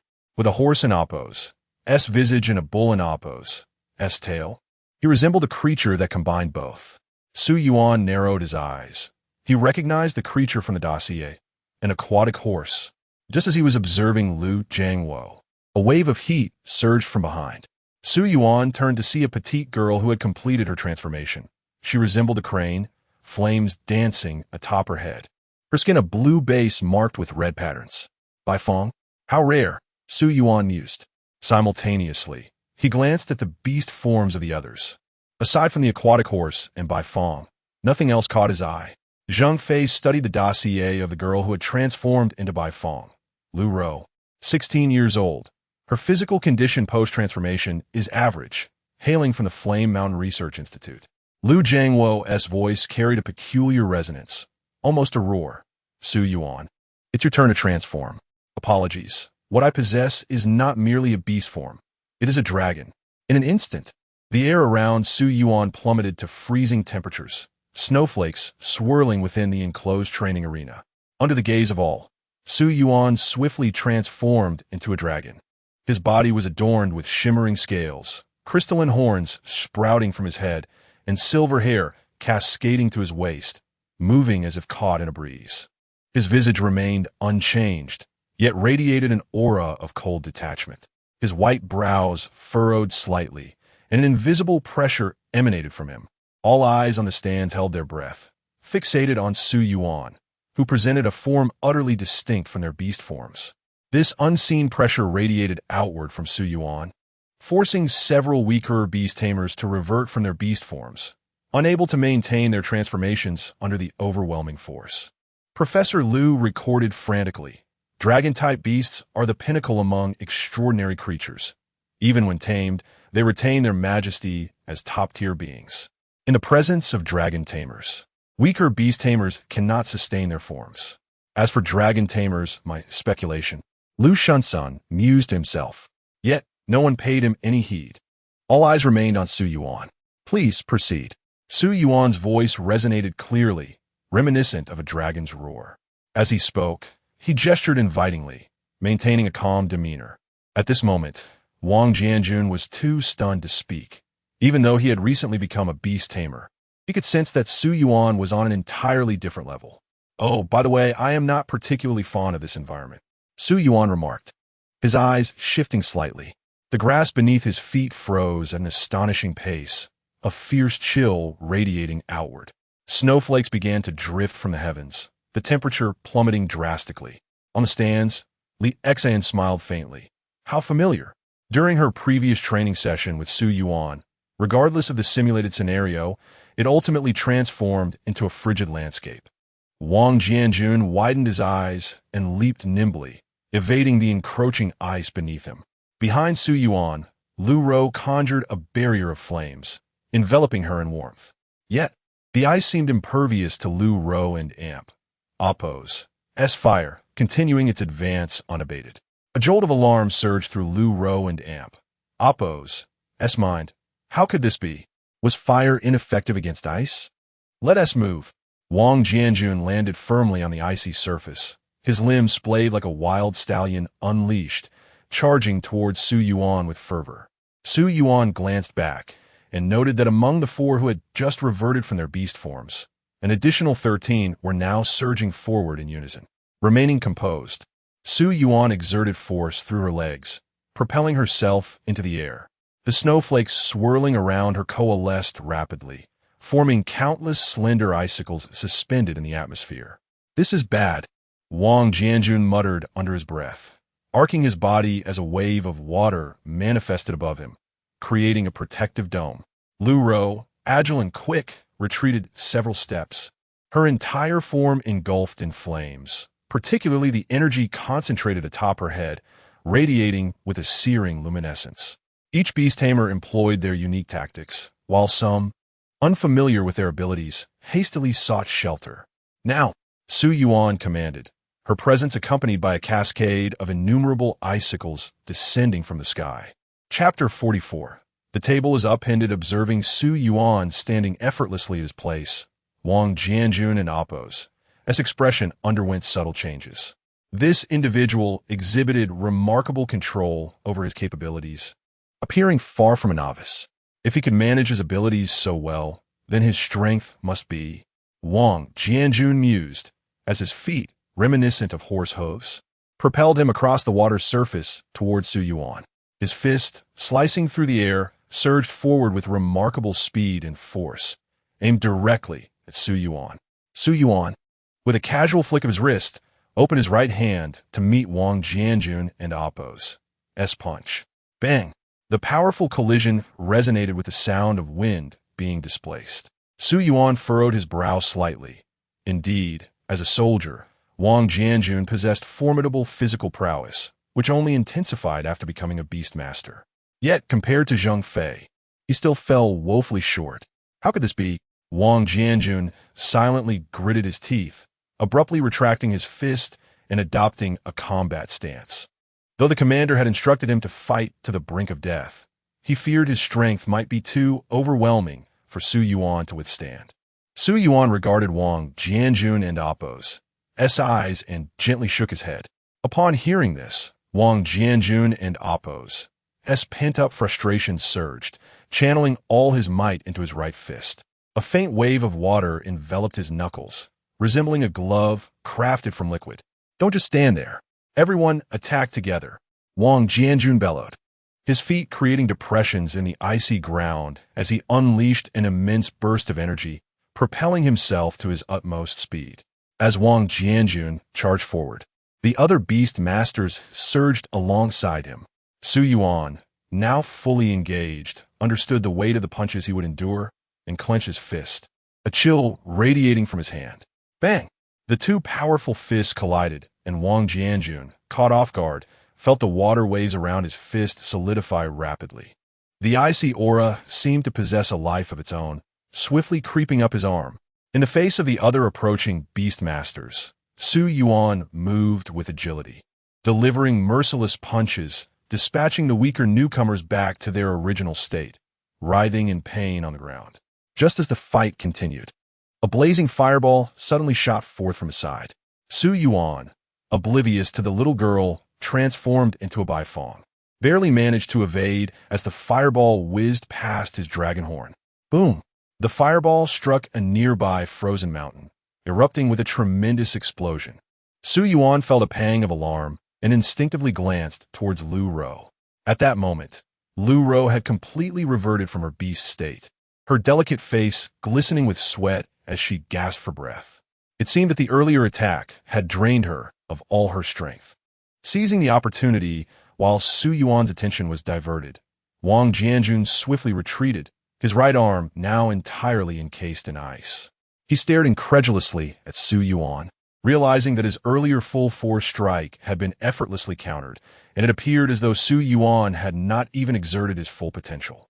Su Yuan cast a fleeting glance at Lu Ro before his ethereal form flickered across the arena, and in an instant, all the beast masters were sent flying. In terms of raw power, he had endured a month of being bested by Zheng Fei. When it came to combat skills and speed, he had been honed for over a month by Li Xian, akin to flying a kite. As for his abilities, even Professor Chen acknowledged that Tang Yun was an exceptional mentor, having dealt with the weaker beast masters. Su Yuan and Appo's toes barely grazed the ground before he suddenly propelled himself toward the still transformed Wang Jianjun. Wang Jianjun had no time to react. He merely perceived a flash of silver before Su Yuan appeared before him. "I told you, you cannot withstand this," Su Yuan declared, still suspended in midair as he delivered a powerful punch. Wang Jianjun gritted his teeth, ignoring the pain in his left arm, crossing his hands in a desperate attempt to block Su Yuan's assault. Boom! The overwhelming force rendered him defenseless. Almost instantaneously upon contact, Wang Jianjun was sent hurtling backward, crashing against the ice mountain behind him. The ice mountain shattered, fragments of ice mingling with stones scattering in all directions. Wang Jianjun's arms contorted painfully. Fortunately, he had raised his left arm, or else his right would have surely been irreparably damaged. Wang Jianjun and Appo's beast transformation dissipated in an instant, blood uncontrollably spilling from his lips. Su Yuan leaped with determination, landing firmly beside Wang Jianjun, his gaze icy. "Continue? Or will you concede?" I concede." Wang Jianjun, devoid of the strength to rise, lay amidst the rubble, his body turned to the side. Upon receiving his answer, Su Yuan lightly waved his hand, shattering the ice, encasing Wang Jianjun and Appo's right arm, revealing the frostbitten appendage beneath. His entire right arm was likely frostbitten, though it remained concealed by his attire. Having concluded this, Su Yuan turned to the only other standing figure in the arena, Lu Ro. "What about you, little sister?" "I also concede." "I concede." Lu Ro raised her hands high, a weary smile on her face. The audience, riveted by the recent events, remained silent, with no beast masters daring to speak. A relatively young officer in the stands frowned, expressing discontent. Wasn't Su Yuan too harsh? Wang Jianjun's arm must be broken by now. Before the beast masters could respond, Zhu Buqing shot him a glare. "If you do not understand, then keep your mouth shut." To hold back now would do them a disservice. On the battlefield, no one shows mercy. The young officer, frightened, averted his gaze, realizing that as an ordinary person, he held no authority to intervene in the affairs of beastmasters. At that moment, the entire venue had transformed into a frigid wasteland, snowflakes swirling through the air, accompanied by occasional gusts of cold wind. Zhu Buqing turned to his colleagues. "There are only 5 left. How long do they intend to hide?" "Let them wait. Su Yuan has his methods."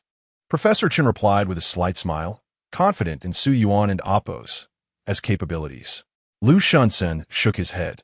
"The remaining 5 are not worth watching. The battlefield does not require warriors who hide in the rear."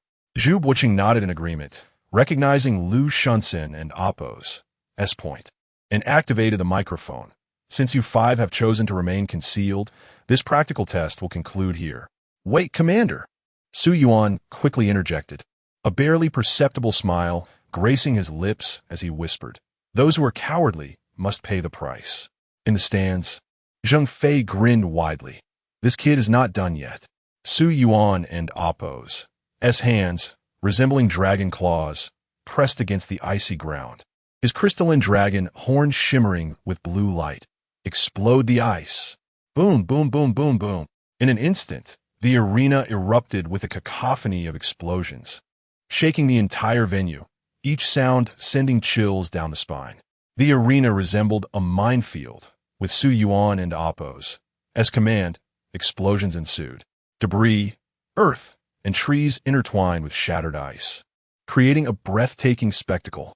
Su Yuan deftly avoided the locations of those incapacitated, while explosions erupted indiscriminately in every other corner. Soon, the din of explosions subsided, and Su Yuan stood amidst the chaos, surveying the scene below. Aside from the area beneath the Beast Masters, which remained intact, the rest lay in utter disarray. Wang Jianjun lay at Su Yuan's feet, his gaze towards Su Yuan imbued with newfound respect. For he had heard clearly Su Yuan's earlier proclamation: those who are cowardly must pay the price. Wang Jianjun wholeheartedly agreed. On the battlefield, the greatest fear was not the enemy, but rather the timid comrades. Zhu watching from the stands lamented, this reckless lad, even after a meal, must upend the table. His explosions will deplete our funds even further. Zheng Fei rarely witnessed Zhu watching so agitated and hurriedly approached to soothe his back. Calm down, Commander. If money is insufficient, we can venture out to hunt exotic beasts and replenish it upon our return. Calm down. Zhu watching shot Zheng Fei a glance. Then his face broke into a satisfied smile. I never claimed to be concerned about money. We've struck gold. At that moment, Lu Shunxin also looked at Su Yuan with an expression of exhilaration. We truly have found treasure. The beast tamers in the stands wore smiles, and it was evident to all that Su Yuan and Appo's potential was immense. If this young man were to undergo further refinement over the years, those foreign fellows would surely be envious. The Pacific War Zone has always been in need of talent, and this lad would undoubtedly become a crucial asset there. With a contented smile, Zhu Buqing activated the microphone. The practical training has concluded. No sooner had the words left his mouth than several beast tamers in the stands rushed down, all of them being healers. Upon hearing Zhu Buqing and Appo's voice, Su Yuan dispelled his dragon transformation and hurried forward to support Wang Jianjun. Are you all right, brother? Cough, cough. Yamp, Appo's, mifine. Wang Jianjun gazed at the gentle-faced Su Yuan, momentarily lost in thought. He seemed a completely different person from when they had just fought. Could this individual possibly be one of those warmongers? The legendary battle fanatic? My apologies, brother. I may have been a bit too forceful, Su Yuan said, feeling somewhat embarrassed. They had been enemies during the training, but now that it had concluded, they were comrades once more. I'm simply not as skilled. Cough, cough. You need not apologize. Wang Jianjun shook his head, his complexion pale. At that moment, a beast tamer leaped up, their hands glowing with a soothing white light. Attending to Wang Jianjun's injuries, they also cast a satisfied glance at Su Yuan, saying, You may step down now. I will take care of this. All right. Thank you for your efforts. Su Yuan nodded and leaped down. The beast tamers in the stands gradually made their way into the venue, followed by several researchers. Professor Chen raised a hand to halt them. Do not go in. Su Yuan's ice is yet to thaw, and it remains quite cold inside. Oh, understood, Professor Chen. Zhu Buqing, along with several professors and a multitude of researchers, waited outside. Tang Yun was also busy. As soon as she entered the venue, she joined the ranks of the healers. Su Yuan walked slowly to Sun Wanlin's side. Sun Wanlin had already awoken, her face etched with fatigue. She lifted her gaze to meet Su Yuan and Appo's eyes. Have you come to humiliate me? Damn! Su Yuan Kuden and Appo's helped but exclaim. I merely came to show concern for you. After all, we are acquaintances from the Arctic. What kind of attitude is that? The words of concern that had been on the tip of his tongue were abruptly swallowed. After a moment of silence, Su Yuan replied, You are too eager. Practice more and return when you are ready. I shall always be at your service. With that, he left Sun Wanlin with only the sight of his retreating figure. To Sun Wanlin, this was nothing short of a blatant provocation. Pure provocation. Chapter 45. The big-eyed cutie Su Yuan approached Tang Yun, who was crouched down, tending to an injured newcomer. Upon noticing Su Yuan's arrival, Tang Yun lifted her gaze and remarked, "For ribs are broken. How much force did you exert?" "Ugh, I'd say about 60 to 70%, Su Yuan replied, scratching his head and glancing at the man lying on the ground. "Sorry about that, buddy." The man shot him a resentful look, but quickly softened, saying, "It and Oppos. It's all right." Thankfully, you held back. Tang Yun found this quite normal, considering Su Yuan's strength had been honed alongside Zheng Fei. While Su Yuan chuckled, Zheng Fei and his companions strolled over leisurely. Zheng Fei broke into a wide grin, exclaiming, "Su Yuan, well done. You and Amp, Oppos, V truly made me proud. Ha ha ha ha." Li Xian approached Su Yuan, wrapping her arms around his neck with confidence, her beautiful big eyes sparkling. "How does it feel?" "Not bad, but it and Oppos. That's nowhere near what I faced in the Arctic," Su Yuan replied, accustomed to Li Xian's playful demeanor, offering a slight smile. In the Arctic, he had the support of several formidable experts, and during his skirmish with that Indian fellow, it was evident the opponent had underestimated the newcomers, which led to his downfall. Otherwise, even 10 of him wouldn't have sufficed against that adversary. The beast tamers stationed in the war zones were all experts. There were currently over 2,000, nearing 3,000 registered in the country. Among them, the top 1,000 were distributed across various battlefields, with some of the moderately strong stationed near the borders. The remaining beast tamers, like Su Yuan's companions, possessed average potential and were relegated to executing relatively easier tasks domestically. The Arctic, as a new public battleground, mandated that no country could deploy more than 4 teams. Compared to other war zones, it was significantly more peaceful. Zheng Fei often mentioned the high casualty rate among beast tamers, necessitating the continuous recruitment of newcomers. As the new generation rose, many veterans perished in battle. This cycle had persisted for many years. Moreover, the ranking system was perplexing, determined by the state based on factors such as individual strength, leadership, observation skills, and adaptability. Thus, Zheng Fei remarked that although his ranking appeared impressive, it was ultimately superficial. Numerous beast tamers ranked lower than him could easily surpass his abilities. At that moment, Zheng Fei leaned down and inquired, "Have you discovered any promising newcomers?" "Indeed," Su Yuan nodded, then turned to survey the surroundings. A considerable number of beast tamers had gathered to discuss forming temporary teams. These individuals possessed keen insight, capable of assessing strength based on the aura exuded by their peers.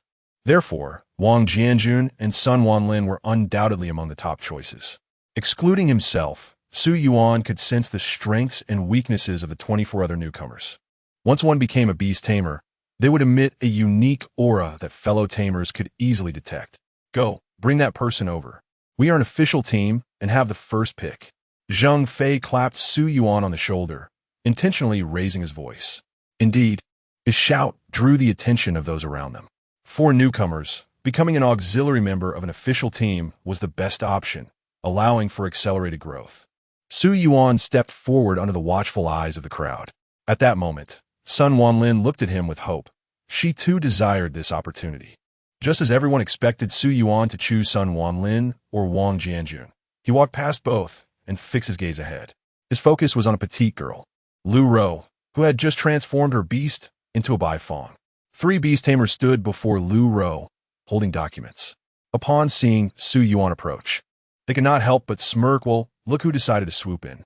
Su Yuan halted before Lu Ro, staring at her expressionlessly. He then noticed her small stature and round face adorned with a pair of sparkling, large eyes. She met his gaze without fear. What a delightful, big-eyed cutie, Su Yuan thought, maintaining a serious facade. "What is your name?" "I and Oppos. Lu Ro." Her large eyes twinkled. Observing this, one of the beast tamers patted Su Yuan on the shoulder, saying, "Just let them have the benefits. It's what the team leader instructed." Su Yuan shrugged in resignation. "All right, let in Amp, Oppos, let's go." The 3 beast tamers waved goodbye and moved on to select the next newcomer. Lu Ro bore no injuries. She had merely exhausted her energy and appeared to be in good spirits now. "Are you choosing me?" she asked, having clearly heard Zheng Fei and Oppos shout. Yes. Su Yuan nodded and turned around. Follow me. Seeing Lu Ro trailing behind Su Yuan, Tang Yun smiled knowingly, pleased that he remembered her teachings. What do you mean? Han Ming asked, looking puzzled at Tang Yun. Zhang Fei chuckled, and Amp.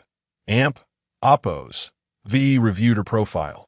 She hails from the Flame Mountain Research Institute and has only been a beast tamer for 5 months. Han Ming, did you not witness her control over her abilities just now? Li Xian interjected, nodding in agreement. While her strength and combat skills may not be remarkable, her self-control is quite impressive. She and Amp. Oppos. A promising candidate. Su Yuan recalled Tang Yun and Amp. Oppos. words. Beast tamers with good control over their abilities rarely disappoint. Guiding Lu Ro to Zhang Fei and the others, Zhang Fei crossed his arms and scrutinized her attentively.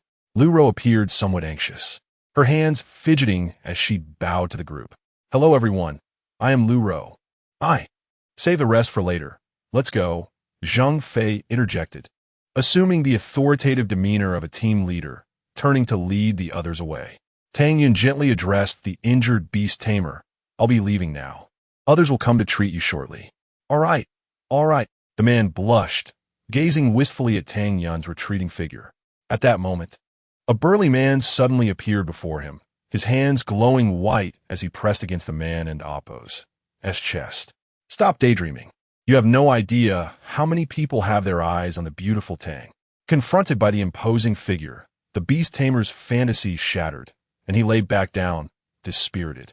Zhou Wanzhong stood at the venue's exit, surrounded by soldiers, as the professors and researchers in white coats had departed, holding a stack of documents.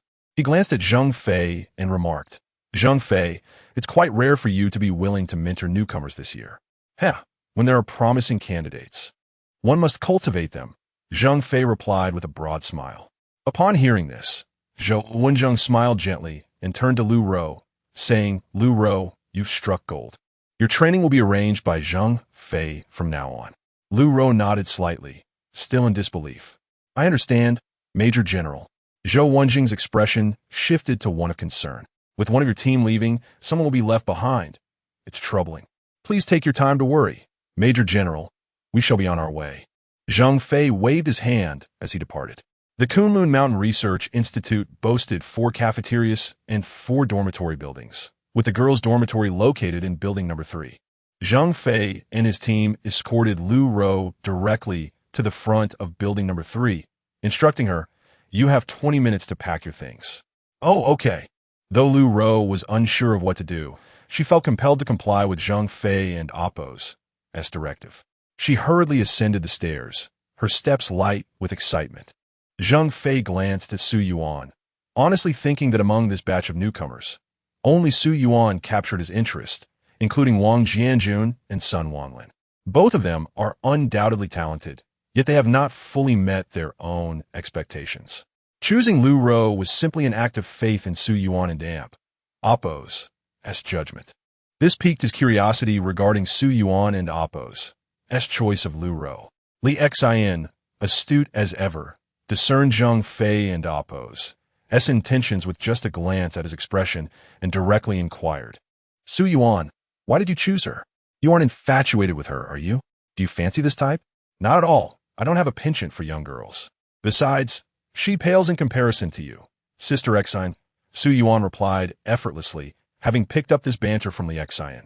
Hearing this, Li Xian felt a surge of delight. Oh, how I adore that compliment. Come here, give her sister a kiss. Please, don't be silly, Sister Xian. Su Yuan scratched his head. I'm not entirely sure why. Perhaps it's intuition? When I was in that frozen venue, while others were hiding, she was the only one who concentrated her abilities at her feet. Later, when the entire venue was encased in ice, I could sense that the ice around her was the thinnest. Moreover, her timing with that fireball attack was impeccable, perfectly landing in my blind spot. Upon hearing Su Yuan's words, Zhang Fei pondered, stroking his chin. Quick reflexes, adept at seizing opportunities, much like Li Xian, and a creature of the extraordinary. Perhaps a Baifeng. Sounds promising. Zhang Fei nodded and addressed Su Yuan. Let us observe her for a while. If she possesses talent, we'll keep her until the training period concludes. If not, We shan't waste our time. As the captain of the formal team, Zhang Fei could dismiss Lu Ro at any moment, considering she was merely a temporary member. Before long, Lu Ro descended the stairs carrying a large box. At that moment, she seemed to have regained her composure, her face adorned with a bright smile as she cautiously asked, "Should I call you captain?" "Yes, I'm Zhang Fei, the captain of this team," Zhang Fei asserted, taking on the authoritative demeanor of a leader. The others introduced themselves in turn, but when it was Su Yuan's turn, Lu Ro interrupted him. Her eyes sparkling with excitement, she exclaimed, "You don't need to introduce yourself. You're Su Yuan. I've heard about you while in Xinjiang." Su Yuan found himself momentarily flustered. "So this is what fame feels like. How delightful. I'm Lu Ro, from the Xinjiang Flaming Mountain Research Institute, 16 years old, currently in my first year of high school. I live on Dingxi Road in Changning District, Shanghai." "Stop. Let us maintain a bit of mystery here." Zhang Fei hastily raised his hand to halt her. "If you continue, you might even reveal your address." I'm just so happy." Lu Ro beamed with joy in her large eyes. "Han Ming, bring the car over." "Understood, Captain." Chapter 46, the 7th District before the villa. Lu Ro gazed in astonishment and delight at the 2.5-story building. "Are we staying here?" "Indeed," Zhang Fei replied, relishing her expression. His greatest pleasure lay in witnessing the wonderment of newcomers who knew nothing. Unable to contain her curiosity, Lu Ro asked, "Sisterly Xian, do all official team members reside in villas?" "Not all. We owe our fortune to Su Yuan," Li Xian chuckled. She harbored no ill feelings towards Lu Ro, appreciating her politeness. The rooms on the second floor were largely similar, differing only in layout, hence there was no distinction between master and guest rooms. With 7 rooms in total, only one remained unoccupied after Lu Ro settled in. Upon descending after tidying her belongings, Lu Ro discovered everyone engrossed in their own activities. Han Ming lounged on the sofa, engrossed in a game on his phone. Tang Yun was seated at the tea table, reading. Su Yuan and Li Xian were watching television, while Zhang Fei rummaged through the refrigerator, pondering what to prepare for dinner. This scene left Lu Ro momentarily dazed. She hadn't experienced such relaxation in ages. Captain. What should I do?" she inquired cautiously, blinking her eyes. Zhang Fei, with his back to her, continued his search. "Just do what you enjoy." "All right." For a moment, Lu Ro was at a loss regarding what to do. After a brief contemplation, she joined Su Yuan and Li Xian on the sofa to watch television. The screen displayed a drama, where Su Xian professed to Bai Nyangzi, "I let you go. What Fa Hai desires is me. He is envious of our love, driven mad by it." "Ha! This is my favorite part," Li Xian exclaimed, her laughter ringing like silver bells as she playfully slapped Su Yuan's leg.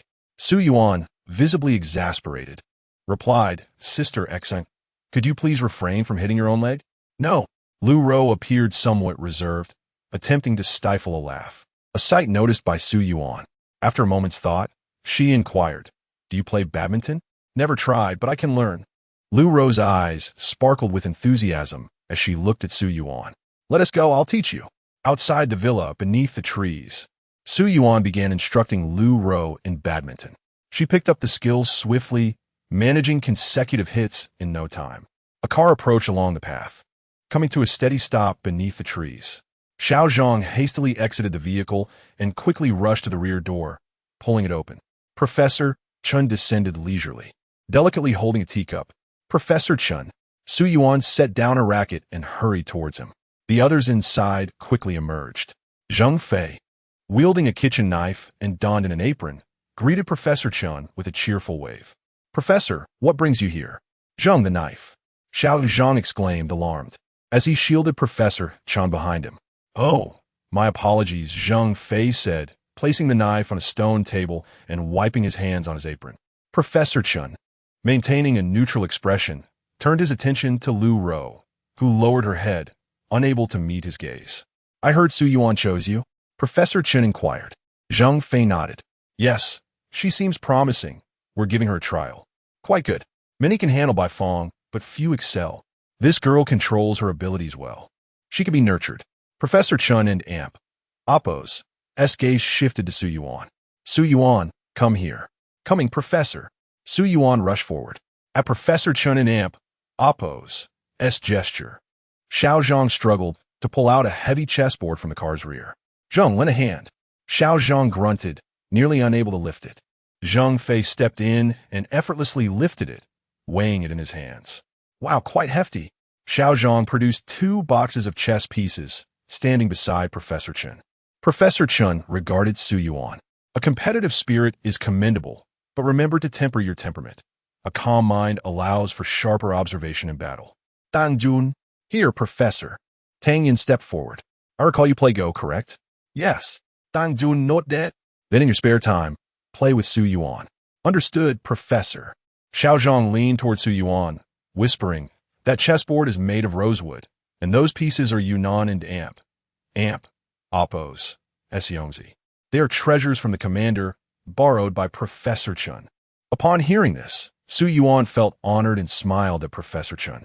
Thank you, Professor. For what? How is your flying practice progressing? Professor Chen queried.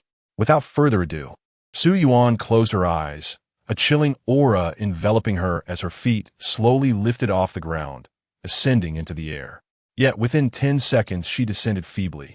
With a sigh, Su Yuan confessed, it's quite difficult. This is the extent of my current ability. Seeing this, Professor Chen's eyes brightened. It exceeded his expectations. Though he feigned composure. Keep striving. Zhang Fei and Xiao Zhang placed the chessboard on the tea table inside and called for Zhang Fei to assist with the items. From the car, they retrieved a large piece of meat, wrapped in cling film and weighing about 100 pounds. Whoa! Zhang Fei exclaimed, unable to contain himself. That's enormous. Professor Chen, without turning, continued addressing Su Yuan. Beast meat is precious. It significantly aids in recovery post-battle and enhances physical strength. You should consume plenty. Can we eat it? Zhang Fei exclaimed, hoisting the meat onto his shoulder, his eyes gleaming with desire. Yes. Yay! Zhang Fei bounced joyfully, carrying the meat into the house. Lishin stiflet asmila. Professor Chen, you are rather partial to Su Yuan. Be mindful of what those in the research institute might say behind your back. They wouldn't dare, was Professor Chen's calm reply. With a book in hand, Tang Yun asked, won't you come in for some tea? No, I have my own. Professor Chen replied, raising his teacup. Before getting in the car, he paused. These days have been filled with mundane theoretical lessons. Su Yuan, you need not attend. The day after tomorrow, I will assign your team a new task. Yes. Upon hearing of a task, Zhang Fei and the others immediately stood at attention, saluting. Professor Chen then turned to Lu Rou. Forget about your training task. Follow their lead. Whatever they do, you do.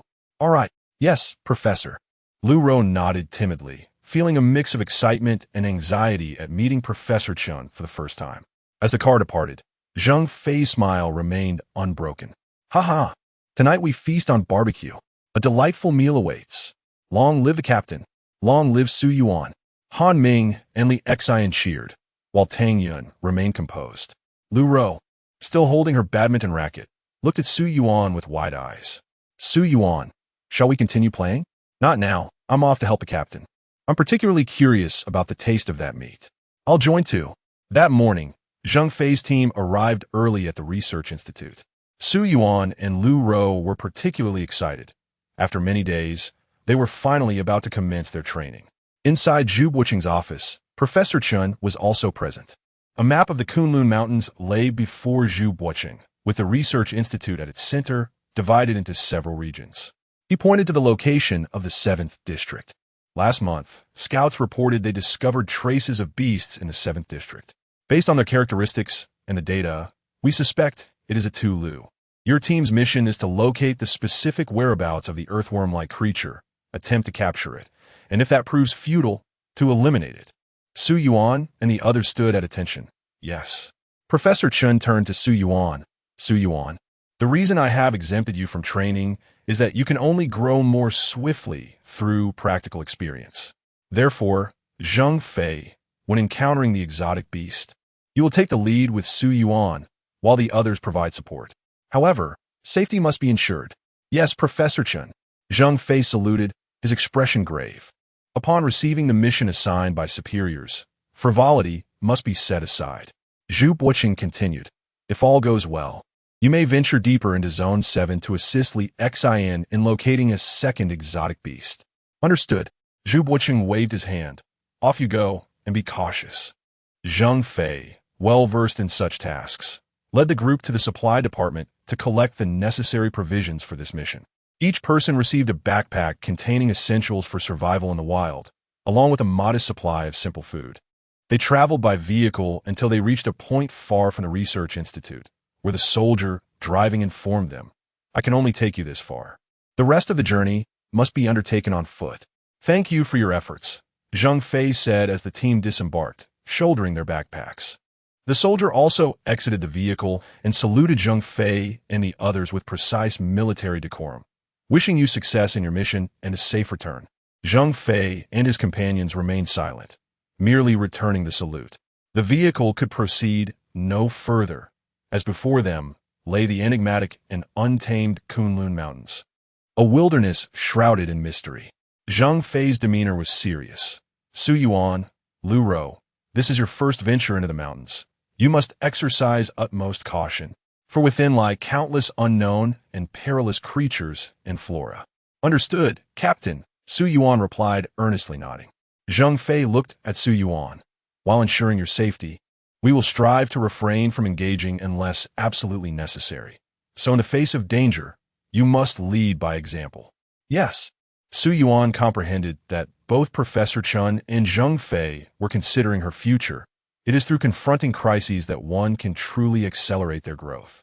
The 5-member team, including the temporary recruit Lu Rou, tightened their backpacks. Zheng Fei issued the command. Zone 7 reconnaissance mission. Objective: capture the exotic beast earthworm. The mission commences. Chapter 47. Night in the mountains in the valley. There were no paths, and ahead lay dense vegetation, while beneath their feet were fragments of stone and soil. Sunlight streamed through the gaps in the leaves, cascading into the gentle brook, evoking a sense of secluded tranquility. The melodious chirping of birds reverberated through the forest, as if they had stepped into a paradise untouched by the world. Han Ming led the way, followed closely by Zheng Fei, with Li Xian and Tang Yun bringing up the rear, ensuring that Su Yuan and Lu Rou were placed in a safe position. As long as one could gaze upward and behold the sky, they would see the magnificent Kun soaring above the mountains. After several hours of trekking, Lu Rou's stamina began to wane. Zheng Fei, noticing her struggle, addressed Han Ming ahead. "Han Ming, let us find a spot to rest for half an hour." "Understood, Captain." Zheng Fei turned to Su Yuan, who seemed fine, albeit with slightly labored breaths. The rugged mountain path proved to be far more exhausting than usual. Han Ming soon located a relatively open area with a cluster of scattered boulders suitable for sitting beside a small brook.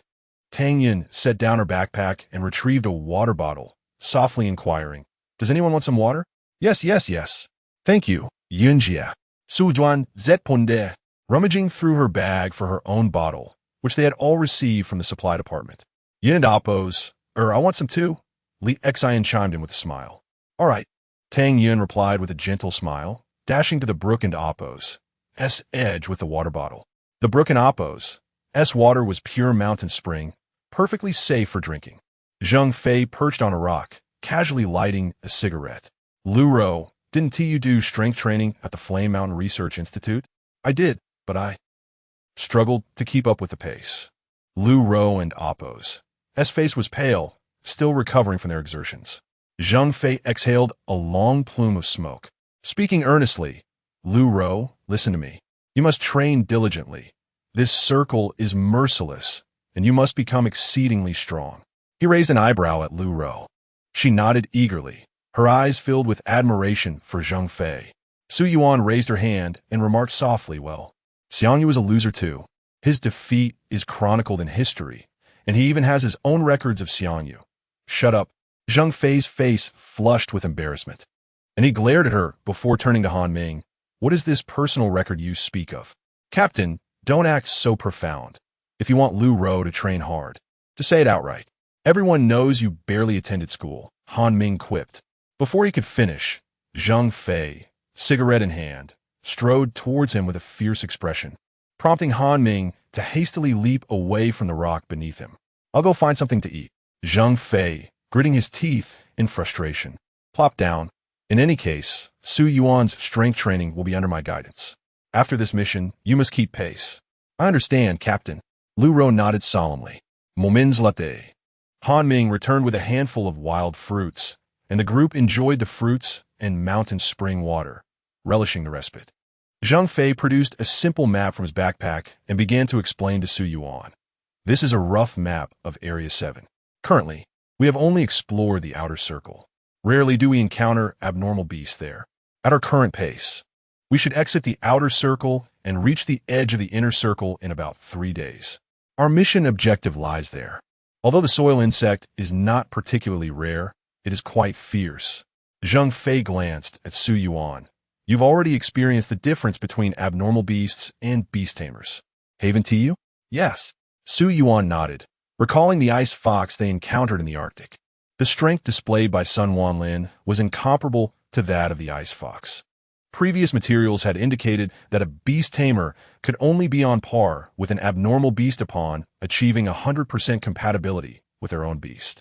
This meant that Sun Wanlin could only match the ice fox's strength once she reached that compatibility, a feat exceedingly difficult to accomplish, which was why beast tamer squads were established.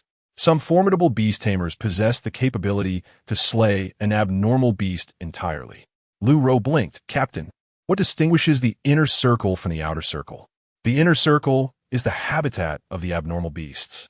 The flora and fauna within are entirely different from those in the outer circle, and danger lurks everywhere. Zhang Fei's expression turned serious as he spoke. Su Yuan had come to a similar conclusion. The outer circle resembled the icy caverns of the Arctic, while the inner circle was akin to the deeper caves they had previously explored. After a moment in oppose, as thought, Su Yuan voiced her lingering curiosity. Why has the Kunlun Mountain Research Institute, established for so many years, never explored the inner circle? It's not that there hasn't an amp, oppose, been exploration, but rather that it is far too perilous. Years ago, the commander assembled 6 beast tamer squads to explore Area 3, consisting of 30 individuals, yet only 7 returned. Tang Yun shook her head gently. Li Xin and amp, oppose. S expression was equally grave. Do you remember when I share my story? Ordinary beast tamer squads can only flee in the presence of powerful abnormal beasts. Only the top-ranked experts are capable of delving into such explorations. Yet they're often tied up in combat zones. Han Ming munched on the wild fruit. Zhang Fei folded the map. When we faced that ice dragon in the Arctic, Professor Chan stated that with you here, we would proceed into the cave. Otherwise, our entire team, alongside Jiang Zhao's, would have perished there. I see. Su Yuan nodded thoughtfully. All right, we rested enough. Let us continue our journey. Zhang Fei stowed the map back into his backpack and donned it. As they walked, Zhang Fei elaborated on the task procedures for the other newcomers, which were quite similar to their current activities, exploring various regions of the Kunlun Mountains. But they would only reach the edge of the inner circle at most. Engaging with weaker abnormal beasts was a good practice. Yet encountering a powerful one could easily lead to the annihilation of their entire team. New recruits needed to undergo extensive training at the Institute, learning ample theoretical knowledge and wilderness survival skills. It would be at least a year before they could undertake missions. The deeper they ventured, the more humid the air became, and the 6 of them continued until the sun had completely set. Let us rest here. We shall set off again at dawn, Zhang Fei commanded. Li Xin and the others pulled out a simple blanket from their backpacks, tidying up the twigs and stones on the ground before laying the blanket down. Su Juan Mimi, Li Xin et Akdion. Han Ming gathered some dry twigs and arranged them in the center of the blanket to create a makeshift fire pit. Chewing on a compressed biscuit, Li Xin expressed her dissatisfaction. Just a few days ago, we were feasting on succulent abnormal beast meat, and now we're back to these biscuits. Zhang Fei understood her complaints. The disparity was indeed stark. No worries, Xin Jia. If we encounter an abnormal beast, I'll slay it, and we can have roasted meat, he reassured her. Su Yuan felt a similar sense of disappointment. Li Xin beamed sweetly. You're the best. Su Yuan, but just having that thought makes me happy. Han Ming, having consumed plenty of wild fruits at noon, was no longer hungry. He lay back on the blanket, muttering, "Su Yuan, if we encounter an abnormal beast, let us run first. Losing our lives isn't worth it." "What a downer," Li Xian exclaimed, nearly spitting out her biscuit. Zhang Fei finished his meal in just a few bites, unperturbed by the discomfort in his throat, and laid down straight. "Sleep now. Li Xian and Tang Yun, you two will keep watch for the first half of the night. I will guard the latter half with Han Ming, while Su Yuan and Lu Rou can enjoy a good rest." "Understood."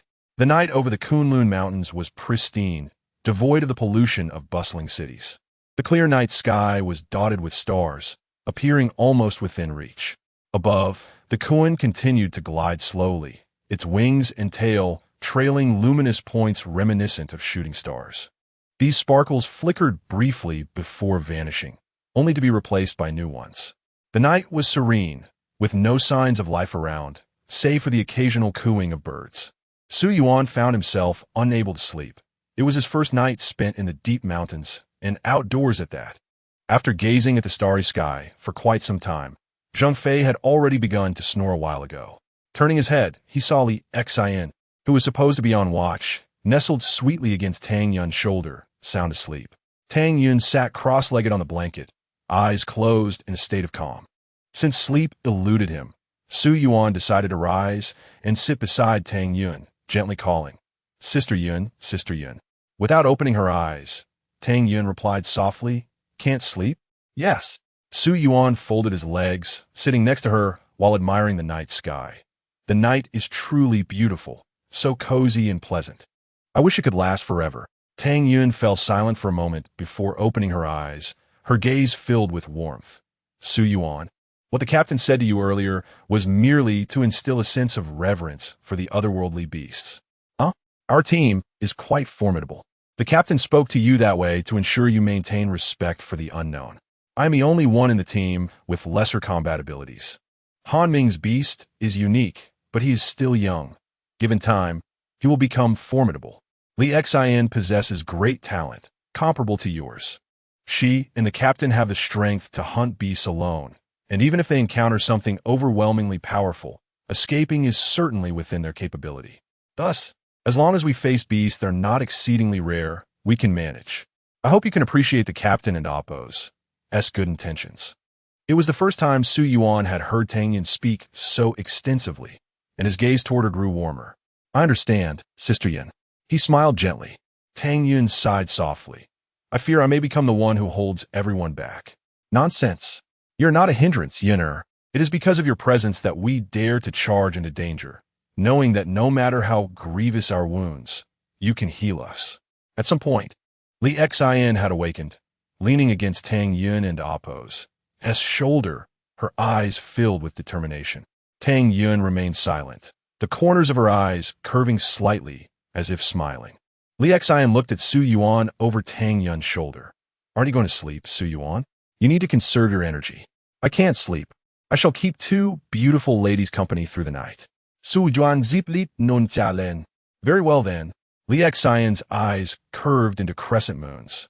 She had always enjoyed Su Yuan and Appo's conversations. Chapter 48. Nocturnal whispers. Su Yuan could not recall the moment she succumbed to slumber. The following morning, she was roused by the watchful Han Ming. As she opened her eyes, a veil of mist enveloped her, and the air grew increasingly humid. Zhang Fei had already packed his belongings, his brow furrowed. The fog has rolled in.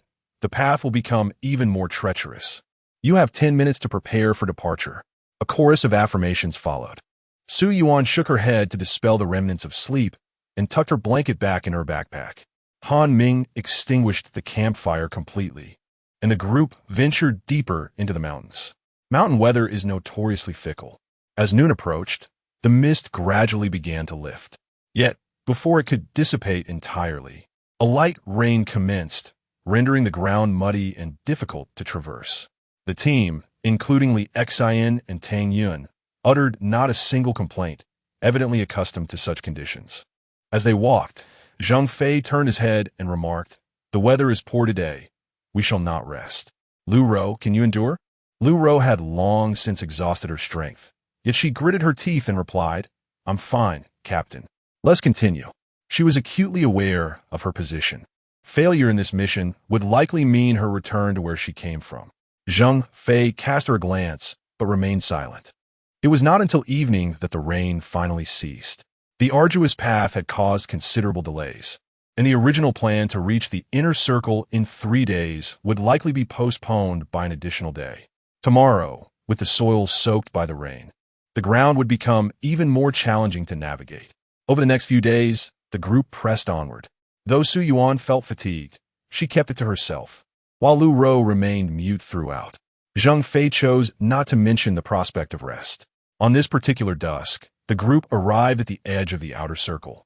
Beyond lay the inner circle of Zone 7, an area shunned by humanity. The surrounding environment was damp, with moss carpeting the ground. A small river flowed from a nearby cave, its current sluggish, yet something seemed to lurk beneath the water and damp. Oppose, as surface. Zhang Fei unburdened himself of his backpack. We shall rest here tonight and enter the inner circle tomorrow. He approached Su Yuan, gesturing towards the dark cave from which the river emerged. Beyond this cave lies another world. Prepare yourself mentally for what lies ahead. Su Yuan note that? A shadow of worry crossing her face. She sensed numerous faint presences within the cave, an inexplicable feeling that eluded description. As they delved deeper into Zone 7 over the past few days, sunlight had become increasingly scarce, and the atmosphere grew ever more eerie. Along the way, venomous creatures and insects abounded. At this moment, Han Ming, with his backpack slung over his shoulder, crouched by the riverbank. He seized a snake with glee, striding towards them with laughter. "Ha ha, Captain, we have a feast tonight." Zhang Fei's eyes sparkled. After days of subsisting on compressed biscuits, this was a delightful change. Lu Rou, however, looked horrified at the sight of the snake, which was thicker than her wrist. Li Xian reassured her, "Do not worry. That snake is more afraid of you than you are of it. The aura of a beast tamer is a pure signal of danger to such ordinary creatures. They would not dare approach." Li Xian then said, "I need to wash up by the river. I and Amp, Oppose, LL join you. Wait for me, Xian. Tang Yun quickly set down her backpack and followed. Su Yuan, sitting on the ground, looked at the frowning Lu Rou, Arn and Amp, Oppose. "To you going?" Lu Rou, her body mingled with rainwater and sweat, clearly wished to wash up. "I want to, but there are snakes in the river," she replied, her innocent eyes wide with apprehension. Su Yuan shrugged. "And Amp, Oppose, it's up to you. If you and Amp, Oppose, afraid of snakes, then Don and Amp, Oppose, to go." After a moment and Amp, Oppose, as hesitation, Lu Rou dashed towards the river, her fear somewhat alleviated by Li Xian and Tang Yun's presence. "Su Yuan, come over. I'll teach you how to kill a snake." Han Ming called out, holding the snake down while Zhang Fei retrieved a military knife from his bag. "Here I come." Zhang Fei's movements were decisive and efficient. He swiftly decapitated the snake, removed its gallbladder, and skinned it, leaving Su Yuan in awe. "Captain, your family isn't in the butchery business, are they?" Su Yuan asked, her eyes wide in astonishment as Zhang Fei worked diligently. "Of course not. I simply honed my skills catching snakes to eat at the Shenangjia Research Institute." Zhang Fei was clearly enthusiastic. "You carry on. I'll find a stone pot." Han Ming exclaimed excitedly. Hurry. This snake is large. Get a bigger pot." Han Ming and Oppo's method of crafting the stone pot was even more primal. He found a suitable rock and, using his leopard-like paws, cleaved it open. Then, with his sharp claws, he hollowed out a cavity in the stone. Su Yuan couldn't and Amp, Oppose, help but think what a brute. As night fell, an eerie silence enveloped the surroundings. Since yesterday, the birds had ceased their singing. The only sounds were the crackling of the campfire. A stone pot simmered over the fire, filled with snake soup. Zhang Fei rummaged through his bag and produced a packet of seasoning, a precious commodity in the wilderness, and carefully sprinkled it into the pot, reluctantly discarding the packaging. The group gathered around the stone pot, their eyes glistening with anticipation, except for Lu Rou. The meal containers were military grade, designed for portability, and each member possessed one. It and Oppose, ready. "Captain." Han Ming could hardly contain himself. Had it not been for Li Xian's watchful gaze, he would have likely pilfered several bowls already. Come, everyone, take a bowl and enjoy. Zhang Fei gestured. Han Ming was the quickest, eagerly handing over the first bowl. Su Yuan smiled as she savored her first taste of snake meat, exclaiming, "This is delicious. Indeed, tender and flavorful. Oh, it an amp. Appos es hot." Zhang Fei replied, still engaged in conversation with Su Yuan. Tang Yun squinted. "Captain, swallow your food before speaking." Lu Ro, frowning as she held her bowl of snake soup, struggled to bring herself to eat. Li Xian lightly chuckled. "Go on, it an amp. Appos, it's nothing to fear. I used to avoid it too, but in a place like this, not eating means you'll go hungry." Reluctantly, Lu Ro lifted her bowl, battling internally, but ultimately succumbed and took a sip. After filling their bellies, the usual night watch rotation commenced. Su Yuan, exhausted from the past 2 days, fell asleep soon after dinner. Li Xian and Tang Yun flanked her sides, aware that slacking off during the night watch was no longer an option, although they had yet to enter the inner circle. The occasional appearance of strange beasts posed a threat. Around 1 in the morning, Zhang Fei and Han Ming took over the watch, while Li Xian and Tang Yun peacefully slept beside Su Yuan. Zhang Fei perched upon a rock, smoking a cigarette and vigilantly scanning their surroundings.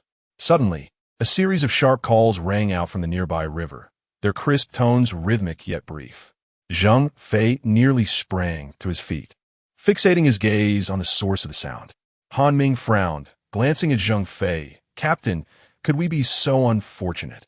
Meanwhile, the slumbering Su Yuan jolted awake at the sound, quickly sitting up in alarm. What was that noise? Zhang Fei shot her a glance. Was this young one truly that sensitive to the presence of strange beasts? Tang Yun, roused from her dreams, rubbed her bleary eyes and sat up. "What is happening?" Just as Su Yuan was about to respond, she caught Zhang Fei's warning shake of his head and relaxed her tense posture, whispering to Tang Yun, "It's nothing, Sister Yun. I just had a nightmare. You can go back to sleep."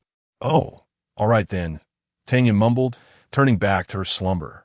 Confirming that Tang Yun had fallen back into slumber, Su Yuan leapt gracefully onto the stone where Zhang Fei was stationed. "Captain, what is that sound?" he inquired. "I'm not certain. It resembles the call of a mandarin duck. But how could there possibly be mandarin ducks here?" Zhang Fei furrowed his brow. "Mandarin ducks?"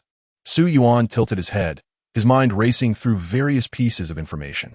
"Some exotic beasts emit peculiar sounds. Shall we investigate?" Su Yuan glanced up at Zhang Fei.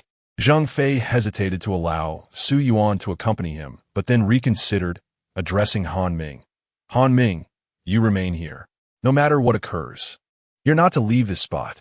"Understood, Captain." Han Ming nodded. During missions, team members must unconditionally obey any orders from their leader. Zhang Fei patted Su Yuan on the shoulder. "Stay close to me." With that, he leapt down from the stone, followed closely by Su Yuan. The two proceeded cautiously towards the riverbank. They found themselves amidst a dense thicket of rocky terrain, with only a scant amount of moonlight filtering through the canopy above. The river was less than 10 meters from their location. Parting the underbrush revealed a river approximately 20 meters wide, devoid of trees, allowing the moonlight to illuminate the surface, which sparkled like scattered diamonds.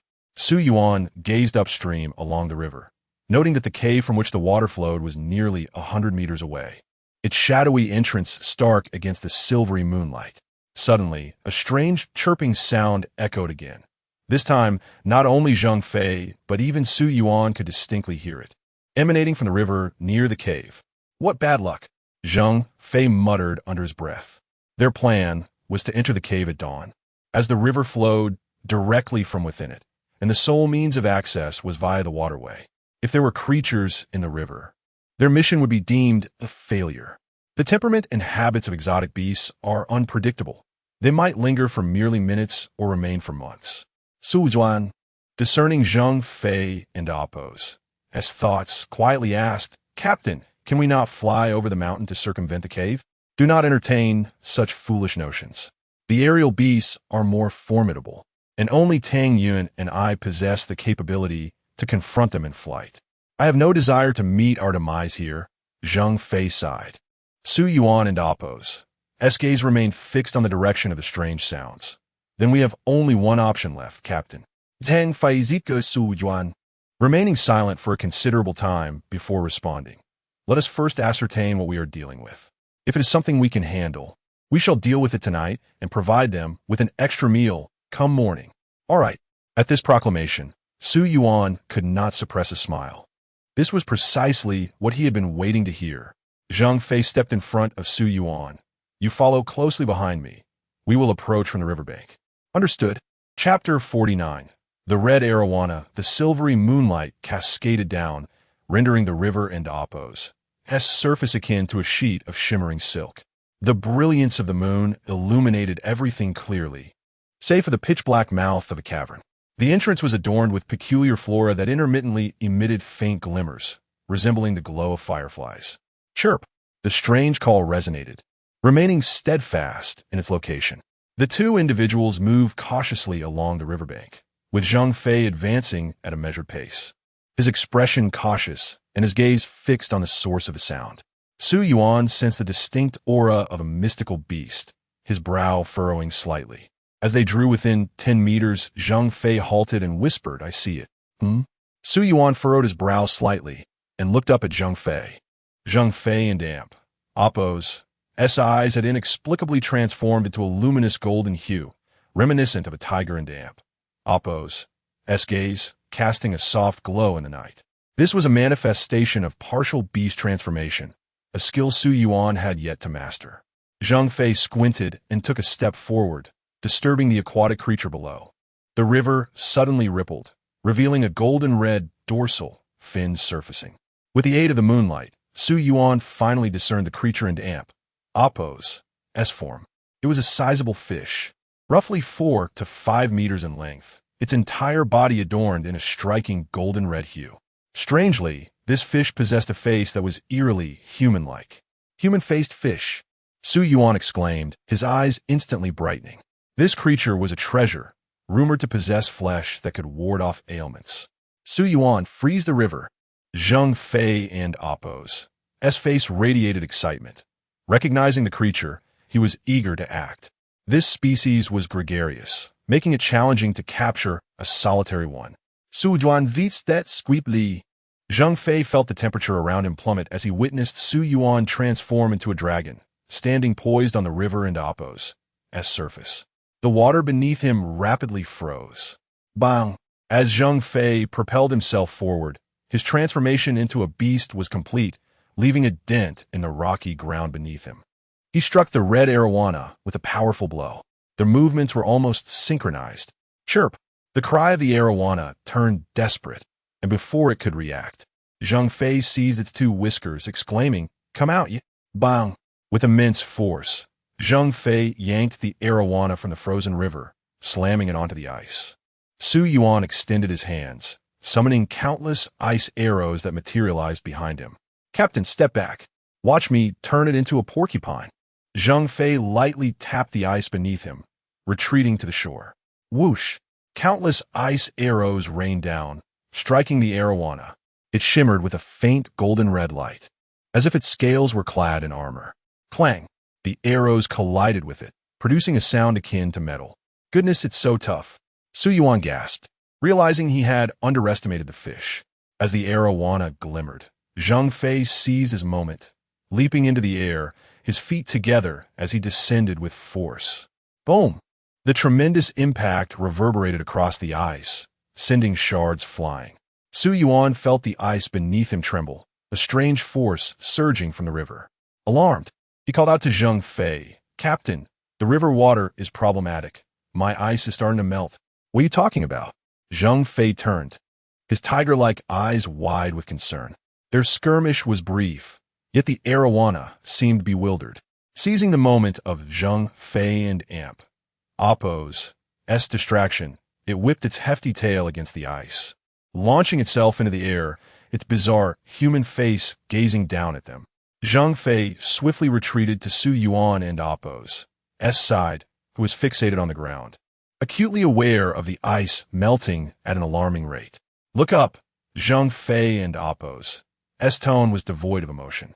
Su Yuan raised his gaze just in time to see the arowana suspended in midair, its massive body swelling as if something was about to burst forth from its mouth. The scales appeared ready to explode, revealing the flesh beneath. Bang! Bang! With two dull thuds, two water projectiles, each about half a meter in diameter, shot from its mouth. Su Yuan instinctively raised his hands to catch them, but Zhang Fei shouted, "Don't try to catch them." The water projectiles flew with incredible speed, leaving no time for reaction. One struck Su Yuan and Appo's abdomen with colossal force, sending him hurtling away. Zhang Fei's expression darkened as he crossed his palms defensively, bracing against the incoming water projectile. Su Yuan felt as though he had been struck by a cannonball, pain radiating from his abdomen. Gritting his teeth, he clutched the water projectile as his claws scraped against the ice, emitting a piercing sound. As the projectile slowly froze, he managed to halt his backward motion. Coughing, Su Yuan discarded the ice ball and collapsed onto the ice, his face pale with pain. He glanced up, realizing he was over 10 meters away from Zhang Fei. Propelled so far, clutching his abdomen, he rose, a fierce glint of murderous intent flashing in his eyes. The ice beneath the arowana had completely melted, forming a hole and continuing to dissolve outward. Its human-like face was devoid of expression, peering at them from the water and Appo's surface, an unsettling sight. Zhang Fei remained fixated on the arowana, asking without turning, "Are you all right, Su Yuan?" "I and Appo's am fine, Captain. Stay out of this. I intend to slay this creature myself." Su Yuan approached Zhang Fei and Appo's side. Upon hearing this, Zhang Fei turned to him, his ice-blue dragon eyes filled with intent. He leaped to the riverbank to observe. Splash! The arowana's tail slapped the water surface, launching itself into the air once more, attempting to employ the same tactic. Su Yuan narrowed his eyes, the blue light from his dragon horns shimmering above him. Meanwhile, at the campfire, Li Xian and the others were stirred awake by the sounds of the battle. Glancing towards the source of the noise, Han Ming looked back. "Are you all awake?" "Yes.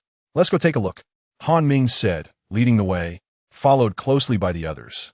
Zhang Fei had instructed him to stay behind to protect everyone, and now that they were awake, it was natural to assist.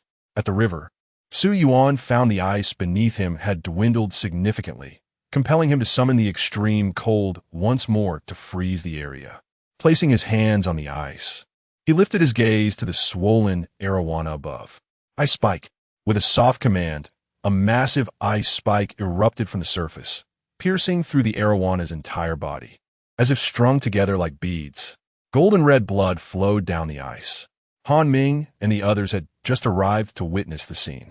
The gigantic ice spike resembled a narwhal and Appo's tusk, impaling the bizarre giant fish.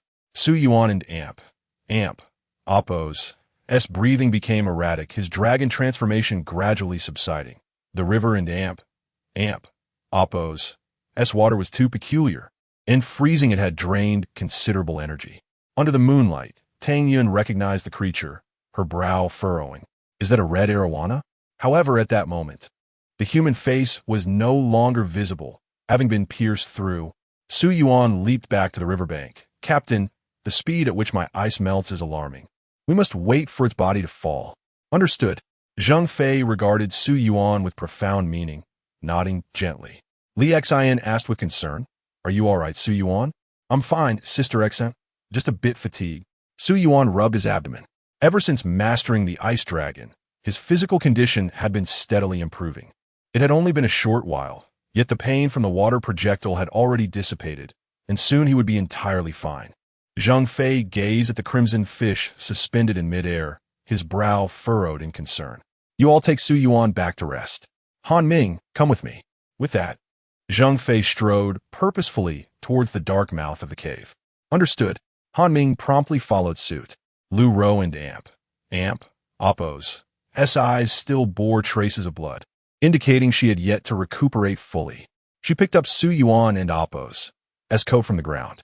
"Su Yuan, here." Li Xian naturally accepted it, and just as she moved to support Su Yuan, he raised his hand in refusal.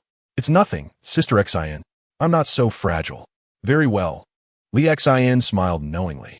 Upon returning to the camp and Appo's edge, the bonfire had already extinguished.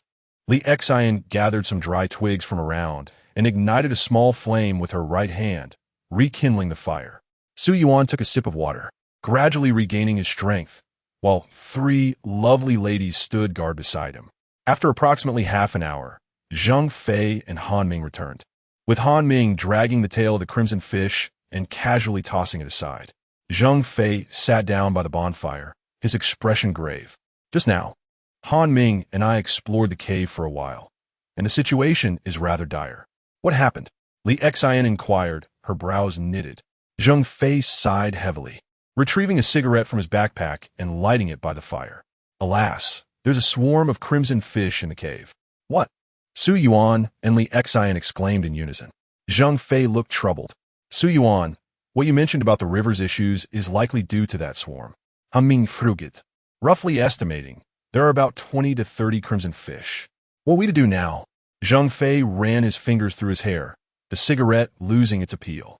The group fell into silence, unable to devise a plan. If the numbers were fewer, their team could easily confront them, but the current situation was daunting, even to contemplate fighting. Han Ming, ever bold, sat beside a stone. You should all rest for now. Think about how to handle this exotic fish for tomorrow. All you think about is food. Zheng Fei shot him a glare, yet with no viable solutions at hand. He waved his hand for Li Xin and the others to continue sleeping. Let us rest for now. We will discuss it tomorrow. Oh!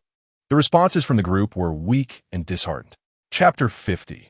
The coiling serpent throughout the night, the group struggled to find rest, their thoughts consumed by how they would navigate the cave the following day.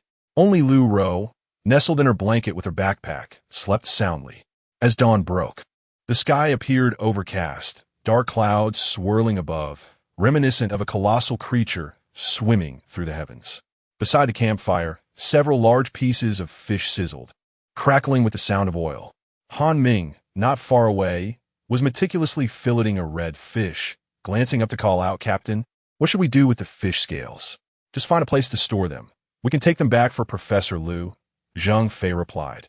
"Focus on flipping the fish." Han Ming pouted, muttering, "You always say I only know how to eat. I think you're even hungrier than I am." "What did you say, you little rascal?" Zheng Fei retorted. "Nothing, Captain, you're magnificent." Li Xin, still yawning, leaned lazily against Su Yuan and Appo's shoulder. Tang Yun furrowed her brow in contemplation. After a while, as the fish neared completion, Lu Ro rubbed her sleepy eyes and asked, "Is it dawn yet?" Silence enveloped the group. Zheng Fei smiled gently. "You're a lucky girl. It's time to eat, Lu Ro." Okay, Lu Ro, still dazed, sat on the blanket, her eyes vacant. The meat of the exotic beast possessed a unique savoriness that required no seasoning. Consuming it filled her with a surge of strength. It was more effective than any strength-enhancing pill. The 3 men, being the primary force behind the fish's consumption, quickly filled their stomachs. Zheng Fei leaned against a rock, letting out a satisfied belch. "If anyone has ideas, now is the time to share.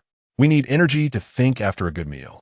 Su Yuan turned to Zheng Fei, suggesting, "Captain, how about we let Han Gu take us invisibly?" Before Zheng Fei could respond, Han Ming shook his head. "No, I can't maintain that for long. Passing through the cave will take considerable time." Han Ming was right. Several years ago, when they accompanied the captain, they had taken a great deal of time to traverse this cave. Li Xin chimed in agreement. Years prior, Zheng Fei, Li Xin, and Tang Yun had explored Area 7, during which Han Ming had yet to join the team. Su Yuan scratched his head. "Then it seems my other idea is also futile. I thought about freezing the entire river so we could run across. You should practice for a few more years. Do you have any idea how much effort it would take to freeze this river?" Zheng Fei sighed, realizing Su Yuan was unaware of the cave and Appo's interior conditions. The group found themselves in a dilemma. They could neither leap over the mountain, nor could they directly pass through without being attacked by the red fish. Han Ming stroked his chin, suggesting, "What if we just wait? We could cross once the red fish move on." "Are you serious? If those red fish decide to stay for a year or more, are we supposed to wait here?" Li Xin shot Han Ming aglada. Just as I let out a fart, Han Ming turned away, embarrassed. Listening to their conversation, Lu Ro felt a surge of admiration. They hadn't even considered retreat as an option. Zhang Fei smoked several cigarettes, fully aware that missions were often accompanied by peril. Extinguishing the cigarette, he stood, declaring, "We have one last option. Let us take a risk." Su Yuan and the others stood, awaiting Zhang Fei's elaboration. Once we enter the territory of the red fish, Han Ming, you will lead us invisibly. Your ability can conceal both our forms and our sense. Once you can no longer maintain it, Li Xin, I recall your teleportation can be used multiple times. Take us as far as possible. If we still Haven T escape their range, Tang Yun and I will carry them out. Zhang Fei looked at the group after outlining the plan. Aside from Lu Ro, who remained somewhat bewildered, the others displayed unwavering determination, tacitly agreeing with the plan. Lu Ro only knew of Su Yuan's abilities and the existence of exotic beasts, leaving her entirely unaware of the other strengths. Don't worry, Xinjie. I will try my best to hold on as long as I can, Han Ming assured Li Xin. Under normal circumstances, she would have teased him, but today, her mind was preoccupied. Any objections? Zhang Fei raised an eyebrow. Seeing the group in silence, he shouldered his pack. Then let us set off. The six of them marched purposefully toward the cave entrance. Crossing this cave would lead them into another realm, one bursting with peculiar colors. From a distance, the cave appeared dark and foreboding, but as they approached, they noticed plants within casting a faint glow, nearly covering the stone walls. Into the water, Zhang Fei commanded, and the group tightened their backpacks, following him into the river. Lu Ro had been mentally preparing herself. She had witnessed Han Ming catch a large snake in this river the day before, and fear was only a natural reaction. Gritting her teeth, she resolved to follow the others into the icy water. After nearly an hour of swimming, Han Ming finally spoke. "Captain, it seems the red fish are moving deeper." Indeed, they had discovered the red fish after half an hour of exploration the previous day, and now, having swum for nearly an hour without sensing their presence, it was evident they were retreating further into the depths. Minutes passed, and the water began to shallow, transitioning from swimming to walking. The water reached Su Yuan's waist, while Lu Ro struggled with the current, which now lapped at her chest. The surroundings grew increasingly damp, with dark moss covering the illuminated plants on the walls. Captain Han Ming called softly, and Zhang Fei nodded. They all sensed it. A group of exotic beasts was nearby. Zhang Fei exchanged glances with Han Ming, who immediately reached for Su Yuan's hand. The others understood the signal, forming a chain as Su Yuan grasped Li Xin and Damp, Oppo's hand, who held on to Tang Yun, who in turn linked to Lu Ro at the rear. The six of them gradually faded from sight, leaving only ripples in the water as evidence of their passage. Through the dim light, Su Yuan could see a massive cluster of red fish congregating. Their bodies mostly emerged from the water, leaving only their mouths submerged. All the red fish appeared to be resting, eyes closed. Han Ming guided the group cautiously past the red fish, moving at an excruciatingly slow pace to minimize any disturbance in the water. Lu Ro's heart raced as she held her breath, her delicate features contorted in anxiety. The red fish formed an extensive school in the river, and Su Yuan couldn't muster the focus to count them. They simply stretched beyond sight. As they moved forward, a sudden, unfamiliar aura intruded upon their senses. Han Ming paused momentarily, but quickly regained composure, leading the group onward. Su Yuan felt the new presence too. It wasn't an exotic beast, but rather an ordinary animal. The aura was emanating from above, unable to resist. Su Yuan glanced upwards. In the faint light, a colossal serpent, thicker than a barrel, coiled upon overhead stalagmites. Its massive body writhed incessantly. Goodness! Su Yuan cursed silently, hair standing on end. This serpent was far too immense. The group shared a tacit understanding, remaining silent, each one acutely aware that any sound might provoke an outburst from Lu Ro. Han Ming's strength began to wane, subtly tightening his grip on Zhang Fei's hand. Zhang Fei returned the gesture, passing the reassurance to Su Yuan, and continued the chain until it reached Lu Ro. Ahead, the water appeared normal. They were on the cusp of crossing the red fish. Han Ming exhaled, and the group's invisibility began to wane. Li Xin exhibited no hesitation. Seizing the fleeting moment before her transformation was complete, her eyes morphed into those of a fox, a glimmer flashing within them. Su Yuan felt a disorienting wave wash over him, and the next instant, he found himself 100 meters away. The cacophony of shrill cries erupted as the horde of cheese surged forth, their peculiar sounds reverberating throughout the cavern.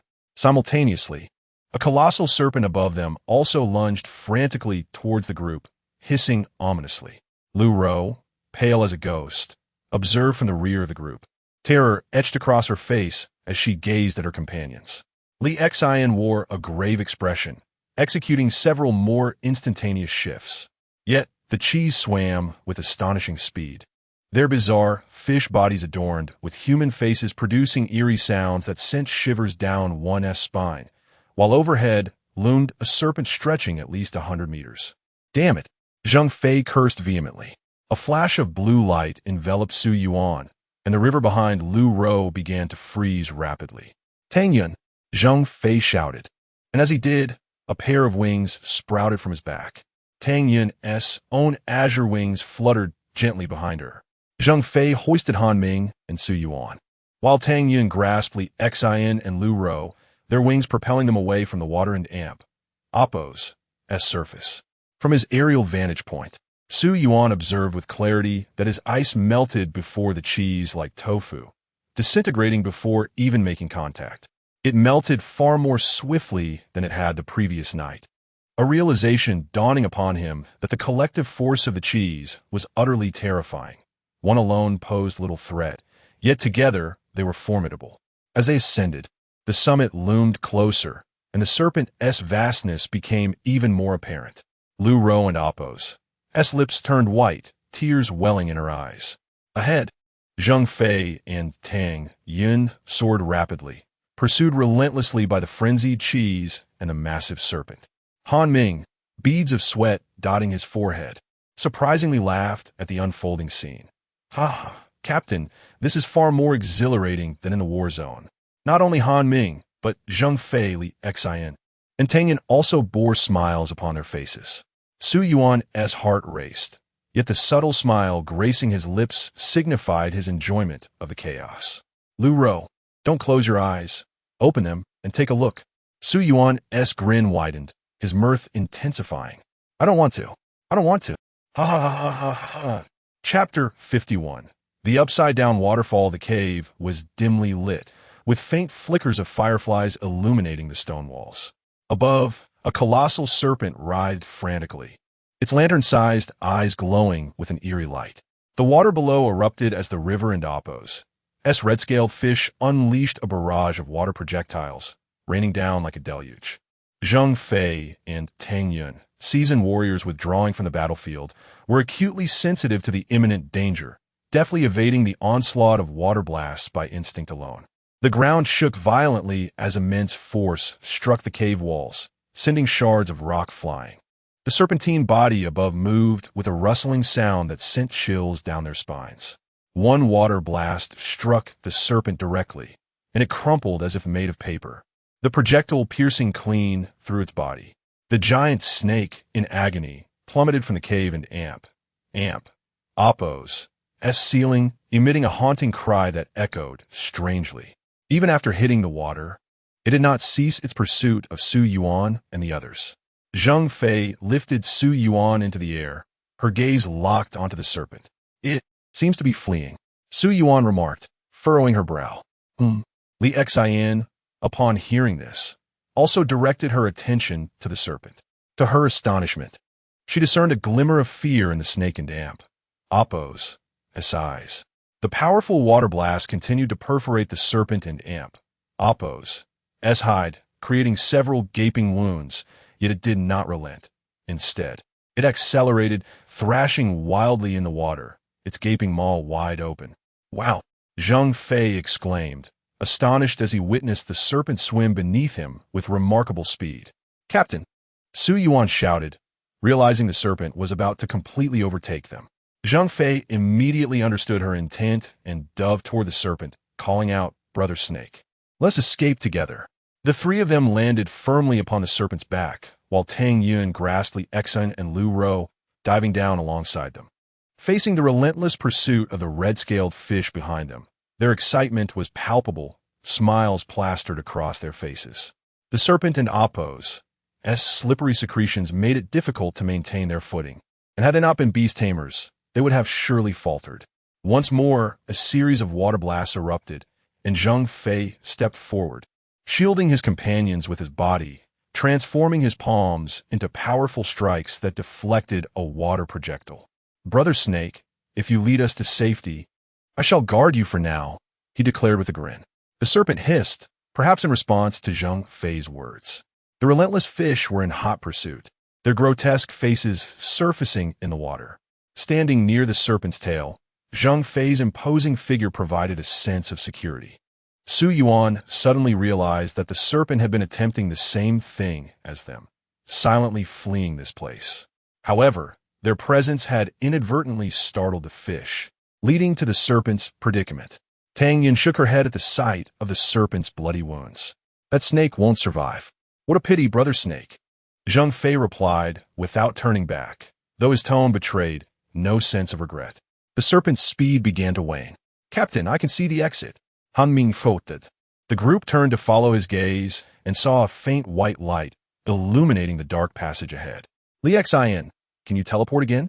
Zhang Fei shouted, deflecting another water blast. Teleportation was inherently taxing, especially after several consecutive uses while carrying so many. Even someone as formidable as Li Xin was beginning to struggle. Gritting her teeth, she replied, "I can jump once more to the front of this serpent." "Su Zhuang," Zhang Fei called out loudly. "Understood, Captain." After spending considerable time together, Su Yuan had grasped Zhang Fei and Appo's tactics. The serpent and Appo's body began to slow its writhing, and the six of them joined hands, their surroundings blurring before they found themselves soaring through the air towards the exit. Su Yuan radiated an icy blue glow, freezing the river's surface beneath them, the frigid power extending outward towards the exit. With a whoosh, they landed securely on the ice, while behind them, the serpent lay motionless. Su Yuan felt a distinct absence of the serpent and Appo's presence. The red-scaled fish at the front opened its maw, mercilessly feasting on the serpent and Appo's remains, the blood staining the water crimson. 10 more fish disregarded the serpent entirely, continuing their pursuit of the group. "Run!" they shouted, clutching their backpacks tightly as they sprinted across the ice. Lu Ro struggled to keep pace, prompting Zhang Fei to hoist her onto his shoulder, sprinting with determination. Beside Su Yuan, Li Xin and Appo's breathing grew labored, her strength nearly depleted. "Sister Xin," Su Yuan exclaimed, frowning as she swept Li Xin into her arms. Li Xin wrapped her arms around Su Yuan and Appo's neck, her rosy lips parting as she gasped for breath, a smile playing at the corners of her mouth. "Everyone and Appo's here. ISN and Appo's teed a bit. Awkward? Xinjia. There's a time for jokes," Su Yuan replied, her lips twitching as she focused on the increasingly bright light ahead. Han Ming led the charge, while Zhang Fei carried Lu Ro at the rear, shouting, "Sorry, Brother Snake. When I return, I'll set up a memorial for you." The relentless fish were closing in, the ice beneath them rapidly melting under their pursuit. Su Yuan clutched Li Xin tightly as they ran, laughter erupting among them.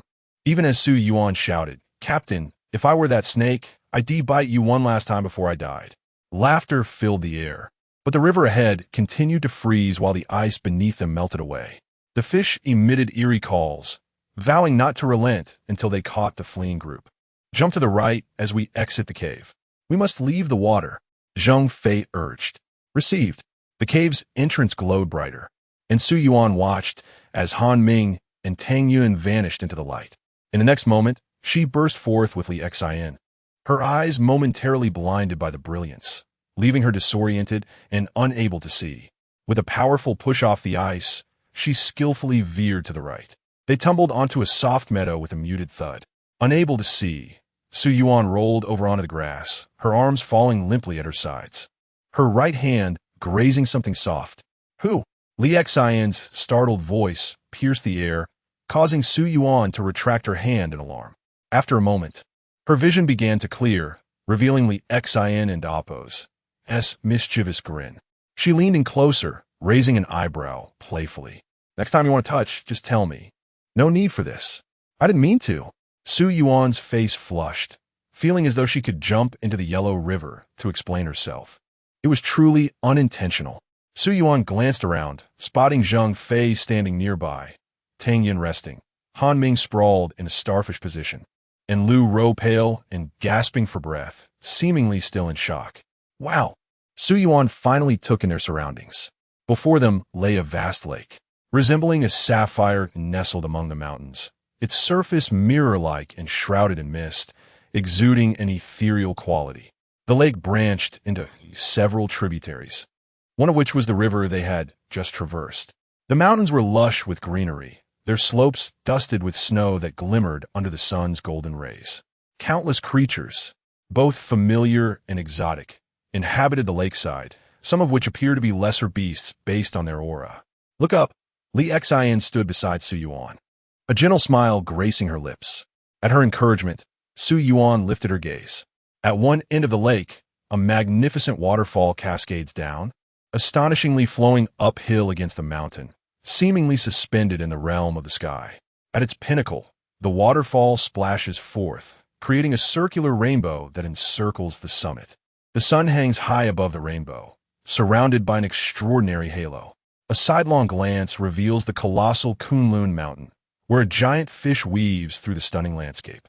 The entire scene is ineffably beautiful, as if all that transcends worldly comprehension has converged here. ISN and Appo's. Breathtaking?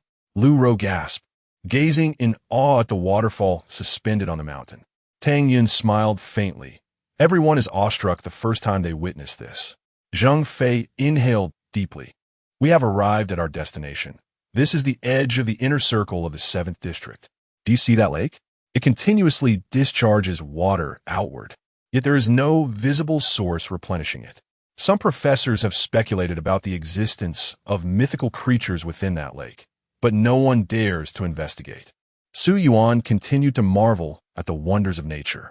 Before entering the cave, the weather had been gloomy and humid, and upon emerging, they were greeted by this magnificent scene, making it hard to believe it was real. Recalling Zhang Fei's earlier words, she remembered that once inside the inner circle, the weather changes rapidly, with some days experiencing all 4 seasons. There were doubts about whether this was related to the terrain and Appo's magnetic field or to the mythical creatures, but these remained mere speculations. After all, only beast tamers dared to venture here. It was an absolute taboo for ordinary people. Su Yuan glanced toward the river nearby, where the group of red-scaled fish had vanished. Li Xian stretched lazily. The sun is delightful, Captain. Shall we take a moment to rest before continuing? All right. Everyone recuperate a bit, and we will set off in peak condition. Zhang Fei nodded, loosening his backpack and lying down. The others sprawled across the grass to rest, while Su Yuan stood apart, her gaze deep and contemplative, lost in thought. Chapter 52. The crying Zhang Fei watched intently and gestured to Su Yuan. Come over and take a break. Oh. Su Yuan seemed a bit distracted, only snapping back to reality upon hearing Zhang Fei and Appo's voice. He settled down cross-legged, his gaze still fixed on the distance. Li Xian approached and sat beside Su Yuan, softly inquiring, what are you thinking about? There's a feeling I can and Appo's quite articulate. An overwhelming presence of many strange beasts in my mind. Su Yuan rubbed his eyes, his tone nonchalant. Upon hearing this, Li Xian exchanged a glance with Zhang Fei, and they both turned to look at Su Yuan simultaneously. Su Yuan, however, remained oblivious to their actions and stood up to stretch. Zhang Fei retrieved a map from his bag, and the group formed a circle around him. Pointing at one of the lake's tributaries, he explained, our destination is here. The soil insects prefer to inhabit rocky areas. We will pass through here and avoid the lake in between. We should reach the vicinity of our campsite before nightfall and commence our search for the soil insect tomorrow. After speaking, Zhang Fei turned to Lu Ro. Lu Ro, it might be tough to travel here. Can you handle it? Absolutely, Captain, Lu Ro affirmed with a firm nod. Resolute in her determination to perform well and complete the training with the team. Han Ming stretched his limbs, we and Oppos. VE had quite the misfortune on this trip. I hope things go a bit smoother from here on out. Indeed, Zhang Fei replied, folding the map away. When the reconnaissance team discovered the soil insect here, there were certainly no signs of the red serpents. At most, there was that giant snake. Though the reconnaissance team wasn't particularly strong, they were beast tamers, and not even that snake would dare confront them. All right, let in Amp. Amp, Oppos, S set off. With Zhang Fei and Amp, Oppos, S command, everyone organized their belongings and departed from the grassy area beneath their feet. The mountain stood serene, enveloped in mist, their surroundings brimming with mystery and the unknown. As they journeyed, Zhang Fei explained to Su Yuan and Lu Ro that, at their current pace, traversing the inner circle's outskirts would take at least 3 days, assuming they did not encounter any strange beasts. Venturing deeper into the inner circle would lead them to areas rarely trodden, which were deemed forbidden zones for beast tamers. Their team also had the task of assisting Li Xin in locating a second strange beast, so they would venture a bit further in, although whether they would encounter anything depended purely on luck. The group proceeded along the planned route, circumventing the expansive lake, and successfully reached the intended tributary. Following this tributary deeper, it meandered like a clear stream. Ahead, 2 mountain peaks connected, forming a natural archway through which the river flowed. Lu Ro frowned. Another cave. She was mentally scarred by caves at this point. Surrounding the cave were luminescent spots, resembling twinkling stars. Curious, Su Yuan leaned closer, discovering a kind of plankton he had never encountered before, living on the cave and Amp. Oppos, as stone walls, their glow a testament to their existence. Inside the cave, numerous fallen rocks littered the ground, and the river flowed smoothly between them as they walked across the stones. The archway was shallow, and its exit was visible not far away, with sunlight streaming in beautifully. Upon emerging from the archway, the vegetation thinned considerably. The stones in the river were polished and rounded from the current, some even glimmering like jade. Su Yuan had a wider range of perception regarding strange beasts than the others, and throughout their journey, Zhang Fei had been inquiring about his observations. As the sun set, they still had not sensed any presence of strange beasts, nor even ordinary animals. The river eventually formed a pool at the foot of a nearby mountain. At that point, the group found themselves in a barren area, devoid of vegetation, surrounded only by scattered rocks and steep cliffs overhead. Zhang Fei gazed towards the pool from a distance. Let us rest nearby tonight. Han Ming, find a spot, but don't get too close to the pool. Understood, Captain. Han Ming unburdened his backpack and nimbly disappeared among the rocks. The remaining members awaited his return while resting in place. Zhang Fei had noted that Han Ming was adept at scouting and tracking. He had joined the team 3 years before Su Yuan, though his abilities concerning strange beasts were not fully developed yet. Before long, Han Ming reemerged from behind a boulder. Captain, I found a place that has collapsed, forming a natural shelter. I've checked it out. No danger. Let us go. With nightfall approaching, Zhang Fei wasted no time and proceeded towards Han Ming's location. As Han Ming had described, within the collapsed cliff lay a shallow cave, providing a natural refuge. Zhang Fei ran his hand along the stone wall, his brow furrowing. This doesn't appear to be a collapse. It seems something has struck it. Han Ming, who was beside the river, paused. What? There wouldn't be any strange beasts nearby, would there? I didn't sense anything. Su Yuan? Zhang Fei glanced towards Su Yuan, who was standing at the cave's entrance, pointing toward the distant pool. There's one in that pool, but it's too far to sense clearly. It seems quite powerful. Han Ming's expression twitched slightly. You can sense it from this distance? You're quite the anomaly. However, there's no vegetation nearby, nor any branches to make a fire tonight. The 6 of us will lean against the stone wall to rest. Watching Su Yuan frown, Tang Yun couldn't and Amp. Oppos, help but ask. Su Yuan, what are you contemplating? I'm pondering what that strange beast in the water could be. There are many strange beasts in the water. How can you think of just one? Tang Yun Juka Sopti. Li Xin smiled gently. Su Yuan, you seem rather tense since we entered here. Sighing deeply, Su Yuan responded with a hint of resignation. People often harbor fear towards the unknown, and I am no exception. Everything here feels quite alien to me. The group nibbled on their compressed biscuits, engaging in light conversation. The confined space felt stifling, and after finishing his meal, Zhang Fei stepped outside to smoke. Su Zhuang, feeling a bit oppressed in the cave, followed him out.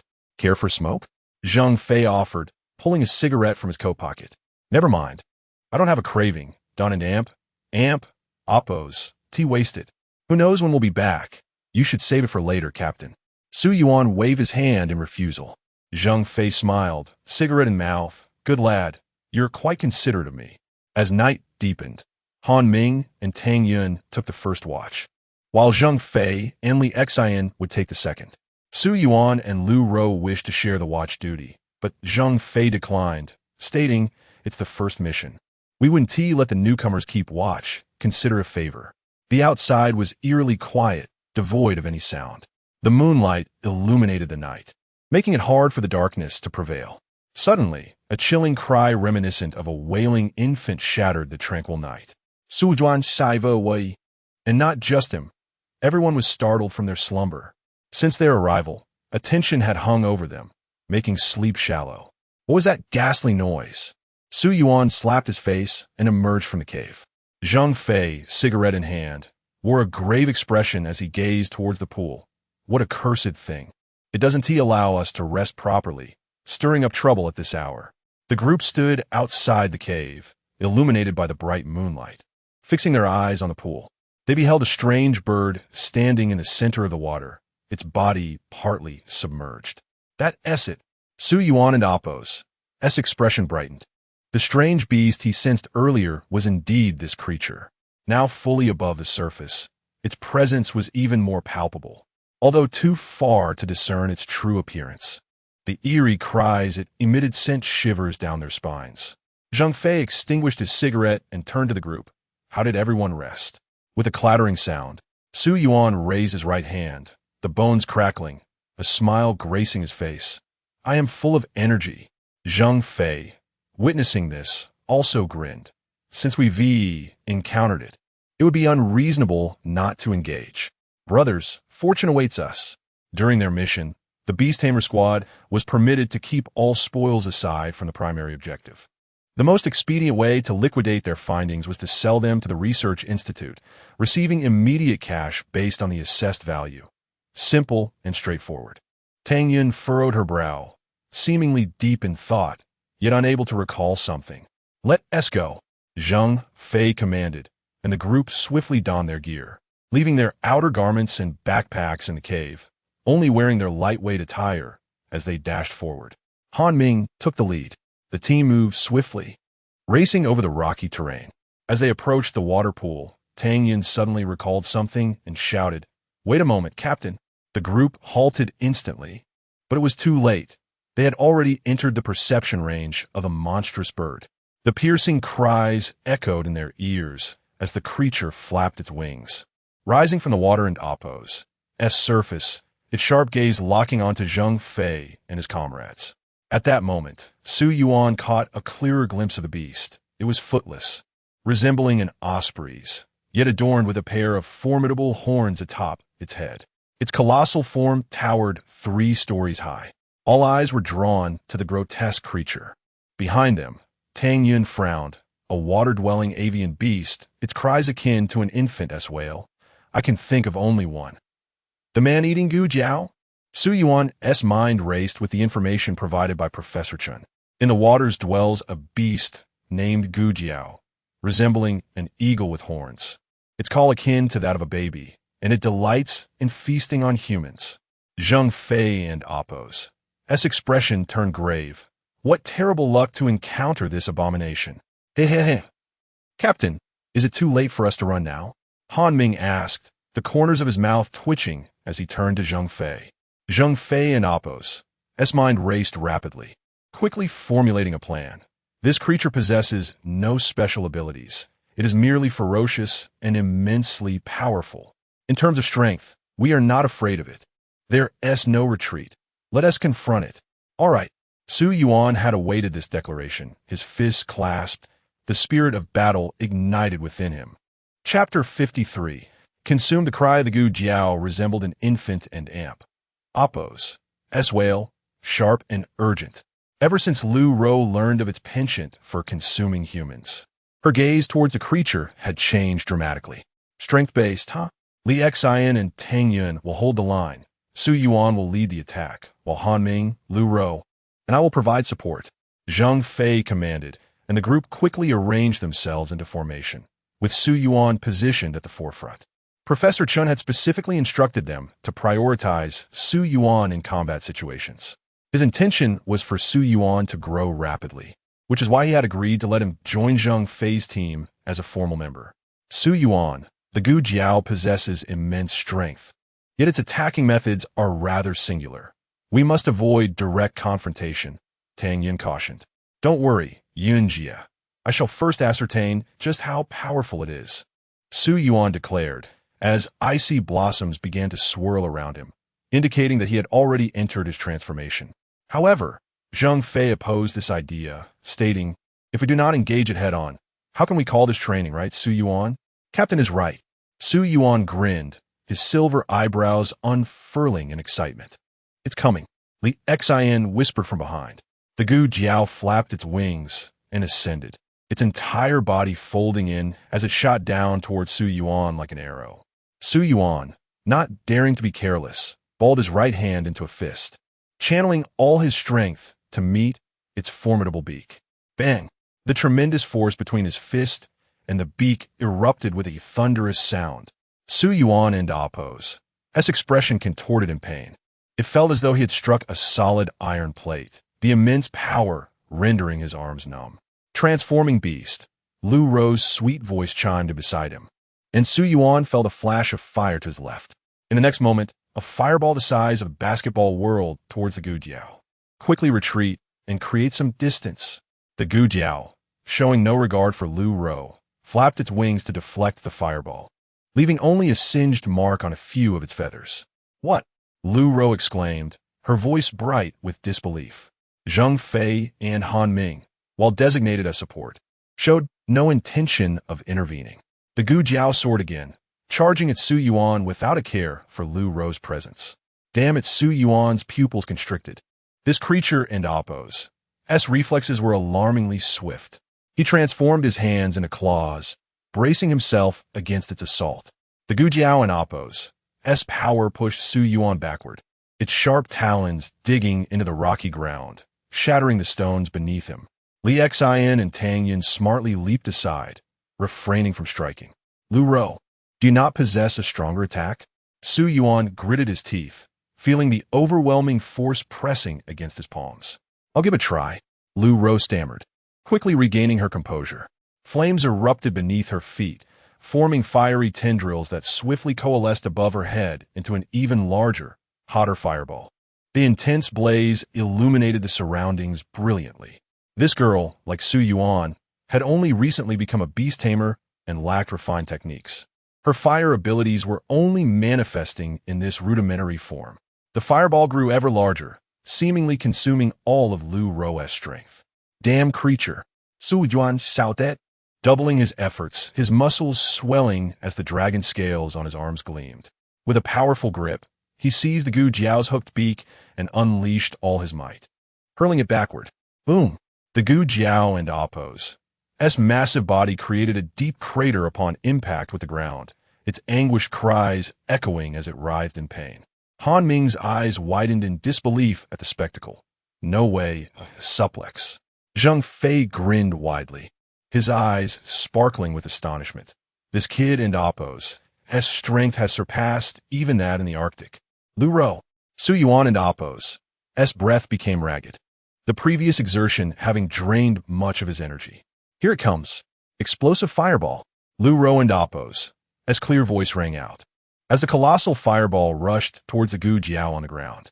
Su Yuan deftly leapt away from the creature and Oppos' vicinity. Sizzle. Boom. The fireball detonated upon contact with the Gu Jiao, illuminating the night sky with a thunderous explosion, a wave of heat and shock coursing through the air. Su Yuan stood firm, the heat wave parting around him as if in fear of the cold aura emanating from his form. The Gu Jiao let out a chilling, desperate wail, flapping its wings as it soared up, desperately shaking off the flames clinging to its body. It twisted in midair, seemingly intent on returning to the water source. Tang Yun shielded her face from the heat wave, urging, Su Yuan, it cannot be away from the water for long. It's still on fire. Do not let it escape. Understood. Su Yuan nodded, his gaze darting to Lu Ro, who was now panting heavily, struggling to maintain her transformed state. The Gujiao soared upwards, and Su Yuan, quick on his feet, leapt and grasped its tail. It flapped its wings, shrieking in agony as it charged towards the water. Li Xian and Appo's expression turned anxious. Captain, is this all right? Everything's fine. Su Yuan is incredibly capable. Zheng Fei reassured confidently. Splash! The Gujiao, along with Su Yuan, plunged into the water, extinguishing the flames. The surface of the pond rippled violently before settling into tranquility, devoid of any commotion. The group rushed to the water's edge, their gazes fixated on the still surface. Bloop, bloop, bloop. Countless bubbles surfaced. At that moment, Su Yuan was underwater, grappling with the Gujiao, his left hand gripping its tail while his right hand relentlessly struck its body. Without the burning flames, the Gujiao and Appo's eyes glinted with ferocity as it suddenly turned, opening its massive beak to swallow Su Yuan whole. The water surface returned to calm, and though the group could sense Su Yuan's presence, their expressions reflected deep concern. Splash! The Gujiao burst forth from the water, flapping its wings above the pond. Yet Su Yuan's figure was nowhere to be seen. Li Xian and Appo's face darkened. Su Yuan is inside it. Wait, it swallowed him. Zheng Fei and Appo's pupils dilated, just as he prepared to transform. Suddenly, he noticed eerie ice flowers drifting down, the temperature plummeting swiftly around them. Li Xian's worried expression shifted into a knowing smile. It seems we need not worry. The suspended Gujiao emitted a shrill, baby-like wail. Puff! A sharp ice spike burst forth from its interior. Puff, puff, puff, puff. The second, third, and fourth ice spikes followed.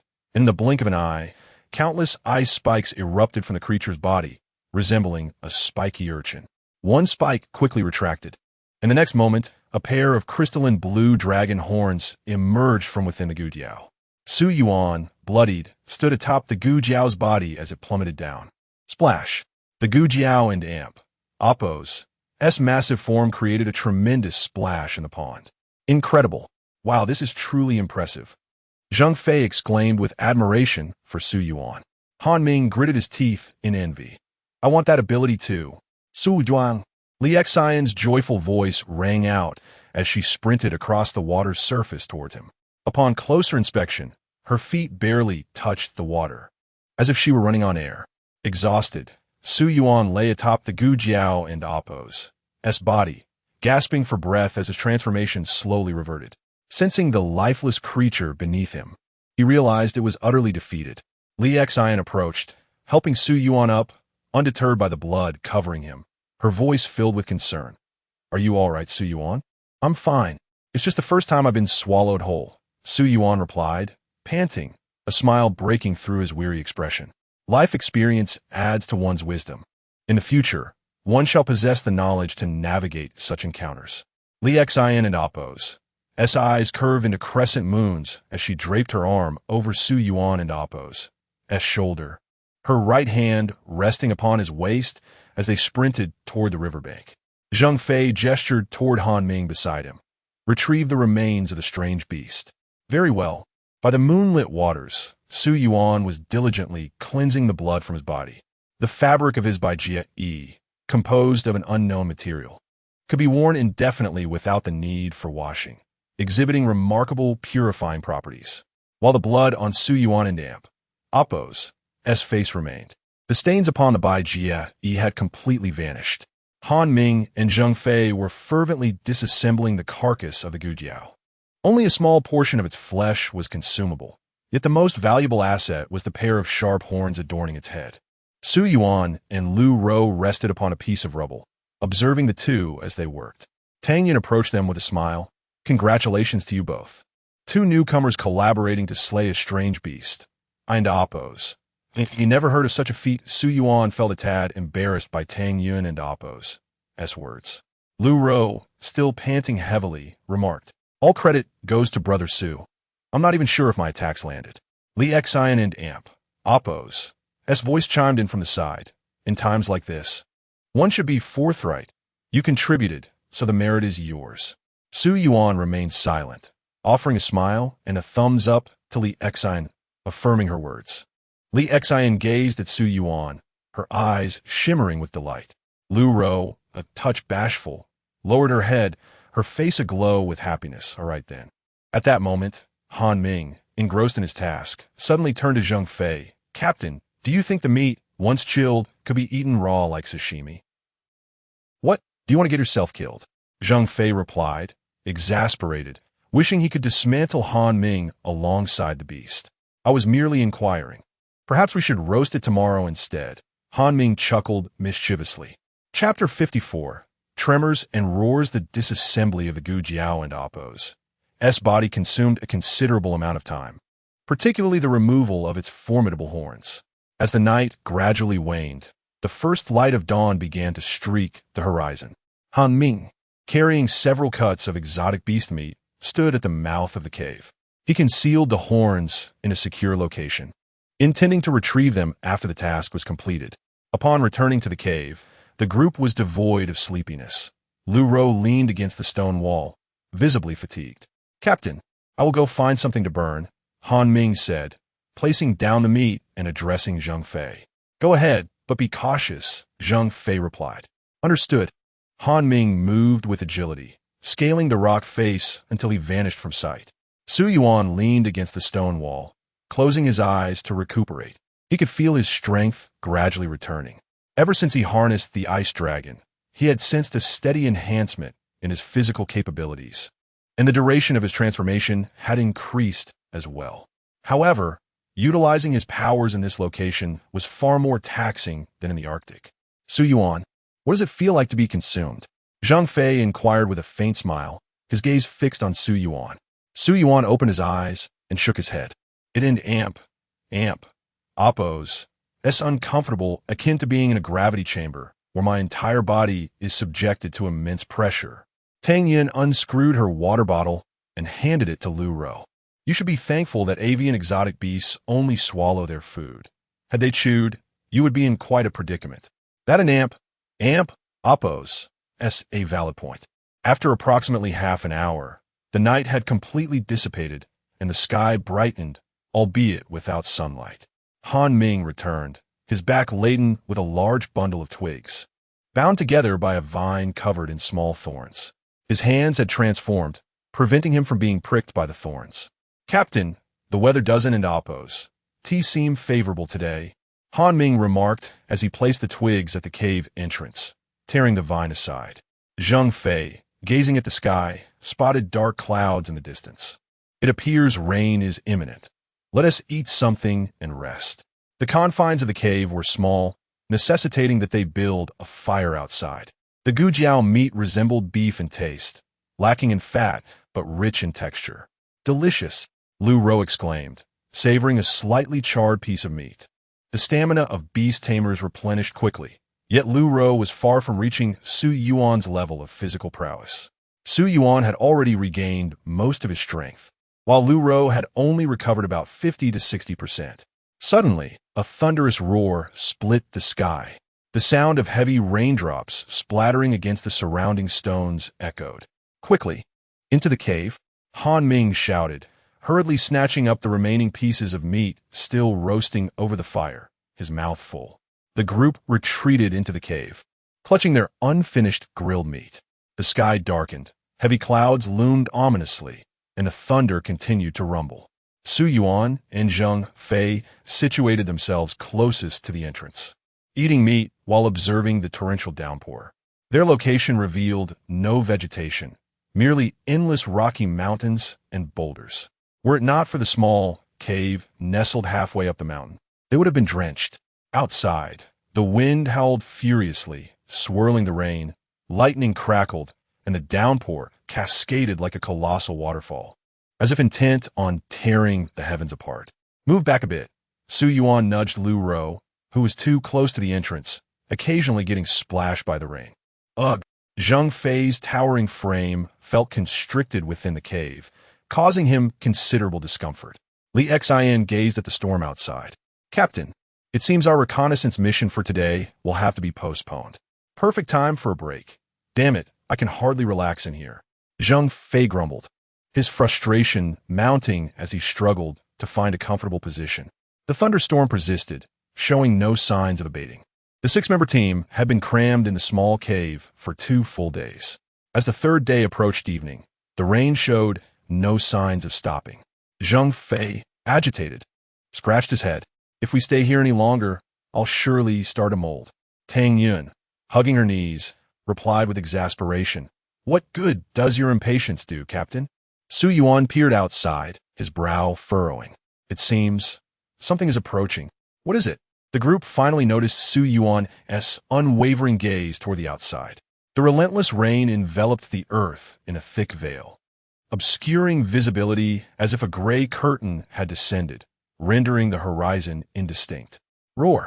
From behind the rain, a colossal figure emerged from the mountain peak, its limbs gripping the craggy summit as it extended its neck and emitted a sound reminiscent of a dragon and Appo's roar. However, this roar was deep and resonant, lacking the crystalline clarity of the ice dragon and Appo's call.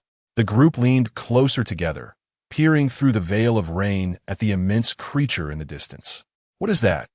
Zhang Fei's eyes transformed into feline slits, a golden glow flickering within. Except for Su Yuan and Lu Ro, the others in Appo's eyes also morphed into beastly forms. Their brows furrowed as they squinted to pierce the curtain of rain and discern the exotic beast's features. It an Appo's too far. I can end Appo's TC clearly, Zhang Fei lamented, reverting his eyes to their normal state, rubbing them in frustration. At that moment, Su Yuan stood, bending slightly as he stepped out of the cave, allowing the torrential rain to pelt against him while he focused intently on the distant creature. Su Yuan, Li Xin called softly, her brows knitting together in concern. Without turning, Su Yuan remained fixated on the figure ahead. Its aura resembles that of a dragon. What? The group gasped in astonishment. Zhang Fei, unable to ignore the downpour, emerged from the cave, his expression serious as he scrutinized the colossal beast in the distance. It stood motionless atop the mountain, seemingly admiring the beauty of the storm. Zhang Fei recalled 3 dragons he was aware of: the ice dragon he had encountered in the Arctic, the black dragon imprisoned in the valley of the old research facility, and one he had seen years prior at Daunting Lake. Yet, this creature did not resemble a dragon at all. Rapidly assessing the situation, he made a decisive announcement to the group inside the cave. Pack your things. We must investigate what this creature truly is. Huh? Lu Ro blinked in surprise, glancing at the raging storm outside. Others hesitated for no moment. As soon as Zhang Fei finished speaking, they began to gather their belongings. Seeing everyone preparing, Lu Ro disregarded her doubts and hastily packed her backpack. In no time, the 6 of them stood at the entrance of the cave, braving the storm's wrath. Lu Ro, petite in stature, secured all the straps of her backpack, while Zhang Fei clutched it tightly to prevent it from being swept away by the fierce wind. As there had been no reports of dragon-like exotic beasts in the Kunlun Mountains, this was a matter of great significance. Zhang Fei and Appo's tone was grave. Li Xin and the others bore solemn expressions, fully aware of the potential implications. Roar! Once again, the deep roar of the creature echoed, shaking the very ground beneath them. An unseen force surged from the beast, permeating the storm and radiating outward. In an instant, the earth began to tremble violently, as if the very fabric of reality was shifting. Move! Han Ming suddenly foutet, swiftly manövering. Su Yuan looked up, witnessing countless rocks cascading down from the mountain peak. Oh no! Su Yuan gritted his teeth, but before he could react, Tang Yun pulled him forward, urging him to run. Zhang Fei lifted Lu Ro, propelling them forward with urgency. Boulders tumbled relentlessly, the ground cracking and splitting beneath them. Roar! Roar! The creature continued to roar, each bellow sending shockwaves through the air. The deafening sounds reverberated throughout the valley, causing the mountains to tremble. Boom! The mountainside rumbled, roaring like a colossal beast. And in the next moment, the very peak where the group had just stood crumbled into the abyss. The group felt a surge of relief that they had escaped the cave just in time. Run!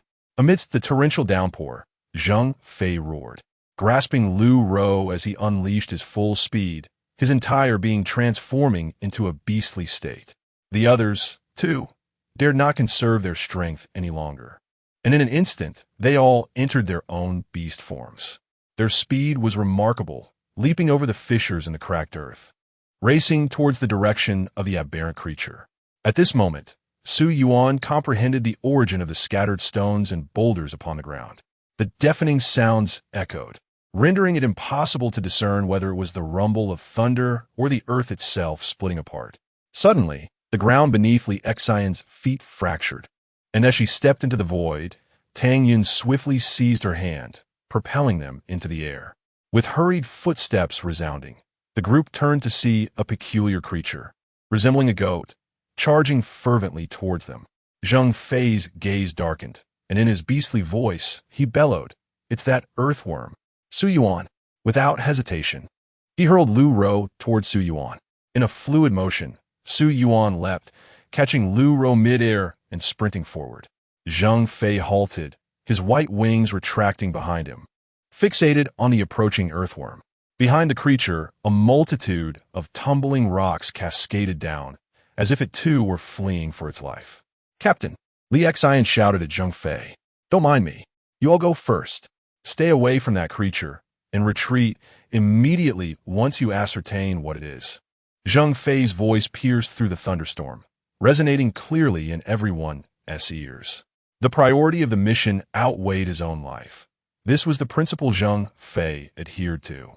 Now that the mission target had revealed itself, he had no reason to let it escape.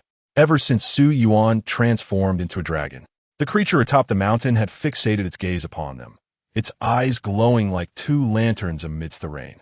Su Yuan sensed the reality. He was already locked onto by that aberrant beast. How strange to be noticed from such a distance. With a deafening roar, the colossal beast atop the mountain emitted a dragon's cry once more, this time extraordinarily thunderous. A powerful force surged forth, shaking the ground entirely, lifting it into the air and shattering it into countless fragments. Su Yuan's figure was soon engulfed within the chaos. Su Yuan, Li Xian, carried by Tang Yun, gasped in alarm, just as she intended to teleport over. The ground on both sides pressed inwards. Gritting her teeth, Tang Yun grasped Li Xian tightly as they ascended rapidly. All around them was obscured by the earth, rendering visibility non-existent, with the sounds of thunder and the earth's rumbling blending together, the rain intensifying and visibility plummeting. Su Yuan, cradling Lu Ro, wore a grave expression. "Brother Su Yuan, please put me down." Lu Ro's voice trembled with emotion. "Shut your mouth." Su Yuan gritted his teeth, swiftly leaping upon the fractured ground. Yet, the cracks proliferated until both were entirely submerged. Chapter 55. Good Child. The thunderstorm continued to rage on, with the sound of rain, thunder, and wind intertwining to create a unique symphony of nature. Night had already fallen, and the low-hanging clouds enveloped the surroundings in darkness. Su Yuan lay on a bed of rubble, his eyes wide open, as his pupils gradually focused. His consciousness slowly returned, though his mind remained foggy, requiring a moment to regain clarity. The relentless downpour drenched him, and gritting his teeth, Su Yuan slowly rose, realizing that his backpack had vanished. Pain radiated from various parts of his body, and he felt weighed down. "Lu Ro," Su Yuan called out hoarsely, but there was no response.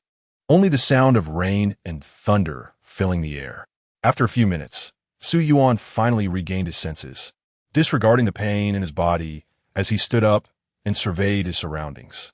The area resembled a post-earthquake zone, with no discernible direction and irregular stones scattered about. Not far away, Lu Ro lay unconscious on a rock, her lower body submerged in water. Gritting his teeth, Su Yuan dragged his heavy body toward Lu Ro. A ghastly wound marred her right rib cage, nearly exposing the bone. Unsure of what had caused the injury, Su Yuan looked down to see that the fabric of her baijie was slowly mending itself. He reached out to check for her breath. She was still alive. Beneath his feet, the torrential rain had created a stream, and Su Yuan looked up at the surrounding peaks.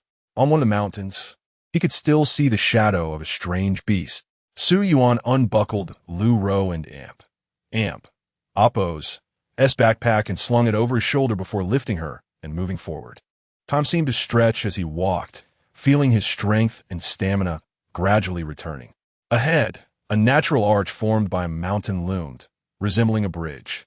He decided to seek refuge from the rain inside. The cave was littered with stones, and Su Yuan chose a relatively flat rock to set Lu Ro down, retrieving a blanket from the backpack to cover her. He exerted considerable effort to gather some damp branches in the cave. In this dire situation, he needed to find a way to ignite them. Fortunately, he had fire starters in his backpack that were still usable. After much blowing and coaxing, Su Yuan finally managed to ignite the pile of branches. The flames provided a comforting sense of safety amidst the downpour, and they could no longer see the strange beast on the mountain. After searching a bit more, he collected additional branches to place beside the fire for later use. Su Yuan rummaged through the emergency first aid kit and lifted the blanket off Lu Ro to tend to her wound. However, he discovered that the baijie had already returned to its original state, while the wound beneath remained. Su Yuan inhaled sharply, perplexed. He knew that the baijie was meant to be worn close to the body, and to address the wound, he would need to remove the garment. Setting the medical kit aside, Su Yuan fell into contemplation. After observing Lu Ro for a while, he noted her steady breathing and cool forehead, reassured that she was not in immediate danger. Sighing, he decided to wait for her to awaken before taking any further action. Sitting by the fire, he contemplated the strange beast on the mountain. He was unsure of its nature. Its aura resembled that of a dragon, akin to the presence locked away in the valley beneath the research institute. Yet there were peculiarities that set it apart. The force that had caused the mountain to collapse must surely have originated from it. Hours later, Lu Ro suddenly broke the silence with a fit of coughing. Startled from his reverie, Su Yuan rushed over. Lu Ro's features contorted with pain, her head heavy. Su Yuan go, she murmured weakly. Don't move. You're injured, Su Yuan urged, pressing her back down. Lu Ro groaned softly, staring at him for a moment before regaining her composure. Su Yuan go, where are we? I don't know, he replied, shaking his head as he recounted the events that had transpired since he regained consciousness.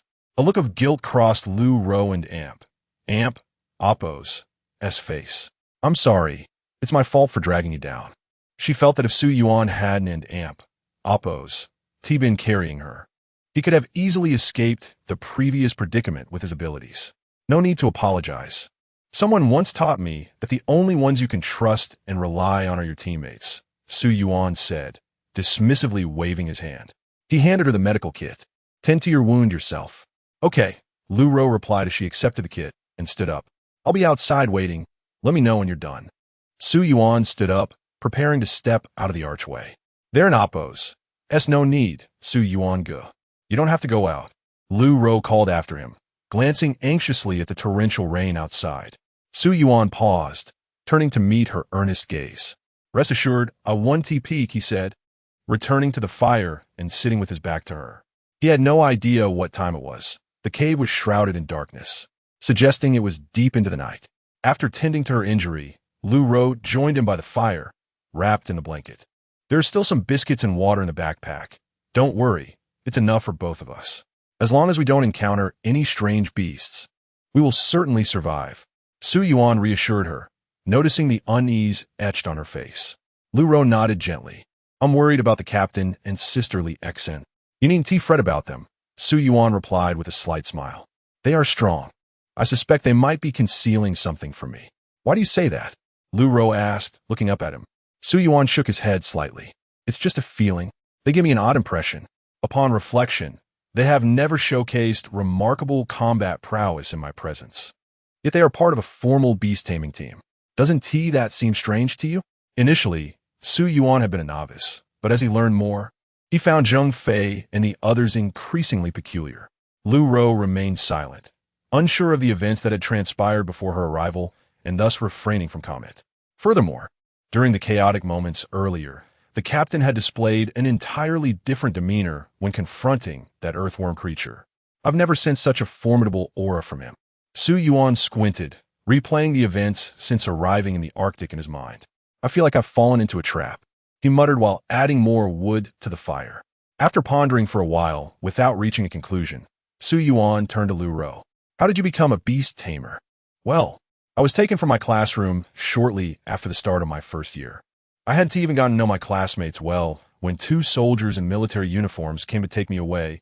Lu Ro recounted, her large, watery eyes wide with recollection. And then, they said they were taking me to a secure location that my family wouldn't worry, and that the relevant departments would inform them. Then, I was taken to Turpan in Xinjiang and brought to the Flaming Mountain Research Institute. Hearing Lu Ro and Appo's account, Su Yuan's lips twitched in amusement. Our stories are quite similar. At least the people who took you away spoke to you. I was taken by two mute individuals. Su Yuan Gu, you must have gone to university, right? Lu Ro asked suddenly. Su Yuan was puzzled by her question, but nodded. What about it? Lu Ro and Appo's round face broke into a bright smile. Then you can help me with my studies in the future, right? You're still thinking about studying at a time like this. Su Yuan was at a loss for words, utterly speechless. Lu Ro pouted. What else can I do? Back at our residence, everyone had their own affairs, while I had nothing to occupy my time every day. You are truly a kind-hearted soul. Su Yuan was the type who would prefer to dawdle all day rather than study. The two had remained in the archway for a full 4 days. Su Yuan and Appo's bruises healed swiftly, while Lu Ro and Appo's wounds, though mending, did not recover as quickly.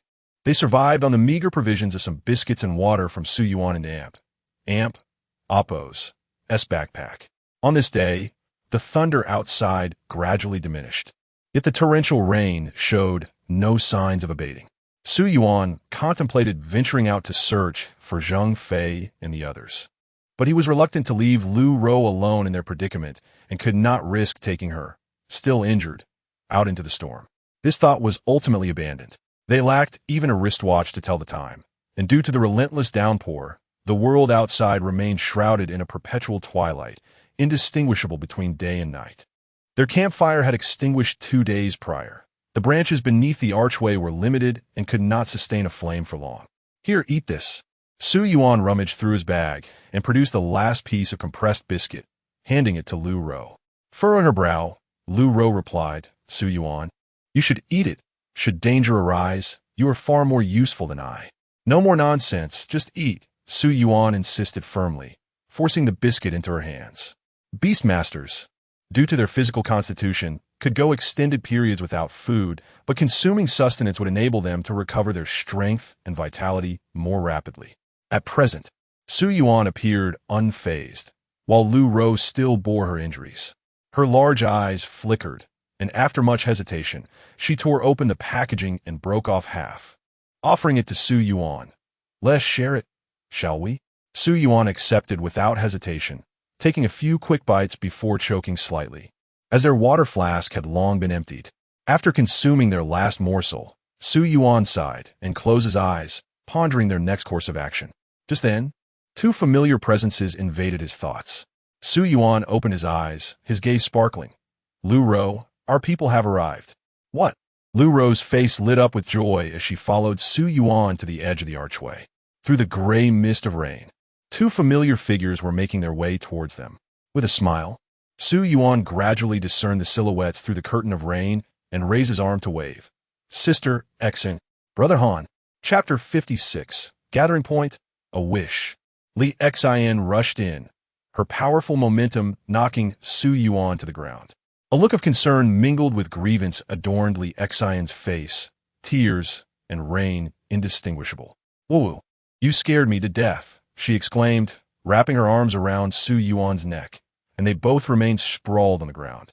Su Yuan barely managed to avoid being winded by the impact, gently patting Li Xin's arm. It's all right, Sister Xin, I'm fine. Han Ming paid no heed to the two, sensing that Lu Ro's aura was somewhat weakened. "Are you hurt?" he inquired. "Yes, Brother Han. Why are only you and Sister Li Xian here? Where are the captain and Sister Tang Yun?" Lu Ro instinctively covered her injured spot. Han Ming shook his head. "We haven't found them. It's been several days." "I see." Lu Ro lowered her head, a hint of disappointment shadowing her features. Han Ming chuckled reassuringly. "Don't worry. The captain and Sister Tang Yun are both formidable. They won in Oppos, Tikuma harm." Li Xian and Han Ming rummaged through their backpacks, retrieving some compressed biscuits and water to share among the four, exchanging stories of the past few days. Originally, Li Xian was supposed to be with Tang Yun. Upon seeing Su Yuan vanish, she had dashed forward without a second thought. Unexpectedly, 2 more mountain peaks collapsed, creating chaos that led to their separation. Han Ming had encountered Li Xian 2 days prior. He had been searching for their companions since then. Su Yuan furrowed his brow as he listened intently. "What on earth is that beast that caused such a commotion?" "Unclear, but it surely isn't benign," Li Xian replied, shaking her head. Han Ming sighed in resignation. "From the moment we set out, we've been plagued by misfortune. Even if that beast isn't a top-tier one, it's overwhelmingly powerful. Such creatures Shun and Amp, Oppos, T appear at the fringes of the inner circle. Sister Xian, could you check on Lu Ro and Amp, Oppos, S injury and see how she and Amp, Oppos, S recovering?" "I'm not really in a position to do so." Su Yuan suddenly remembered something and spoke to Li Xian. Only then did Li Xian lean forward to look at Lu Ro. "Oh, you're hurt?" "Yes," Lu Ro nodded softly. "Let me see." Su Yuan polid Han Ming asida, turning their backs to Li Xian and Lu Ro. "Brother Han, how is our mission objective progressing?" Su Yuan asked. Han Ming nodded confidently. "It should be with the captain. Before the rocks scattered, I saw him deliver a fatal blow. One punch killed it?" Su Yuan squinted, as if confirming his suspicions. Han Ming spoke nonchalantly. "The Tu Luo is no match for the captain, it and Oppos. That's on the same level as that Gu Jiao you defeated that day." Su Yuan was acutely aware that the Gu Jiao had been quite formidable. Had he not pierced it like a sea urchin from within, it would have been a challenge to slay. A thought struck Su Yuan, and he directly asked Han Ming, "Are you hiding something from me?" "Huh? No." Han Ming was startled by the sudden question, a flicker of panic crossing his face as he instinctively turned to glance at Li Xian. Su Yuan quickly pressed down on his head. "What are you looking at?" "She and Amp, Oppos, S checking her wound." Han Ming took a deep breath, his gaze evasive, his expression peculiar. "I truly have nothing to conceal from you." "Look me in the eye and say that again," Su Yuan insisted, placing his hands on Han Ming's shoulders.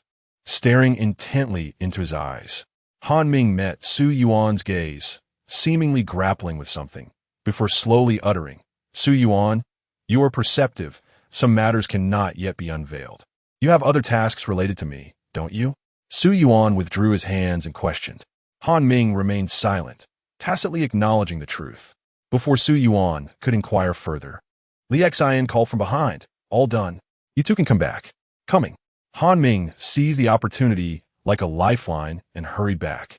As Su Yuan approached, Li Xian said, "The wound is healing well, but it's not a solution for her to remain injured. We must find Yunner swiftly." "All right, Sister Xian, Brother Han. Do you know our approximate location?" Su Yuan asked. Han Ming pointed toward the exit on the other side of the archway. "It and Amp, Oppos, S roughly in that direction. I've been surveying the terrain around here for the past few days. We need to return to the spot where we defeated the Gu Jiao. That's our nearest gathering point, and the captain and Sister Yun will surely head that way." Su Yuan stroked his chin, proposing his thoughts. Li Xian nodded in agreement. "I concur." Han Ming raised his hand in affirmation. Su Yuan then turned to Lu Ro. "Are you still feeling unwell?" Lu Ro shook her head. "I and Amp, Oppos, am fine, Brother Su. I can walk." "That and Oppos. That's good to hear." Su Yuan nodded, assured that with Li Xian and Han Ming around, Lu Ro and Oppos, as safety was guaranteed. They quickly tidied their backpacks, with Su Yuan carrying Lu Ro's to lighten her load. The thunder outside had ceased completely. The wind had died down, leaving only the torrential rain.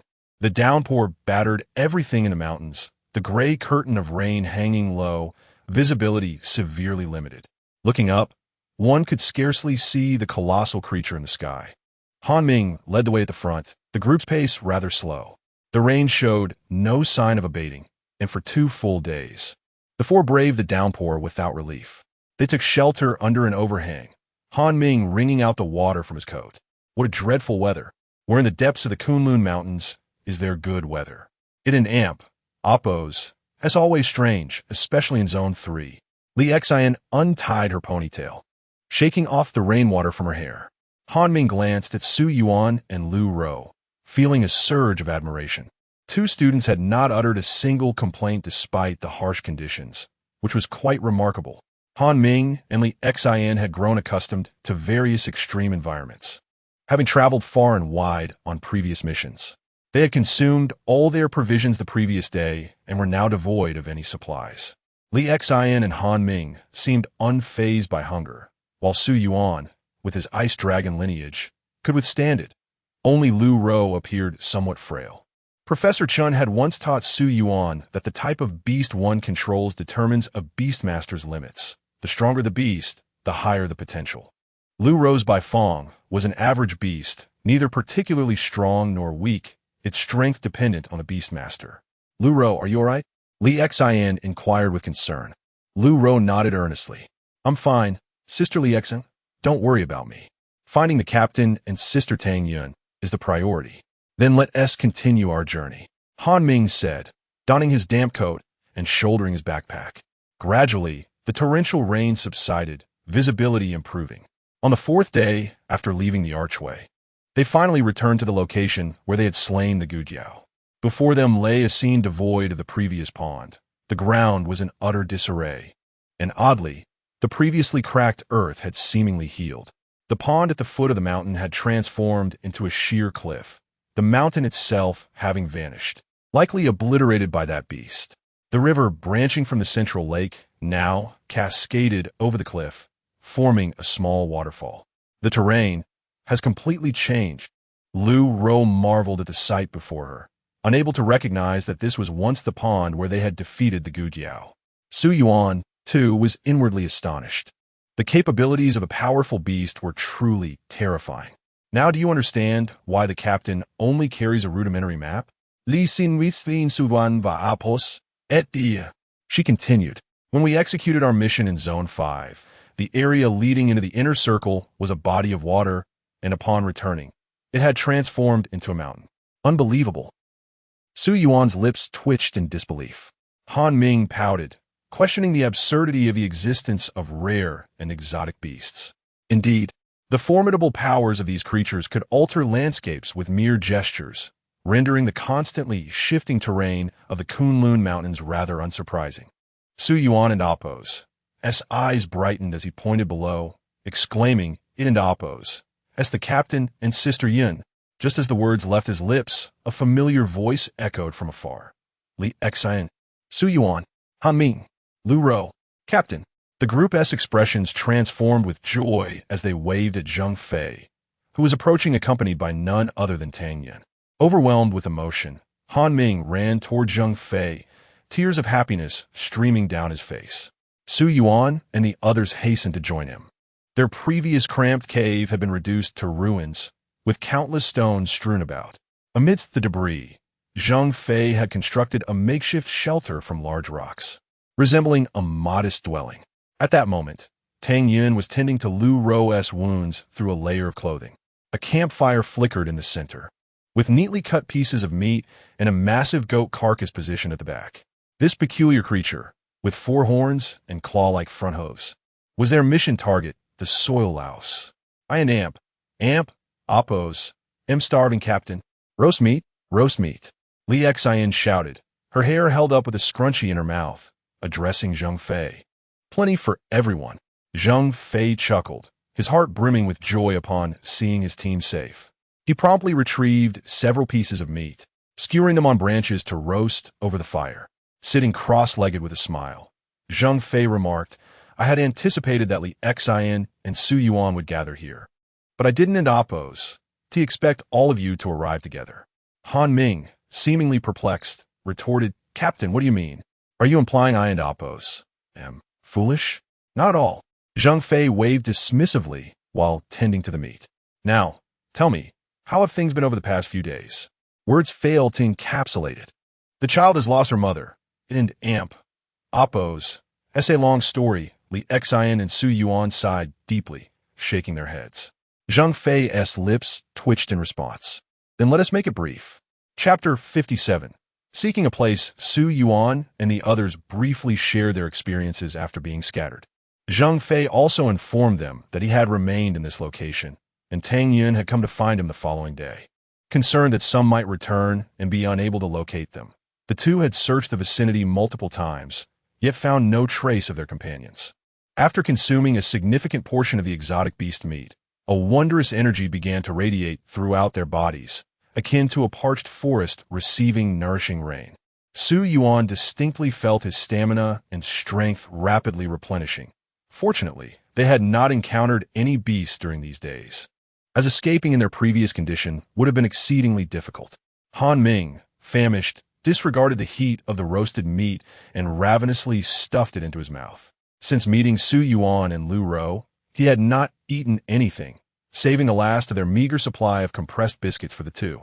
However, compared to Han Ming, Li Xian maintained an air of elegance while eating, showing no signs of having gone days without food. After satisfying their hunger, Han Ming looked up, intending to speak to Zhang Fei, only to see Su Yuan raise a hand. Brother Han, do not speak. Han Ming sighed heavily and quietly shifted away. All eyes turned to Su Yuan, and Li Xian blinked, inquiring, "What is it, Su Yuan?" Taking a deep breath, Su Yuan posed the question that had occupied his thoughts for many days. "What is it that you are hiding from me?" Silence enveloped the stone-structured dwelling, the atmosphere growing heavy. Zhang Fei and the others' expressions grew increasingly grave, while only Lu Rou appeared puzzled, pausing her eating and looking around with wide eyes, clearly confused. Zhang Fei sighed deeply, rising with a solemn expression as he approached Han Ming. Startled, Han Ming hurriedly moved behind Su Yuan, exclaiming, "Captain, do not blame me. Su Yuan is making assumptions. I truly said nothing. You can ask him. Brother Han indeed said nothing. Hence I am asking you all." Su Yuan replied in a calm tone. Li Xian sighed and addressed Zhang Fei, saying, "Captain, I have mentioned before that Su Yuan is quite intelligent and sensitive to his surroundings. He cannot be deceived. Alas, I shall face reprimand upon returning." Zhang Fei sat cross-legged, letting out a deep sigh. He understood that they could no longer keep secrets, given Su Yuan and Appo's demeanor. He would not relent until the truth was unearthed. Zhang Fei supported his chin with his right hand, contemplating, "Let me think about where to begin. Let us start from when I first arrived at the Arctic Research Institute." Su Yuan and Appo's eyes gleamed with anticipation. Zhang Fei retrieved a crumpled cigarette from his backpack, nearly singed by the campfire before he managed to light it. Taking a deep drag, he slowly exhaled the smoke and began, "From the moment you arrived at the Arctic. 2 days after your arrival, I received orders to return from the front lines to the Research Institute, and our team was assigned to escort you. On the same day, we discovered an exotic beast near the front lines, and I ordered Li Xian and Tang Yun to remain at the forward base while instructing Han Ming and Meng Chao to track the beast. You are already aware of these events. On the day the ice dragon awoke, I received a mission. Professor Chun predicted that the ice dragon would awaken within a couple of days, and I was instructed to accompany you at all times. If the ice dragon awakened, I was to immediately take you to the front lines and, in the event our team was not at full strength, bring you to subdue the ice dragon. Professor Chun issued a strict order forbidding us from using our full strength, as even our team would be unable to contend with the ice dragon otherwise. The only one capable of subduing that ice dragon, Su Yuan, was you, from the beginning to the end. Only you. Even if that ice dragon were a juvenile, it remains one of the top-tier exotic beasts, and we simply could not measure up. Professor Chun wagered my life, as well as those of Tang Yun and Li Xian, on the hope that you would awaken your family's ability in a dire situation, namely the dragon lock chain. Thus, when the ice dragon pierced your body, the power you unleashed allowed me to assert that it was indeed your family and Appo's dragon lock chain. Su Yuan turned to Zhang Fei, surveying the others in the stone house. "So, you never utilized your full strength at any point, did you?" Li Xian and Tang Yun remained silent, only nodding slightly.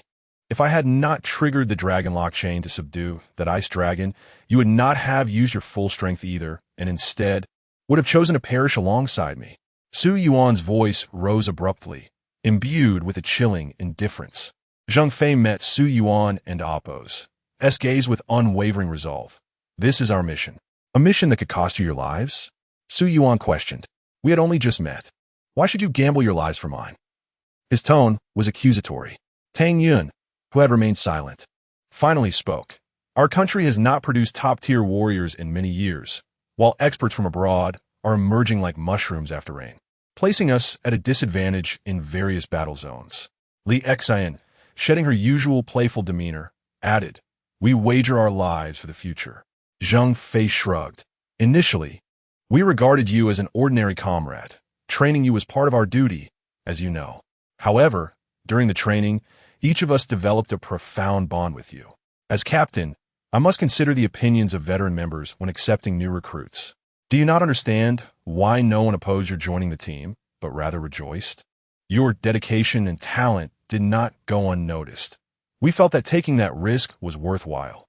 Hearing this, Su Yuan and Appo's intense emotions gradually calmed. And what of this time? Zhang Fei extinguished his cigarette. This time, prior to entering Zone 7, Professor Chen assigned us a mission similar to the previous one. You were to take the lead in confronting exotic beasts, a fact you're already aware of. However, we were expressly instructed not to use our full strength, to expedite your growth in dire circumstances. Su Yuan raised an eyebrow, even if it could result in death. Indeed, Zhang Fei nodded. Su Yuan turned to Tang Yun. Sister Yun, on the flight back to the country, you told me that I could trust and rely solely on my teammates. Do you now consider that statement absurd? Tang Yun hesitated, lowering her head in silence. The atmosphere in the stone house grew stifling, and Lu Ro frowned, scarcely daring to breathe. So that was it. The discord within the team stemmed from me. I have always been an outsider. Su Yuan chuckled bitterly to himself. No, Su Zhuang, it truly is not so. Upon hearing this, the others panicked, gesturing frantically at Su Yuan. Understanding that Professor Chen and Appo's actions were intended to expedite his growth, Su Yuan gradually stood up. Since the mission is complete, let us return. Upon our return, I will withdraw from the team. Absolutely not. Zhang Fei's eyes widened as he shouted. I am the captain. Whether you leave the team is my decision, and it is not for you to decide. Then abandon the mission. I do not wish to be your hindrance. I refuse to watch you perish because of me. Su Yuan and Appo's voice rose, momentarily silencing Zhang Fei. The others fell silent, Li Xian, Tang Yun, and Han Ming all looking toward Zhang Fei. After a prolonged silence, Zhang Fei seemed to arrive at a significant decision. Very well, I shall agree. Upon our return, I will request the commander and Professor Chen to abandon the mission. However, Su Yuan, Zhang Fei's gaze turned serious as he looked at Su Yuan. Once we abandon this mission, I will truly have no authority over your fate.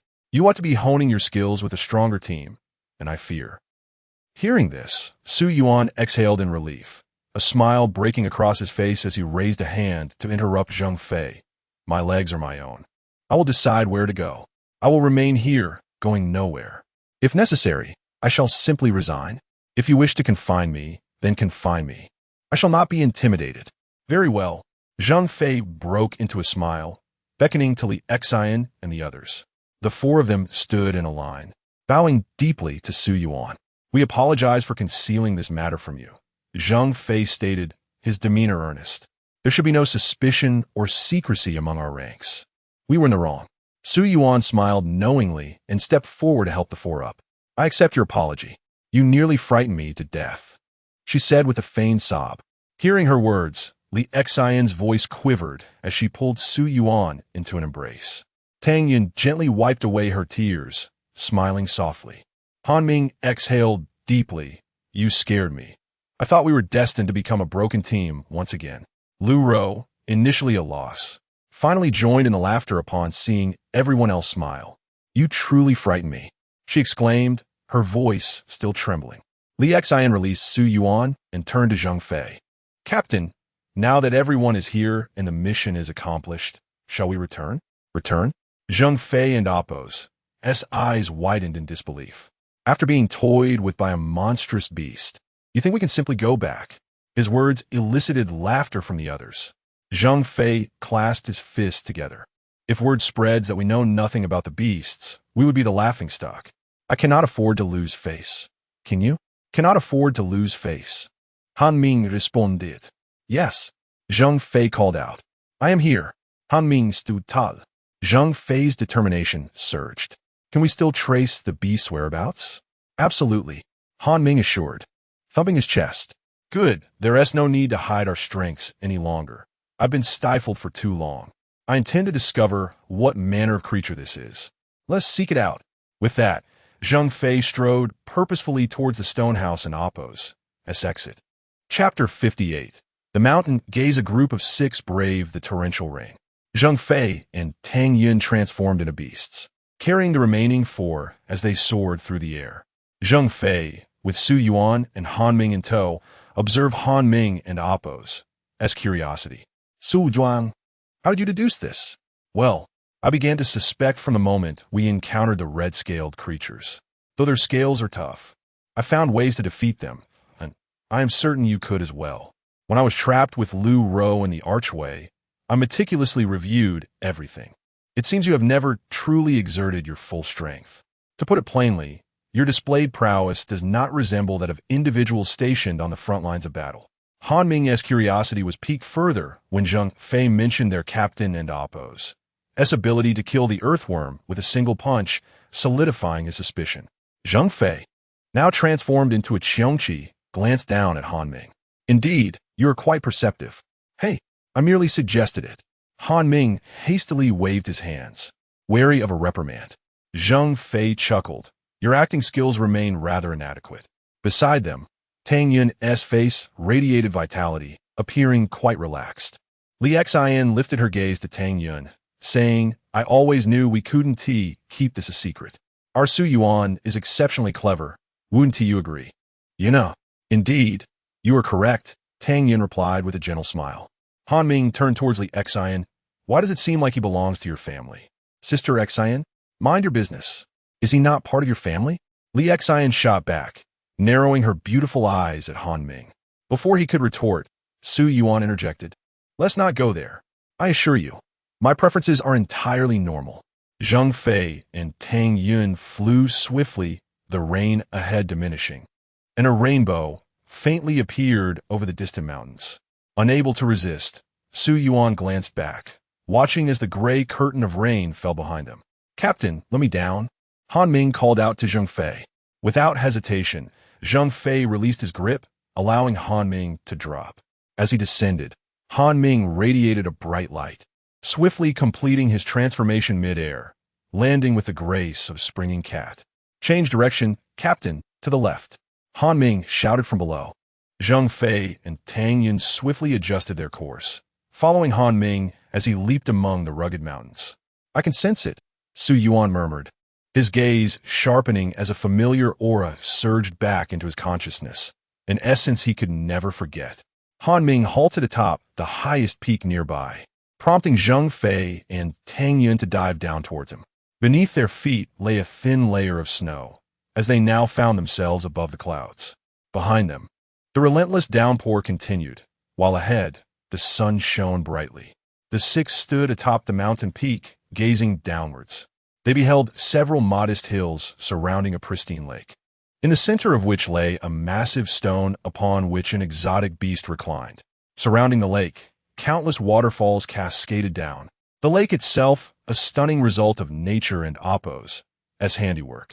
The scene resembled a celestial paradise, a breathtaking contrast to the dilapidated ruins of the storm behind them. The beast gazed forward, seemingly at ease, as if admiring the exquisite mountain landscape. Tang Yun furrowed her brow. Why? Is it here? Not only Tang Yun, but the others, save for Lu Ro, bore serious expressions. The beast's recognition was unmistakably high. Its form resembled a blend of wolf, tiger, and leopard, with a dragon-like head that stood out distinctly. How could such a creature venture to the edge of the inner circle? Zheng Fei's face darkened. Su Yuan murmured, The dragon has 9 offspring. The second is named Yazi, known for its fierce temperament and bloodthirsty nature. No wonder its aura is reminiscent of a dragon. Professor Chun had noted beneath Yazi, its strength is formidable, capable of shaking mountains and splitting the earth. It cannot be challenged by a single individual. Captain, look there. Li Xian pointed to the lake's edge, where an oddly shaped beast's corpse floated on the surface. Did it kill it and claim its territory? Zhang Fei felt a headache coming on. Han Ming blinked at Zhang Fei. Captain, should we still pursue this? Pursue? Are you mad? Zhang Fei glared. Do you wish for our entire team to perish here? I was merely asking. Han Ming protested, feeling wronged. However, Zhang Fei's tone shifted. I am curious to test its true strength. Li Xian and the others exchanged glances. Captain, you can't be serious? Zhang Fei smiled. I am not jesting. You all stay here and await my command to retreat. Su Yuan, you mentioned you've never seen my full strength. Today, I shall show you. With that, Zhang Fei exerted force beneath him, leaping from the mountain peak towards Yazi. As he fell, Zhang Fei gradually entered his beast form, an overwhelming aura sweeping over them like a tempest. Su Yuan felt a thrill of astonishment. He had only sensed such might from 2 others, Jiang Shao and Ling Shuang in the Arctic. But wasn't he over? Zhang Fei's form swelled, his body expanding rapidly, transforming into a colossal beast. Frenzied beast. With a thunderous roar, his physique rivaled that of Yazi. The last remnants of his human features vanished, leaving him as a wild and ferocious creature. Qiangqi, his immense wings unfurled, blotting out the sun. Roar. The deafening roar reverberated through the skies. Yazi, having been enjoying its leisurely moment, sensed a formidable force and swiftly rose from the stone, emitting a deep, dragon-like growl as it gazed up at the descending Zhang Fei. Li Xian smiled slightly. The Captain's beast and Yazi are both representatives of ferocity and combativeness. Han Ming adopted a posture of readiness for retreat. The frenzied state cannot last long. We must be prepared to assist the captain. Agreed.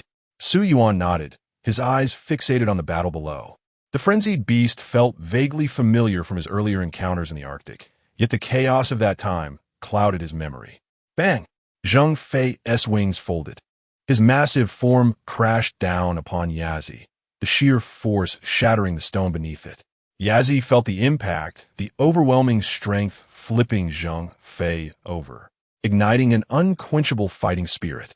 Zhang Fei steadied himself, half submerged in water, glaring fiercely at Yazi. Roar! Yazi was not to be underestimated.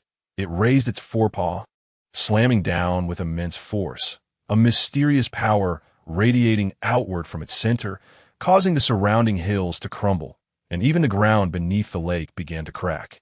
Zhang Fei refused to yield, flapping his enormous wings, and the previously serene sky was suddenly engulfed by a sinister wind. The howling tempest darkened the heavens, swirling dust and the remnants of flora. Roar! Yazi unleashed a fearsome cry, each step shaking the ground beneath it. Zhang Fei remained steadfast amidst the tempest, twisting his fierce tiger head. Boom!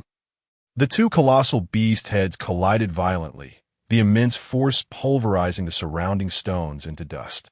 Their hands pressed against each other's heads, the pressure mounting as neither yielded. Suddenly, Zhang Fei raised his right front paw, his sharp claws striking fiercely against Yazi's shoulder, the tremendous force nearly causing Yazi to collapse into the lake. Su Yuan watched, eyes gleaming. This was the spectacle he had longed to witness. Han Ming mumbled, "The captain is not adhering to the rules of combat, resorting to underhanded tactics." Yet at that moment, no one paid him any mind. All eyes were fixated on the fierce battle unfolding below.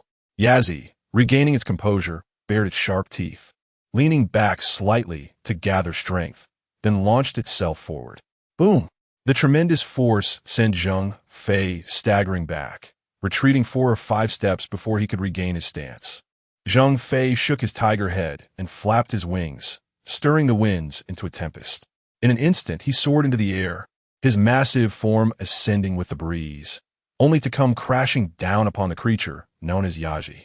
A resounding boom echoed as his colossal body pressed Yaji into the depths of the lake, the sheer force causing the ground beneath to fracture further, resulting in a deluge of water surging back. Yaji plummeted down the fissure.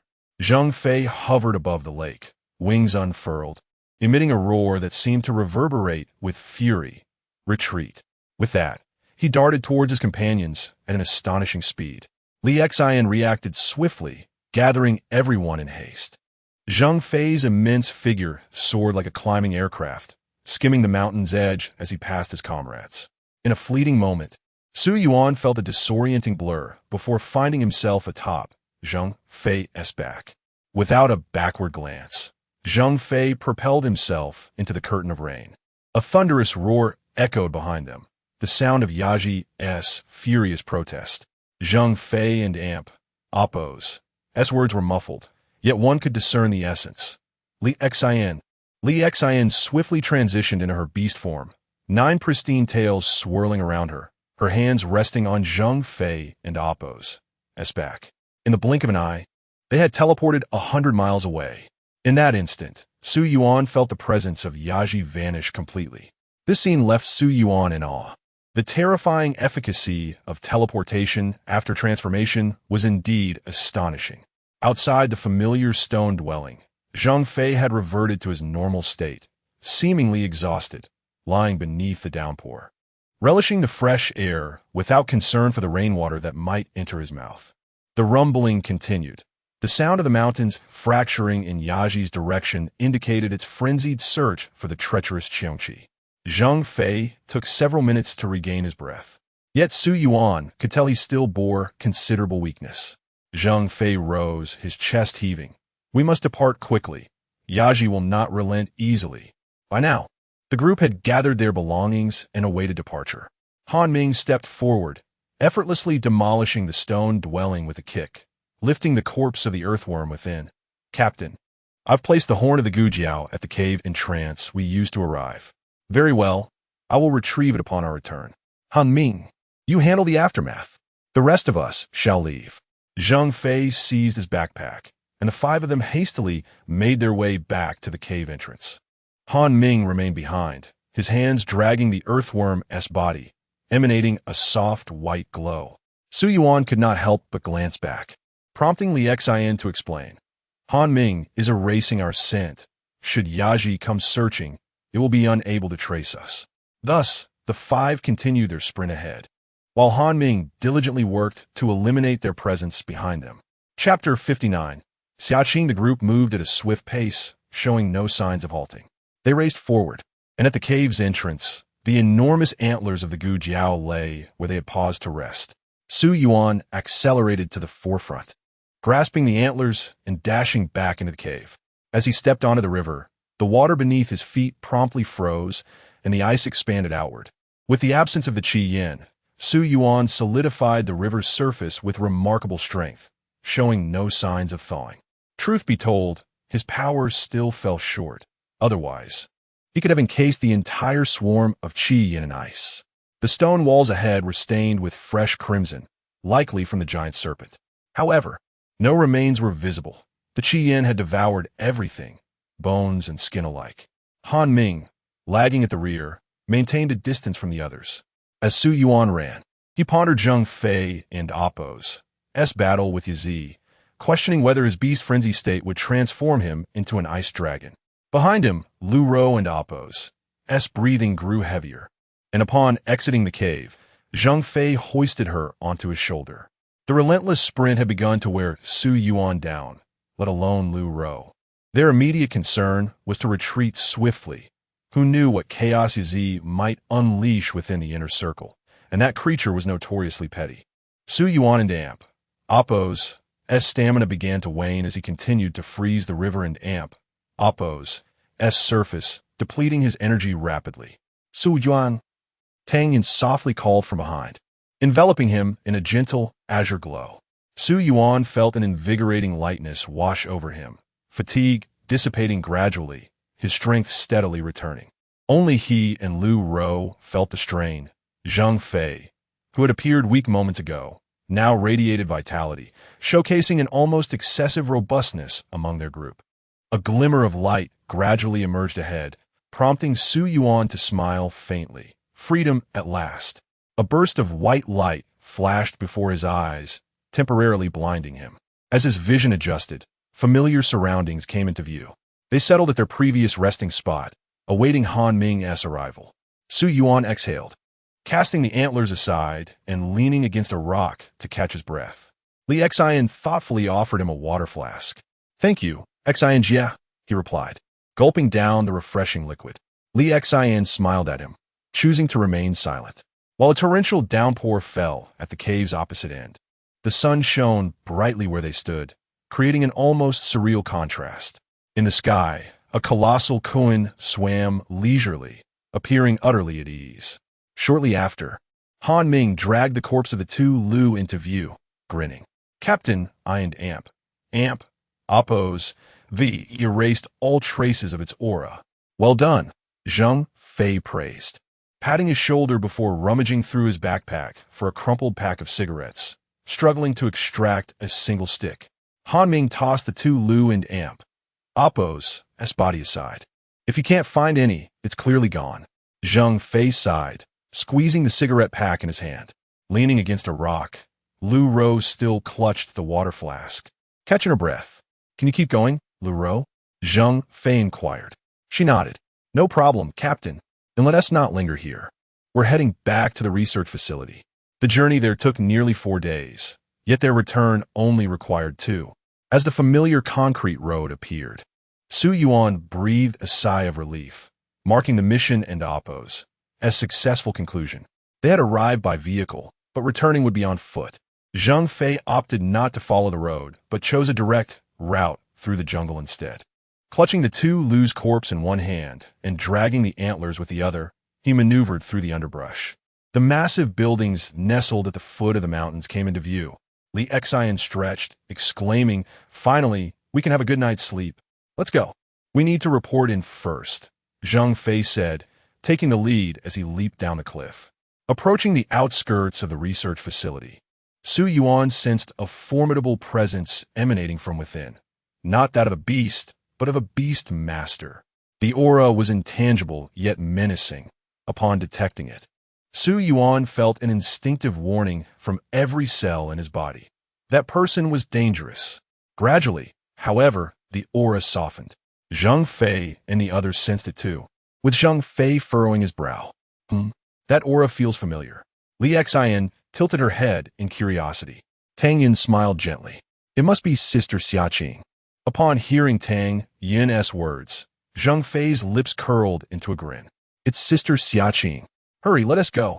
Su Yuan was somewhat bewildered. She must be an acquaintance of Zheng Fei's.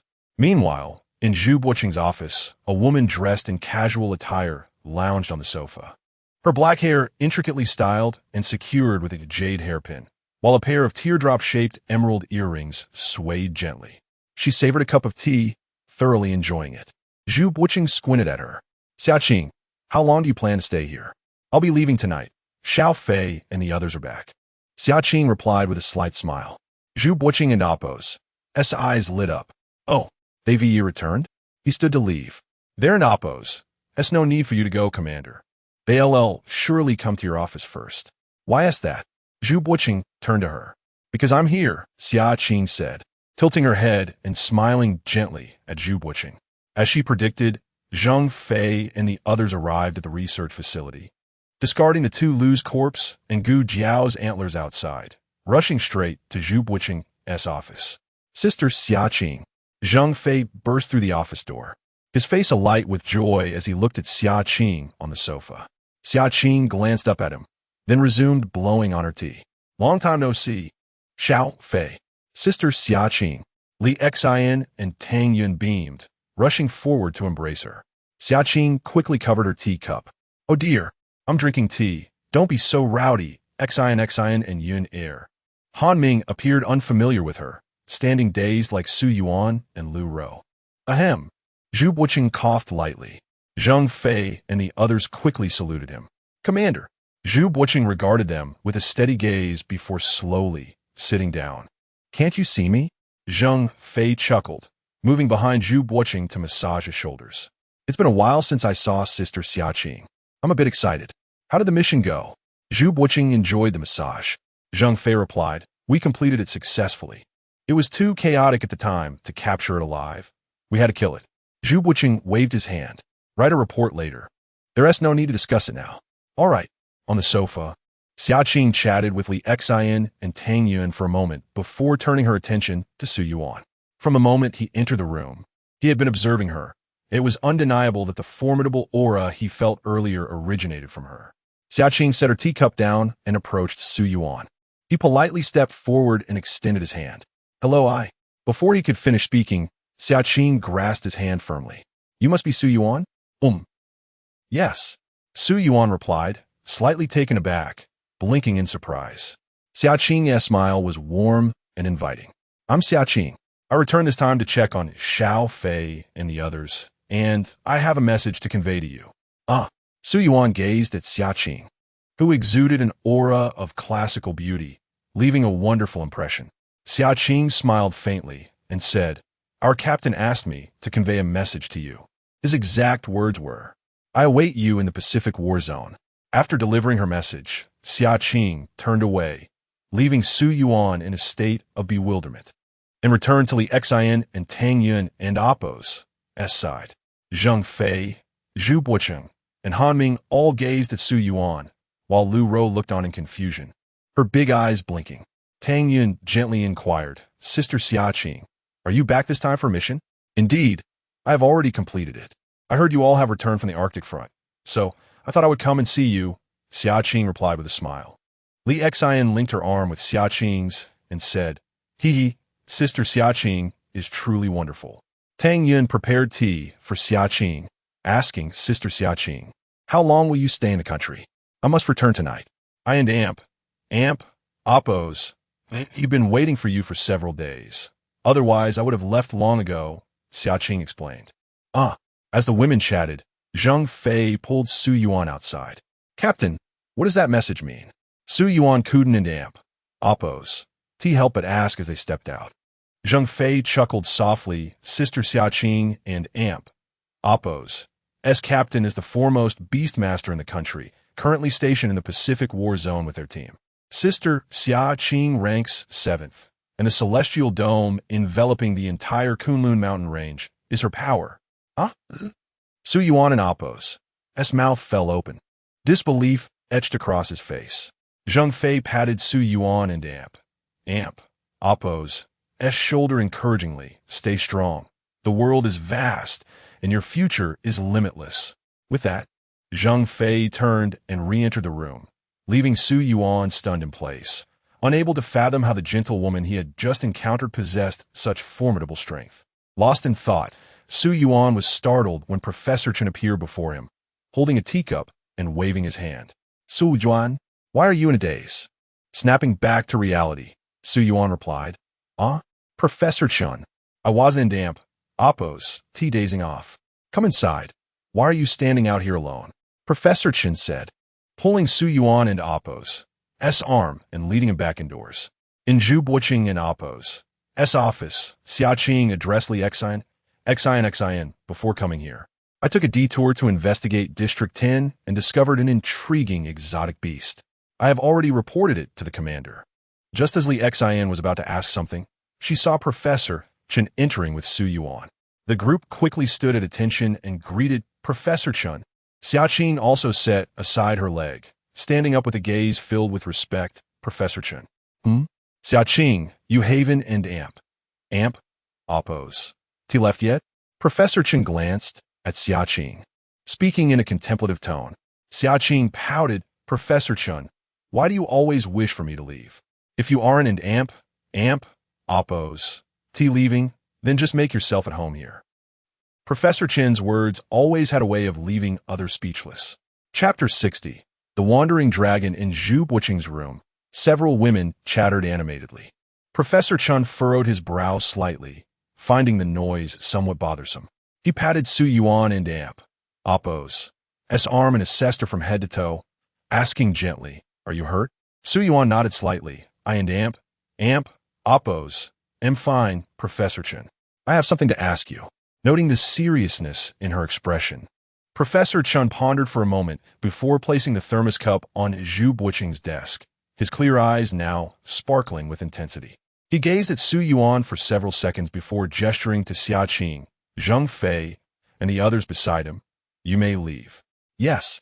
Without hesitation, Xia Qing and the others stood and saluted, swiftly ushering the still-dazed Lu Ro out of the room, closing the door behind them. Professor Chen settled onto the sofa, his tone calm. "Would you like to take a shower before we talk?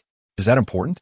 Su Yuan replied, her expression unchanged as she fixed her gaze on him. "Not important. What do you wish to ask?" Su Yuan glanced at Professor Chen before turning to Zhu Buqing. "Professor Chen, Commander, why did you assign such a task to the captain and the others?" Zhu Buqing closed his eyes, seemingly wishing to evade the question. The room fell silent, with no one speaking. After several minutes of contemplation, Professor Chen finally spoke. "Take me to Jinlong Valley." "All right." Su Yuan nodded and opened the door. In the corridor outside, Zheng Fei and the others stood at a distance, their eyes drawn to Su Yuan's appearance. Xia Qing, perplexed, inquired of Zheng Fei, "Xiao Fei, what's going on?" Sighing deeply, Zheng Fei lamented, "The situation is quite complicated." As Su Yuan moved forward, Professor Chen followed closely behind, his expression remaining unchanged. When they passed Zheng Fei and the others, no one spoke. They silently watched the two walk by. Xiao Zhang had been waiting outside the research institute for Professor Chen. Upon seeing him emerge, he hurried over. "Professor Chen, are you heading back to rest?" In the direction of the old research institute, Professor Chen replied nonchalantly. Observing Professor Chen getting into the car, Su Yuan furrowed her brow slightly. "Professor Chen, let me carry you. It will be quicker." Closing his eyes, Professor Chen responded, "Su Yuan, why the hurry? Can you not wait a little?" Su Yuan sighed and took a seat beside him in the car. The two traveled in silence until the concrete road vanished from sight. They followed their previous route to Jinlong Valley. As they arrived, the immense silhouette of a black dragon loomed before them, evoking a profound sense of all once more. This dragon was several times larger than the ice dragon, an indescribable sensation of shock enveloping them.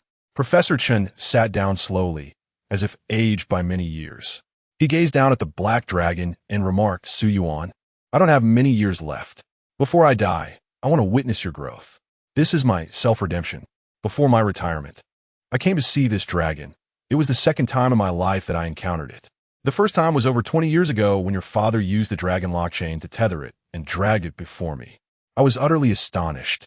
Having studied extraordinary beasts my whole life, to see a human tame a creature as magnificent as a dragon. I informed your father of the methods to control extraordinary beasts, and he, in my presence, successfully tamed this dragon. Afterward, your father gained immense renown in the beast-taming community, his formidable power being unrivaled. The last time I saw him was 10 years ago at the Changbai Mountain Research Institute when he found me one night. Your father was on the verge of collapse, gripping my arm and saying in Oppos, "Uncle Chun, I am in so much pain. After all these years, I can no longer endure it." And Oppos, as Professor Chen spoke, he rolled up the sleeve of his white coat to reveal shocking claw marks on his arm, causing Su Yuan and Oppos' brow to furrow in concern. Professor Chen continued in a calm tone. After leaving the Changbai Mountain Research Institute, he came here, employing an utterly unfathomable method to extract the dragon within him, locking it away here. Upon hearing this, Su Yuan fell silent, staring at the black dragon below. Could this dragon be my father? Professor Chen regarded Su Yuan with a bemused expression before coming to terms with it. You have seen Zheng Fei's feral beast, correct? Yes. Su Yuan noted Hen Li. Initially, I considered this possibility, but after your father locked this dragon away, he met with Lao Zhu. Lao Zhu mentioned that he was extremely weak at the time and, after revealing the dragon's location, departed. The timeline doesn't align. The dragon was here first, and your father sought out Lao Zhu afterward. Hence, I assert that your father used an incomprehensible method to extract the dragon from within him. Su Yuan remained silent, attentively listening to Professor Chen. This matter has been a knot in my heart for many years. I retired a few years ago, And only recently did Lao Zhu inform me that he had found you, prompting me to come to the Arctic Research Institute to await your arrival. Sitting cross-legged beside Professor Chun, Su Yuan asked, "How can you be certain that I inherited my father's dragon lock chain?" After meeting your father, I researched extensively, traversing historical accounts of dragons, and arrived at a conclusion. Your family eventually changed their surname, but long ago, your lineage was dedicated to raising dragons for emperors. Besides your family, there is another group. You are dragon tamers, while they are phoenix riders. There is a girl domestically who rides the beast known as the king of birds, the phoenix. Professor Chen sighed. I've always felt a sense of guilt towards your father, though I cannot explain why.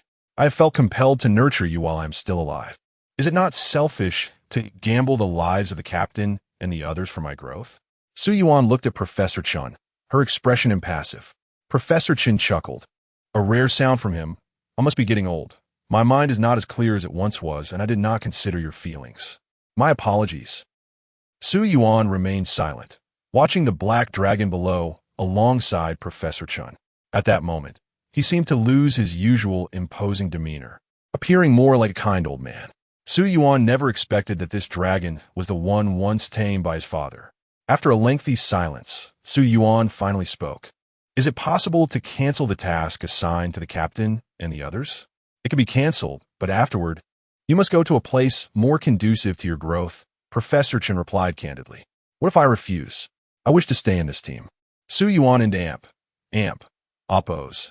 SK sparkled as she looked at Professor Chen. Meeting Su Yuan and Amp, oppose. S eyes, Professor Chen and Amp, oppose. S age gaze shimmered with determination. After a long pause, he sighed. This matter is not solely within my jurisdiction. I will do my utmost. With that, Professor Chen struggled to rise, brushing the dust from his clothes. Stubborn as a mule, truly like my own child. Su Yuan smiled broadly, sensing that this matter was likely resolved. She stepped forward to assist Professor Chen. Shall we return? Professor Chen lifted his gaze to meet hers. Are we not returning to stay here? Outside the Research Institute, Su Yuan carried Professor Chen as they approached. Zheng Fei and the others had not yet departed, waiting for them outside. Summer Qing's figure was absent from the crowd. When they reached the group, Su Yuan gently set down Professor Chen. Professor Chen, Zheng Fei and the others greeted respectfully. Professor Chen waved his hand. You all have worked hard. Go have a meal at the cafeteria and then rest. Upon finishing his words, Professor Chen intended to leave, but Zheng Fei swiftly approached him, holding a tablet. Professor Chen, please hold on. What is it? Professor Chen and Oppo's usual vitality seemed to have diminished, his back slightly hunched, a reflection of his age. Zheng Fei handed the tablet to Professor Chen. Just now, while chatting with Sister Xiaqing, she inquired about Su Yuan and Oppo's recent activities. We informed her that Su Yuan is studying aviation. She then retrieved this video and asked us to pass it on to you. Oh, a spark ignited in Professor Chen's eyes as he accepted the tablet from Zheng Fei. Su Yuan leaned in beside him, fixated on the screen. Professor Chen casually tapped the video open. It appeared quite blurry, revealing a dim, overcast sky, reminiscent of rain. A shadow, resembling a dragon, emerged from the clouds, twisting in the air before vanishing within moments. Professor Chen's eyes lit up with excitement as he turned to Su Yuan. Su Yuan, do you understand? Yes, Su Yuan replied, her face brimming with delight as the perplexing question that had lingered for so long found its resolution in those fleeting seconds. Professor Chen slapped his forehead, disregarding his image. How did I not think of this? Such a simple principle, yet it eluded me. Zheng Fei, bewildered, could not grasp their conversation. Su Yuan sighed deeply, her joy unmistakable. Professor Chen replayed the brief video repeatedly. This ought to earn that girl Xiaqing a significant credit. He waved at Xiao Zhang, who was not far away, and Xiao Zhang promptly understood, driving the car to Professor Chen and Oppo's side. Even as he entered the vehicle, Professor Chen continued to watch the video. Speaking to Zheng Fei and the others without lifting his gaze, submit this mission report to my office within 2 days. Yes. Long after the car carrying Professor Chen had departed, Su Yuan's smile lingered. Zhang Fei approached and patted his head. You aren't losing your mind, are you? What an amp! Oppos. S with the incessant smiling. Su Yuan looked up at Zhang Fei, unable to contain her joy. Captain, I can fly now. Not just Zhang Fei, but even Li Xin and the others were taken aback. Su Yuan beamed. Let us head to the cafeteria. I'm so hungry and sleepy, yet incredibly happy. It's all so chaotic. As she spoke, she made her way toward the cafeteria, leaving Zhang Fei and the others puzzled. Yet they followed her. The dragon in the video seemed less like it was flying and more like it was swimming through the sky. Chapter 61. Divided paths. On the third day after returning to the Research Institute. In a conference room on the top floor, Professor Chun, Professor Liu, Zhu Buqing, and Zhou Wenzheng were present. Also seated around the conference table were several unfamiliar professors and military officers. Zhang Fei's team, along with Liu Rou, was in attendance. Zhu Buqing held the task report of Zhang Fei and Oppo's S team in his hands. Today in Oppo's S meeting primarily focused on 3 individuals: Su Yuan, Li Xin, and Zhang Fei. Zhu Buqing glanced at the 3 of them while speaking. Su Yuan seemed relatively composed, as he had a rough idea of the issues at hand. However, Li Xin and Zhang Fei appeared bewildered, completely uncertain about their relevance to the meeting. Zhu Buqing continued, regarding the matter of Su Yuan, we have already discussed it. We acted hastily and neglected his feelings. This was our oversight. Su Yuan, you may remain with Zhang Fei and Oppo's S team, but at the end of the 3-year training period, you must present your achievements to me. Otherwise, I will have no choice but to reassign you elsewhere. Should you refuse my orders, it will not be as simple as mere confinement. Understand this. This is not a negotiation. His gaze was sharp as a blade, devoid of any semblance of kindness. The authority of a commander was unmistakable. Su Yuan smiled slightly, finding the arrangement agreeable. Zhang Fei and the others expressed satisfaction, confident that they could train Su Yuan into a formidable expert within 3 years. Zhu Buqing shot a glare at Zhang Fei and the others before proceeding. That concludes the matter of Su Yuan. Now, let us discuss Li Xin. Xia Qing entered Kunlun Mountain through Sector 12, where she provided us with invaluable intelligence. Old Chun, please elaborate. Once Zhu Buqing finished speaking, he set down the document and took his seat. Professor Chen did not bother to stand. Merely clearing his throat, Xia Qing discovered a mutated 9-tailed fox in Sector 12. 9-tailed foxes are already rare, and a mutation is even more so. Your team's next task is to investigate Sector 12 and locate that mutated 9-tailed fox. Li Xin, how is your psychological state at present? Li Xin lowered her head, her hands nervously rubbing against one another on the table. All eyes in the room turned toward her. After a long pause, she took a deep breath and raised her head. Commander, Professor Chun, I'm fine. I want to. Give it a try. I want to let you just try. You must master the second beast. Zhu Buqing interrupted, his tone firm.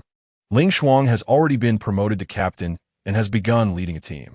Li Xin, do you wish to remain under her shadow for life? I remember when you 2 competed against each other. You had greater talent than Ling Shuang. His words were sharp, leaving no room for doubt. Li Xin glanced at Su Yuan, who was looking at her with resolute eyes. She stood up and declared, I promise to complete the task. With a resounding clap on the table, Zhu Buqing exclaimed, Excellent. That is the spirit I seek. He then shifted his focus. Since Li Xin is fine, let us discuss Zhang Fei. Zhang Fei, resembling a child caught in wrongdoing, stood up in confusion, utterly unaware of what was happening. Zhu Buqing looked at him with an expression of disappointment. Zhang Fei, you will depart for the Shenangjia Research Institute tomorrow. What? For what purpose? Zhang Fei gasped, taken aback by the suddenness of it all. Zhu Buqing forcefully pushed a document toward Zhang Fei. The Shenangjia Research Institute has reported the discovery of a beast resembling a Qiongqi deep within the area. The information is somewhat uncertain, but it is highly likely. Before your team investigates Sector 12, you are to retrieve the beast weapon for me. Otherwise, do not return. Zhang Fei, astonished, picked up the document sliding toward him and scrutinized its contents. The more he read, the more exhilarated he became, unable to suppress a grin. Damn it. A few years ago, I failed to refine it, but I refuse to believe I will fail again this time. That's the spirit. You've lost all your edge during your 2 years in the Arctic. Jiang Shao has succeeded in his refinement. How can you still claim to be one of the South China duo alongside him? Zhu Buqing pointed at Zhang Fei, gritting his teeth.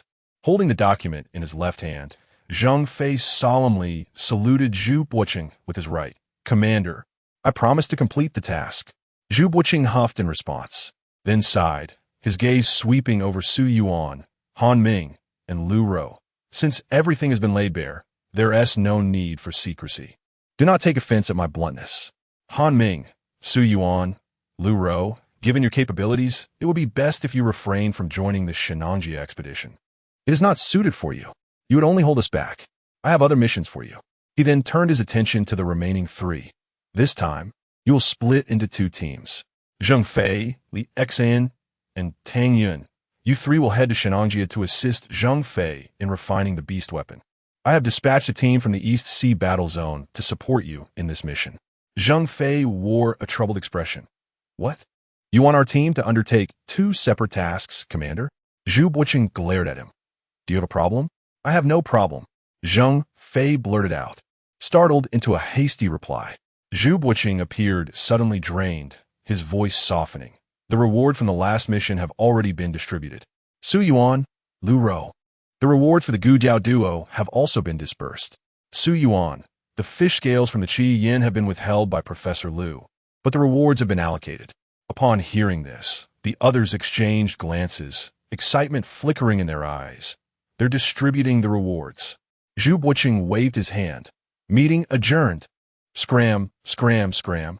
Without hesitation, Zhang Fei grabbed Su Yuan and Li Xian, making a swift exit. As they stepped out of the conference room, Zhang Fei exhaled deeply, realizing that the main point of Zhu Buqing and Oppos, SIR had been Su Yuan. Professor Chun, hands in his pockets, casually walked past the group. Su Yuan? The old man has exerted considerable effort. Do not disappoint me, nor bring me shame. As he spoke, he did not pause in his stride. Su Yuan remained silent, watching the retreating figure of Professor Chun with a smile. The following morning, in the Zilin Shangyuan, Zhang Fei and his companions hastily packed a few items. Li Xin, slinging her bag, held Su Yuan tightly, feigning tears. Wu, Su Yuan, I don't want to leave you. Su Yuan, Isapta, Ziplit, Sita Xin. It's just a short separation. Li Xian and Oppos. Crying was clearly exaggerated, forcing out a couple of tears. Then remember to text me. Okay? All right. Zhang Fei witnessed the playful banter and couldn't help but smile. Let us go. We need to catch our flight. Okay. Li Xin Zilit Su Yuan. Waving goodbye to the 3. See you soon. Lu Rou chimed in. Safe travels. Tang Yun handed a book to Su Yuan. Make sure to review the chess strategies. I'll be checking when you return. Understood, Sister Yun. Su Yuan Ziplit Tefolin, saluting Tang Yun. Tang Yun smiled and turned aboard the vehicle. The car carrying the 3 gradually faded from view. Han Ming, naturally pulling out his phone, exclaimed, Great! Finally, I can play games without any reservations. Su Yuan stretched lazily, tossing the chess strategy book onto a nearby table. I'll catch up on sleep before reviewing the strategies. Observing the relaxed demeanor of the 2, Lu Rou blinked her big eyes. Su Yuan, Han Ming, aren't you the slightest bit worried about the captain and the others? Han Ming, sprawled on the sofa with his phone, replied without lifting his head. What is there to worry about?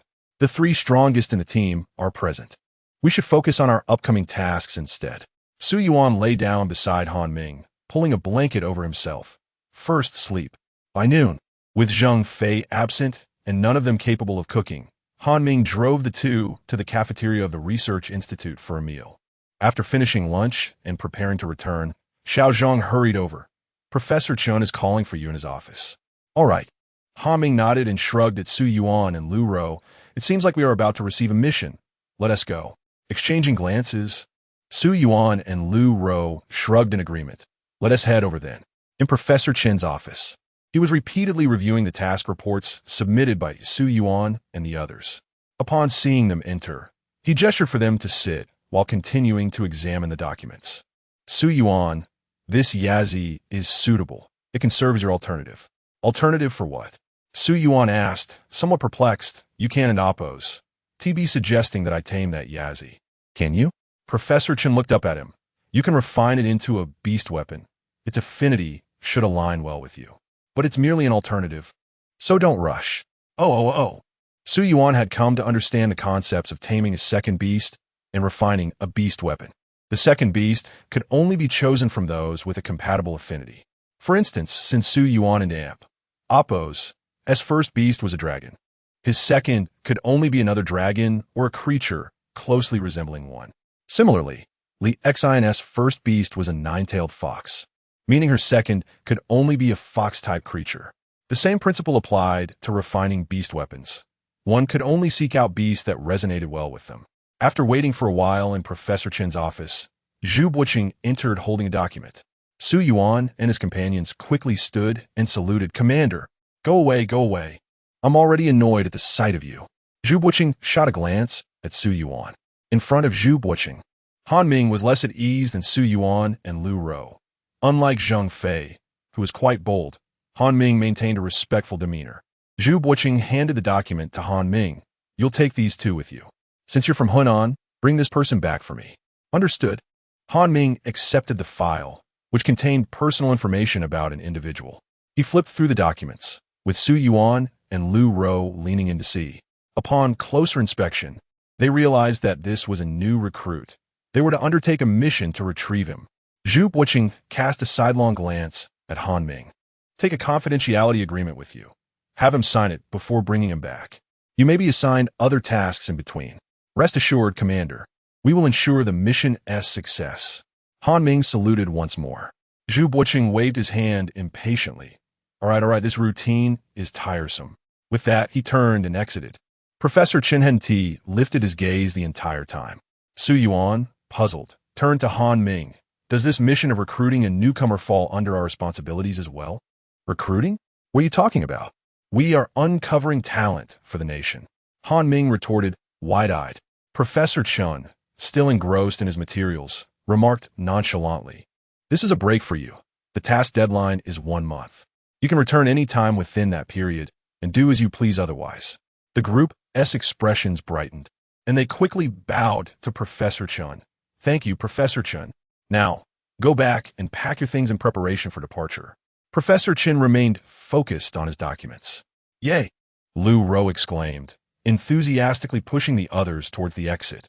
Su Yuan understood that this task had likely been arranged by Professor Chen as well. Chapter 62. No spring or autumn. A few individuals returned to their residence to gather a few articles of clothing, each carrying a small backpack. Outside, a vehicle awaited, with 2 soldiers occupying the front seats, tasked with transporting Su Yuan and his companions to the airport. As the car departed the research institute and left the protective dome of the sky, the group felt a return to the tangible world. Seated in the back, Su Yuan occupied the center, while Han Ming to his left perused some documents, and Lu Rou gazed curiously out at the passing scenery. Han Ming turned to Lu Rou and inquired, Do you have your ID card? Yes, and Appo's. At home, Lu Rou replied, her big eyes blinking innocently. Su Yuan and Han Ming exchanged glances, exasperated, that hardly constituted having it. Han Ming handed the documents to Su Yuan, saying, Take a look at this. Upon our arrival in Xining, we should first buy Lu Rou a mobile phone. I'll use my ID to get her a SIM card. Lu Rou looked puzzled. Huh? Why do we need to buy a phone, Brother Han Ming? Han Ming pulled out his phone and displayed a chat with their captain. The captain has learned about our mission and wants you to return to Shanghai to visit home. Really? Brother Han Ming? Lu Rou exclaimed, her face lighting up with joy. Indeed, all expenses during this mission will be reimbursed by the captain. Once we reach the city, feel free to buy whatever you desire. Han Ming added, muttering under his breath, I wonder if gaming expenses will be covered. The soldier in the passenger seat chuckled and turned around. I envy you. Everything you buy is reimbursed. Han Ming grinned. The captain has always treated us well. The soldier nodded in agreement. Your casualty rate is quite high. Such benefits are well-deserved. Su Yuan remained focused on the documents in his hands, outlining the objectives of their mission. The journey from the Kunlun Mountains to Xining took nearly 15 hours, and they arrived at the airport vicinity in the early hours of the morning, with the 2 soldiers alternating driving without breaks. The vehicle halted before a guest house, and the soldiers suggested to Han Ming, "Let us rest here for the night. We will return after we've had some sleep." "All right." Han Ming stretched and roused Su Yuan and Lu Ro from their slumber. "Let us go to our rooms and rest." "Oh," they mumbled, rubbing their sleepy eyes as they grabbed their backpacks and exited the vehicle. The night passed without incident, and the next day, Su Yuan awoke to find it was already noon. A message from Han Ming read, "Once you wake, come find me at the nearby internet CAF." The address followed. Su Yuan sighed. Han Ming never missed an opportunity to indulge in gaming, seizing every moment of free time. After a quick wash, he made his way downstairs. In the lobby, Lu Ro was relishing a bowl of nyangpi, a local delicacy, and waved excitedly upon spotting Su Yuan. "Brother Su Yuan." He sat beside her, asking, "What are you eating?" "Nyangpi. The owner told me this is a specialty of Qinghai, so I specially ordered a bowl," Lu Ro replied cheerfully. It was then Su Yuan noticed a middle-aged woman at the reception desk. He approached her, expressing gratitude. "Thank you, ma'am. How much do I owe you?" With a warm smile, she replied, "No need. The little girl is so adorable. Consider my treat." "Thank you." Su Yuan smiled back, handing her the room key. Once Lu Ro finished her meal, the two waved goodbye to the owner. The military vehicle that had brought them was long gone. They must have returned early. They followed the address Han Ming had sent. The internet CAF was thick with the scent of smoke. Upon entering, they spotted Han Ming, wearing headphones and shouting, "Come on. What are you afraid of? You all are terrible." Su Yuan and Lu Ro exchanged bemused glances as they watched him. "Brother Han." He removed his headphones. "Oh, you two are awake? Wait until I finish this round." Su Yuan, "Do you want to play for a bit?" "Why not? Come on, Brother Han. Let me teach you how to play this game." Su Yuan was eager to join in. Lu Ro quickly tugged at Su Yuan's arm, urging him outside. "Brother Han, hurry up. We'll wait for you outside." After a brief wait, Han Ming emerged from the CAF, holding a half-empty drink in one hand and a bag in the other. "Here you go, Lu Ro. Your phone and SIM card are ready." "Thank you, Brother Han Ming." Lu Ro beamed, sitting on the steps to unpack her new phone. Han Ming chuckled. "Don't thank me. It's the Captain's money that bought it." He turned to Su Yuan. "Let us buy our tickets for tomorrow. Lu Ro will fly to Shanghai, while we head to Zhengzhou."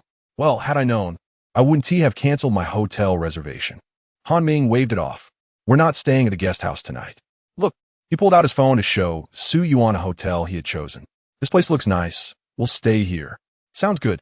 Su Yuan smiled, recognizing Han Ming's appreciation for comfort.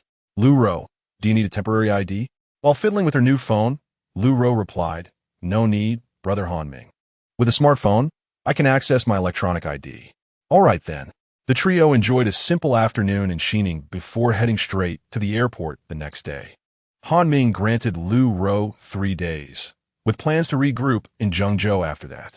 On the plane, he turned to Su Yuan and said, "Once the mission is complete, I also wish to see my family." "What about you?" "I'll go with you." Han Ming grinned. "Perfect. I'll introduce you to my sister." That might not be ideal, Brother Han. I'm not looking to date right now." Su Yuan feigned embarrassment. Han Ming laughed. "What are you thinking? I'm just teasing you. You're too quick to react." Upon landing, they had yet to hear from Lu Ro, who was likely still in the air. As they exited the airport, Han Ming inhaled deeply, a smile spreading across his face. "Ah, the scent of home. Is there anything good to eat in Zhengzhou, Brother Han? I'm a bit hungry." Su Yuan rubbed his stomach. "Absolutely. Come on, I'll take you." Han Ming was visibly excited to be back in Hunan as he hailed a taxi. The ride from the airport to the city took a considerable time, and after finishing their meal, they checked into a hotel in the city center. It was only after settling in that Su Yuan received a message from Lu Ro, confirming her safe arrival. They remained at the hotel until evening, only venturing out for dinner.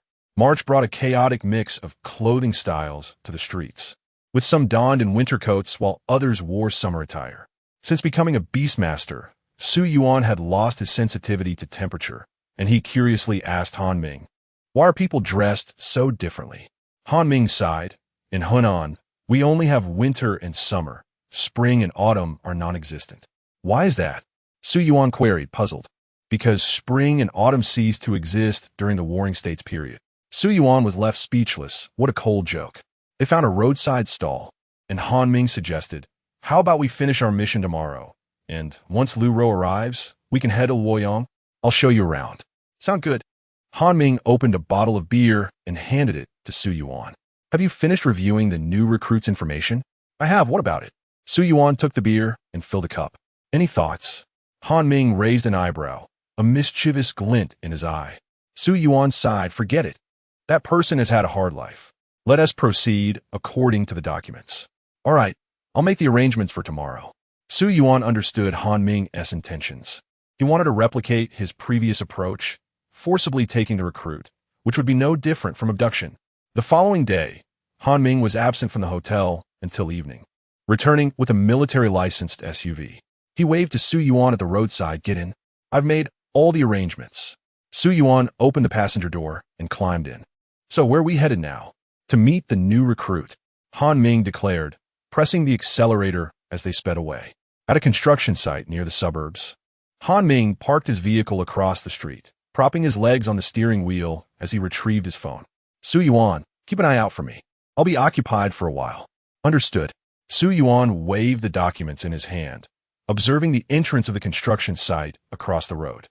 The file indicated that Wu Erming, 27 years of age, worked part-time at this site every evening until nightfall.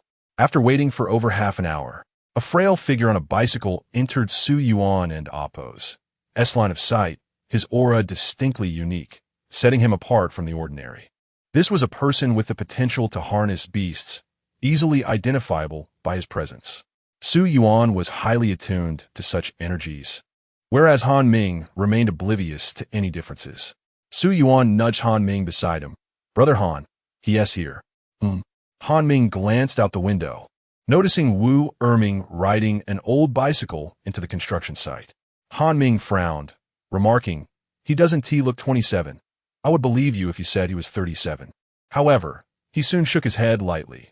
Well, those who toil for a living often bear the marks of age more heavily than their peers. What do you think? Su Yuan? Su Yuan tucked away his documents. Let us wait until he finishes his work to discuss. All right. It was not until deep into the night that Wu Erming, exhausted, emerged from the construction site, pushing his bicycle. Han Ming started the car, trailing behind him until he saw Wu Erming turn into an alley. He then turned to Su Yuan beside him. Su Yuan, you continue to follow him. I have some matters to attend to. Got it. Saying this, Su Yuan opened the car door and stepped out, maintaining a safe distance as he followed Wu Erming. The alley was narrow, barely accommodating a single vehicle.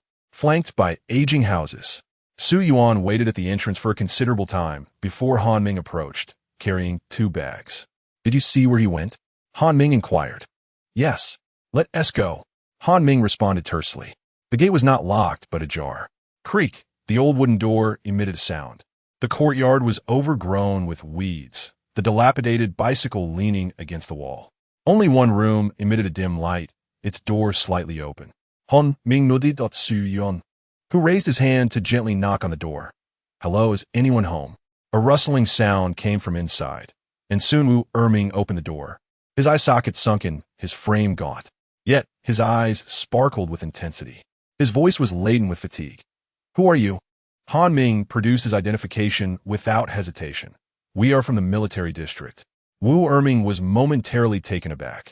He struggled to comprehend the document, but he recognized the prominent words military officer. Soldiers, looking for me? Wu Erming asked. Han Ming nodded. Yes, we're looking for you. Wanted to oppose.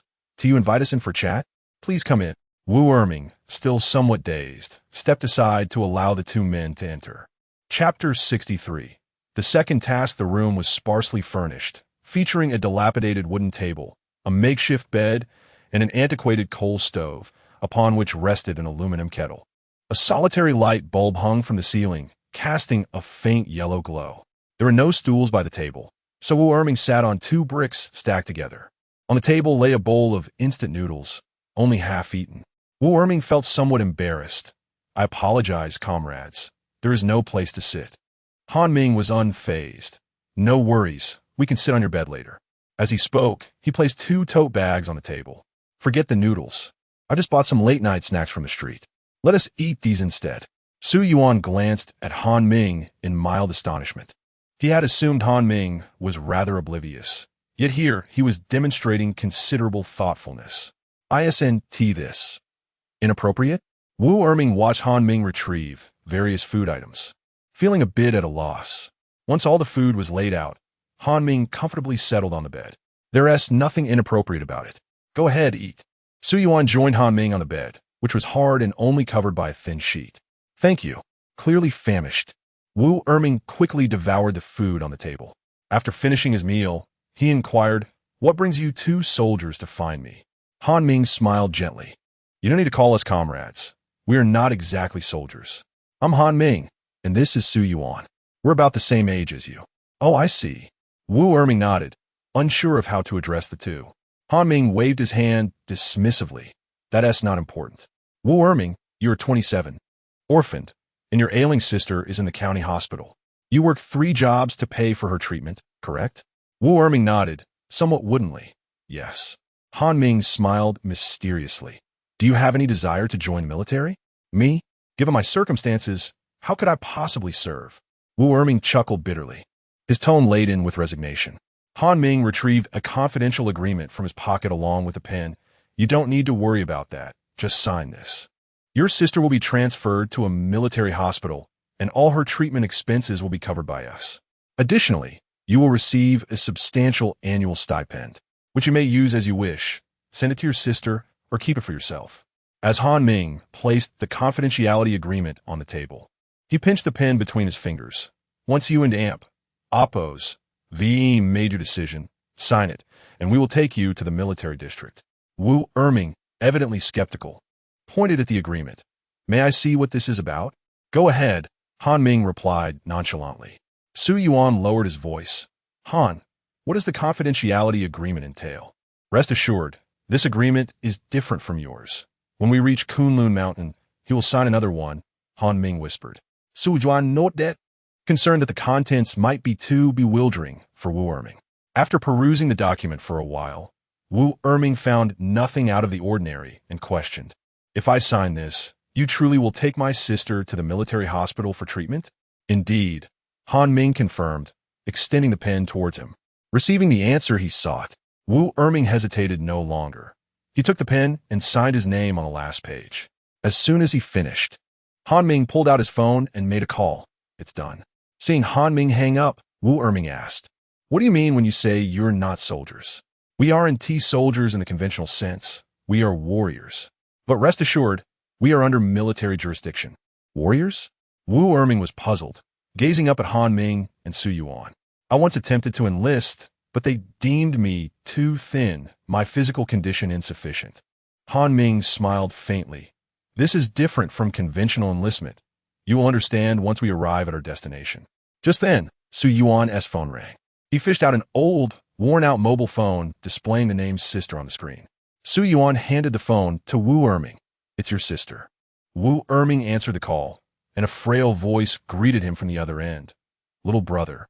Some soldiers suddenly arrived and said they would take me to a better hospital for treatment. Tears welled in Wu Erming and Oppo's eyes as he fought back emotion. "Yes, sister. Just go with them." "Is something wrong, little brother?" Wu Erming pressed his forehead. "Nothing is wrong, sister. Just focus on your treatment. You need not worry about anything else." "Okay. Take care of yourself out there, little brother." After hanging up, Wu Erming struggled to regain his composure, while Su Yuan and Han Ming quietly observed him. Thank you both," Wu Erming exclaimed, attempting to kneel in gratitude. Su Yuan quickly rose to support him. "No need for thanks. We are merely carrying out our duties." Han Ming stood up. "Is there anything you need to pack? If not, just bring your ID and accompany us." "All right, but I still have half a month's rent to cover." Wu Erming rose, his eyes still red. Han Ming smiled. "Don't worry about that. Once we arrive, your food, clothing, and shelter will be taken care of." Hearing this, Wu Erming ceased his protests, retrieving his ID and some change from beneath his pillow, and followed the 2 men out, extinguishing the fire in the stove before leaving. As the trio settled into the vehicle, Han Ming's phone rang. Upon answering, Zhou Wenjing's voice came through. "Han Ming, you're quite swift, aren't you?" "Major General, the task is complete. We will take him to Kunlun Mountain in a few days." Zhou Wenjing and Oppo's voice, tinged with fatigue, replied. No rush. Have you ever been to Laojun Mountain? It's not far from my home, but I've never been, Han Ming admitted, feeling somewhat embarrassed as a local of Luoyang. Zhou Wenjing chuckled. Wu Erming is in your vehicle, right? Yes.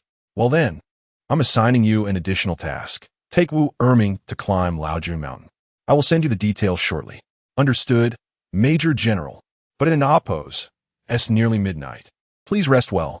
Zhou Wenjing hung up without a response. Han Ming realized he had refrained from disclosing the task details due to Wu Erming's presence and tossed his phone to Su Yuan. Check what Major General Zhou sent us. All right. Su Yuan held Han Ming's phone, quickly receiving the task details. Strange beast traces have been discovered in the Funyo mountain range. Han Ming, Su Yuan, and Lu Rou are ordered to take the newcomer Wu Erming to investigate. If strange beast traces are found, Wu Erming may attempt to tame them. Su Yuan put down the phone and asked Han Ming, who was driving. Han, what is the Funyo mountain range?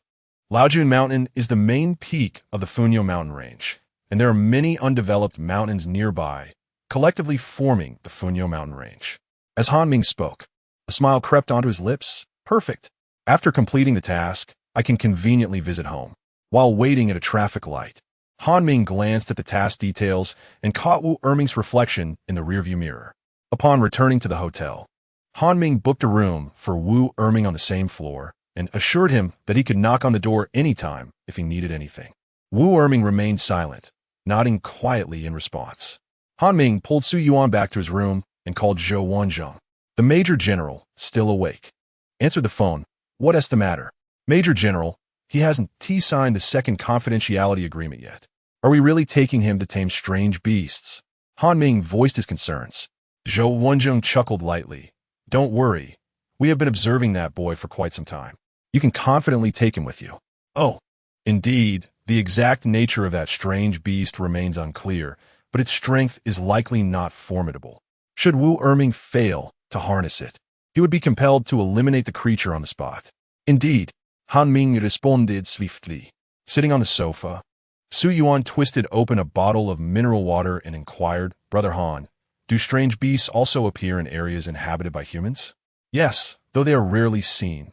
Otherwise, where do you suppose all those individuals who go missing in the mountains each year vanish to? Han Ming seated himself across from Su Yuan. Aside from a few artificial attractions, traces of strange beasts can mostly be found deep within the mountains and forests.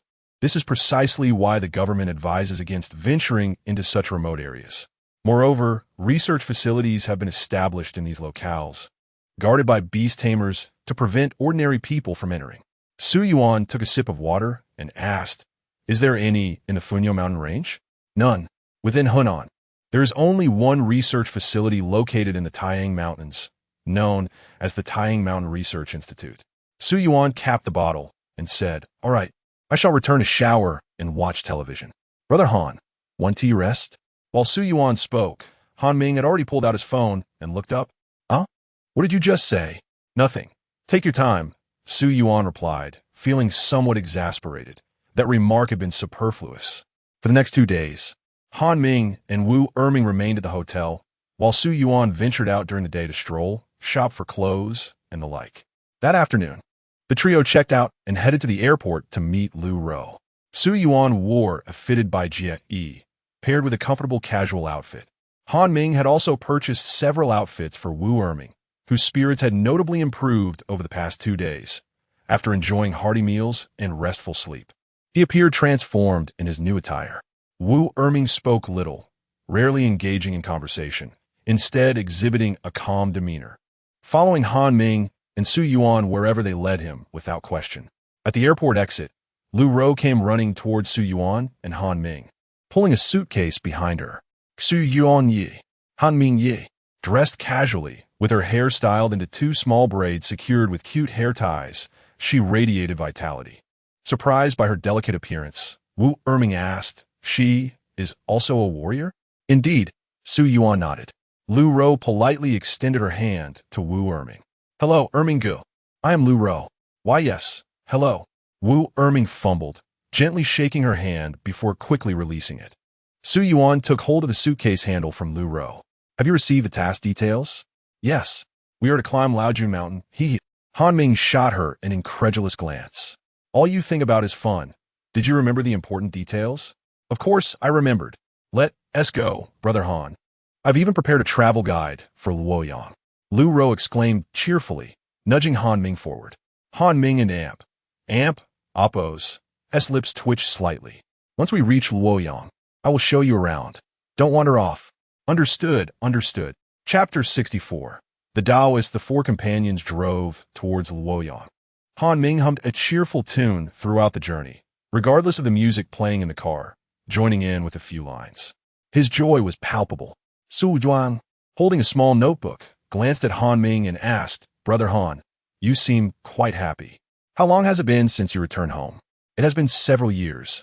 Aside from the occasional phone call, we hardly keep in touch, Han Ming replied with a broad smile. Lu Ro, sitting behind Su Yuan, leaned over and asked Su Yuan, what are you writing? Han Ming grinned. He has been at it for several days. Su Yuan, slightly embarrassed, explained, I'm just coming up with some impressive names for my techniques. He raised a notebook for Lu Ro to see. What do you think of absolute freezing at 0 degrees? Lu Ro appeared somewhat speechless, unsure of how to respond. Han Ming burst into a boisterous laugh. Su Yuan, blushing, quickly crossed out the name, no way. If Brother Han laughs, Sister Xian would surely find it amusing as well. Wu Erming, who had been observing the group quietly, sat close to the car door, trying to distance himself from Lu Ro. The mountains became visible before they even entered Luoyang, having traveled for about 2 hours. Lu Ro, being quite sociable, attempted to engage Wu Erming in conversation during the journey, but he either nodded or shook his head, remaining mostly silent. After arriving in Luoyang, Han Ming did not rush to the Funyo Mountains, but instead took a few days to explore the city with the group. During this time, Lu Ro donned several Hanfu outfits and asked Su Yuan to take numerous photos of her. Su Yuan, lacking photography skills, could not satisfy her, so they turned to Han Ming for help, but the results were even worse. Lu Ro gazed at her reflection in her phone, lamenting, what a pity. Next time I must come with sisterly Xian and Sister Tang Yun. Throughout their days in Luoyang, Wu Erming followed Su Yuan and the others, eating what they ate and going wherever they went, making him an ideal travel companion. Gradually, Wu Erming became more familiar with the group, occasionally interjecting with a comment or two. One morning, Han Ming led them straight to Laojun Mountain. The Funyo Mountains are an extension of the Qinling Range, with Laojun Mountain being its main peak, towering at an altitude of 200 meters. They parked outside the scenic area, unburdened by any bags, ready for their adventure. Su Yuan and the others donned light clothing, primarily wearing casual attire over their traditional garments. Most visitors to Laojun Mountain opt to take a cable car from the base to halfway up the mountain before deciding to hike the rest of the way, while some choose to take the cable car for the entire journey. Nevertheless, many students could be seen hiking with backpacks, determined to tackle Laojun Mountain on foot. The group followed the flow of people, with Su Yuan and Han Ming walking ahead, while Lu Ro engaged Wu Erming in casual conversation from behind. As they walked, Lu Ro, with a light step, asked, Brother Han, we're not going to battle on Laojun Mountain, are we? Han Ming replied with a look of disbelief. Of course not. Su Yuan will handle the matter of finding the extraordinary beasts. All right then, Lu Ro chuckled, slowing her pace to wait for Wu Erming. Su Yuan walked alongside Han Ming and inquired, Brother Han, is everything arranged? Rest assured, the military personnel will arrive tonight. Once you sense the presence of the extraordinary beast, disperse the tourists immediately, Han Ming said, still focused on his gaming strategy. Su Yuan glanced at his phone. You're wasting your time on that. If you have more practice with me, you'll master it in no time. Never mind, Han Ming gritted his teeth, wanting to say something, but unable to articulate it. He had not won a single game against Su Yuan in the past few nights. It was a clear mismatch. Han Ming was the epitome of someone with a great appetite for gaming, but lacking the skill. The scenery from the base to halfway up the mountain was rather unremarkable. The landscape was quite similar throughout. The group proceeded at a leisurely pace to accommodate Wu Erming. Han Ming paid close attention to Wu Erming and Oppo's reactions, noting that despite his slender appearance, his stamina was surprisingly good, likely due to years of labor. Ahead, a small shop came into view. and Su Yuan hurriedly approached to buy a few bottles of water, pointing at the grill. "Sister, please prepare 4 grilled sausages for me." Of course, the shopkeeper, a young woman cradling a child, greeted them with warmth. "You must be students, right?" As Su Yuan paid, he nodded lightly, "Yes. We have no classes for a few days, so we came a hike." Young people are always full of energy. She smiled as she handed the sausages to Su Yuan. Han Ming and Lu Rou took no hesitation, grabbing water and sausages directly from Su Yuan's hands. Wu Erming, breathing a bit heavily, hesitated to approach and take any for himself. Su Yuan, accustomed to this, directly handed him some. "Here, replenish your energy." Wu Erming nodded gratefully. "Thank you." Outside the shop, a few students with backpacks were resting on the ground, 2 boys and 2 girls. One girl complained, "They say things on a mountain aren't and oppos. Tea too expensive. Yet you insisted on carrying so much water. I and oppos. Am exhausted." The boy beside her smiled apologetically. "I guess it and oppos. That's just a lack of experience. I want to do it again next time." Su Yuan observed them, sensing that the 2 conversing were likely a couple. At the very least, the boy was trying to woo the girl. Han Ming bit into a sausage. "Let us go. Take it slow. As long as we reach the summit before dark, we'll be fine." As evening approached, they walked at a relaxed pace, ostensibly to allow Lu Rou ample time to take photos, but in truth, it was to give Wu Erming more chances to rest. Ahead lay the Taoist temple complex at the summit. Su Yuan had sensed a peculiar aura since they started ascending. As they drew closer to the temple complex, Han Ming also picked up on the aura and glanced at Su Yuan. "Did you sense it earlier?" "Yes. Why would there be a beast tamer here?" Su Yuan furrowed his brow. Han Ming remained calm. "There are many skilled individuals in the community. They maintain a tacit understanding and want to reveal their identities in front of ordinary folks. Some beast tamers even have connections with research institutions." At the entrance of the Laojun Temple, many people were praying. Su Yuan and Han Ming stood at the threshold, observing the bustling crowd. Noticing the 2 had stopped, Wu Erming quickly sought a place to sit, feeling utterly drained from the climb. No matter how good his stamina, it was hard to endure such exertion. He pondered, what kind of people were these 3? They climbed all day without breaking a sweat. As Su Yuan and Han Ming walked into the temple, Lu Rou inquired, "Su Yuan, Han Ming, where are you going?" Without turning back, Su Yuan replied, "To pay respects to the Supreme Old Lord." Inside the temple, the deity worshipped was the Supreme Old Lord, with offerings to the Medicine King's son Simiao and the 3 celestial maidens nearby. Su Yuan could not locate the source of the aura he had sensed within the temple and turned to the side, exiting and following the path to a smaller chamber. Inside a modest room, a unique aura belonging to a beast tamer emanated from within. Creaking, Su Yuan pushed open the door, and a languid voice called out, "Visitors are not permitted beyond this point." The voice paused, and as the figure opened his eyes, the dim room revealed a sharp gaze piercing through the darkness. "Taoist." "Let us talk." Han Ming emerged from behind Su Yuan, speaking softly. The room lacked electrical wiring. The Taoist lit an old oil lamp, allowing them to see his features. He appeared to be in his 40s or 50s, with a long black goatee. Su Yuan and Han Ming sat on the cushions before the Taoist, who fixed his gaze on Su Yuan. Among the 2 outside, one has a rather peculiar aura. "Are you here to have him tame that beast?" Han Ming nodded. "We are clear on that, Taoist."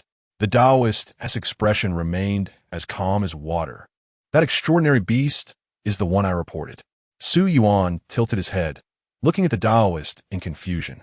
The Taoist felt uneasy under Su Yuan's scrutiny. "What's wrong?" "Don't Taoists typically refer to themselves as this humble one? Why do you refer to yourself as I?"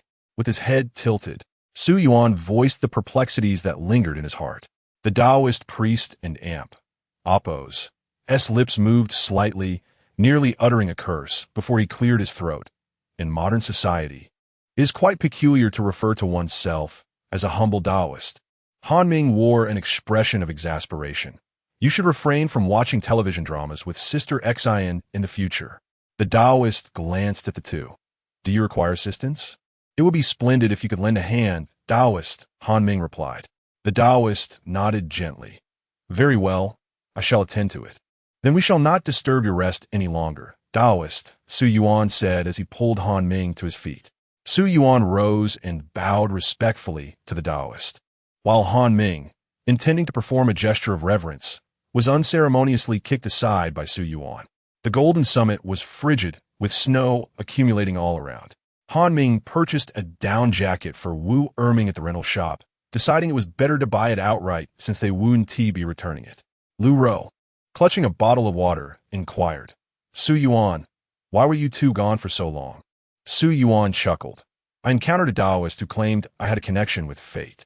He read my fortune and told me that I would win the lottery upon my return. Really? Lu Ro's eyes brightened. I want to have my fortune read too. Han Ming grasped Lu Ro's arm. Come on, you believe whatever he says, don't you? Wu Erming, bundled in his down jacket, looked at the trio with a puzzled expression. Aren't and Oppos. To you all cold? Han Ming smiled. Not at all. Our health is quite robust. It was evident that Wu Erming was skeptical of this assertion, yet he hesitated to inquire further. As nightfall quietly descended, the lights on the golden summit illuminated as scheduled, casting a radiant glow upon the golden pavilion, resembling a brilliant jewel nestled amidst the white snow-capped mountains, shimmering splendidly. Wow! Not only Lu Ro, but also the surrounding tourists were filled with amazement, eagerly pulling out their phones to capture the moment. The quartet stood amidst the throng, reveling in the breathtaking scenery before them. Han Ming lowered his voice. Su Yuan, what's the status? Ever since ascending the golden summit, Su Yuan had been attuned to the aura of that strange beast, yet regrettably, he had yielded no results. Seeing Su Yuan shake his head, Han Ming took out his phone, speaking softly. Then let us begin to disperse the tourists. Your transformed state will allow for a broader scope of investigation. Let us wait a bit longer. The lights have only just turned on. Let them take their pictures first. All right, I shall heed your advice. Chapter 65. The human-faced owl attention, esteemed visitors. The Meteorological Bureau has issued an orange alert for heavy snowfall. To ensure your safety, both the primary and secondary cable cars are now open for free, and all shuttle services are complimentary. Our staff will orderly assist everyone in evacuating. We sincerely apologize for any inconvenience caused. Throughout the majestic Laojun Mountain, the announcement reverberates continuously. Meanwhile, the military has arrived, with several military vehicles navigating the winding mountain roads to aid in the evacuation of tourists, expected to be completed in approximately 2 hours, followed by the closure of the mountain. Some soldiers are trekking up the mountain, persuading visitors at mid-level to descend. It is needless to say that this is all the work of Han Ming. He nudged Su Yuan beside him and whispered when it kicks off, conjure a snowstorm to solidify this matter. Su Yuan responded with an affirmative gesture. What a pity, after such a long journey to Laojun Mountain. Just as we were beginning to enjoy ourselves, we must leave. With such splendid weather, how could there possibly be a snowstorm? It must be a ruse. Hurry, let us take a few more photos. Surrounded by the complaints of tourists, Han Ming shrugged at Su Yuan. There's nothing we can do. Wu Erming, noticing that Su Yuan and his companions remained motionless, inquired, Aren't we leaving? We're not, Han Ming replied nonchalantly. Wu Erming, at a loss, sat there watching the throng of people making their descent. With the military's involvement, the pace of evacuation quickened. Even the staff of local shops were called down the mountain. All electrical facilities were shut down. Soon, the once bright and bustling golden summit transformed into a realm of darkness and silence.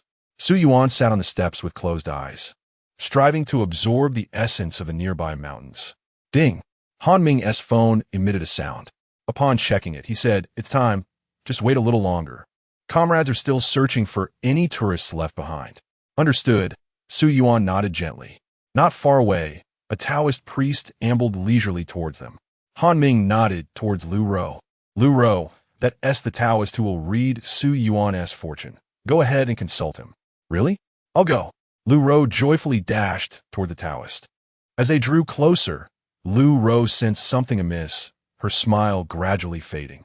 Hello, young lady, the Taoist greeted her with a smile. Yet, Lu Ro could not muster a smile, gazing at him with surprise. Taoist, you're also the Taoist chuckled softly and approached Su Yuan and Han Ming. What's the situation? We'll wait another half hour. All right. The Taoist seated himself beside Su Yuan, occasionally casting peculiar glances at him. Han Ming observed this and remarked, "You need to look at him like that. He is quite different from us." The Taoist, caught off guard, felt a tad embarrassed. Wu Erming remained baffled as to why they were waiting, and now, inexplicably, there was a Taoist present. After another half hour, Han Ming's phone chimed again. He checked it and extended his hand towards Wu Erming. "Hand me your phone." Oh, Wu Erming, perplexed, produced his old mobile device. Han Ming tucked the phone into his coat pocket, shedding his outerwear and tossing it onto the nearby steps. In Wu Erming's bewildered gaze, Su Yuan and Lu Rou also discarded their casual attire, revealing only form-fitting black bodysuits. Han Ming turned to Wu Erming. "Everything you witness next must be etched deeply in your mind, and you cannot disclose it to anyone. Before we take you to the military district, you must remain silent. You may experience confusion, shock, disbelief, and other emotions. In a few days, someone will provide you with answers. Do you understand?" Wu Erming nodded. Entirely baffled by Han Ming's words, "I understand."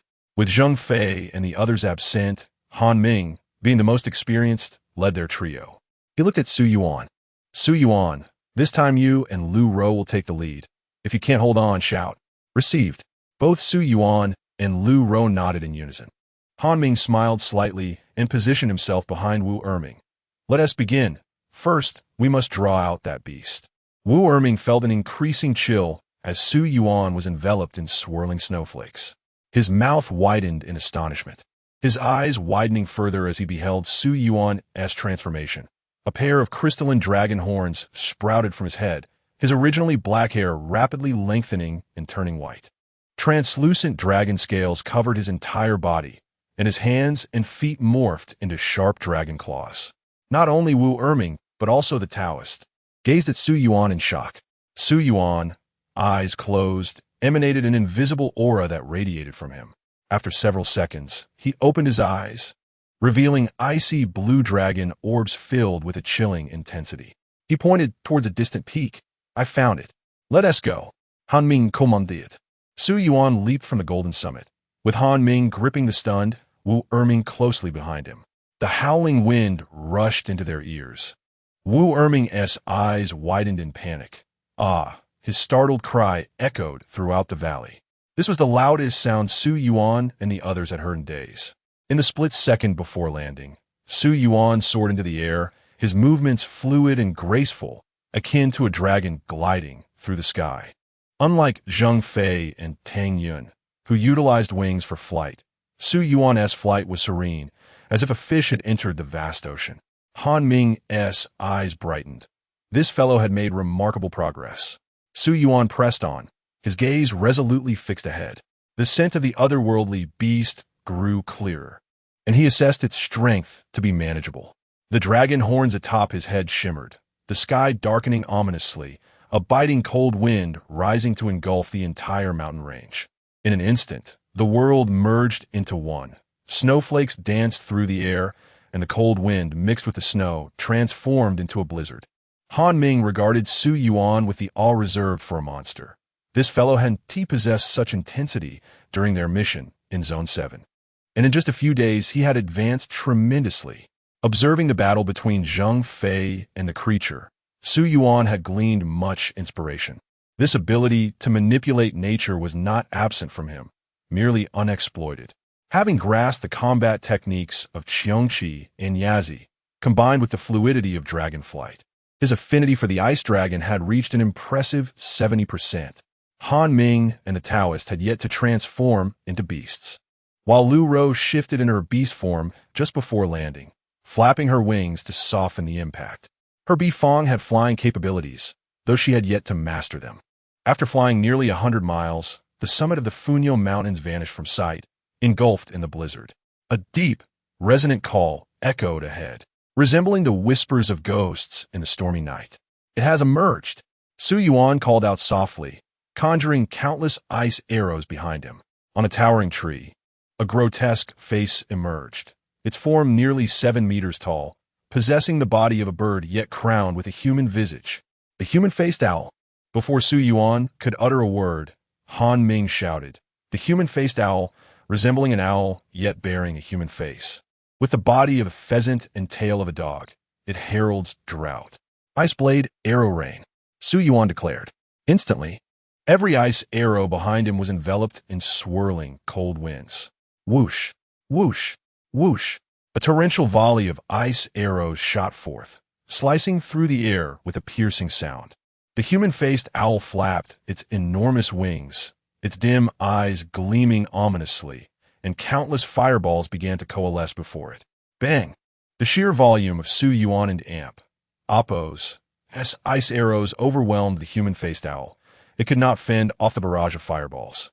The ice arrows pierced through the flurry of fireballs, embedding themselves in the owl's feathers, the chilling winds continuously tearing at its plumage. Su Yuan's gaze darkened, and his entire body floated in mid-air, his right hand suddenly grasping the air. Immediately, a tornado, intertwined with snowflakes and icicles, rapidly took shape, wreaking havoc as the frigid storm relentlessly tore at the immense body of the owl with a human face. The creature emitted a harrowing wail, a sound that sent shivers down one and Appo's spine. Han Ming stared in disbelief, thinking, is this some sort of joke? Just how powerful is that ice dragon? Ice, snow, and now wind. In truth, Han Ming had misunderstood. When he first encountered the dragon in the Arctic, a fierce blizzard had already been raging across the region, and these abilities were inherent. It was merely a matter of manipulating the extreme cold. If done poorly, it manifested as a snowstorm. If executed with strength, it became sheer, unyielding ice. What do you call that move? Han Ming inquired. Su Yuan turned to glance at him, a fleeting smile gracing her icy visage. I haven't quite decided yet. I shall name it the Song of the Raging Arctic Tempest. Han Ming was more excited than Su Yuan. At this point, even Lu Ro was taken aback, while Su Yuan was left speechless. How delightfully absurd. In mere moments, the owl let out another cry, flapping its wings as it burst forth from Su Yuan's tornado. Yet, it appeared quite disheveled, with scarcely a feather left intact. Beneath the owl, several pillars of fire erupted skyward, seemingly intent on incinerating the entire mountain. Han Ming's expression darkened as he shouted to Su Yuan in the air, Su Yuan, it aims to set the mountain ablaze. This creature heralds a drought. It seeks to create a favorable environment for itself. What delusion! Su Yuan's voice resonated with authority, her dragon horns growing ever brighter as the surrounding blizzard intensified. The towering flames were distorted by the fierce winds. Clenching his left fist, Su Yuan pulled toward his chest. The snow accumulated on the mountain peak to his left seemed to heed his command, cascading down in an instant to completely extinguish the pillars of fire. Before the owl could react, Su Yuan leaned forward, charging directly at it. With a resounding impact, a powerful punch landed squarely on the owl and Appo's peculiar face. The tremendous force sent the creature crashing into a great tree below, the impact causing it to topple with a thunderous crash. Su Yuan exhaled softly. Lu Ro, here I come. A fiery figure raced toward the position of the owl, the flames flickering around Lu Ro. A massive column of fire, as thick as a water barrel, surged up from where the owl had fallen. Su Yuan was momentarily taken aback, realizing this girl is quite the quick learner. Amidst the flames, the owl's cries echoed. Now seemingly invigorated, Su Yuan sensed the truth. This infernal creature was growing stronger. Suddenly, he smacked his forehead. What a foolish oversight. It thrives on fire. How could Lu Ro's flames possibly affect it? My young friend, I shall assist you, came a voice from below. Chapter 66, You Overrate Me. Taoist Su Yuan turned to the source of the voice and beheld the Taoist, his body covered in fish scales, his once kind visage transformed into a grotesque fish head. A serpentine tail trailed behind him. The Taoist closed his eyes, his hands outstretched toward the towering column of fire. Suddenly, he opened his eyes wide, revealing eerie, pure white orbs devoid of pupils. Above the fire column, a colossal waterfall materialized out of thin air, extinguishing the flames in an instant. The waterfall seemed to harness immense power, pinning the human-faced owl firmly to the ground, rendering it immobile. At that moment, Lu Ro had regained her composure and approached Han Ming with a look of distress on her face. Han Ming, akin to a comforting elder brother, gently patted her head, assuring her, it is not your fault. The Taoist and Appo's strength continued to surge forth, as the waterfall carved a deep pit around the human-faced owl and Appo's body. Ah, my young friend, I have done my utmost. The Taoist was drenched in sweat, the waterfall gradually diminishing, and the scales upon his body began to fade. He hastily snatched up a robe nearby to cover himself, for upon returning to his normal state, he found himself rather exposed. Su Juan's my Fai Li. That is sufficient, Taoist. He sensed the owl's aura waning, confirming the efficacy of the Taoist's assault. Han Ming grinned widely. Su Yuan, incapacitated. Remember to leave it with a breath. Understood. Su Yuan swiftly propelled himself toward the human-faced owl. Hovering above the pit, he looked down at the owl, drenched and disheveled. His expression impassive. A storm ball, imbued with frigid ice, gradually formed between his hands. With a claw-like grip, Su Yuan hurled the storm ball downward, exclaiming, "Extreme cold storm." Whoosh, boom! The storm ball exploded upon contact with the owl, unleashing a tempest of piercing cold winds interspersed with glimmering ice shards that viciously assaulted its body.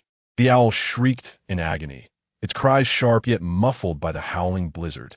The extreme cold storm tore the pit further apart, persisting for nearly a minute before finally dissipating. In the aftermath, the human-faced owl lay in a pool of blood, barely clinging to life. Su Juan Genli descender. His dragon transformation fading until he returned to his normal state. Han Ming, still stunned by the spectacle, rushed to Su Yuan's side, feigning reproach as he glanced at the owl in the pit. "You nearly finished it off. You said to leave it with a breath." Su Yuan casually found a spot to sit, his breathing labored. Lu Ro and the Taoist hurried over, her eyes sparkling with admiration. "Su Yuan, have you grown even stronger?" "Oh, just a tad." Su Yuan waved his hand dismissively, unable to conceal his pride. The Taoist smiled. "My young friend, such youth coupled with strength, your future is boundless." "You flatter me, Taoist." Only Han Ming understood the rapidity of Su Yuan and Appo's progress. It was no mere increase in strength. While others advanced step by step, he soared like a rocket. However, there was no time to dwell on Su Yuan now. Han Ming gently patted Wu Erming's face, urging, "Brother, wake up, awaken." Huh? Wu Erming jolted back to reality, struggling violently to free himself from Han Ming and Appo's grasp, though the latter and Appo's strength was far superior. Wu Erming's eyes widened in terror as he looked at the group. Who are you? Weren't you told? "We are warriors, not soldiers," Han Ming replied calmly. With that, he tossed Wu Erming into the pit where the human-faced owl still gasped for breath, its body riddled with countless small wounds, oozing blood.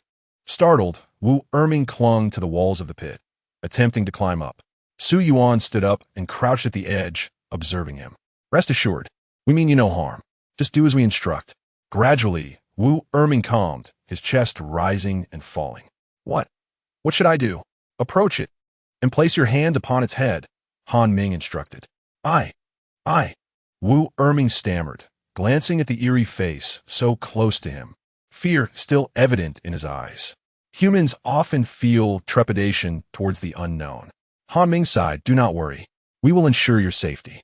It cannot move, should it dare. We shall eliminate it." "Very well." Wu Erming relented, hesitantly inching closer to the human-faced owl. Gurgle. The owl emitted a low, muffled sound, startling Wu Erming, who instinctively glanced up at the onlookers. The others remained silent, merely watching him intently. With trembling hands and closed eyes, Wu Erming gritted his teeth and placed his hand upon the owl's head. Time seemed to freeze. Minutes passed, and suddenly, the human-faced owl exploded, its essence transforming into wisps of flame that spiraled into Wu Erming and Appo's body.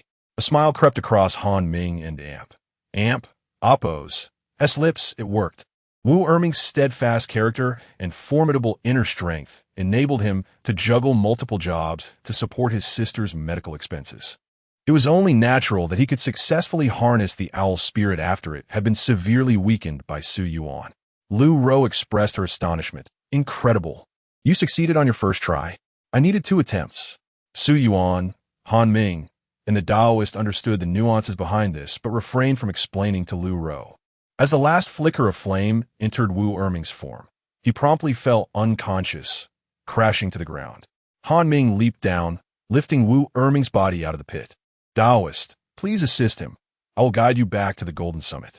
The Taoist nodded, hoisting Wu Erming onto his shoulder. Han Ming transformed into his beastly form, his white fur gradually adorned with mysterious spots. The Taoist's eyes brightened. Meng Ji, it seems you are a person of great virtue. You flatter me, Taoist. Hold on tight. I will take you up. Han Ming and Appo's voice resonated deeply. Su Yuan, take Lu Ro upward. Understood. Han Ming bounded through the forest, his agility making the Funyo Mountains feel like flat terrain beneath him. Su Yuan embraced Lu Ro, soaring toward the Golden Summit. The blizzard continued unabated, yet it felt inconsequential against the group. Lu Ro glanced toward the summit and then up at Su Yuan. Su Yuan, what does it feel like to fly? What else could it feel like? It's exhilarating. Su Yuan laughed heartily, revealing his teeth, brimming with excitement. Lu Ro giggled. When we return, I must train diligently to learn how to fly. At the Golden Summit, the group donned their garments and began descending the mountain with the Taoist leading the way. Young friend, this blizzard was conjured by you, was it not? The Taoist inquired, clearly addressing Su Yuan. Su Yuan smirked. Indeed, it was I. How long will it last? Su Yuan pondered briefly. It should last until tomorrow afternoon. Good. Otherwise, explaining this orange snowstorm warning would be quite a challenge. The Taoist chuckled contentedly. Before the Laojun Temple, the Taoist waved at Su Yuan and the others, my young friends, until we meet again. Farewell, Taoist. Su Yuan and Lu Ro bowed respectfully, while Han Ming, burdened with the unconscious Wu Erming, merely nodded in acknowledgement. Not long after descending the Golden Summit, the group spotted several vehicles with flashing lights on a nearby mountain road. A contingent of fully armed soldiers stood by. One officer, clearly in command, approached Han Ming and saluted. Comrade, was your mission successful? Han Ming returned the salute. The mission has been accomplished. Thank you for your vigilance in the dead of night. The officer smiled. It's not arduous. Hop in, and I'll take you down the mountain. Inside the vehicle, Su Yuan addressed the officer. The snowstorm is likely to persist until tomorrow afternoon. Please inform the staff here to prepare accordingly. Understood, comrade. Han Ming raised an eyebrow. Well, Su Yuan, you certainly learned swiftly, thanks to Brother Han's excellent guidance. At the foot of the mountain, numerous charter buses were transporting stranded passengers, while soldiers distributed warm blankets to them. The tourists, wrapped in blankets, trembled, lamenting, I wore short sleeves when I arrived. It wasn't Appo's tea cold. How could it snow just like that? It really is a blizzard. I thought it was a hoax. Achoo! A few of them passed by the tourists, sharing a silent smile. As they drove back to the city, they arrived at the hotel shortly after midnight. Han Ming carried Wu Erming in the elevator, bidding farewell to the others. You two should head to your rooms and rest.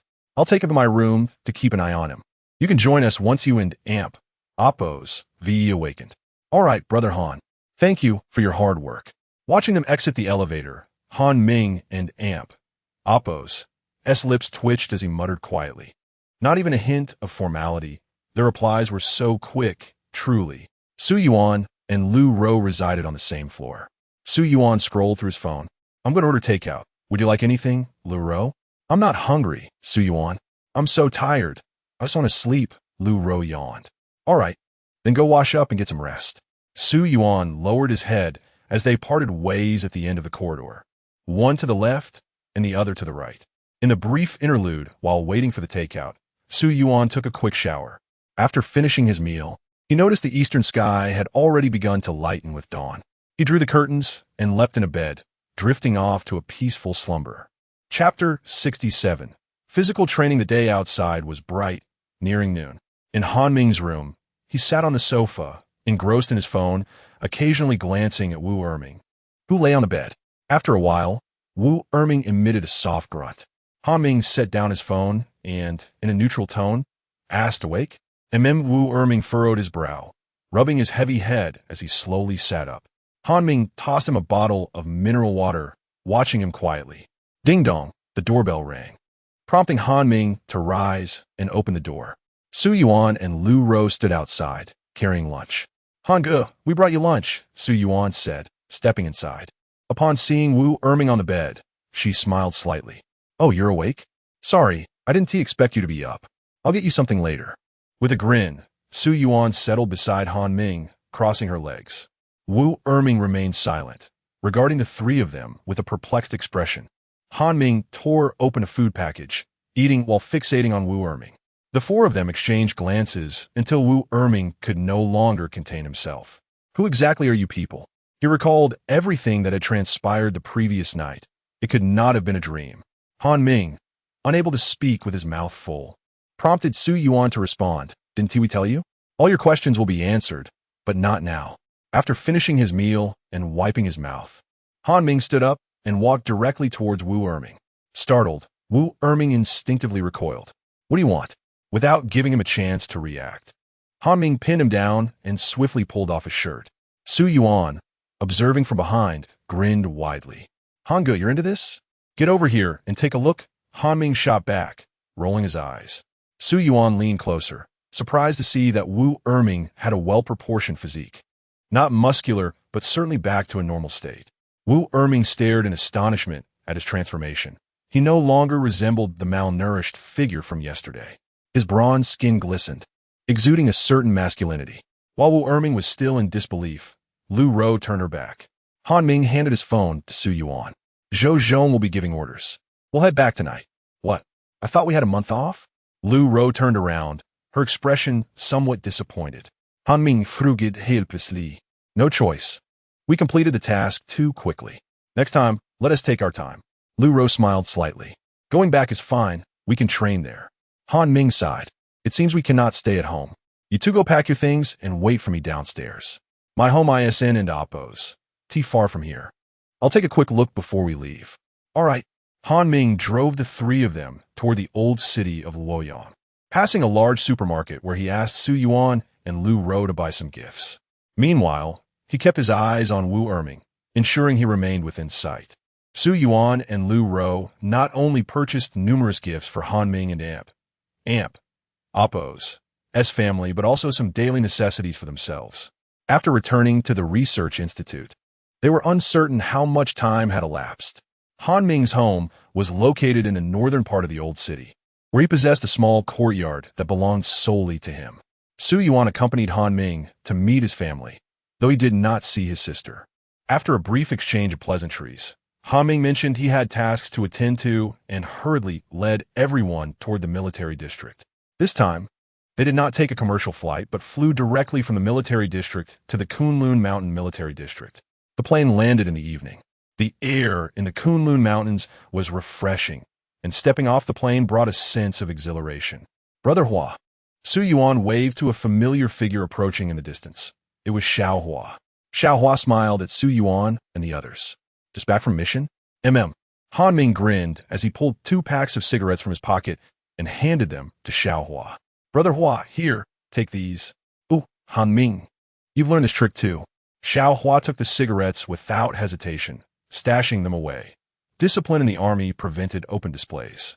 Xiao Hua glanced at Wu Erming beside Han Ming, then looked back at Han Ming. Are you all staying here for the night? Han Ming shook his head. No. Brother Hua, prepare us a vehicle.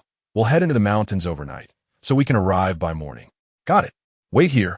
I'll find you a car. Lu Ro's suitcase and the items they bought filled the trunk to capacity, while Su Yuan carried only a bulging backpack. As they drove into the mountains, Han Ming listened to a gaming live stream, humming a tune. Wu Erming, having not slept all night, gazed wide-eyed out the window at the imposing Kunlun Mountains, his expression a mix of shock and awe. Su Yuan and Lu Ro dozed off during the journey, lulled by Han Ming and Oppos' hypnotic gaming commentary. By 10 in the morning, their vehicle arrived at the outpost of the Kunlun Mountain Research Institute. Su Yuan felt a twinge of nervousness. Han Ming, with a slight smile, leaned in and whispered, "What did you pack in that bag?" "I bought a pack of cigarettes for the captain." Su Yuan opened her mouth, but made no sound. Han Ming immediately understood, smiling knowingly. To their surprise, the soldiers responsible for inspections merely glanced at the occupants of the vehicle, then briefly checked the trunk and Oppos' contents before smiling and allowing them to pass. Su Yuan was puzzled. Why aren't they checking the luggage this time? Those who carry contraband are well remembered. As long as they don't see them, they hardly check. Han Ming chuckled, then raised an eyebrow at Su Yuan. Did you think the captain and Oppo's usual stash of cigarettes got him by chance? So that is how it is. Outside the Research Institute and Oppo's entrance, Major General Zhou Wenjing stood alongside several professors, whom Su Yuan recognized but did not know personally. Major General. The group exited the vehicle, saluting Zhou. Reporting, Major General, both missions were successfully completed. Zhou smiled and nodded. Good. The speed of this mission exceeded my expectations. One of the professors approached Wu Erming, examining him closely. Wu Erming? Wu Erming nodded, unsure of what was happening. Then come with me, the professor instructed, turning away. Wu Erming was about to follow when Han Ming stepped up, clapping him on the shoulder, shaking off the cold demeanor he had displayed days earlier. Fellow villager, once you settle in, come find me. We'll have a drink. Ahem. Zhou Wenjing cleared his throat, shooting Han Ming a disapproving glance. Have you learned all of Zheng Fei's bad habits? He understood Zheng Fei's penchant for smoking and drinking, but he typically turned a blind eye. Wu Erming looked at Han Ming and nodded gently. Okay. He then followed the professor into the Research Institute, leaving Zhou Wenjing with Su Yuan and the others outside. Zhou addressed them. You all should return and rest. Professor Chen wants you to write a report detailing the encounter with the owl-like creature. Understood. The following day, in Professor Chen and Oppo's office, he scrutinized the reports submitted by the trio. After thoroughly reviewing the 3 documents, his gaze remained fixed on Su Yuan. Su Yuan felt uneasy under Professor Chen's intense scrutiny, which always made him feel anxious. Professor Chen, I'd like to initiate some physical training. I feel strong and capable now, but I struggle with prolonged combat and large-scale attacks, as they drain my stamina. Professor Chen nodded. All right, since Zheng Fei and the others are still on their mission, I'll draft a training plan for you. Professor Chen, I'd like a training plan too. Lu Ro piped up, raising her hand cautiously. Han Ming's eyes widened in disbelief at Lu Ro's request. Professor Chen's thoughts were entirely focused on Su Yuan.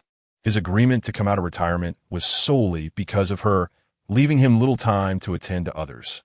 Unexpectedly, Professor Chen nodded in acquiescence, stating, very well. I shall devise a training regimen for you, to be overseen by Han Ming. Thank you, Professor Chen, Lu Ro replied, her face illuminating with uncontainable joy. Han Ming's eyes widened in surprise, and he quickly interjected, What about me, Professor Chen? What about me? You will first dedicate yourself to instructing this young lady. Professor Chen replied, What you lack is not training. Meng Ji is an exceptionally unique creature, and you simply require time. If there is nothing further, you may take your leave. With that, Professor Chen lowered his head, rummaging through some papers on the table, signaling his intention to cease the conversation. The others, understanding the cue, offered a slight bow to Professor Chen before turning to depart. After a day and Oppo's rest, training officially commenced the following day. Han Ming and Lu Ro were assigned to a training room situated at a distance from the main building of the Research Institute, while Su Yuan and Oppo's training room was located within the main edifice. The training facility was spherical, its walls embedded with an intricate array of devices. Professor Chen brought his teacup, kettle, and tea leaves, evidently intending to remain there for an extended period. He held a tablet in his hand, observing from outside the glass wall. The tablet displayed various physiological parameters of Su Yuan's body. Old Chen, Zhu Buqing, entered, gazing through the glass wall at Su Yuan. You've truly gone all out. Do you have any idea how much it costs to operate this training room for a day? That is of no concern to me. Professor Chen replied, handing a document to Zhu Buqing. Take a look for yourself. This young man's rate of progress has exceeded my expectations. Oh, is that so? Zhu Buqing accepted the document, which contained the battle report on the 3 individuals concerning the owl creature. Ignoring Zhu Buqing, Professor Chen spoke into the microphone. This room can absorb your abilities and convert them into gravitational force. Simply continue to unleash your powers. Don't just stand there foolishly. I'm about to activate the training room. Before Su Yuan could respond, Professor Chen pressed a button before him. The training room whirred to life, and the gravitational force gradually intensified. Su Yuan furrowed her brow, channeling her energy to summon the extreme cold ice within her. The chilling aura seemed to dissipate in the room, with the temperature hardly declining. As Su Yuan released more of her icy energy, the gravity within the room intensified further. The training room began to rotate erratically, catching Su Yuan off guard as she stumbled, nearly losing her balance. The transformation of her abilities into gravitational force, combined with the unpredictable rotation of the room, made it exceedingly challenging to remain upright under such heavy gravity. This was truly a test of endurance. Excellent. I relish this challenge, Su Yuan exclaimed with a smile, striving to stabilize herself while continuing to unleash the extreme cold ice. Chapter 68. District 12. After reviewing the battle report of the human-faced owl, Zhu Buqing pondered. Could the plan be advanced? I speculate that he has now achieved a 70% compatibility with the ice dragon. If he continues to grow at this pace, he will be able to control that black dragon within the 3-year training period. Professor Chen and Appo's tone was remarkably calm. Yet Zhu Buqing and Appo's mouth fell agape in astonishment. Is such a thing even possible? It seems so. The talent of Su Yuan surpasses my expectations, even exceeding that of Tang Yun. A faint smile curved at the corners of Professor Chen and Appo's mouth. Zhu Buqing set down the document in his hands, reflecting. After so many years, someone has finally been able to rein in that arrogant girl. Professor Chen glanced at Zhu Buqing with a teasing expression. Are you still concerned about the money? Money? What money? If I don and Appo's, do you have enough? I and Appo's. I'll go ask for it. If I can't obtain it, I shall simply seize it. Zhu Buqing grinned broadly, waving his hand as he departed. Once the training commenced, there is only time for eating and sleeping. Professor Chen meticulously set a timer for the training room, which would automatically cease once the time was up. He had Xiao Zhang bring in a reclining chair, where he would leisurely sip tea and review materials each day. His training plan was more precise than any computer, halting the session the moment Su Yuan could no longer endure. As soon as the training room was shut down, Su Yuan collapsed on the floor, utterly exhausted, greedily inhaling the air. Can you endure it, Su Yuan? It has only been 3 days. Professor Chen stood up and addressed the microphone. Su Yuan lacked the strength to respond, merely nodding slightly. The next session will commence in 20 minutes. Ensure you rest well, Professor Chen instructed while operating the equipment before him. 20 minutes was hardly sufficient for Su Yuan to recover to his optimal state. Professor Chen's actions were entirely aimed at awakening the latent potential within Su Yuan. With each subsequent training session, the duration increased, though Su Yuan remained blissfully unaware. In a daze, he lost track of time. For these days, he had not returned to the Zilin Shangyan, living and dining with Professor Chen at the Research Institute. He had not seen Han Ming or Lu Rou, as their team had been dispersed elsewhere. Professor Chen requested some exotic beast meat from Zhu Buqing daily for the cafeteria. Although such meat was considered a precious commodity at the Institute, Zhu Buqing generously provided it without hesitation whenever Professor Chen asked.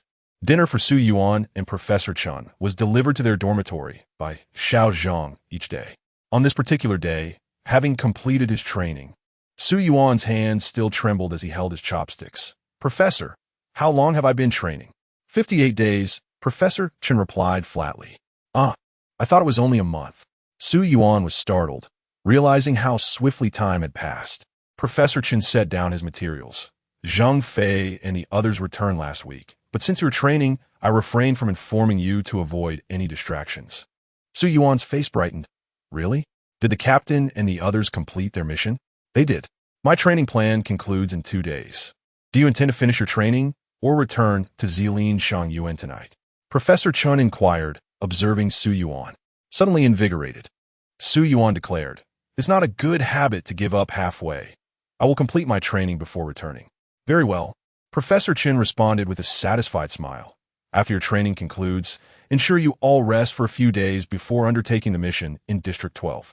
Under the night sky, the mountains were adorned with a breathtaking tapestry of stars, with a giant koan perched above them, creating an enchanting celestial scene.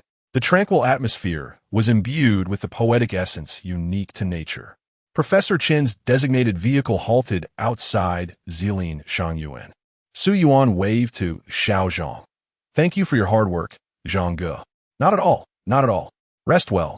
Xiao Zhang regarded Su Yuan with admiration. Having often accompanied Professor Chen, he occasionally entered the training room to deliver materials, and he had witnessed Su Yuan and Appo's diligence, fostering a deep respect for him. In the living room, the atmosphere brimmed with joy upon Su Yuan's return. Apart from Han Ming, who was engrossed in a game on the sofa, several young women gathered around. Li Xian linked her arm with Su Yuan's. "Have you missed me, dear Su Yuan? It's been over 2 months." "Of course I have." Tang Yun stepped forward with a smile. "We received news this morning that you'd finished training tonight. Everyone is waiting for you to have dinner." "Thank you, Yunjia." Su Yuan had hardly paused for breath since entering, scanning the living room. "Where's the captain?" Just as he spoke, Zhang Fei poked his head out from the kitchen. "Su Yuan, you're back. Wait for me, just finishing the last dish." Su Yuan looked at Zhang Fei, astonished. Zhang Fei and Appo's entire demeanor had undergone a dramatic transformation, exuding a fierce aura that surged into Su Yuan and Appo's consciousness like a wild beast. Can refining exotic beast weapons enhance one and Appo's strength? Su Yuan nodded in surprise at Zhang Fei. "All right, Captain." Noticing Su Yuan Appo's taos, Li Xian gently remarked. "The captain speaks differently now. So impressive. When will I be that strong?" Su Yuan mumbled. Li Xian tilted her head and softly replied.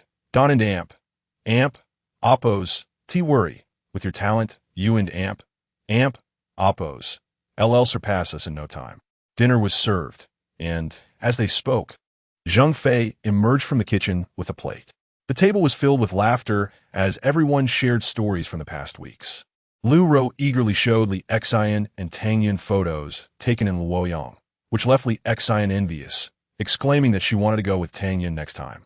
Zhang Fei raised a glass. Without a doubt, the wine had been smuggled in either by Li Xian or Tang Yun, or perhaps a side delivery from Xiaohua. "Let's celebrate our team's reunion. Cheers!" Zhang Fei's face radiated happiness. Just as they were about to toast, Zhang Fei suddenly recalled something and snatched the cup from Lu Rou and Appo's hand. "Tang Yun, go get a bottle of juice. This girl is still underage and cannot drink." "Captain, I'm almost 17. Lu Rou pouted, clearly displeased. Zhang Fei's eyes widened. "That still doesn't count. We'll discuss it next year." Once Lu Rou returned with the juice, everyone raised their glasses in celebration. "Cheers, cheers!" Inside the villa, Zhang Fei blasted music on the television, using a bottle as a microphone while singing heartily, and the others clapped in approval, basking in the joy of togetherness. Zhu Buqing granted Su Yuan 3 days to rest and recuperate, after which their entire team would embark on a mission to trace the mutated nine-tailed fox in District 12. Under the twinkling stars, with the night air turning chilly, 3 days passed in the blink of an eye. The 6-member team stood in Zhu Buqing and Appo's office, backpacks slung over their shoulders. Zhu Buqing patted Zhang Fei and Appo's shoulder. "The war zone is in a state of emergency. We cannot assign other teams to assist you this time. Rest assured, Commander.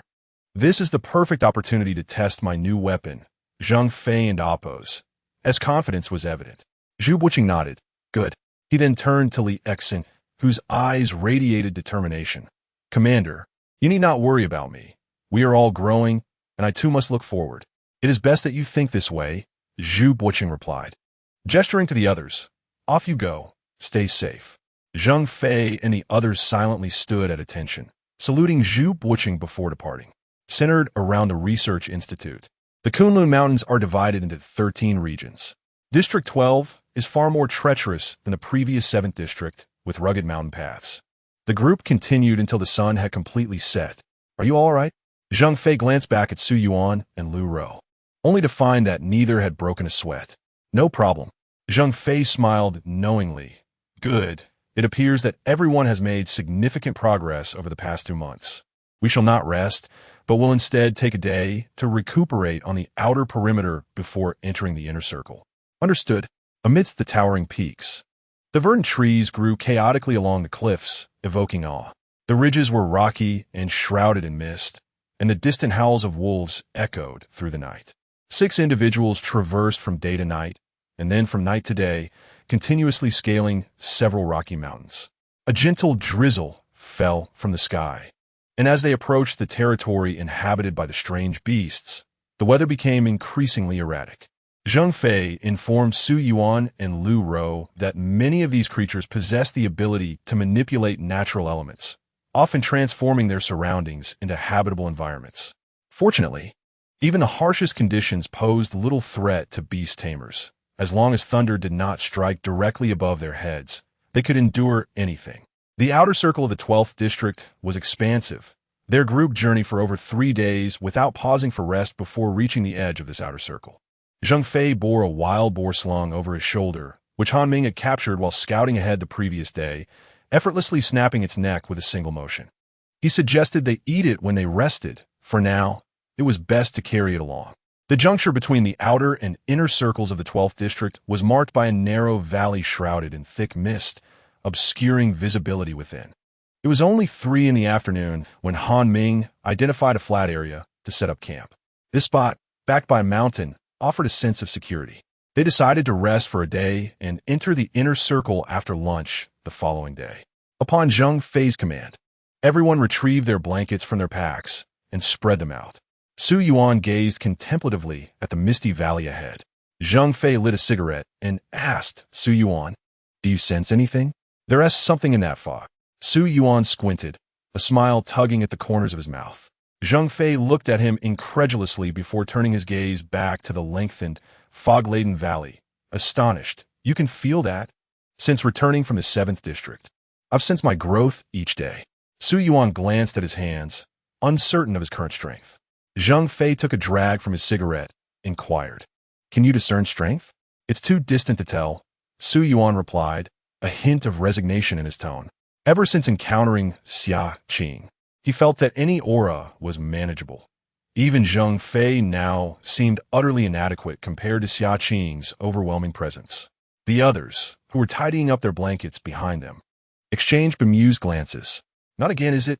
Han Ming, who was skinning the wild boar, grumbled in frustration. "How can we encounter strange beasts before even entering the inner circle?" "Su Yuan, you must be some kind of jinx." He added sarcastically, "Go play somewhere else." Su Yuan shot him a glare in response. Chapter 69.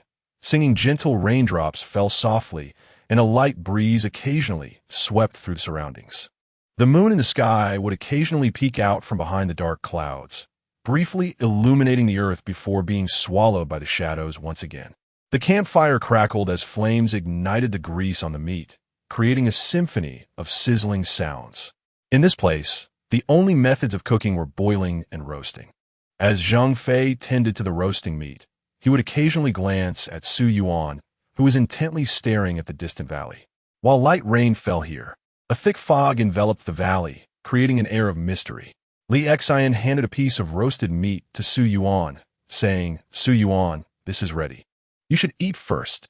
"Thank you, Sister Xian," Su Yuan replied, his gaze still fixed on the valley, seemingly indifferent. Li Xian tilted her head and leaned closer, asking, "What's wrong, Su Yuan? Why are you staring over there? Is something unusual?" Chewing on the meat with a slight frown, Su Yuan replied, "I can't shake the feeling. That beast is drawing closer to us." "What?" Han Ming reacted with alarm. Zheng Fei furrowed his brow, not out of fear of the beast, but due to the exhaustion that had accumulated over several days of travel. Although their bodies could withstand it, the fatigue weighed heavily on their minds. Tang Yun blinked her beautiful eyes and inquired, "Su Yuan, what do you mean?" "I am not sure. It just feels like it's slowly moving toward us." At a very slow pace, Su Yuan shook his head. Zheng Fei quickly finished the last bite of his roasted meat and said, "You all need to rest well tonight. I will keep watch alone." "That one and Oppos. Do, Captain. Last time you didn't let me and Su Yuan keep watch, and this time we should help you," Lu Rou exclaimed, her expression revealing her desire to prove her worth on this mission. The others remained silent, quietly retreating to their blankets. Zheng Fei waved his hand decisively. "Lu Rou, Let me teach you your first lesson today. During missions, what I say is an order, and you must obey unconditionally. Do you understand? His serious expression contrasted sharply with his usual affable demeanor. Lu Ro nodded woodenly. I understand, Captain. Her training was under Zhang Fei's squad, and her theoretical knowledge came from several instructors. They had not had the chance last time, but Zhang Fei intended to teach her the essentials of being a beast master on this mission. Han Ming had somehow found several large leaves and fashioned a makeshift shelter by cutting holes into the rocks behind the camp and inserting the leaves. The incessant drizzle was indeed bothersome. After a satisfying meal, Han Ming and the others quickly fell asleep, reassured by Zhang Fei's watchful presence. Su Yuan, however, remained preoccupied with the mysterious beast in the foggy valley, sensing something was amiss. Su Yuan, still awake? Li Xian turned over, her sleepy eyes finding Su Yuan, who lay awake with his hands behind his head. He spoke as if in a trance. I'm just hoping it's my imagination, Sister Xian. What? Li Xian fought against her drowsiness to respond. Nothing, just sleep, Sister Xian, Su Yuan said softly. Outside the camp, Zhang Fei stood about 5 or 6 meters away from the group, his gaze fixed on the valley, lost in thought. He found a stone with a clear view to sit on, with the sleeping Su Yuan and the others behind him, facing the valley.